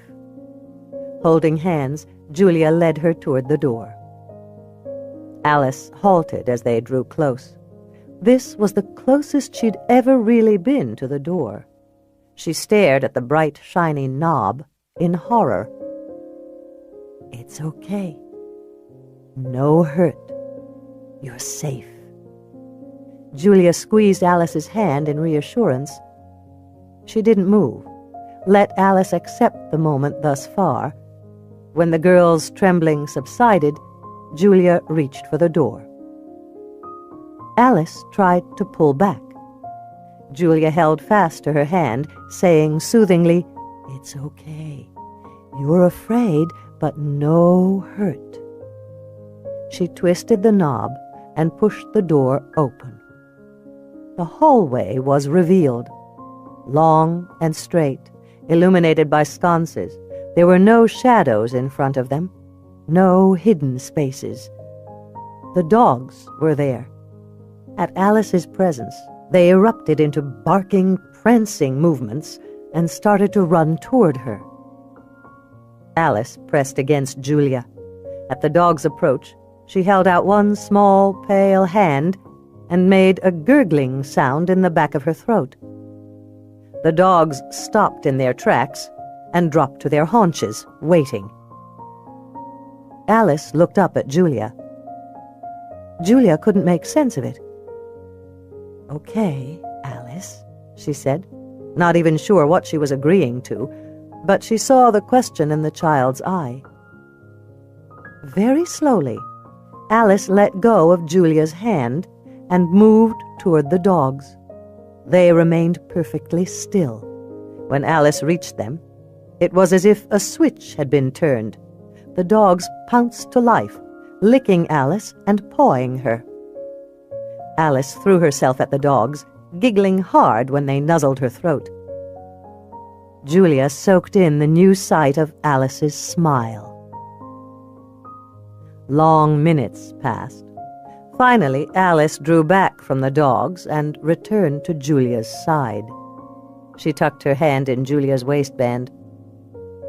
"Come on, Alice," Julia said. Alice let herself be pulled slowly into the hallway. Once there, she got nervous. She looked longingly back at the plants in the bedroom. When she tried to take a step backward, Julia firmly said, "This way." She led Alice to the top of the stairs. Here they paused again. The dogs followed them, moving quietly. Julia wanted to scoop Alice into her arms and carry her down each step, but she didn't dare. The girl might flail so mightily to be free that Julia would lose her hold. Instead, still holding the little hand, Julia took one step down. Alice gazed at her for a long time, obviously gauging this turn of events. Finally, she followed. They made their way down to the living room, one step at a time. By the time they reached the sofa, it was full-on night. She opened the porch door, revealing the darkness outside. The air smelled of coming winter, of dying leaves and rain-soaked grass, and the last few roses on the bushes along the side of the house. The dogs made a beeline for the yard and started playing. Alice made a quiet, gasping sound and took a step on her own, then another, until they were on the porch. The old cedar floorboards creaked in welcome. Mom's rocker was touched by the breeze and rocked to and fro. Alice was easily led now, down the steps and around the corner and into the grassy yard. The sound of the river was loud. Leaves whispered among themselves and floated downward. Thousands of them all at once, though the breeze was as soft as a baby's breath. Alice let go of Julia's hand and grabbed onto her pant leg instead. Then she dropped to her knees. She sat utterly still, her head bowed. The sound was so quiet at first, so thready, that Julia mistook it for a growing wind. Alice lifted her face to the night sky and let out a howl that undulated on the air. It was a noise so sad and lonely that you wanted to cry or howl along with her. It made you think of all that you'd ever loved, all that you'd lost, and all the love you'd never known. "Go ahead, Alice," Julia said, hearing the throatiness of her voice. It was unprofessional to be so moved, but there was no way to help it. "Let it all out. This is crying for you, isn't it?" When the howling faded, Alice was quiet again. She sat there, kneeling in the grass. She was so motionless, it was as if she'd melted onto the landscape. Then, all at once, She moved. She bent forward and picked up a tiny yellow dandelion from the darkness in front of her. Julia hadn't even been able to see the flower. In a single motion, she separated the root from the stem and ate the root. "This is the world you know, isn't it?" Julia tried to get Alice to let go of her pants so the child could wander freely, but Alice wouldn't let go. "I won't leave you. But you don't know that, do you? Someone has already left you out in these woods, haven't they?" In the silence that followed the question, a crow cawed, then an owl hooted. Within seconds, the forest at the edge of their property was alive with birdsong. The unseen branches creaked and sighed. The pine needles rustled. Alice imitated each of the calls, each of her versions flawless. The birds answered her. In the darkness, it took Julia's eyes a moment to notice what was happening. The yard was full of birds. They formed a wide circle around them. "My God!" It was Ellie's voice from somewhere in the shadows. At the sound, the birds flew away, their wings sounding breathy and fast. Somewhere, far away, a wolf howled. Alice answered the call. A shiver crept down Julia's spine. Suddenly she was icy cold. "Don't move," she said to Ellie when she heard a rustling in the leaves. And don't talk." Alice tugged on Julia's hand. It was the first time the girl had ever tried to lead.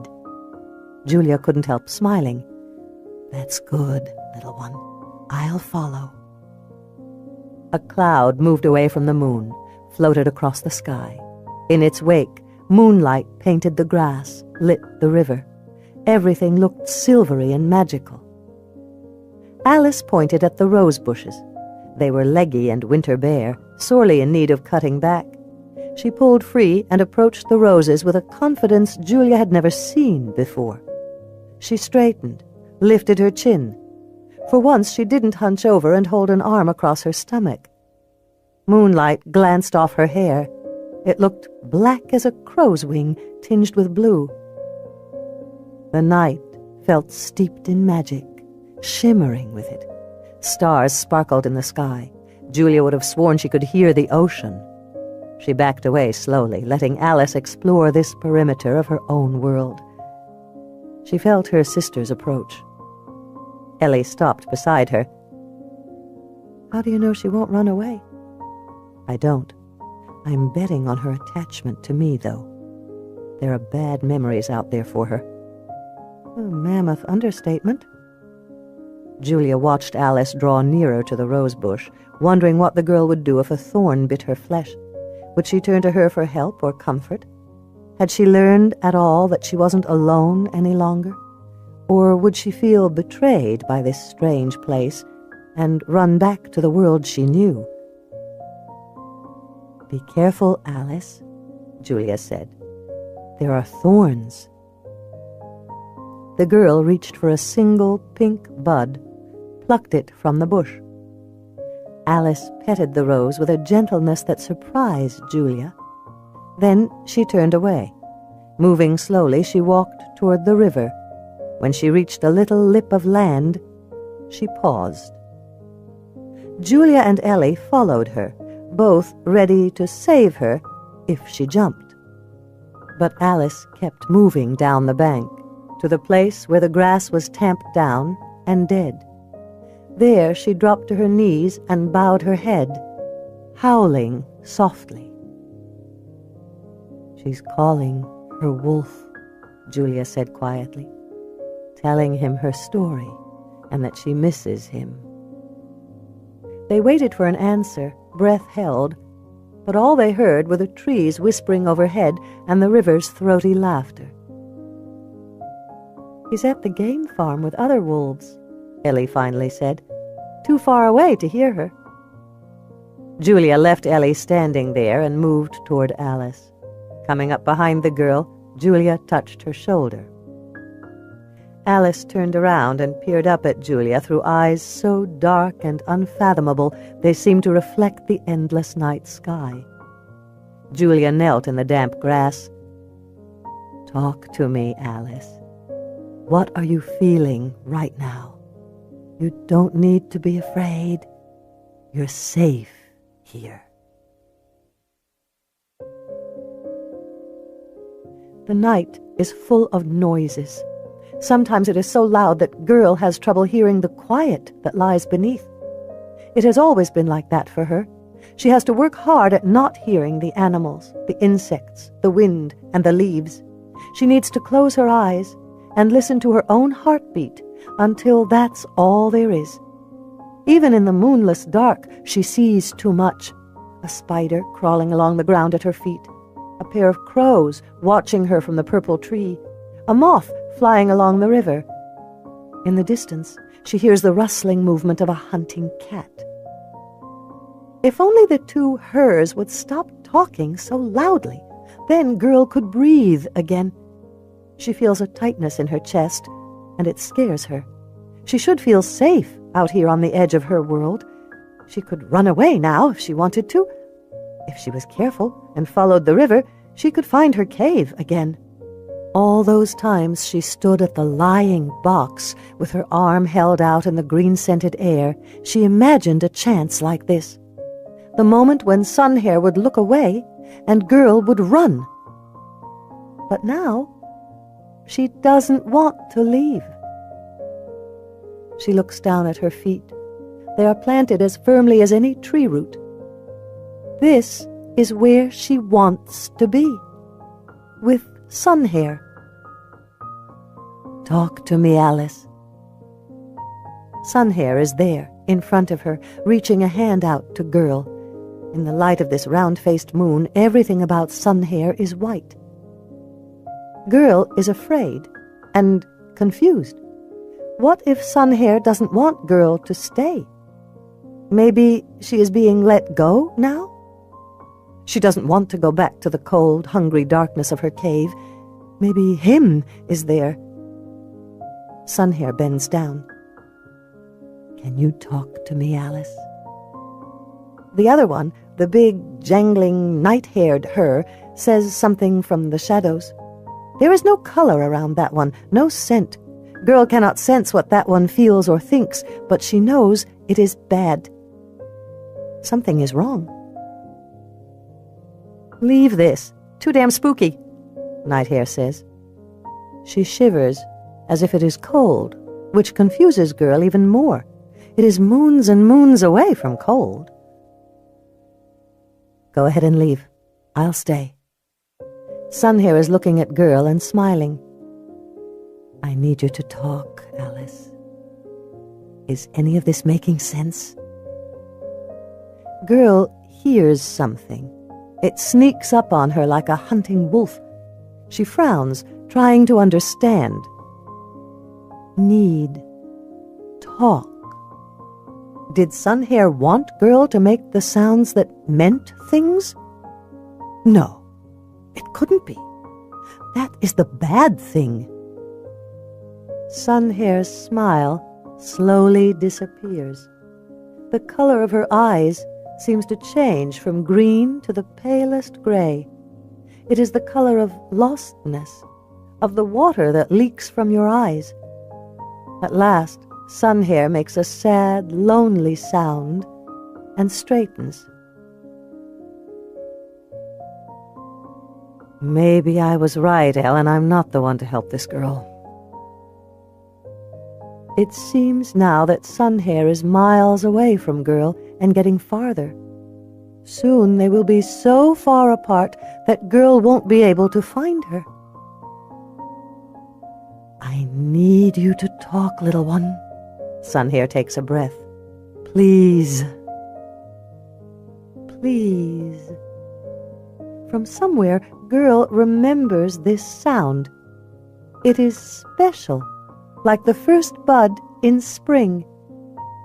Sunhair wants Girl to make the forbidden noises. Girl gets slowly to her feet. She feels lightheaded with fear. Sunhair is walking away now. Leaving. Girl's fear pushes her forward. She follows, grabs Sunhair's hand, and holds so tightly it hurts. Sunhair turns to her, kneels. "It's okay, Alice, it's okay. I'm not leaving you." Leaving. Out of the jumble of sounds, Girl hears this. It is as clear as the sound of a river rising. Girl looks at Sunhair. Holding tightly to her hand, she wants to look away or close her eyes, so that if Sunhair is going to hit her, she will not have to see it coming, but she forces her eyes to stay open. It will take all her heart, everything she has inside of her, to think and remember and make the forbidden noise. "What is it? Are you okay?" Sunhair's voice is so soft it makes Girl's heart ache. She looks up into those pretty green eyes. Girl wants to be good. She licks her lips, then says quietly, "Stay." Sunhair makes a sound like a stone falling in deep water. "Did you say stay?" Girl gives her the special rose. "Peace." Sunhair's eyes start leaking again, but this time her mouth is curled up in a way that makes Girl feel warm inside. She puts her arms around Girl and pulls Girl toward her. It is a feeling Girl has never known before, this holding of the wholeness of her. She closes her eyes and lets her face burrow into the softness of Sunhair's neck, which smells of the flowers that grow when the sun comes sneaking up through nighttime. "Stay," she whispers again, smiling now.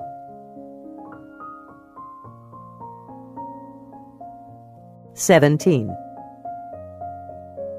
Ellie sat in her dad's old chair on the porch, wrapped up in a heavy woolen blanket. Beside her, a cup of tea sent thin shoots of steam into the air.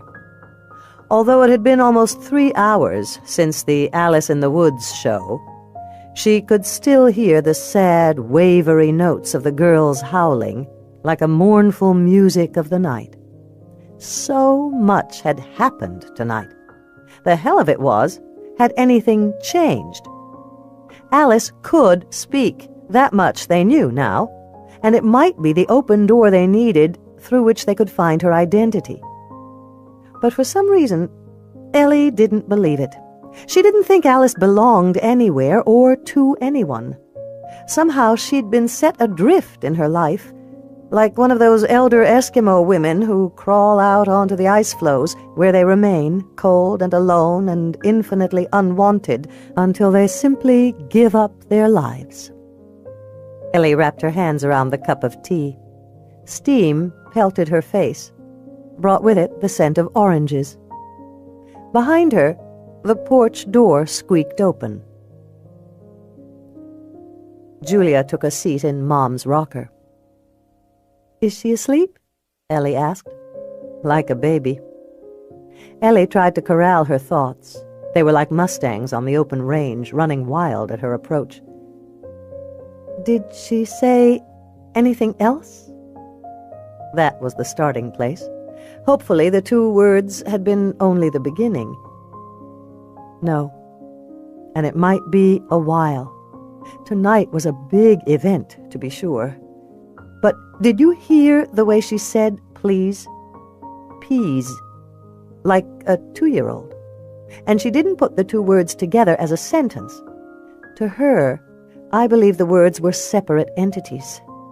Julia was smiling brightly. Ellie couldn't remember the last time she'd seen that. "What does all that mean?" It took Julia a moment to answer. "It's all very complicated and scientific, and I need a lot more information to really form a solid opinion. But, in a nutshell, Alice is either electively mute, which means that she is choosing not to speak because of the traumas she's experienced, or she is developmentally delayed in her acquisition of speech. I believe it is the latter. I say this for a couple of reasons. First, she seems to understand specific, simple words, but not sentences comprised of those words. Secondly, tonight, she used the two words independently, which reveals the level of syntax learning of an average 2-year-old. Think of how children learn language. First, it's simple word identification. Mama, dada, ball, dog. Gradually, they'll string 2 words together to communicate a more complex idea, then 3. In time, they learn to form negative sentences. No play, no nap, and begin to use pronouns. As they become more proficient, they will form their sentences into questions. Most scientists believe that a child can learn these complex unvoiced rules and acquire language at any age up to puberty.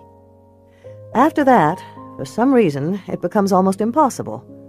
It's why kids learn foreign languages so much easier than adults do. Ellie held up her hand. Slow down, Einstein. Are you saying that Alice can speak but hasn't been taught much? So she's got the verbal skills of a toddler?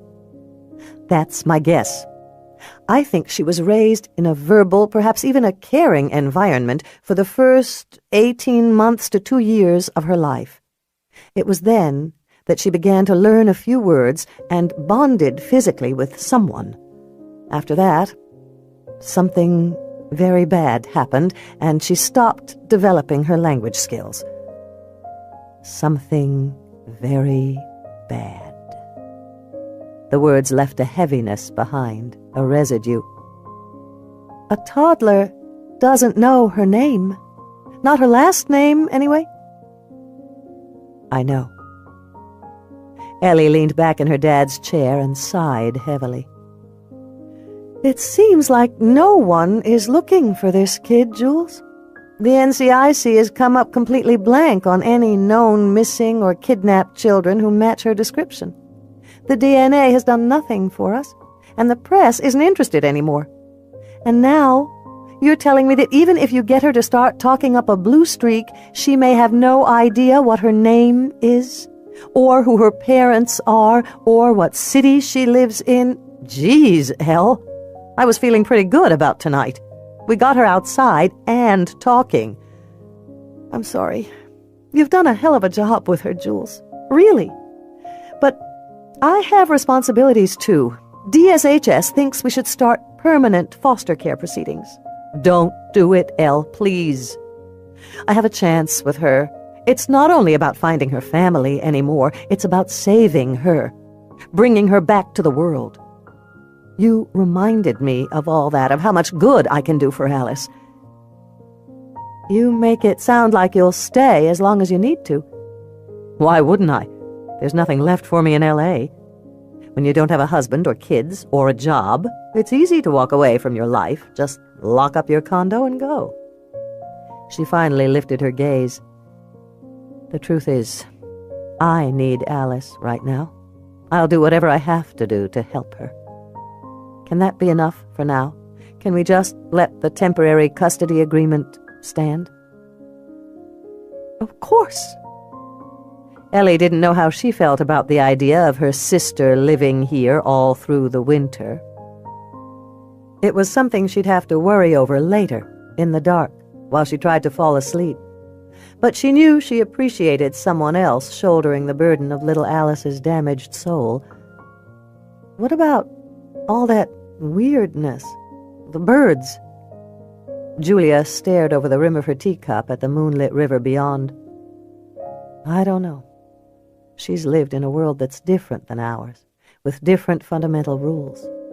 When I was doing research on the documented cases of wild children, it was clear that in most previous centuries these children were romanticized, seen as examples of true nature, uncorrupted and uncivilized. They came to represent a purity of man that couldn't exist in a society that set down rules of behavior. And all that means what?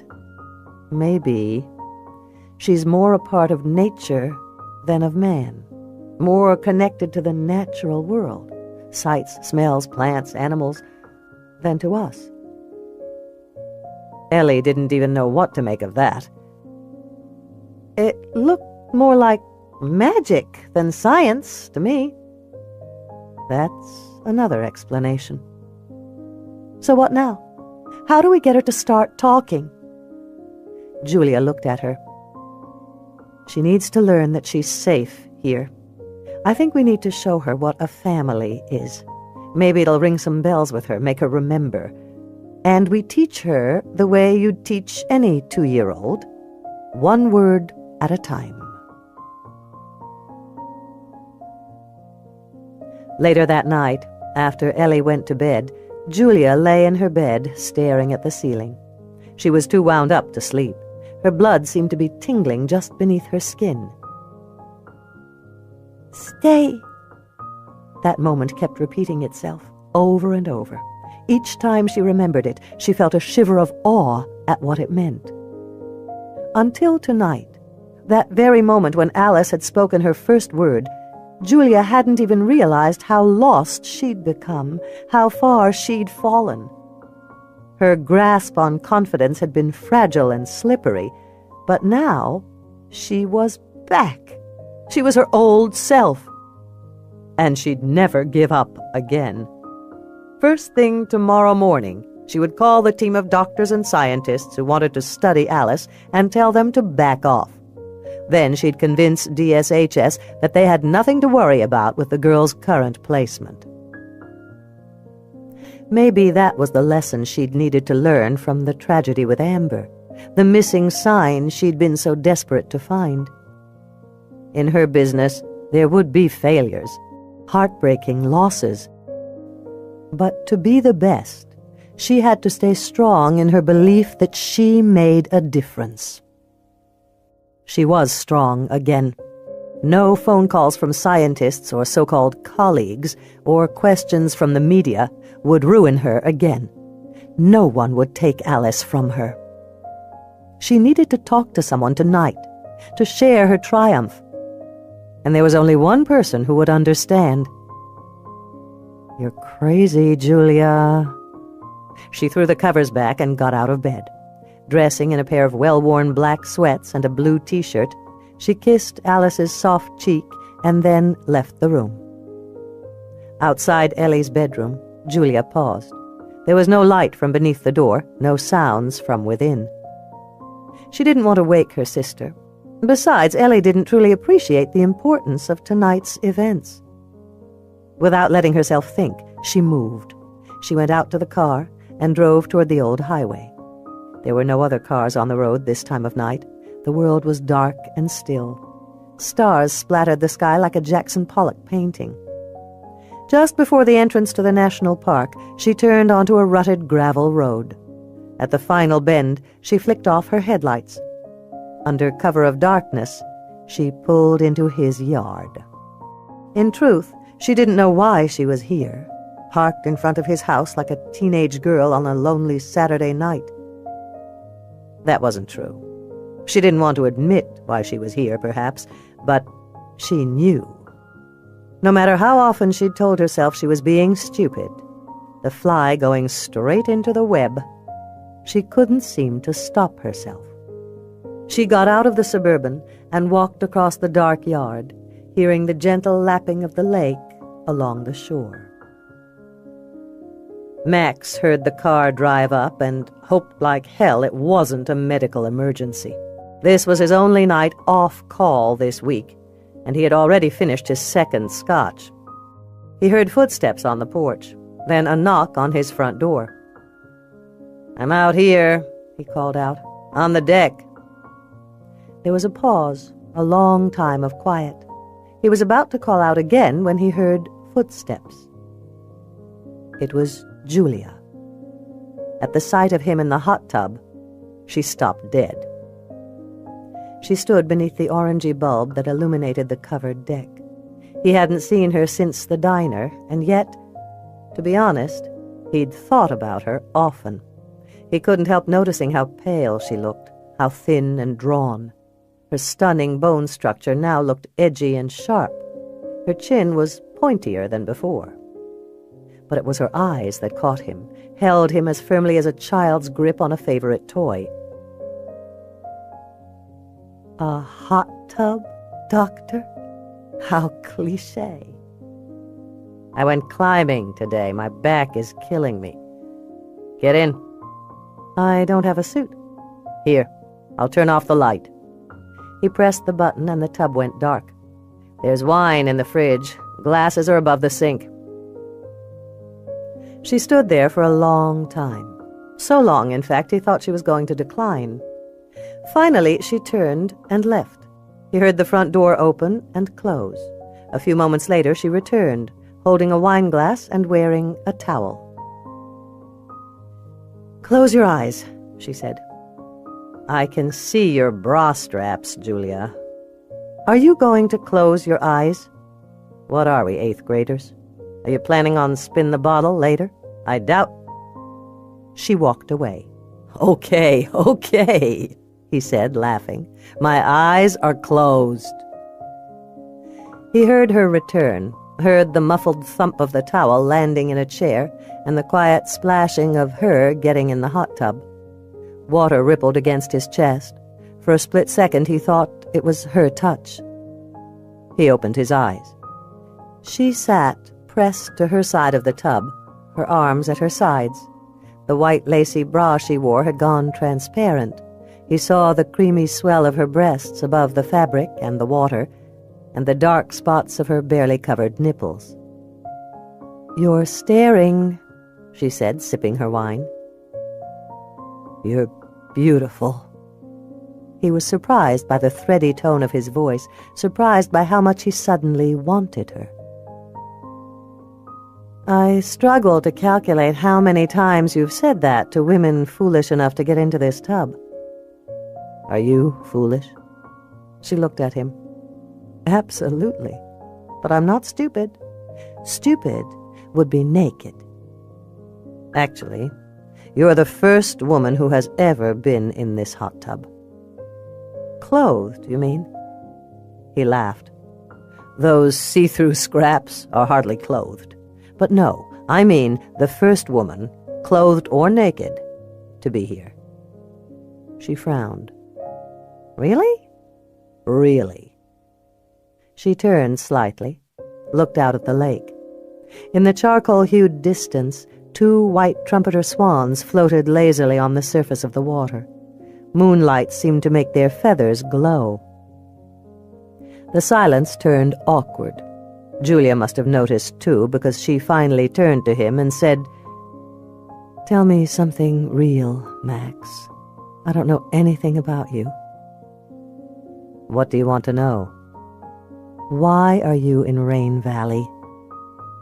He gave her the answer he gave everyone. "One too many gang shootings in L.A." "Why do I think that's only part of the story?" "I keep forgetting you're a shrink." "And a good one." She smiled, jumping to conclusions notwithstanding. "So, tell me." He shrugged. "I'd been having some personal issues, so I decided to make some changes. I quit my job and moved up here. I love the mountains." "Personal issues?" Of course she picked up on what mattered. "That's too real," he said quietly. "Sometimes you have to get away." He nodded. "It was easy to leave Los Angeles. My family is crazy enough to be carnival workers, every one. My parents, Ted and Georgia, before you ask, are currently on leave from their jobs teaching at Berkeley. They're traveling through Central America in a motorhome called Dixie. Last I heard, they were looking for some bug that's been extinct for eons." Julia smiled. "What do they teach?" "Biology and organic chemistry, respectively. My sister, Anne, is in Thailand. Tsunami relief. My brother Ken works for a big-time think tank in the Netherlands. No one has seen him in almost a decade. Every year I get a Christmas card that says, 'My best wishes to you and yours, Dr. Kenneth Saracen.'" Julia laughed so hard she snorted. At the sound, she laughed harder. Max found himself laughing along with her. "And I thought my family was strange." "Pikers," he said, grinning. "Were they there for you when your trouble happened?" Max felt his smile fade. "You sure know how to throw a punch, don't you?" "Hazard of the trade. It's just, I know how alone I felt during the mess in L.A. We're not that kind of family."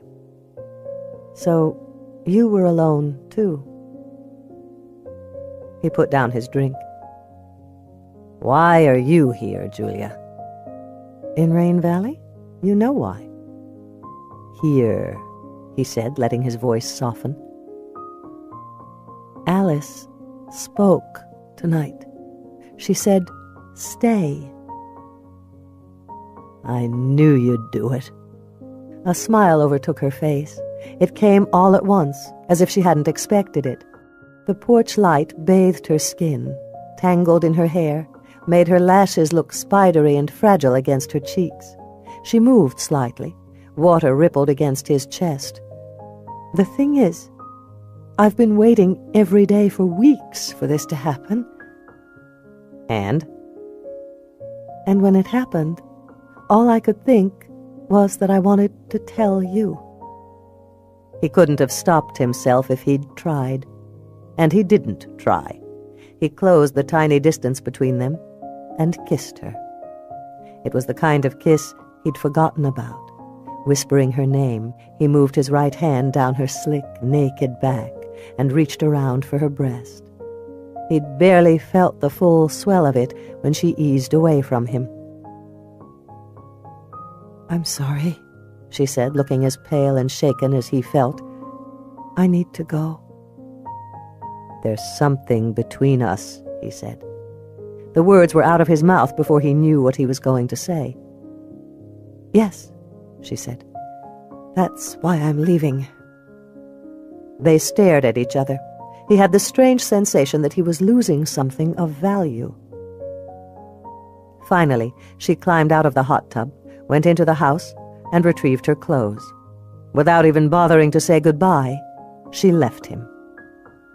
He sat there a long time, alone, staring out at nothing. Julia dreamt of Max all night. She was so caught in the web that when she woke, it took her a second to realize that someone was knocking on the bedroom door. It sounded like an advancing army. She sat up in bed. There was no army at the door. It was instead one small, determined girl standing by the closed door. Julia smiled. This was what mattered, not some near sexual encounter. "I'd say someone wants to go outside again." She swung her legs out of bed and stood up. After finishing her bathroom routine, she came back out into the bedroom, dressed now in a pair of faded jeans and an old gray sweatshirt. Alice stamped her foot and punched the door, grunting for emphasis. Julia walked casually toward their work table, where all the books and blocks and dolls were spread out. There she sat down and put her feet on the table. If a girl wanted to go outside, she should use her words. Alice frowned and hit the door again. "It won't work, Alice. You see, now I know you can talk." She got up and went to the window, pointing at the yard that was just beginning to turn pink with the dawn. "Outside." She said it over and over again, then went to Alice and took the girl's hand, leading her to the bathroom. She pointed at herself in the mirror. "Julia," she said. "Can you say that? Julia." "Her," Alice whispered.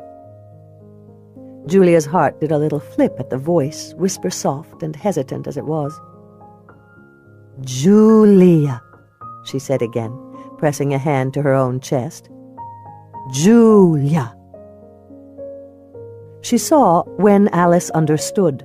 The child made a little sound of discovery. Her mouth formed an O. Julie. Julia grinned. This was how people must feel when they scaled Everest without oxygen, light-headed and giddy with triumph. Yes, yes, Julia! Now she pointed at Alice's reflection in the mirror. The ya sound is hard to make, isn't it? Now, who are you? She touched Alice's chest, just as she touched her own. Alice's frown deepened. Girl? Yes, yes, you're a girl. She touched Alice's chest again. Who are you? Julia. Me. And you?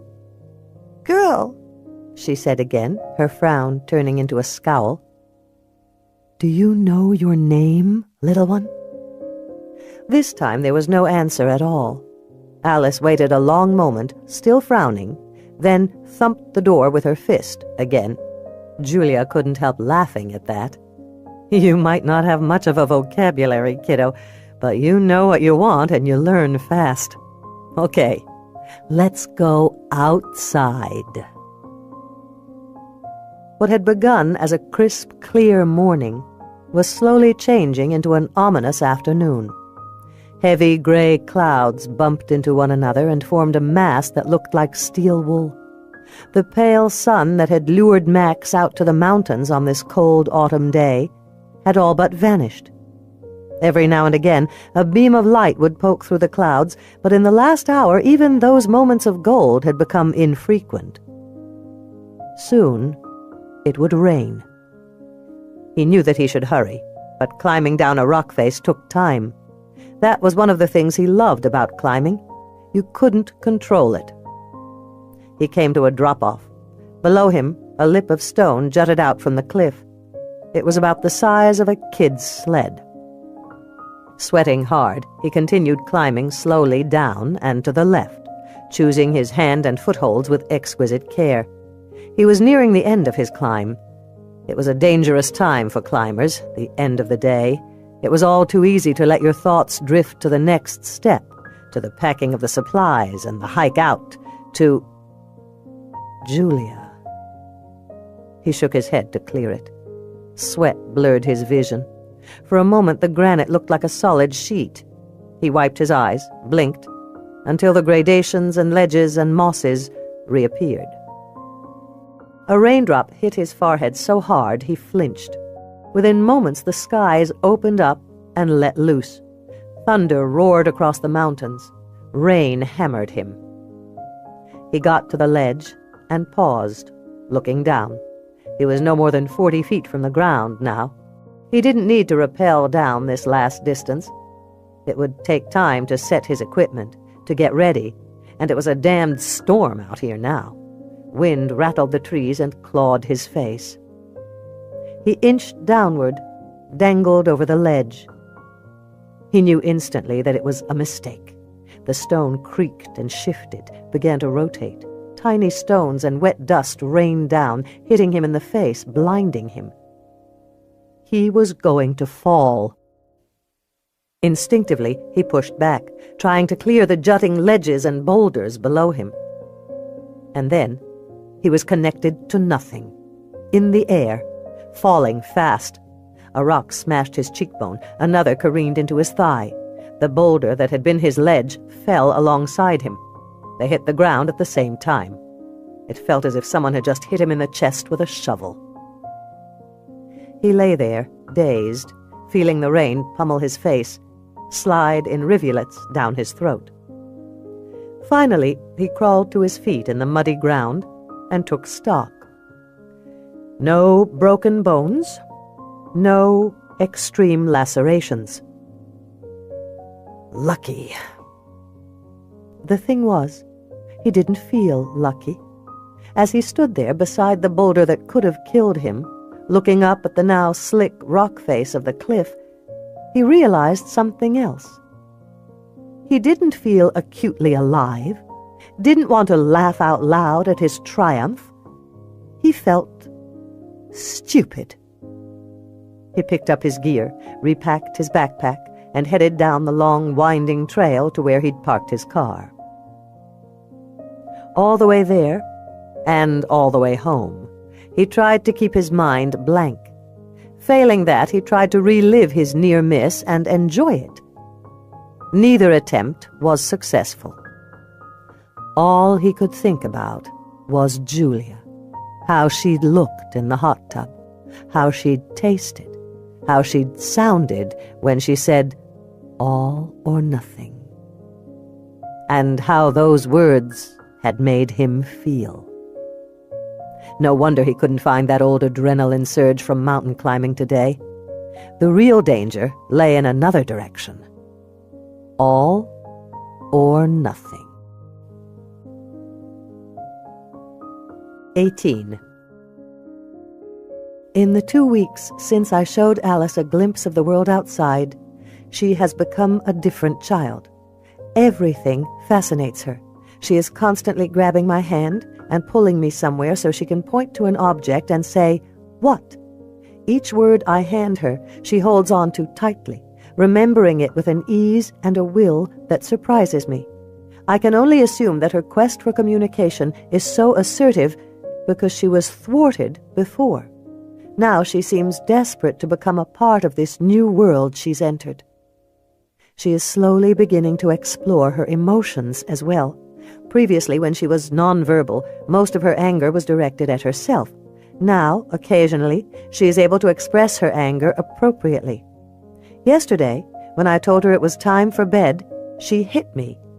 Social acceptability will come later, for now I am pleased to see her get mad. She is also developing a sense of possession, which is a step on the road to a sense of self. She hoards everything read and has a special place for her books. She still has not provided a name for herself, nor has she accepted Alice. This is a task that requires more work. A name is integral to developing a sense of self. I am not making much progress on her past life. Obviously, until she can communicate more fully, there can be little discovery of her memories, but I am patient, for now I am her teacher. It is a surprisingly rewarding endeavor. Julia scratched out the last 2 sentences as too personal, then put her pen down. Alice was at the table, reading a picture book version of The Velveteen Rabbit. She hadn't moved in almost an hour. She appeared spellbound. Julia put her notebook away and went to the table. She sat down beside Alice, who immediately took hold of her hand, squeezing it hard. With her free hand, she pointed to the book and grunted. "Use your words, Alice." "Read." "Read what?" "Book." "Who wants me to read?" Alice frowned heavily. "Girl?" "Alice," Julia said gently. She had spent the better part of 2 weeks trying to get Alice to reveal her real name. With each passing day, however, and each instance of the girl's innate intelligence being shown, Julia was increasingly certain that whoever this girl really was, she didn't remember, or had never known, her real name. Whenever Julia thought about that, it devastated her. It had to mean that, at least in the formative years, after about 18 months to 2 years, no one had called this child by name. "Alice," she said it gently. "Does Alice want Julia to read the book?" Alice thumped the book with her palm, nodding and smiling. "Read. Girl." "I'll tell you what.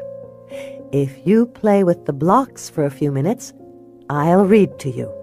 Okay?" Alice made a disappointed face. "I know." Smiling, Julia bent down and retrieved her box of blocks.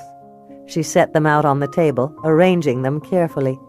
They were big plastic blocks with numbers on one side and letters on the other. Often she used them to teach Alice the alphabet, but today they were going to count. "Take the block that has the number 1 on it. 1. Alice immediately grabbed the single red block and pulled it toward her. Good girl. Now the number 4. They kept at the counting for almost an hour. Alice's progress was nothing short of amazing. In less than 2 weeks, she'd memorized all the numbers up to 15. Rarely did she make a mistake. But by 3 o'clock she was getting cranky and tired. It was nearing nap time. She smacked the book again. Read! Okay. Julia leaned over and pulled Alice into her lap. She held her tightly, smoothing the silky black hair from her face. Finally, Alice popped her thumb in her mouth and waited. Julia started to read. She had only gotten through the first paragraph when Alice tensed and let out a low growl. A moment later, there was a knock at the door. Alice growled again, then stopped herself, as if remembering that this was a word world. Scared? She whispered. I know, honey. Ellie opened the door and stepped into the room. Alice made a strangled sound, slid out of Julia's lap, and ran over to her hiding place in the potted plants. Ellie sighed. Is she ever going to stop being afraid of me? Julia smiled. Give her time. Ellie glanced around the room. How's she doing? She's like any developing toddler. She's learning words and reading expression and body language to pull it all together. How do I tell her I'm sorry? Make her understand I trapped her for her own good? She can't understand that complex an idea yet. 39 years old, and I can't make one little girl like me. No wonder I'm sterile. God saw my parenting potential. You're not sterile. If I'm not, it's over anyway. My eggs are drying up faster than fish on a barbecue. Julia went to her sister and said softly, That's about the 5th time you've told me you want to have kids. It comes out at the weirdest times. Dreams are like that. You can't keep them submerged. I'll tell you what, Ellie. Why don't you try to connect with Alice? I'll teach you how. Ellie sighed miserably. Yeah, right. I can't even get my dogs to heel. Alice will give you a chance. Just spend time with her. She can't stand to be in the same room with me. Try harder. Tonight, you'll read her a story after dinner. I'll go downstairs, leave you two alone. Ellie seemed to think about that. She'll stay in the fake forest. Then try again tomorrow night. Sooner or later, she'll give you a chance.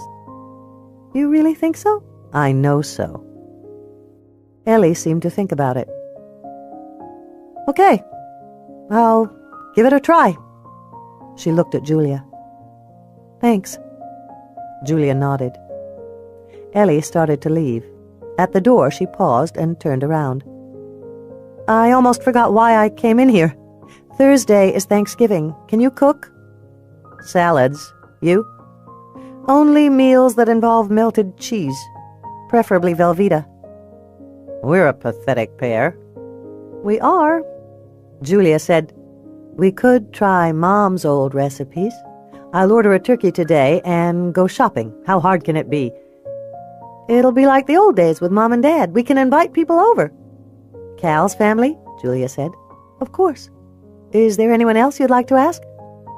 What about Max? He doesn't have any family here. Ellie's gaze was a laser beam. No, she said slowly. He doesn't. I'll call him then. You're playing with fire, little sister, and you burn easily. It's just a dinner invitation. Yeah, right. Have you seen the amount of butter that goes in Mom's dressing? This can't be right. Ellie didn't bother answering her sister. She was facing issues of her own. Somewhere in this turkey, what the hell had Julia been thinking to buy a 20-pound bird? They'd be eating turkey until Lent. Was a bag of body parts she didn't want to eat, but apparently also didn't want to cook. You think the giblet bag dissolves during cooking? If I get my arm any farther up this bird's ass, I'm going to see my own fingers. Julia looked down at her own task, frowning. Do you have an at-home defibrillator? Ellie laughed at that. Aha! She said a minute later, finding the giblet bag and pulling it out. She then basted the bird with butter, to Julia's horror, and placed it on Grandma Dottie's roasting pan. Are you going to put some of the dressing in the bird? I guess so. When the bird was stuffed and in the oven, Ellie looked around the kitchen. What's next? Julia pushed the hair out of her eyes and sighed. It was only 9 o'clock in the morning, and already she looked as wiped out as Ellie felt. I guess we could start on Aunt Vivian's green bean recipe. I always hated that green beans and mushroom soup. Why not just have a salad? We have a bagged one in the fridge. You're a genius. I've been telling you that for years. I'll get started on the potatoes. Julia headed for the porch. When she opened the door, cold air swept through, mingling with the hot air from the roaring fireplace to create a perfect mixture of warmth and crispness. On the top step, she sat down. A bag of potatoes was on the floor at her feet, along with a peeler. Ellie poured 2 mimosas and followed her sister out to the porch. Here, I think we'll need alcohol. Last year, a lady in Portland served wild mushrooms at a dinner party and killed all her guests. Don't worry, I'm a doctor. Laughing, Ellie handed her a glass and sat down. Together they stared out at the backyard. Alice was dressed in a pretty eyelet dress and pink tights, sitting on a wool blanket. There were birds all around her, mostly crows and robins, fighting among themselves to eat from her hand. Beside her, a bag of past-their-prime potato chips provided her with endless crumbs. Why don't you take her a glass of juice or something? She's really calm when she's with her birds. It might be a good time to start bonding. She looks like a Hitchcock movie. What if the birds peck my eyes out? Julia laughed. They'll fly away when you get there. But Julia touched Ellie's arm. She's just a little girl who's been through hell. Don't saddle her with anything else. She'll run away from me. Then you'll try again. Julia reached into her apron pocket and pulled out a red plastic measuring cup. Give her this. She's still gaga over the color red? Yep. What do you think that is? No idea yet. Julia stood up. I'll go set the table. You'll be fine. Okay. Ellie felt Julia's eyes on her back as she walked down the steps across the grass. Behind her, the screen door screeched open and banged shut. At the noise, the birds cawed and flew off. There were so many of them that for a second they were a dark blight against the gray sky. Ellie stepped on a twig, snapped it. Alice jumped up and spun around. She remained crouched, looking cornered, although the whole yard lay open behind her. Fear rounded the girl's eyes, making Ellie profoundly uncomfortable. She wasn't used to fighting for affection. All her life, people had liked her. Hey, Ellie said, standing motionlessly. No net. No shot. She held her hands out, palms up, to prove it. The red measuring cup was bright in her open hand. Alice saw it and frowned. After a minute or so, she pointed and grunted. Ellie felt the magical pull of possibility unwind between them. This was the first time that Alice hadn't run away from her. Use your words, Alice. It was what Julia always said.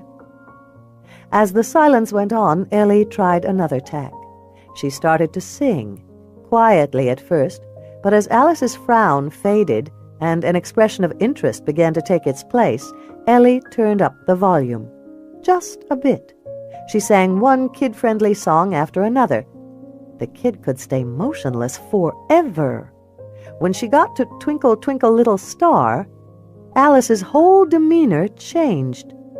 It was as if she'd been hypnotized or something. A curve that was almost a smile touched her lips.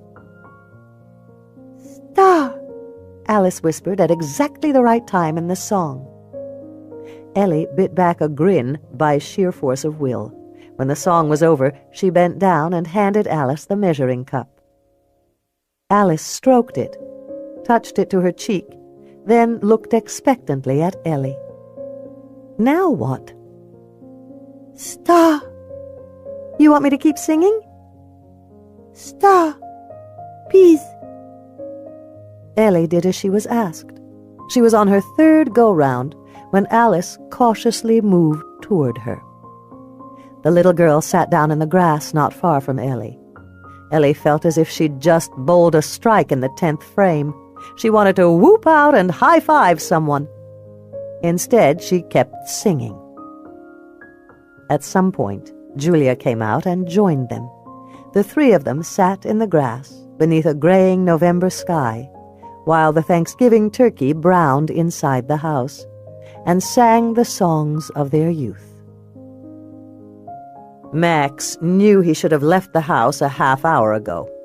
Instead, he'd poured himself a beer and turned on the television. He was afraid to see Julia again. All or nothing. "Go to her, Max." He could hear Susan's voice in his head, gently admonishing him. If she'd been here, beside him, she would have given him one of her crooked, "I know you" smiles. She knew that for all of his running, there was a time when it all caught up to him. The holidays. He picked up the phone and dialed a California number. Susan answered on the first ring. He wondered if she'd been waiting for his call. "Hey," he said. "Hey, happy Thanksgiving." "To you too." He waited for her to say something more. The quiet that crackled through the lines made him remember how easily they'd once talked. "Hard day for you, huh?" Her voice was soft, sad. He heard talking in the background. A man's voice. A child's. "I've been invited to Thanksgiving dinner." "That's great. Are you going?" He heard the doubt in her voice. "I am." "Good." They talked for a few minutes about little things, nothing that mattered, then came to a natural pause. Finally, Susan said, "I need to get back. We've got company." "Okay." "Take care of yourself." "You too," he said. "Tell your folks hi from me." "I will." She paused, her voice lowered. "Let it go, Max. It's been too long." She made it sound easy, but they both knew better than that. "I don't know how to do that, Suze." "So you keep risking your life? Why don't you try taking a real chance, Max?" She sighed and fell silent. "Maybe I will," he said softly. In the end, as always, it was Max who hung up first. He sat there, staring down at his watch. The minutes ticked past. It was time. There was no reason for him to be hiding out here, worrying, and the truth was, he wanted to go. It had been too long since he'd enjoyed a holiday. As the crow flies, if one followed the river, the distance between their two houses was less than a mile. Crows, however, flew well above the dense thicket of trees. On the old highway and out along the river road, it was slow going. The week's rainfall had left huge potholes in the road. He parked back from the house and killed the lights and engine. Getting the wine from the back seat, he shut the car door with his hip and turned to the house. It was a pretty little farmhouse with a wraparound porch, perched on a patch of grass that rolled gently down to the river. An old, thick-stemmed garden of roses ran the length of the house.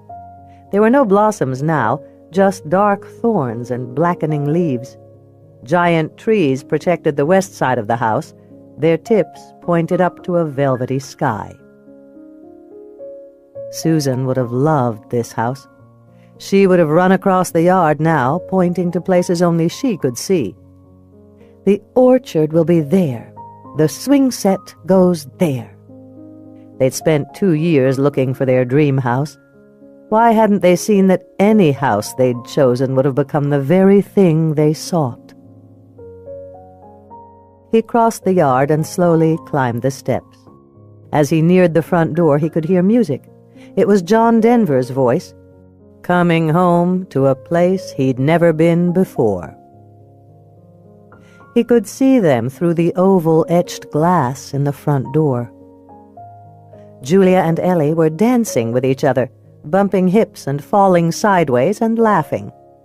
Alice stood by the fireplace, watching them with huge, unblinking eyes, eating a flower. Every now and then a smile seemed to take her by surprise. He heard a car drive up behind him and then shut off. Doors opened, closed. Footsteps crunched through the gravel driveway, accompanied by the high-pitched chatter of children's voices. "Doc!" It was Cal's voice calling out to him. Before he could turn and answer, the front door opened and Ellie stood there staring up at him. It was a cop's look, assessing. "I'm glad you could make it," she said, stepping back to let him in. Dressed in emerald velvet pants and a sparkly black sweater, she was every inch the legendary small-town beauty queen. He handed her the bottles of wine he'd brought. "Thanks for inviting me." At the sound of his voice, he saw Julia look up. She was kneeling beside Alice in the living room. Ellie took his arm and maneuvered him over to Julia. "Look who's here, little sis." With that, she left them. He stared down at Julia, wondering if she felt as out of breath right now as he did. Slowly she stood. "Happy Thanksgiving, Max. I'm glad you could make it. I haven't had a real family holiday in years." "Me either." He saw how she reacted to his confession. The words connected them somehow. "So," he said quickly, "how's our wild one?" Julia seized on the subject and launched into a monologue about their therapy. As she spoke, she smiled often and looked down at Alice with a love so obvious it made him smile too. He felt swept along by her enthusiasm and caring, and then he remembered. All or nothing. He was looking at all. "Max?" She frowned up at him. "I'm putting you into a coma, aren't I? I'm sorry. Sometimes I just get carried away. I won't—" He touched her arm. Realizing it was a mistake, he pulled back sharply. Too late. It was like touching a light socket. She stared up at him. "I've been thinking about you." The words were out of his mouth before he could stop them. "Yeah," she said. "I know what you mean." Max had no idea what to say next, so he said nothing. Finally, when the silence grew uncomfortable, he made some lame excuse and made his way to the makeshift bar set up in the kitchen. For the next hour he tried not to look at Julia. He laughed with Cal and Ellie and the girls and helped out in the kitchen. At a few minutes before 4 o'clock, Ellie announced that dinner, such as it is, was ready. They all hurried around like ants, moving in and out of the bathroom, clustering in the tiny kitchen, offering to help serve. All the while, Julia was kneeling beside Alice, who stood hidden behind a potted ficus tree in the living room. The child was obviously frightened, and it was literally like seeing magic when Julia changed all that. Everyone else was seated at the oval oak table when Julia finally shuttled Alice to the table and seated her on a booster seat between herself and Cal. Max took the only available seat. It was next to Julia. At the head of the table, Ellie looked at them across a sea of food. I'm so glad you're all here. It's been a long time since this table hosted a Thanksgiving dinner. Now, I'd like to follow an old Cates family tradition. Will everyone hold hands, please? Max reached right and took Amanda's hand in his. Then he reached left and touched Julia. He didn't look at her. When they were all linked, Ellie smiled at Cal. Why don't you start for us? Cal looked thoughtful for a moment and then smiled. I'm thankful for my beautiful daughters, and to be back in this house for Thanksgiving. I'm sure Lisa is really missing us all right now. There's nothing worse than a business trip over the holidays. His 3 daughters went next. I'm thankful for my daddy, my puppy, my pretty new boots. Next came Ellie. I'm thankful for my sister coming home. Julia smiled. And I'm thankful for little Alice here, who has shown me so much. She leaned over and kissed the girl's cheek. All Max could think about was how warm Julia's hand felt in his, how steadied he was by her touch. Max? Ellie said finally. They were all looking at him, waiting. He looked at Julia. I'm thankful to be here. 19. Winter came to the rainforest like a horde of greedy relatives, taking up every inch of space and blocking out the light. The rains became earnest in this darkening season of the year, changing from a comforting mist to a constant drizzle. In the midst of all this dark weather, Alice blossomed. There was no other word for it. Like a fragile orchid, she bloomed within the walls of this house, which each day felt more like a home. The girl's quest for language had been both tireless and desperate. Now she strung 2 words together regularly, and sometimes 3. She knew how to get her ideas and wants across to the 2 women who had become her world. As remarkable as Alice's changes were, Julia's were perhaps even more surprising. She smiled easier and more often. She made outrageously bad jokes at dinner, and danced with them at the drop of a hat. She'd stopped running every single morning and put on a few much-needed pounds. Most important, she had reclaimed her self-confidence. She was so proud of Alice's accomplishments. The 2 of them still spent every waking hour together, doing art projects, working with letters and numbers, taking long walks in the woods. They seemed almost to be communicating telepathically. That's how close they were. Alice still shadowed Julia everywhere. Often she kept a hand in Julia's pocket or on her belt. But more and more often, Alice would venture a little ways on her own. Sometimes she went to Lely, too, showing off some trinket she had made or found. Almost every night, Ellie read her a bedtime story, while Julia wrote in her notebook. Lately, Alice had begun to curl up against Ellie for story time. On very good nights, she petted Ellie's leg and said, "More, Lely, more." All of it, Ellie knew, should have made her happy. It was what Mom and Dad had always dreamed of for their daughter's future, and that this closeness would finally return in the house on River Road. Well, it couldn't get better than that. It made Ellie happy. And it didn't. The unhappiness was pale and seldom seen, like a spider's web in the deep woods. You only saw it when you were looking for it, or stumbled off the path. The new and tender closeness of their trio sometimes underscored the solitary edge of her life. A woman who'd fallen in love as often as she had didn't expect to be approaching 40 alone. Even though she was happy for Julia, sometimes Ellie watched her sister's growing bond with Alice, and it made her heart ache. Whether Julia knew it or not, or admitted it or not, she was becoming Alice's mother. They would leave this house someday, find their own home, and Ellie would be alone, like before. Only it would be different now, because she'd been part of a family again. She didn't want to go back to her previous life, where work and friends and dreams of falling in love made up the bulk of her life.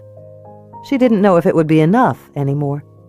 Now that she'd lived in a house where a child played games and followed you around and kissed you goodnight, would she be okay again on her own?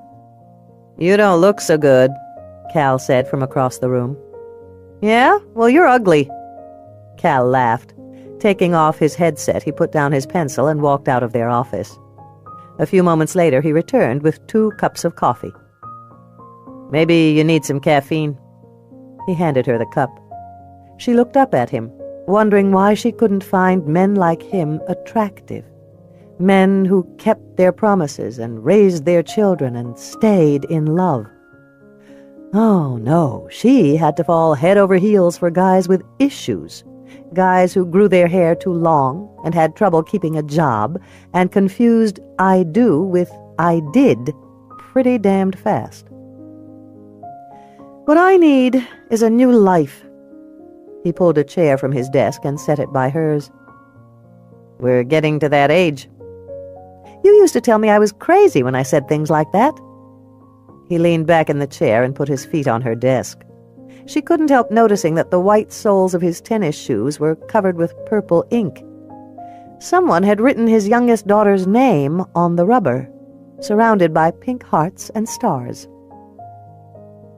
It made her heart lurch, that little sight. "It looks like someone wanted to decorate Daddy's shoes." "Sarah thought my shoes were dorky.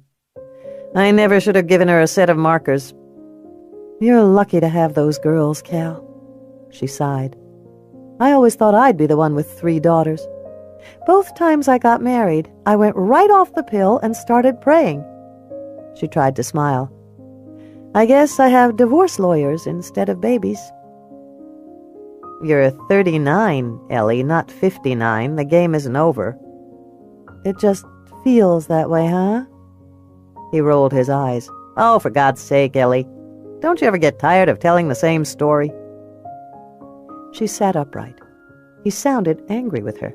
It didn't make sense. She'd always been able to count on Cal. "What do you mean?" "We're pushing 40, but you still act like you're the homecoming queen, waiting to be swept off her feet by the football captain. It's not like that. Love rips the shit out of you and puts you back together like a broken toy, with all kinds of cracks and jagged edges. It's not about the falling in love.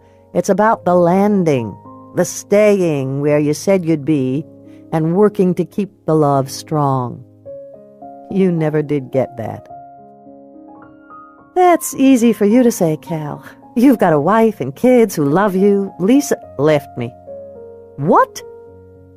"In August," he said quietly. "We tried the old being separated in the same house for the girls. But they were too smart for that. Amanda especially. She's like Julia was at that age. She sees everything and isn't afraid to ask hard questions. Lisa moved out of our bedroom before Valentine's Day. Just before school started, she left for good." "And the girls?" Ellie could hardly ask the question. "They're with me. Lisa works too much. Every now and again she gets lonely and remembers that she's a mom, and she calls or comes by. She's in love now. We haven't heard from her in weeks, except for the divorce papers.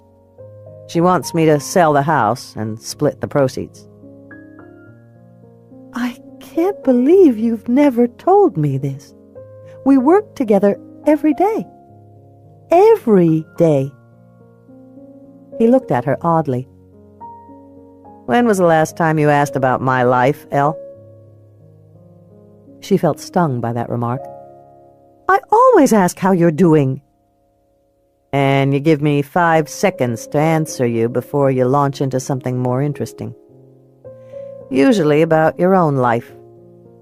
He sighed, ran a hand through his hair. "I'm not judging you, Ellie, simply telling the truth." The look in Cal's eyes was one of pity and perhaps disappointment. He stood up slowly. "Forget it. I shouldn't have said all this. You just got me on a bad day. I'm feeling low. I guess I just wanted a friend to tell me it would be okay." He headed for the door, grabbed his coat off the rack. "See you tomorrow." She was still there, standing in the middle of the office, staring at the closed door, when it hit her. "Lisa left me." "I can't believe you didn't tell me." She'd made it about her. Cal had shared with her his pain, and it was a lion-sized pain she knew all too well, and she'd said nothing to comfort him, nothing to help. "I just wanted a friend to tell me it would be okay." Which she hadn't done. For years, people had made little remarks about her being selfish. Ellie had always brushed them off with a pretty smile. It wasn't true. Whoever said it was either jealous of her or wasn't a friend. "You're like me, Ellie," her dad had said to her once. "A center stage actor. If you marry again, you'd best find someone who doesn't mind letting you have the spotlight all the time."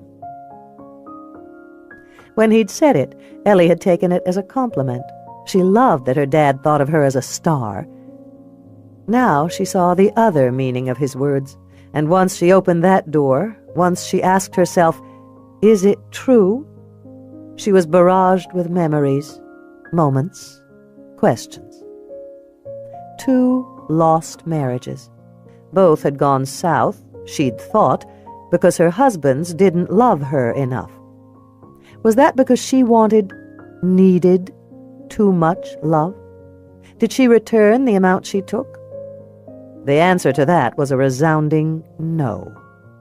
She'd loved her husbands, adored them, but not enough to follow Alvin to Alaska or to put Sammy through truck driver's school with the money she earned on the police force. No wonder her marriages had failed. It had always been her way or the highway, and one by one the men she'd married, and the others she'd loved, had chosen the highway. All these years, she'd called them the losers. Maybe it had been her all along. When Mel came in to work the night shift, Ellie nodded at him, made a point of asking about his family, then raced out to her car. She pulled up to Cal's house less than 30 minutes after he'd left the station and parked beneath a huge bare maple tree. A pretty little birdhouse hung from the lowest branch, swinging gently in the autumn breeze. One of the last dying leaves clung to its rough-hewn cedar roof. Ellie went to the front door and knocked. Cal opened the door. His face, usually so youthful and smiling, looked older, ruined.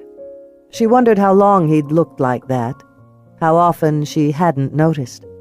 "I'm a bitch," she said miserably. "Can you forgive me?" A tiny smile tugged at one side of his mouth. "A drama queen apology, if ever there was one." "I'm not a drama queen." "No, you're a bitch." His smile evened out, almost reached his eyes. "It's your beauty. Women like you are just used to being the center of attention." She moved toward him. "I am a bitch, Cal. A sorry one." He looked at her. "Thanks."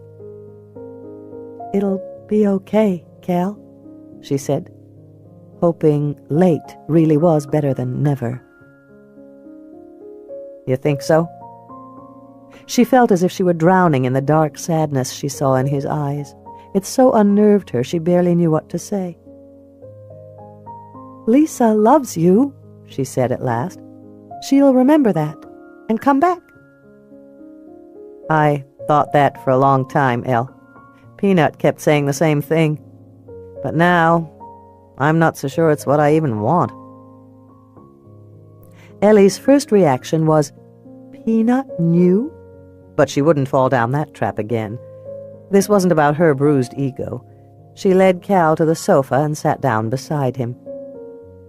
What do you want? Not to be so lonely all the time. And don't get me wrong, I adore my daughters and they're my life, but late at night, in bed, I want to turn to someone. Just hold her and be held. Lisa and I stopped making love years ago. I thought I'd be less lonely when she was gone, or at least that it wouldn't make a difference. But it does. He looked at her, and in those eyes she knew so well, she saw a sadness that was new. How can a wife in a bed down the hall be more comforting than no wife at all? Ellie had gone to sleep next to that kind of loneliness for more winters than she wanted to count. Does it get easier? She sighed. This was where their conversation had begun. Be thankful for your kids, Cal. At least you'll always have someone who loves you. Max finished his rounds at 6 o'clock. By 6:30, he'd completed all his chart notations and signed out. He was inches from the front door when they paged him. Dr. Saracen to OR2, stat. Shit. He ran to the OR.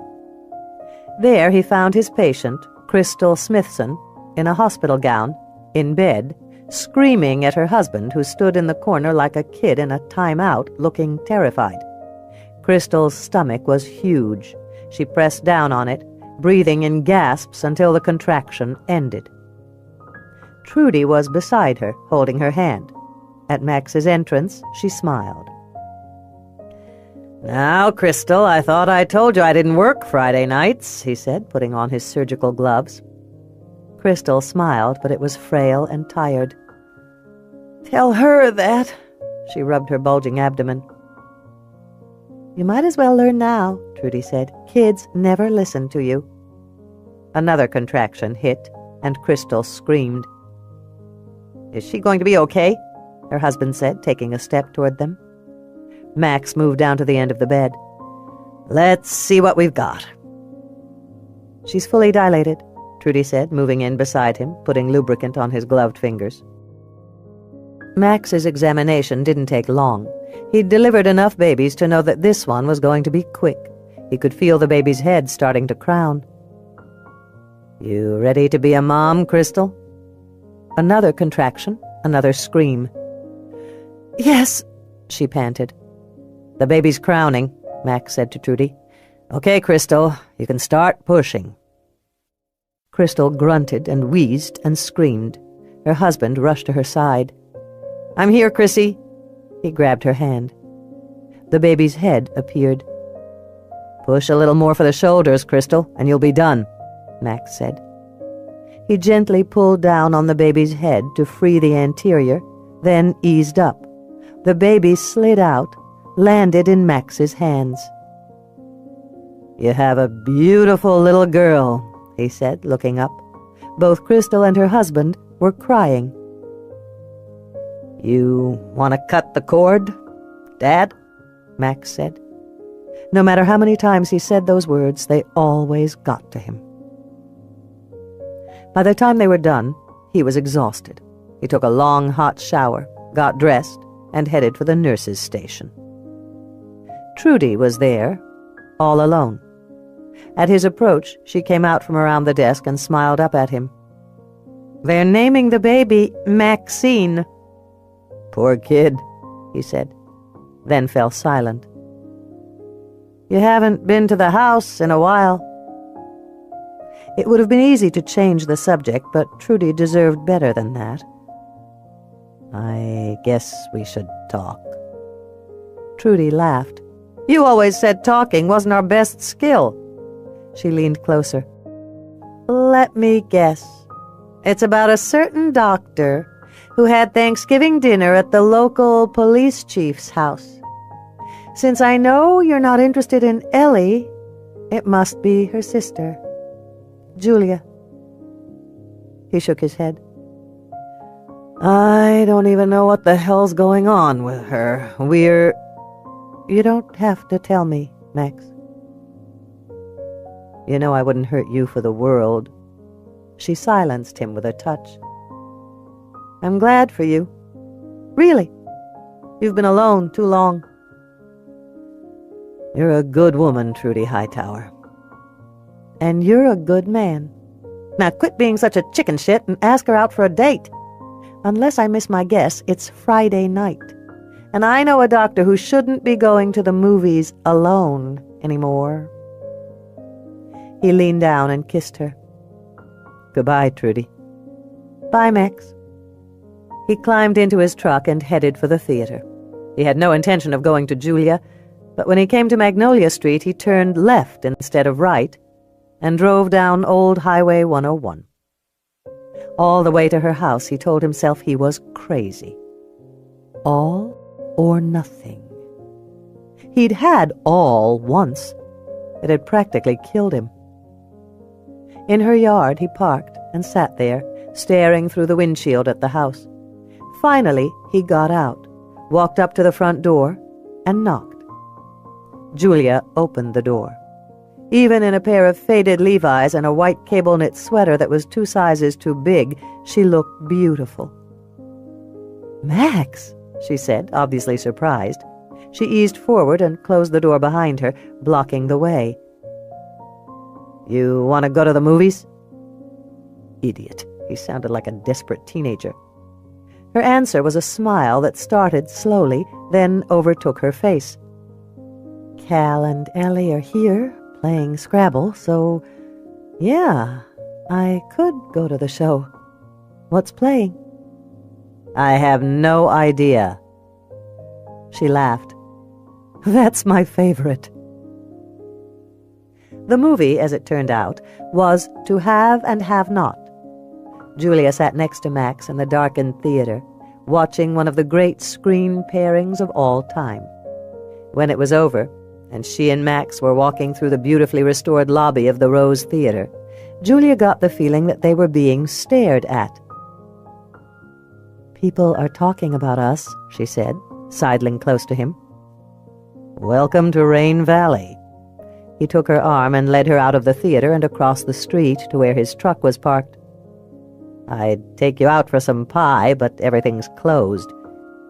You do like your pie, he grinned, and you thought you knew nothing about me.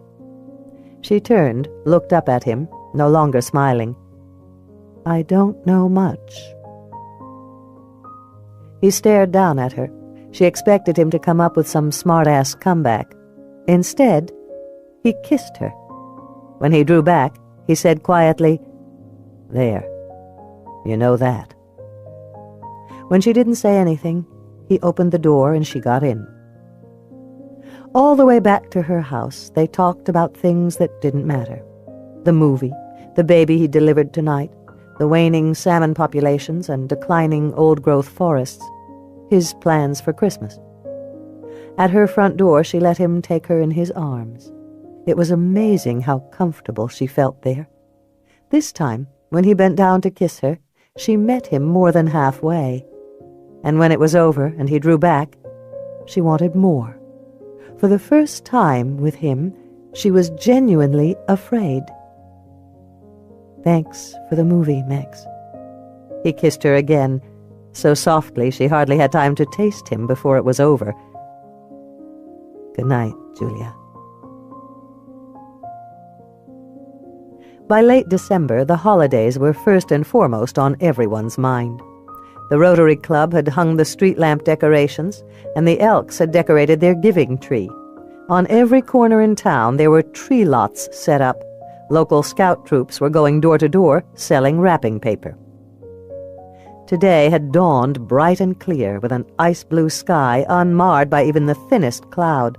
Along the riverbanks, where the ground was warmer than the air, a layer of pink fog rose from the bending shoreline to the lowest branches of the trees, turning everything beyond it to a blurry uncertainty. It was easy to picture magic in that haze, fairies and spirits and animals that lived nowhere else on earth. All day, as usual, Julia had been at Alice's side. They'd spent a lot of time outside in the yard. Julia was trying to prepare Alice for the next big step. Town. It wouldn't be easy. The first hurdle was the car. Town, Julia said quietly, looking down at Alice. Remember the pictures in the books? I want us to go to town, where the people live. Alice's eyes widened. Out, she whispered, her mouth trembling. I'll be with you all the time. She shook her head. Julia carefully extricated herself from Alice's clinging hold. Very carefully she held Alice's hands in hers. She wanted to ask the girl if she trusted her, but trust was too complicated a concept for a child with such limited verbal skills. I know you're scared, honey. It's a big world out there, and you've seen the worst of it. She touched Alice's soft, warm cheek. But hiding out here with me and Ellie can't be your future. You've got to come into the world. Stay. Julia started to respond, but before she'd formed the first word, she was interrupted by a honking horn. Alice's face lit up. Lily! She let go of Julia and ran to the window by the front door. The dogs followed her, barking out a welcome, falling over themselves in a rush. Elwood knocked Alice over. The girl's giggles rose up from the tangle of bodies on the floor. Jake licked her cheek and nudged her. The front door opened. Ellie stood there, grinning, then dragged a Christmas tree into the house. For the next hour, Julia and Ellie struggled to get the tree in its stand, upright, and clamped down. When they were finally finished, both of them were sweating. No wonder Dad always drank heavily before he put up the tree, Ellie said, standing back and surveying their work. It's not absolutely straight, Julia pointed out. Who are we, NASA engineers? It's straight enough. The dogs, sensing that Ellie was finally done with her task, made a run across the floor. Boys, down, Ellie said just before they ran into her and sent her flying. Alice giggled. The minute the sound slipped out, she covered her mouth with her hand. She looked at Julia and pointed at Ellie. Your Lily needs to get control over her animals, Julia said with a wry smile. Ellie emerged from the tangle of canine bodies. Laughing, she pushed the hair from her eyes. I should have disciplined them as puppies, it's true. Climbing free, she stepped away from the dogs and headed for the stairs. Where are you going? Julia called after her. You'll see. A few moments later, Ellie came back downstairs. She was carrying several huge, red, poinsettia-decorated boxes, which she set down on the floor by the Christmas tree. Julia recognized them instantly. Our ornaments? Every one. Julia moved closer. Lifting the first box top, she found skeins and skeins of lights. All the bulbs were white, because Mom said it was the color of angels and hope. She and Ellie coiled the tree in those lights, wrapped the branches in the way they'd been taught. It was the first time they'd decorated a tree together since high school. When the lights were all in place, Ellie plugged the cords into the wall. Alice gasped. You think she's ever seen a Christmas tree before? Ellie asked quietly, standing beside Julia. Julia shook her head. She went to the box and picked up a shiny red apple ornament. It hung from her finger on a filigree gold thread. Kneeling in front of Alice, she offered the girl the ornament. On the tree, Alice. Make it pretty. Alice frowned. Tea? Remember the book we read? How the Grinch Stole Christmas? Ginch. She nodded, but her frown didn't ease. Remember the Who's tree? Pretty tree, you said. Oh! Alice said, blowing out her breath on the word. She understood. Julia nodded. Alice took the ornament carefully, as if it were made of spun sugar instead of bright plastic. She walked slowly across the room, stepped over the dogs, and stopped, staring at the tree for a long time. Finally, she placed the gold thread on the very tip of the highest branch she could reach. Then, slowly, she turned around, looking worried. Ellie clapped enthusiastically. "Perfect!" A smile broke over Alice's face, transforming her for this wonderful moment into an ordinary little girl. She ran to the box, chose another ornament, then carried it carefully to Ellie. "Lily! Pretty!" Ellie bent down. "Who is giving me this pretty ornament?" "Girl, give!" Ellie touched Alice's hair, tucked a flyaway strand behind her little shell-pink ear. "Can you say Alice?" She pointed emphatically toward the tree. "Put!" "You're creating a little dictator here, Jules," Ellie said, moving toward the tree. "A nameless one," Julia said quietly.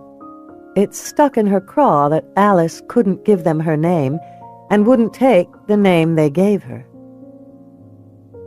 Alice ran to the box and chose another red ornament. After clapping and hopping up and down at Ellie's placement of her ornament, Alice darted over to Julia. "Julie! Pretty!" Alice was literally sparkling right now. Julia had never seen the girl smile so brightly. She swept down and pulled Alice into her arms for a hug. Alice giggled and hung on. "Christmas-tea! Nice!" Julia twirled her around until they both were breathless. Then, smiling, they moved on to the task of decorating the tree. "It's the prettiest tree we've ever had," Ellie said, sitting on the sofa with a mug of Bailey's in her hand and a Costco fake mink throw rug over her feet. "That's because Dad used to buy the biggest one on the lot, then cut off the top to make it fit in the room." Ellie laughed at the memory. It was one she'd forgotten. The great big tree taking up the whole corner of the room, its top hacked off. Mom frowning in disappointment, swatting Dad's arm. "You never listen, Tom," Mom would say. "A tree isn't supposed to be trimmed on top. I should make you get us another one." But it only took moments, sometimes less, before he had her smiling again, even laughing. Now, Bren," he'd say in that gravelly voice of his, "why should our tree be like everyone else's? I've just given us a bit of oomph, I have. Right, girls?" Ellie had always answered first, shouting out her agreement and then running to her dad for his hug. For the first time, as she held a memory in her hands, she tilted it, saw it instead from a different angle. The other little girl who'd been in the room, who'd never called out agreement with her father, whose opinion had never been sought. Ellie looked at Julia over the rim of her mug. "How come he did it every year? Cut the top of the tree, I mean." Julia smiled. "You know Dad. He cared about what he cared about. The tree didn't matter, so he didn't think about it." "But you and Mom cared." "You know Dad," Julia said. "I'm like him," Ellie said. All her life she'd been proud of that fact. "You always have been. People adore you just as they adored him." Ellie took a sip of her drink. "Cal accused me of being selfish," she said quietly. "Really?" The correct response would have been surprise, shock even, something like, "How could he even think that?" "Oh," Julia said, trying not to smile. "Say what's on your mind," Ellie snapped. "When I was little, I had a huge crush on Cal. He was everything I dreamed of when I was 11, but he only had eyes for you. He followed you everywhere. I was jealous every time you snuck out to be with him." "You knew about that?" "We shared a bedroom. What am I, deaf? Just because I never told doesn't mean I didn't know. The point is, I remember when you dumped him. He kept coming around for the rest of that summer, tossing rocks at the window, but you never answered. We grew apart. Julia gave her a look. Come on. Once those football boys saw your new boobs, you were in. Poor Cal was left in the dust. And when you made cheerleader, well, Julia shrugged, you became royalty in this town, and you loved every second. In that, you were like Dad. You moved on from Cal, but somehow you kept him around like a moon caught in your orbit. It's that magic you and Dad have. People can't help loving you, even if you're sometimes too focused on your own life. So, I am selfish. Is that why my marriage has failed? Is it? Is that the kind of questions you learned in that decade of college? Julia laughed. Exactly so. Here's another one. How does it make you feel? Ellie didn't quite know how to answer that. She'd heard this new picture of herself, but it didn't feel like a reflection yet. It felt like a possibility, one she could change or talk her way out of if she really wanted to. She'd always thought of herself as a good person who really cared about others. I'm sorry, she said quietly. For what? I threw you to the media wolves. All I cared about was... She started to say, finding Alice's name, but the pretty little lie caught in her throat. It was only partially true.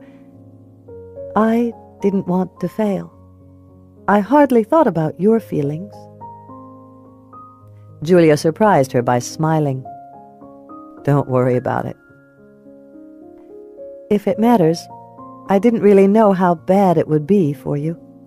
Maybe if I'd known... At Julia's look, Ellie laughed. Okay, it wouldn't have mattered. But I am sorry. Don't be. Really. Alice is my second chance. I don't know what I would have done without her. They were silent for a long moment. I want to adopt her, Julia said finally. Alice needs to know she belongs someplace, and with someone, even if she doesn't really understand it all yet. And I need her. What happens if someone shows up to claim her? Softly, Julia said, Then I'll need my sister, won't I? Ellie's throat tightened. She realized right then how much she'd missed when she and Julia went their separate ways, and how much it mattered to her that they had come back together. You can count on me? Alice, you're not paying attention. We're playing with the blocks now. The little girl shook her head and jutted her chin in stubborn defiance. No! Pretties! She jumped up from the chair and ran around to the Christmas tree. Each ornament fascinated her, but the red ones most of all. Julia couldn't help smiling. It had been this way from the moment they put the tree up. They'd had to work at the dining room table, so Alice could always see the ornaments. Come on, Alice. 5 more minutes with the blocks. Then I have a surprise for you. Alice turned to her. Prize? Julia nodded. After blocks. Alice sighed dramatically and stomped back to the dining table. She plopped in her chair and crossed her arms. This time, Julia had to turn her head to hide her smile. Alice was certainly learning to express her emotions. Show me 7 blocks. Alice rolled her eyes but didn't say anything as she culled 7 blocks from the pile beside her elbow. 7. Now, show me 4 blocks. Alice removed 3 blocks from the string she'd just created, shoving them back into the pile. Julia frowned. Wait a minute. Did you just subtract the blocks? No, it couldn't be. The girl could only count to 20 so far. Addition and subtraction were too complex. Alice stared at her blankly. Before, in counting blocks, Alice had always started fresh, returning all the blocks to the pile and then choosing the newly requested number. Are you rushing to get your surprise? Or was that just a lucky guess? Prize? Show me 1 block. Alice's smile fell. Dutifully, she removed 3 blocks from the pile, leaving 1. How many more blocks do you need to have 6? Alice held up 5 fingers. And if I take 2, how many would be left?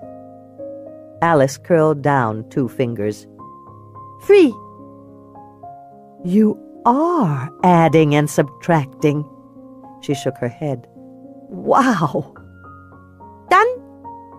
Julia wondered what other tricks Alice had up her sleeve. Maybe it was time for an IQ test. She was about to ask Alice another question when the phone rang. Julia went into the kitchen to answer. Hello? Merry Christmas Eve, Ellie said. Merry Christmas Eve. Are you coming? Hopefully. We'll try to leave in a minute or 2. Will she make a scene? She might. We're waiting. Okay. Julia said goodbye to her sister and hung up. She went to Alice then, bent down. Julia would never hurt Alice. You know that, right? Alice's face pulled into a frown. I want to take you someplace special. Will you come with me? Julia held out her hand. Alice took hold, but her frown didn't soften. She was confused, and as often happened, confusion frightened her. First, you have to put on boots and your coat. It's cold outside. No. Julia sighed. The fight over shoes never ended. Cold outside. She reached for the fake fur-lined rubber boots and black wool coat she'd put by the door. Come on, I'll give you a surprise if you put them on. No. No surprise? Oh, well then. Stop! Alice cried out as Julia walked away. Frowning, she stuck her bare feet in the boots, put on her coat, and clumped across the wood floor. Smelly shoes! Julia smiled down at her. Smelly was the word for anything Alice didn't like. You're such a good girl. Reaching down, she took hold of Alice's hand. Will you follow me? Slowly, Alice nodded. Julia led the girl out of the house and toward Peanut's truck. As she opened the door, she heard Alice start to make noises. It was the low, throaty growl she used to make. Use your words, Alice. Stay! She looked terrified. This reaction didn't surprise Julia. She'd anticipated it. At some point in her life, Alice had been taken somewhere by someone in a car. Perhaps that trip was the start of the bad times. I won't hurt you, Alice, and I won't let anyone else hurt you. Her blue-green eyes were huge in the tiny white oval of her face. She was trying so hard to be brave. No leave, girl? Never. No. Julia tightened her hold on Alice's hand. We'll go see Ellie. Lely? Julia nodded, then tugged on the girl's hand. Come on, Alice. Please. Alice swallowed hard. Okay. Very slowly, she climbed into the passenger side of the truck. Julia helped her into the booster seat they'd purchased last week for this very occasion. When she snapped the seatbelt in place, Alice started to whimper. At the shutting of the door, that pathetic whimper grew into a desperate howling. Julia hurried around the car and slipped into the driver's seat. By now, Alice was hyperventilating, trying to unhook the straps. It's okay, Alice.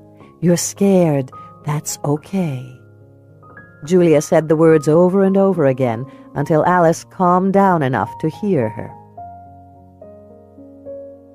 I'm putting on my seatbelt. See? Now I'm hooked in, too."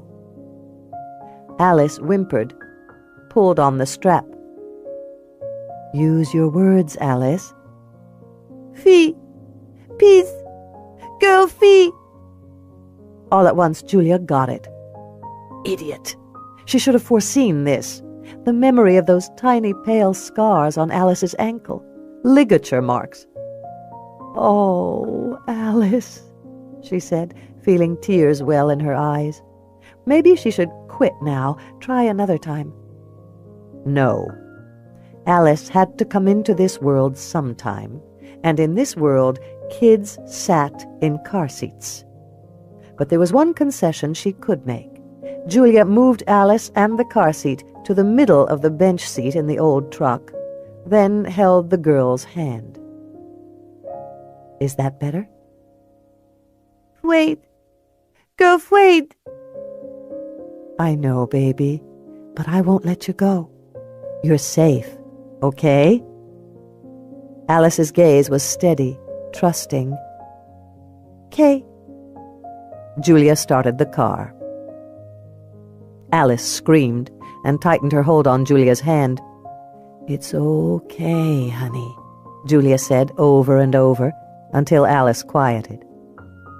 It took them almost 10 minutes to get down the driveway. By the time they reached the highway, she had almost no feeling left in her right hand. She ignored the pain and kept up a steady stream of comforting dialogue. Looking back on it, Julia could pinpoint when Alice changed. It was at the corner of Azalea Street and West End Avenue. Earl and Myra's house, to be precise. As always, the couple had decorated as if it were an Olympic event. White lights twinkled from every surface. A giant Santa and sleigh arced above the peak of the roof in a brilliant display of red and green lights. On the front door was a twinkling green wreath, and tiny green-lit trees outlined the path from street to house. Alice made a sound of pure delight. For the first time, she let go of Julia's hand and pointed at the house. "Look!" This was as good a place as any to stop. They were a block from the police station. Julia pulled over to the curb and parked, then went around to Alice's door, opening it. Before she'd even finished unstrapping Alice, the girl was slithering out of the seat and climbing out of the truck. At the edge of the sidewalk, Alice paused, staring up at the house. "Pretty," she breathed. Julia came up beside her. Alice immediately took her hand. Julia waited patiently, knowing Alice's penchant for studying things. It was entirely possible that they'd stand here for an hour. At some point, the red door opened. Myra stood there, dressed in a long black velvet skirt and a red knit sweater. Carrying a tray of cookies, she walked slowly toward them. Julia felt Alice's tension. "It's okay, honey. Myra is nice." Alice slid behind Julia but didn't let go of her hand. "Do you like cookies?" Myra said when she was closer. "My Marjorie liked Spritz best when she was your age." Julia turned slightly and looked down at Alice. "She has cookies." "Cookies?" "I made them myself," Myra said, winking up at Julia. Cautiously, Alice peered around Julia's body. In a lightning-quick move, she grabbed a red wreath cookie and popped the whole thing in her mouth. By the third cookie, she'd moved out from behind Julia and stood tucked along her side. "I brought you this, too," Myra said, offering Alice a bright red plastic purse. "It was Marjorie's favorite, but when I saw it, I thought of you." Alice's eyes widened, her mouth rounded. "Red," she whispered, taking the purse in her hands, holding it to her cheek. "How did you know she loved anything red?" Julia asked. Myra shrugged. "I didn't." "Well, tell Earl Merry Christmas from me." He's not home yet from the men's choir practice, but I'll pass it along. And to you, too." Holding hands, Julia and Alice walked down to Main Street and turned left. The streets were full of parked cars, but empty of people on this ultimate family night. The parking lot behind City Hall only had 3 cars in it. Julia led Alice up the steps. "We're going to get Ellie, and then we'll walk downtown. I'll show you the pretty lights." Alice was so busy petting her purse, she barely nodded. Julia opened the door. Inside the police station, Cal and his 3 daughters, and Peanut and Benji and their teenage son and daughter, and Ellie were dancing to an ear-splitting rendition of Jingle Bell Rock. Mel and his family were setting food out on the table. Alice shrieked and started to howl. Ellie ran for the stereo and shut it off. Silence descended. Everyone stared at one another. Cal was the first to move. He herded his girls into a group. They moved toward Julia. Alice glommed onto her side, trying to disappear. The whimpering started again. The thumb popped into her mouth. Close, but not too close. Cal dropped down on one knee. "Hey, Alice. We're the Wallace family. You remember us, I bet. I'm Cal, and these are my girls. Amanda, Emily, and Sarah." Alice was trembling. She tightened her hold on Julia's hand. Peanut bustled her family forward. Her husband, Benji, was a big, burly-looking man with twinkling eyes and a ready smile. Not once during the party did he let go of his wife's hand. Their teenagers were clearly trying to appear cool, but every now and then they grinned like little kids. Introductions were made quietly. Benji knelt down slowly in front of Alice and wished her a very Merry Christmas. Then he herded his children over to the tree. Peanut stayed behind. "I can't go over there," she said to Julia. "Eggnog. Some people can drink a glass of it. I'd like an IV." She laughed. At the sound, Alice looked up and smiled. "You've really worked a miracle with her," Peanut said, showing Alice her long red fingernails. Each one sported a sparkly wreath. "Thanks," Julia said. "Well, I better get over to my family, but before I go—" She leaned close to Julia, whispered, "I have a bit of gossip." Julia laughed. "I'm hardly the one to tell." "Oh, you're the only one. My sources, which are FBI good, tell me that a certain doctor in town took a date to the movies. That's like Paris Hilton moving into a double-wide. Some things don't happen. But this one did." "It was just a movie." "Was it?" Peanut gave her a wink, a pat on the arm, and she left. For the next 15 minutes, everyone went about celebrating Christmas. But it was as if the mute button had been pushed. The laughter was quiet, the talking even more so. In the background, the Vince Garibaldi Trio Christmas CD came on. It was the music from A Charlie Brown Christmas. Mom's favorite. At some point, Earl and Myra showed up with more food. Alice was mesmerized by the opening of presents. She finally came out from behind Julia so she could see better. She didn't talk to anyone except Ellie, but she seemed content to watch it all. She dared to play alongside Sarah, who was a few years older. Not together, but side by side. Alice watched Sarah's every move and imitated it. By the time everyone started to leave, Alice could dress and undress Disco Barbie without help.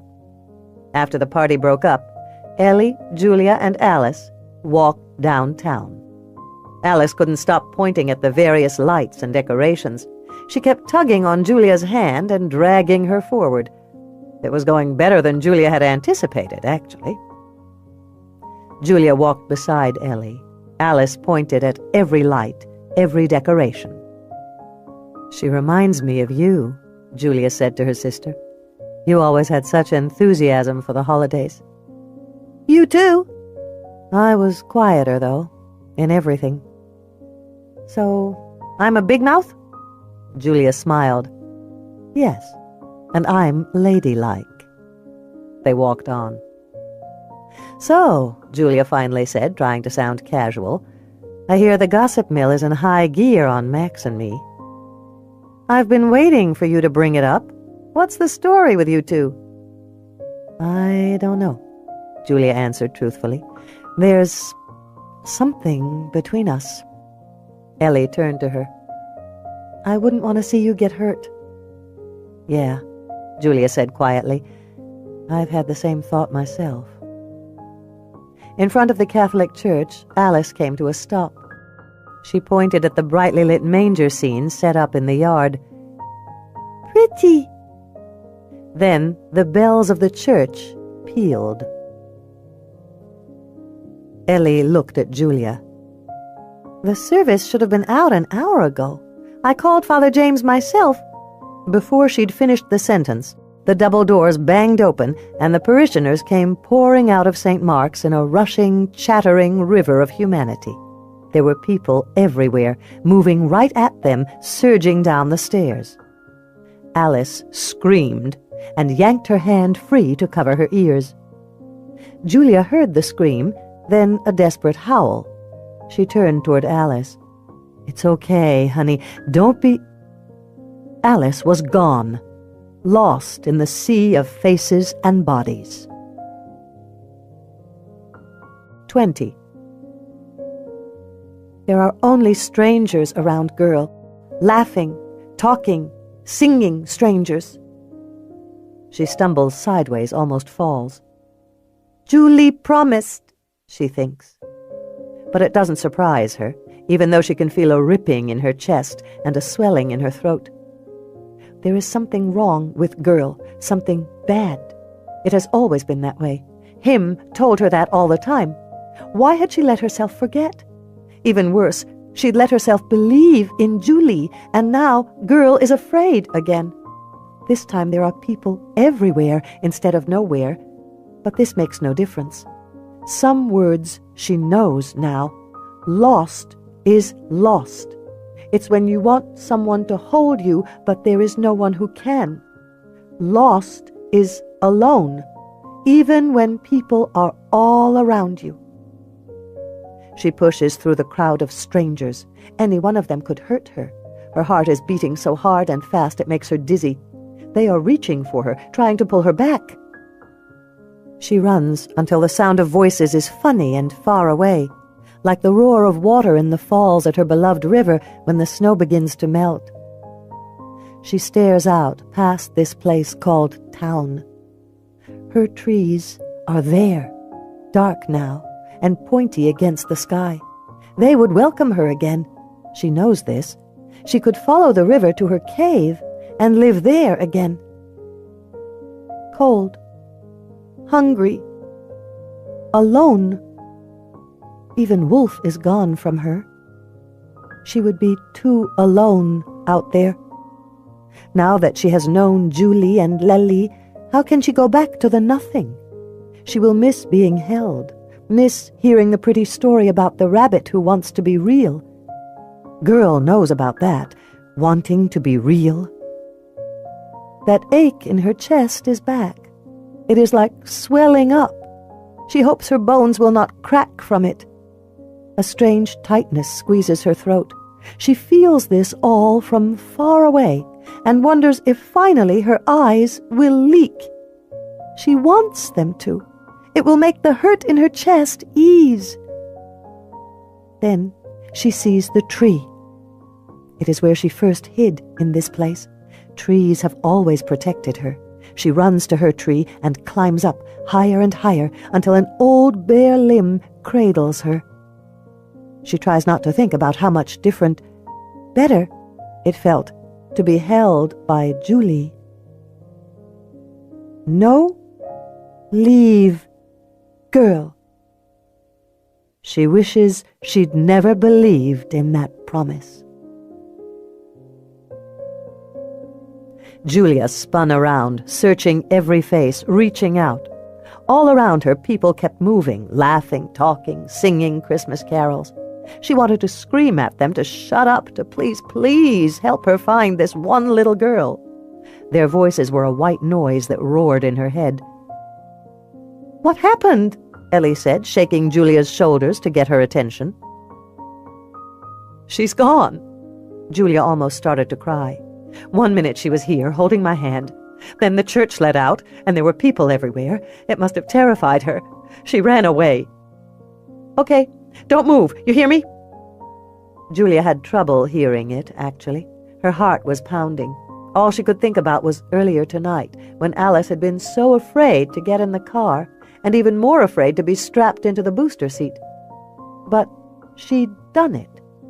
That brave, bruised child had let herself be bound and looked up at her through those sad eyes and said, "No leave, girl?" She had promised, sworn, not to leave Alice alone. Julia pushed through the crowd, yelling for Alice, searching every face. She knew she looked like a madwoman, but she didn't care. A breeze blew in, scudded leaves down the street and across the grass. It smelled vaguely of the not-so-distant ocean. She had no doubt that if she drew in a lungful, it would taste like tears. She stopped, trying to quell her rising panic. Now she heard Ellie yelling for Alice, too, saw flashlight beams cut through the park. Think, what would bring Alice out? It came to her suddenly. Music! Alice spent hours standing by the speakers, listening to music. She loved dozens of songs, whole Disney soundtracks. But of all the songs she listened to, one was clearly her favorite. Julia took a deep breath and began to sing, "Twinkle, Twinkle, Little Star." She walked all around the empty park, singing, "How I wonder where you are." A bird warbled its own song. For a moment, Julia didn't notice. Then it struck her that the bird's song matched her voice. "Alice?" she whispered. "Julie?" Julia's knees buckled. She looked up into the bare branches of the maple tree. Alice was there, looking down, her face pale with fear and lined by worry. She said, "No leave?" "Oh, honey, no leave." Alice jumped down from her perch in the maple tree. Julia scooped Alice into her arms and held her tightly. She felt the little girl tremble and knew how scared she'd been. Julia pulled back. "I'm sorry, Alice." A trembling smile formed on her face. "Stay?" "Yes, honey, I'll stay." Alice touched Julia's face, wiped her tears. "No water," she said, sounding worried. "Those are just tears, Alice. Tears. And they mean I love you." Ellie walked up just then and squatted down beside them. "There's our girl," she said with a sigh. Julia looked up at her sister through a blur of tears. "What's the local lawyer's name?" "John MacDonald. Why?" "I want to start adoption proceedings the day after Christmas." "Are you sure?" Julia pulled Alice against her even more tightly. "I've never been more sure of anything in my life." By noon on Christmas Day, Max had been to the hospital to visit his patients and the few children on the ward. He'd also ridden his bicycle 15 miles, dropped off a donation at the Catholic Church, and called every member of his family. Now he stood in his quiet living room, staring out at the gray-washed lake. It was raining so hard that the entire backyard looked colorless, even the trees. He should have put up a Christmas tree. Maybe that would have helped his mood, although he couldn't imagine why it would. He hadn't bought a tree in 7 years. He went to the sofa and sat down, but he knew instantly that it was a mistake. Ghosts and memories crowded in on him. He saw his mother sitting on her favorite chair, studying bugs through a magnifying glass, and his dad sleeping on his barca lounger with a hand pressed to his wrinkled cheek, and Susan knitting a pale blue blanket. He picked up the phone and called the hospital. "It's quiet here," he was told. "Don't come in." Hanging up, he got to his feet. He couldn't just sit here, remembering other Christmases. He needed to do something. Go somewhere. Climb a mountain, maybe. Or see Julia. That was all it took. The thought of her, and he was in motion. He got dressed, jumped in his truck, and drove to her house. Even though he knew he was being an idiot, he couldn't help himself. He had to see her. He knocked. Julia was laughing as she answered the door, saying something. When she saw him, her smile faded. "Oh, I thought you were going to L.A. for Christmas." "I stayed," he said softly. "If you're busy—" "Of course not. Come in. Would you like a drink? We have some hot buttered rum that's pretty good." "That would be great." She led him into the living room, then headed for the kitchen. Her gap-toothed little shadow matched her step for step. They looked almost conjoined. A gorgeous, beautifully decorated Christmas tree dominated the corner of the room. A rush of memories hit him. "Come on, Dan the man, let's put up the star for Mommy." He turned his back on the tree and sat down on the hearth. A fire crackled behind him, warmed his back. He wouldn't be able to sit here for long, but at least he wasn't facing the tree. A coil of sleeping dogs lay at his feet. "Well, well, well!" At the sound of Ellie's voice, he looked up. She stood behind the sofa with her hands on her hips. "It's nice to see you again, Max." "You too, Elle." She came around the sofa and sat down beside him. "You know what I hear? Trevor Macaulay is drinking again." "Old news." She looked at him. There was no smile left. This was her cop's face. "I hear you took my sister to the movies." "That come across the police scanner?" "I didn't say anything at Thanksgiving, it being a holiday and all, but—" Ellie leaned toward him. She got so close he could feel her breath on his neck. "Hurt her, and I'll cut your nuts off." She eased back, smiling again. "And you like your nuts." "I do indeed." "Then we understand each other." "Good. I'm glad we had this little heart-to-heart." "What if—" Ellie frowned. "What if what?" Nothing. Julia and Alice returned. Ellie immediately stood. "I'm going to Cal's. You two be good." She picked up a box of packages and left the house. Julia handed Max a cup. They sat down side by side on the sofa. Neither said anything. Alice knelt at Julia's feet. She grunted at Julia and smacked the book in her lap. "Use your words, Alice," Julia said calmly. "Read, girl." "Not now. I'm talking to Dr. Max." "Now." Alice hit the book again. "No. Later." "Please?" Julia smiled gently and touched Alice's head. "In a little while, okay?" Alice's whole body slumped in disappointment.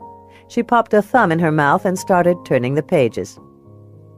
Julia turned to him then. "You're amazing," he said softly. "Thanks." He heard the throatiness in her voice and knew how much his compliment meant to her. She was close enough to kiss him right now, and he wanted her to. He moved away from her slightly, as if distance could provide protection. She noticed the movement. Of course she did. "What happened to you, Max?" He should have been surprised by the question, but he wasn't. "It doesn't matter. I think it does. He was near enough now to see the tiny mole on her throat. Her cinnamon-scented breath fluttered against his chin. Love, he said simply. Yeah, she said at last. It'll knock the shit out of you, that's for sure. Why didn't you go home for Christmas? You. Her gaze searched his, as if looking deep for answers. She gave him a sad, knowing smile, and he wondered what it was she thought she knew. How about a game of cards, Max? She finally said. Cards? He couldn't help laughing. She smiled. It's one of those things a man and a woman can do out of bed. No wonder I'm confused. She laughed. Go get the cards, Alice. Alice looked up. Julie win? That's right, honey. Julie's gonna kick Dr. Max's ass. For the first Christmas in recent memory, this house had become a home again. There was nothing like a child to make Christmas a gala event. Not that Alice had understood it, of course. Ellie and Julia had both wakened at the crack of dawn and encouraged their sleepy girl to go downstairs. The presents had been unwrapped in the morning, one at a time, according to family tradition, and then carefully restacked under the tree. Except for Alice's. She loved her packages, had carried them around all day, and hugged them to her narrow little chest. Any attempts at unwrapping them had led to hysterics. So the toys inside remained hidden. The packages themselves were her gifts. In truth, Ellie hated to leave, but going to see Cal on Christmas was one of her few traditions. She'd never missed a year. That was how things were done in Rain Valley. Neighbors visited each other on holidays, usually staying just long enough to share a glass of wine or a mug of hot chocolate. For all his childhood, Cal had come to the Cates house for Christmas, where he'd found a stocking with his name on it tacked to the mantel, and a pile of gifts under the tree. No one ever said why it was that way, but each of them knew. For Cal, who had lived alone with his wreck of a dad, Christmas only came to other addresses. That tradition had remained in place for as long as Brenda and Big Tom Cates were alive. Year after year, Cal bundled up his wife and daughters and brought them across the field and over the river for dinner. Even after Ellie's mom died, and the tradition began to weaken, Cal kept Christmas and the Cates together in his mind. When Dad died, a subtle shift had begun. For a few years, Cal and Lisa had invited Ellie for dinner at their house. They'd tried to form a new tradition, but nothing quite gelled. Lisa cooked the wrong foods and put on the wrong music. It no longer felt like Christmas to Ellie. She was an outsider somehow. This year, there had been no invitation at all. No doubt Cal assumed that she and Julia and Alice were a new Cates family and wanted to be alone. But she knew that without Lisa, he would be having a rough time of it. She walked down the driveway. On either side of her, magnificent fir and cedar trees grew tall and straight. Their green tips plunged into the swollen gray belly of the sky. Although the rain had stopped, drops still fell from leaves and branches and eaves, creating a steady drip, drip, drip that matched her footsteps. There were the other sounds of the forest, too. Water rushing, needles rustling, squirrels scurrying across branches, mice running for cover. Every now and then, a crow cawed or an owl hooted. These sounds were as familiar to her as the crackling of a fire in the fireplace. Without a worry, she turned onto the path and walked into the woods. There was no way to calculate the number of times she'd crossed this bridge or walked from one house to the other. Enough so that nothing ever grew up in the path. Even in recent years, when cars and telephones were more common than walking to the neighbor's house, nothing ever grew up to hide the way. She followed the beaten and stunted grass around the orchard and through the vegetable garden, past the old pond that used to be their childhood fishing hole. As she pushed through the cattails and heard her boots squish in the soggy ground, she heard a long-forgotten echo of their childish laughter. "There's a snake in the water, Cal! Get out!" "That's just an old twig. You need glasses." "You're the one who needs glasses." She remembered their laughter, the way they'd sit on that muddy bank for hours, talking about nothing. She followed the path back around the bend, and there was the house. For a second she expected it to look as it once had, a slant-sided shack with fake shingles, shutters hanging askew on cracked, dirty windows, a battalion of snarling pit bulls chained in the yard. She blinked, and the memory moved on. She was staring at the house Cal had built by himself in the years after junior college and before marrying Lisa. He'd worked for a construction company back then. After a 45-hour work week, he'd piled on the extra hours at his own house, literally building the place around his drunken, useless father. It was a small house that seemed to have sprouted outward, growing in a collection of sharp angles and awkward slants. Rooms had been added on as money came in, without real rhyme or reason. Cal had poured his energy into the place, trying to build for his family the home he'd never had. The end result was a quaint, shingled cabin set on a patch of velvet green grass, surrounded by 200-year-old evergreens. As always, the holiday lights and decorations were world-class. Ellie always figured he went overboard to make up for all the years there hadn't even been a tree in the living room. The porch was studded with white lights. The railings were festooned with boughs.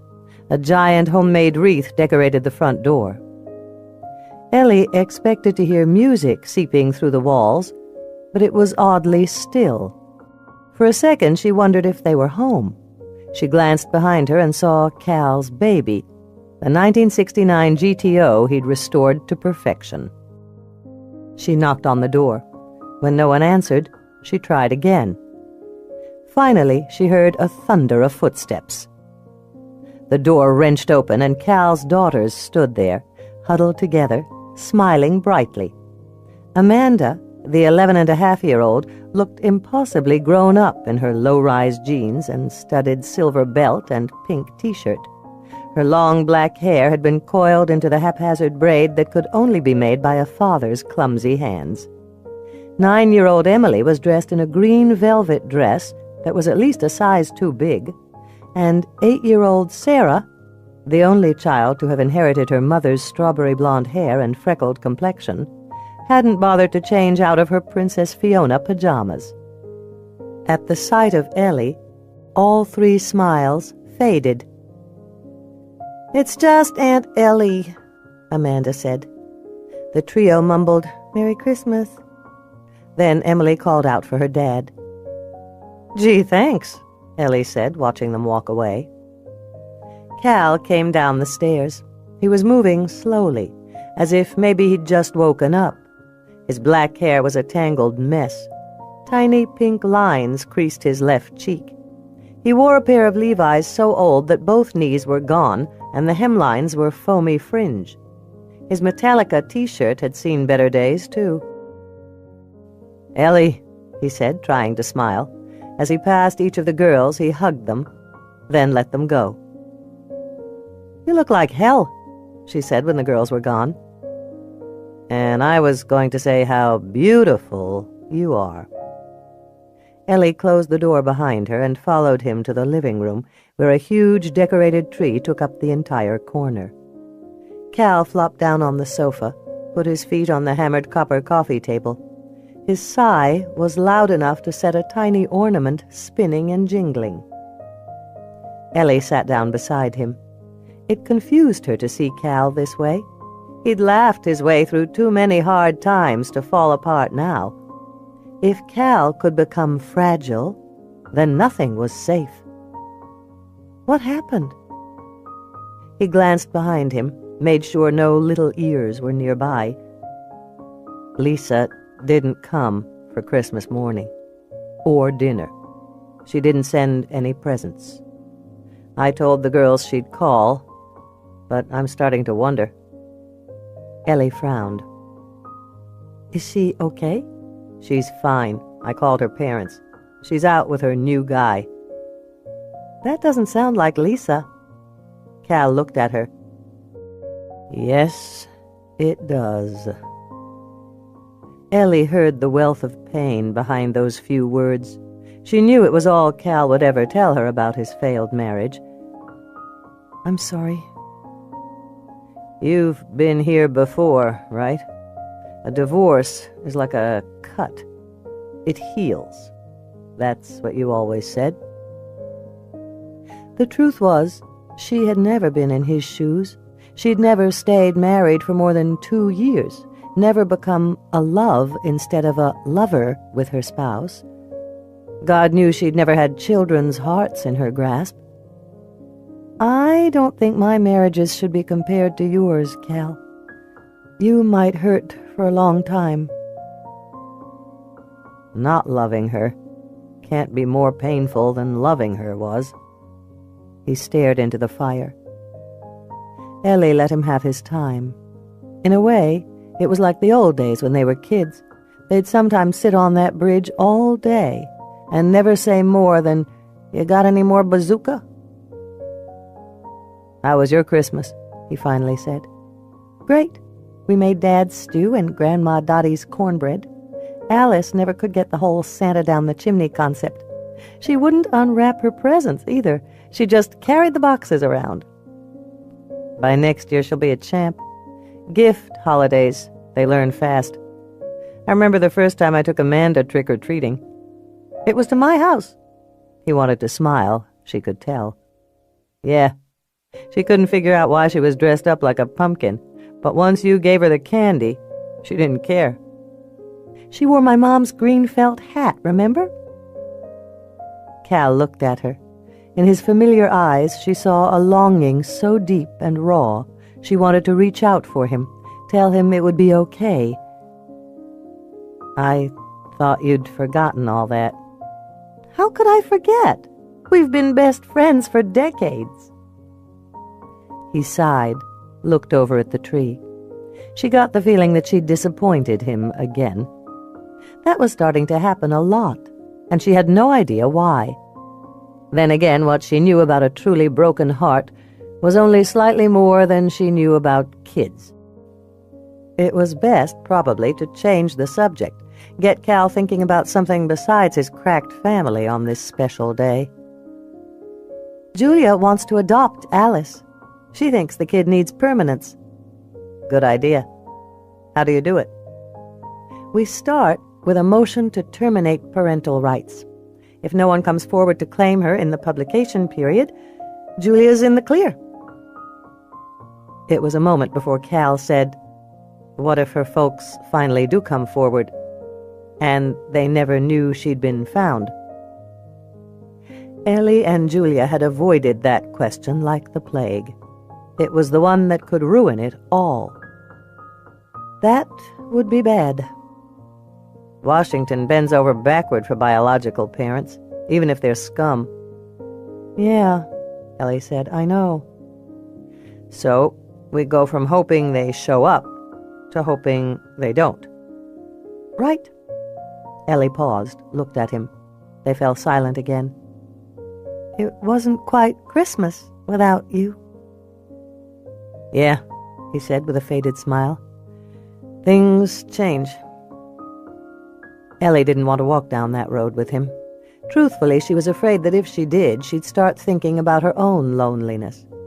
Being with Cal did that to her sometimes, reminded her of how much she'd missed out on in life. She got up and went into the kitchen. She poured 2 tequila straight shots and set them on a tray, alongside a shaker of salt. In the living room, she set the tray down on the coffee table, pushing his feet aside. "What the? Straight shots? On Christmas Day?" "Sometimes a mood changes on its own," Ellie shrugged. "Sometimes it needs a shove." She plopped down beside him. "Bottoms up?"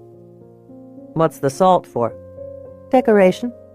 She clanked her glass against his and drank up. Here's to a better year coming up. Amen to that. Cal downed the drink and put his shot glass on the coffee table. When he turned to her again, he seemed to be studying her, looking for something hidden. You've been in love a lot. She laughed. And out of it a lot. How do you keep believing in it? How do you tell someone you love them? She felt her smile shake. Saying it is easy, Cal. Meaning it is practically impossible. I pity the poor guy who falls for me. She wanted to smile again, but couldn't. This whole conversation was depressing her. The way Cal was looking at her made it all worse. Enough sadness. This is a holiday. She cleared the alcoholic evidence away and went over to the stereo. There she put a CD in the player and turned the volume on high enough to bring the girls out of the family room, where they'd probably been watching another Hilary Duff movie. "What's going on?" Amanda asked, tugging on her askew, falling-out braid. The girls stood close together. All of them had sad eyes on this most magical of days. "First off, you have presents to open." That made them smile a little, but not all the way. "Then, I'm taking you bowling." Amanda made a very grown-up face. "We don't bowl. Mom says it's for trailer trash." Ellie looked at Cal. "Are you telling me they don't know about secret bowling?" Sarah took a step forward. What's secret bowling? Ellie bent down. "It's bowling after hours, all by yourself, with the music blaring and all the junk food you can eat." Mom would never agree to this, Amanda said. "I'll have you know," Ellie said, "that your dad and I used to work at the Big Bowl, and that's why you're the only kids in Rain Valley who get to know about secret bowling. Now, go get dressed." Sarah tugged on Ellie's sleeve, said in a stage whisper, "Can I be Princess Fiona?" "Absolutely," Ellie said. "In secret bowling you can wear whatever you want." Amanda looked up. "Can I wear makeup?" Before Cal could answer, Ellie said, "Sure." In a flurry of laughter, the girls ran up the stairs. Cal looked at Ellie. "We haven't snuck into the Big Bowl in 25 years. "I'll call Wayne and let him know. He still keeps the keys in the gnome's hat. We can leave $50 in the register." "Thanks, Elle." She smiled. "Just remember this the next time I get divorced. Tequila and midnight bowling." "Is that the magic potion?" Her smile faded as she looked at him. "No, but sometimes it's all there is." 21. It was nearing the end of January, that month when the skies were steely and tempers were lost as easily as car keys. All across town, children stood at windows, peering out at rainy backyards. Their mothers spent extra hours wiping fingerprints from the glass. Inside the Cates house, the only light came from artificial bulbs, and the pattern of rain falling from the eaves sounded like a quickened heartbeat that wouldn't calm down. It made Ellie uneasy. No, it wasn't the weather that had her so unnerved. It was the company. The woman from the Department of Social and Health Services sat stiffly erect on the sofa, as if she were terrified by the thought of an airborne dog hair finding a perch on her gray wool pants. Julia, who looked composed and comfortable in winter white, sat beside the woman. "May I answer any other questions for you, Miss Wharton?" The woman's smile was as nervous as the rest of her. There and gone. All Ellie really saw was a flash of crooked teeth. "Call me Helen, and I do have some final questions." Julia gave her the camera-ready smile. "Fire away." Helen put down her pen and looked across the room to where Alice played by herself. She had not made eye contact with Helen once. In fact, upon introduction to the woman, she'd howled and run away. After cowering behind a tiny potted ficus tree for almost an hour, she'd finally emerged from her hiding place, only to begin eating the flower arrangement. Obviously, this environment is perfectly acceptable.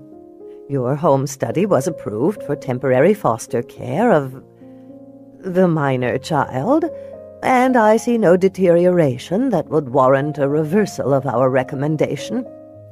As you've repeatedly reminded us, the child is flourishing in your care. My concern, actually, is for you, Dr. Cates. May I be frank? I'd love to hear what you have to say, Julia said. Obviously, she's a profoundly damaged child. Perhaps you're correct, and she's not autistic or otherwise mentally challenged, but she clearly has issues.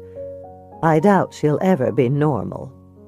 All too often we find that parents go into adoption of special needs children with big hearts and high hopes, only to realize that they've taken on too much.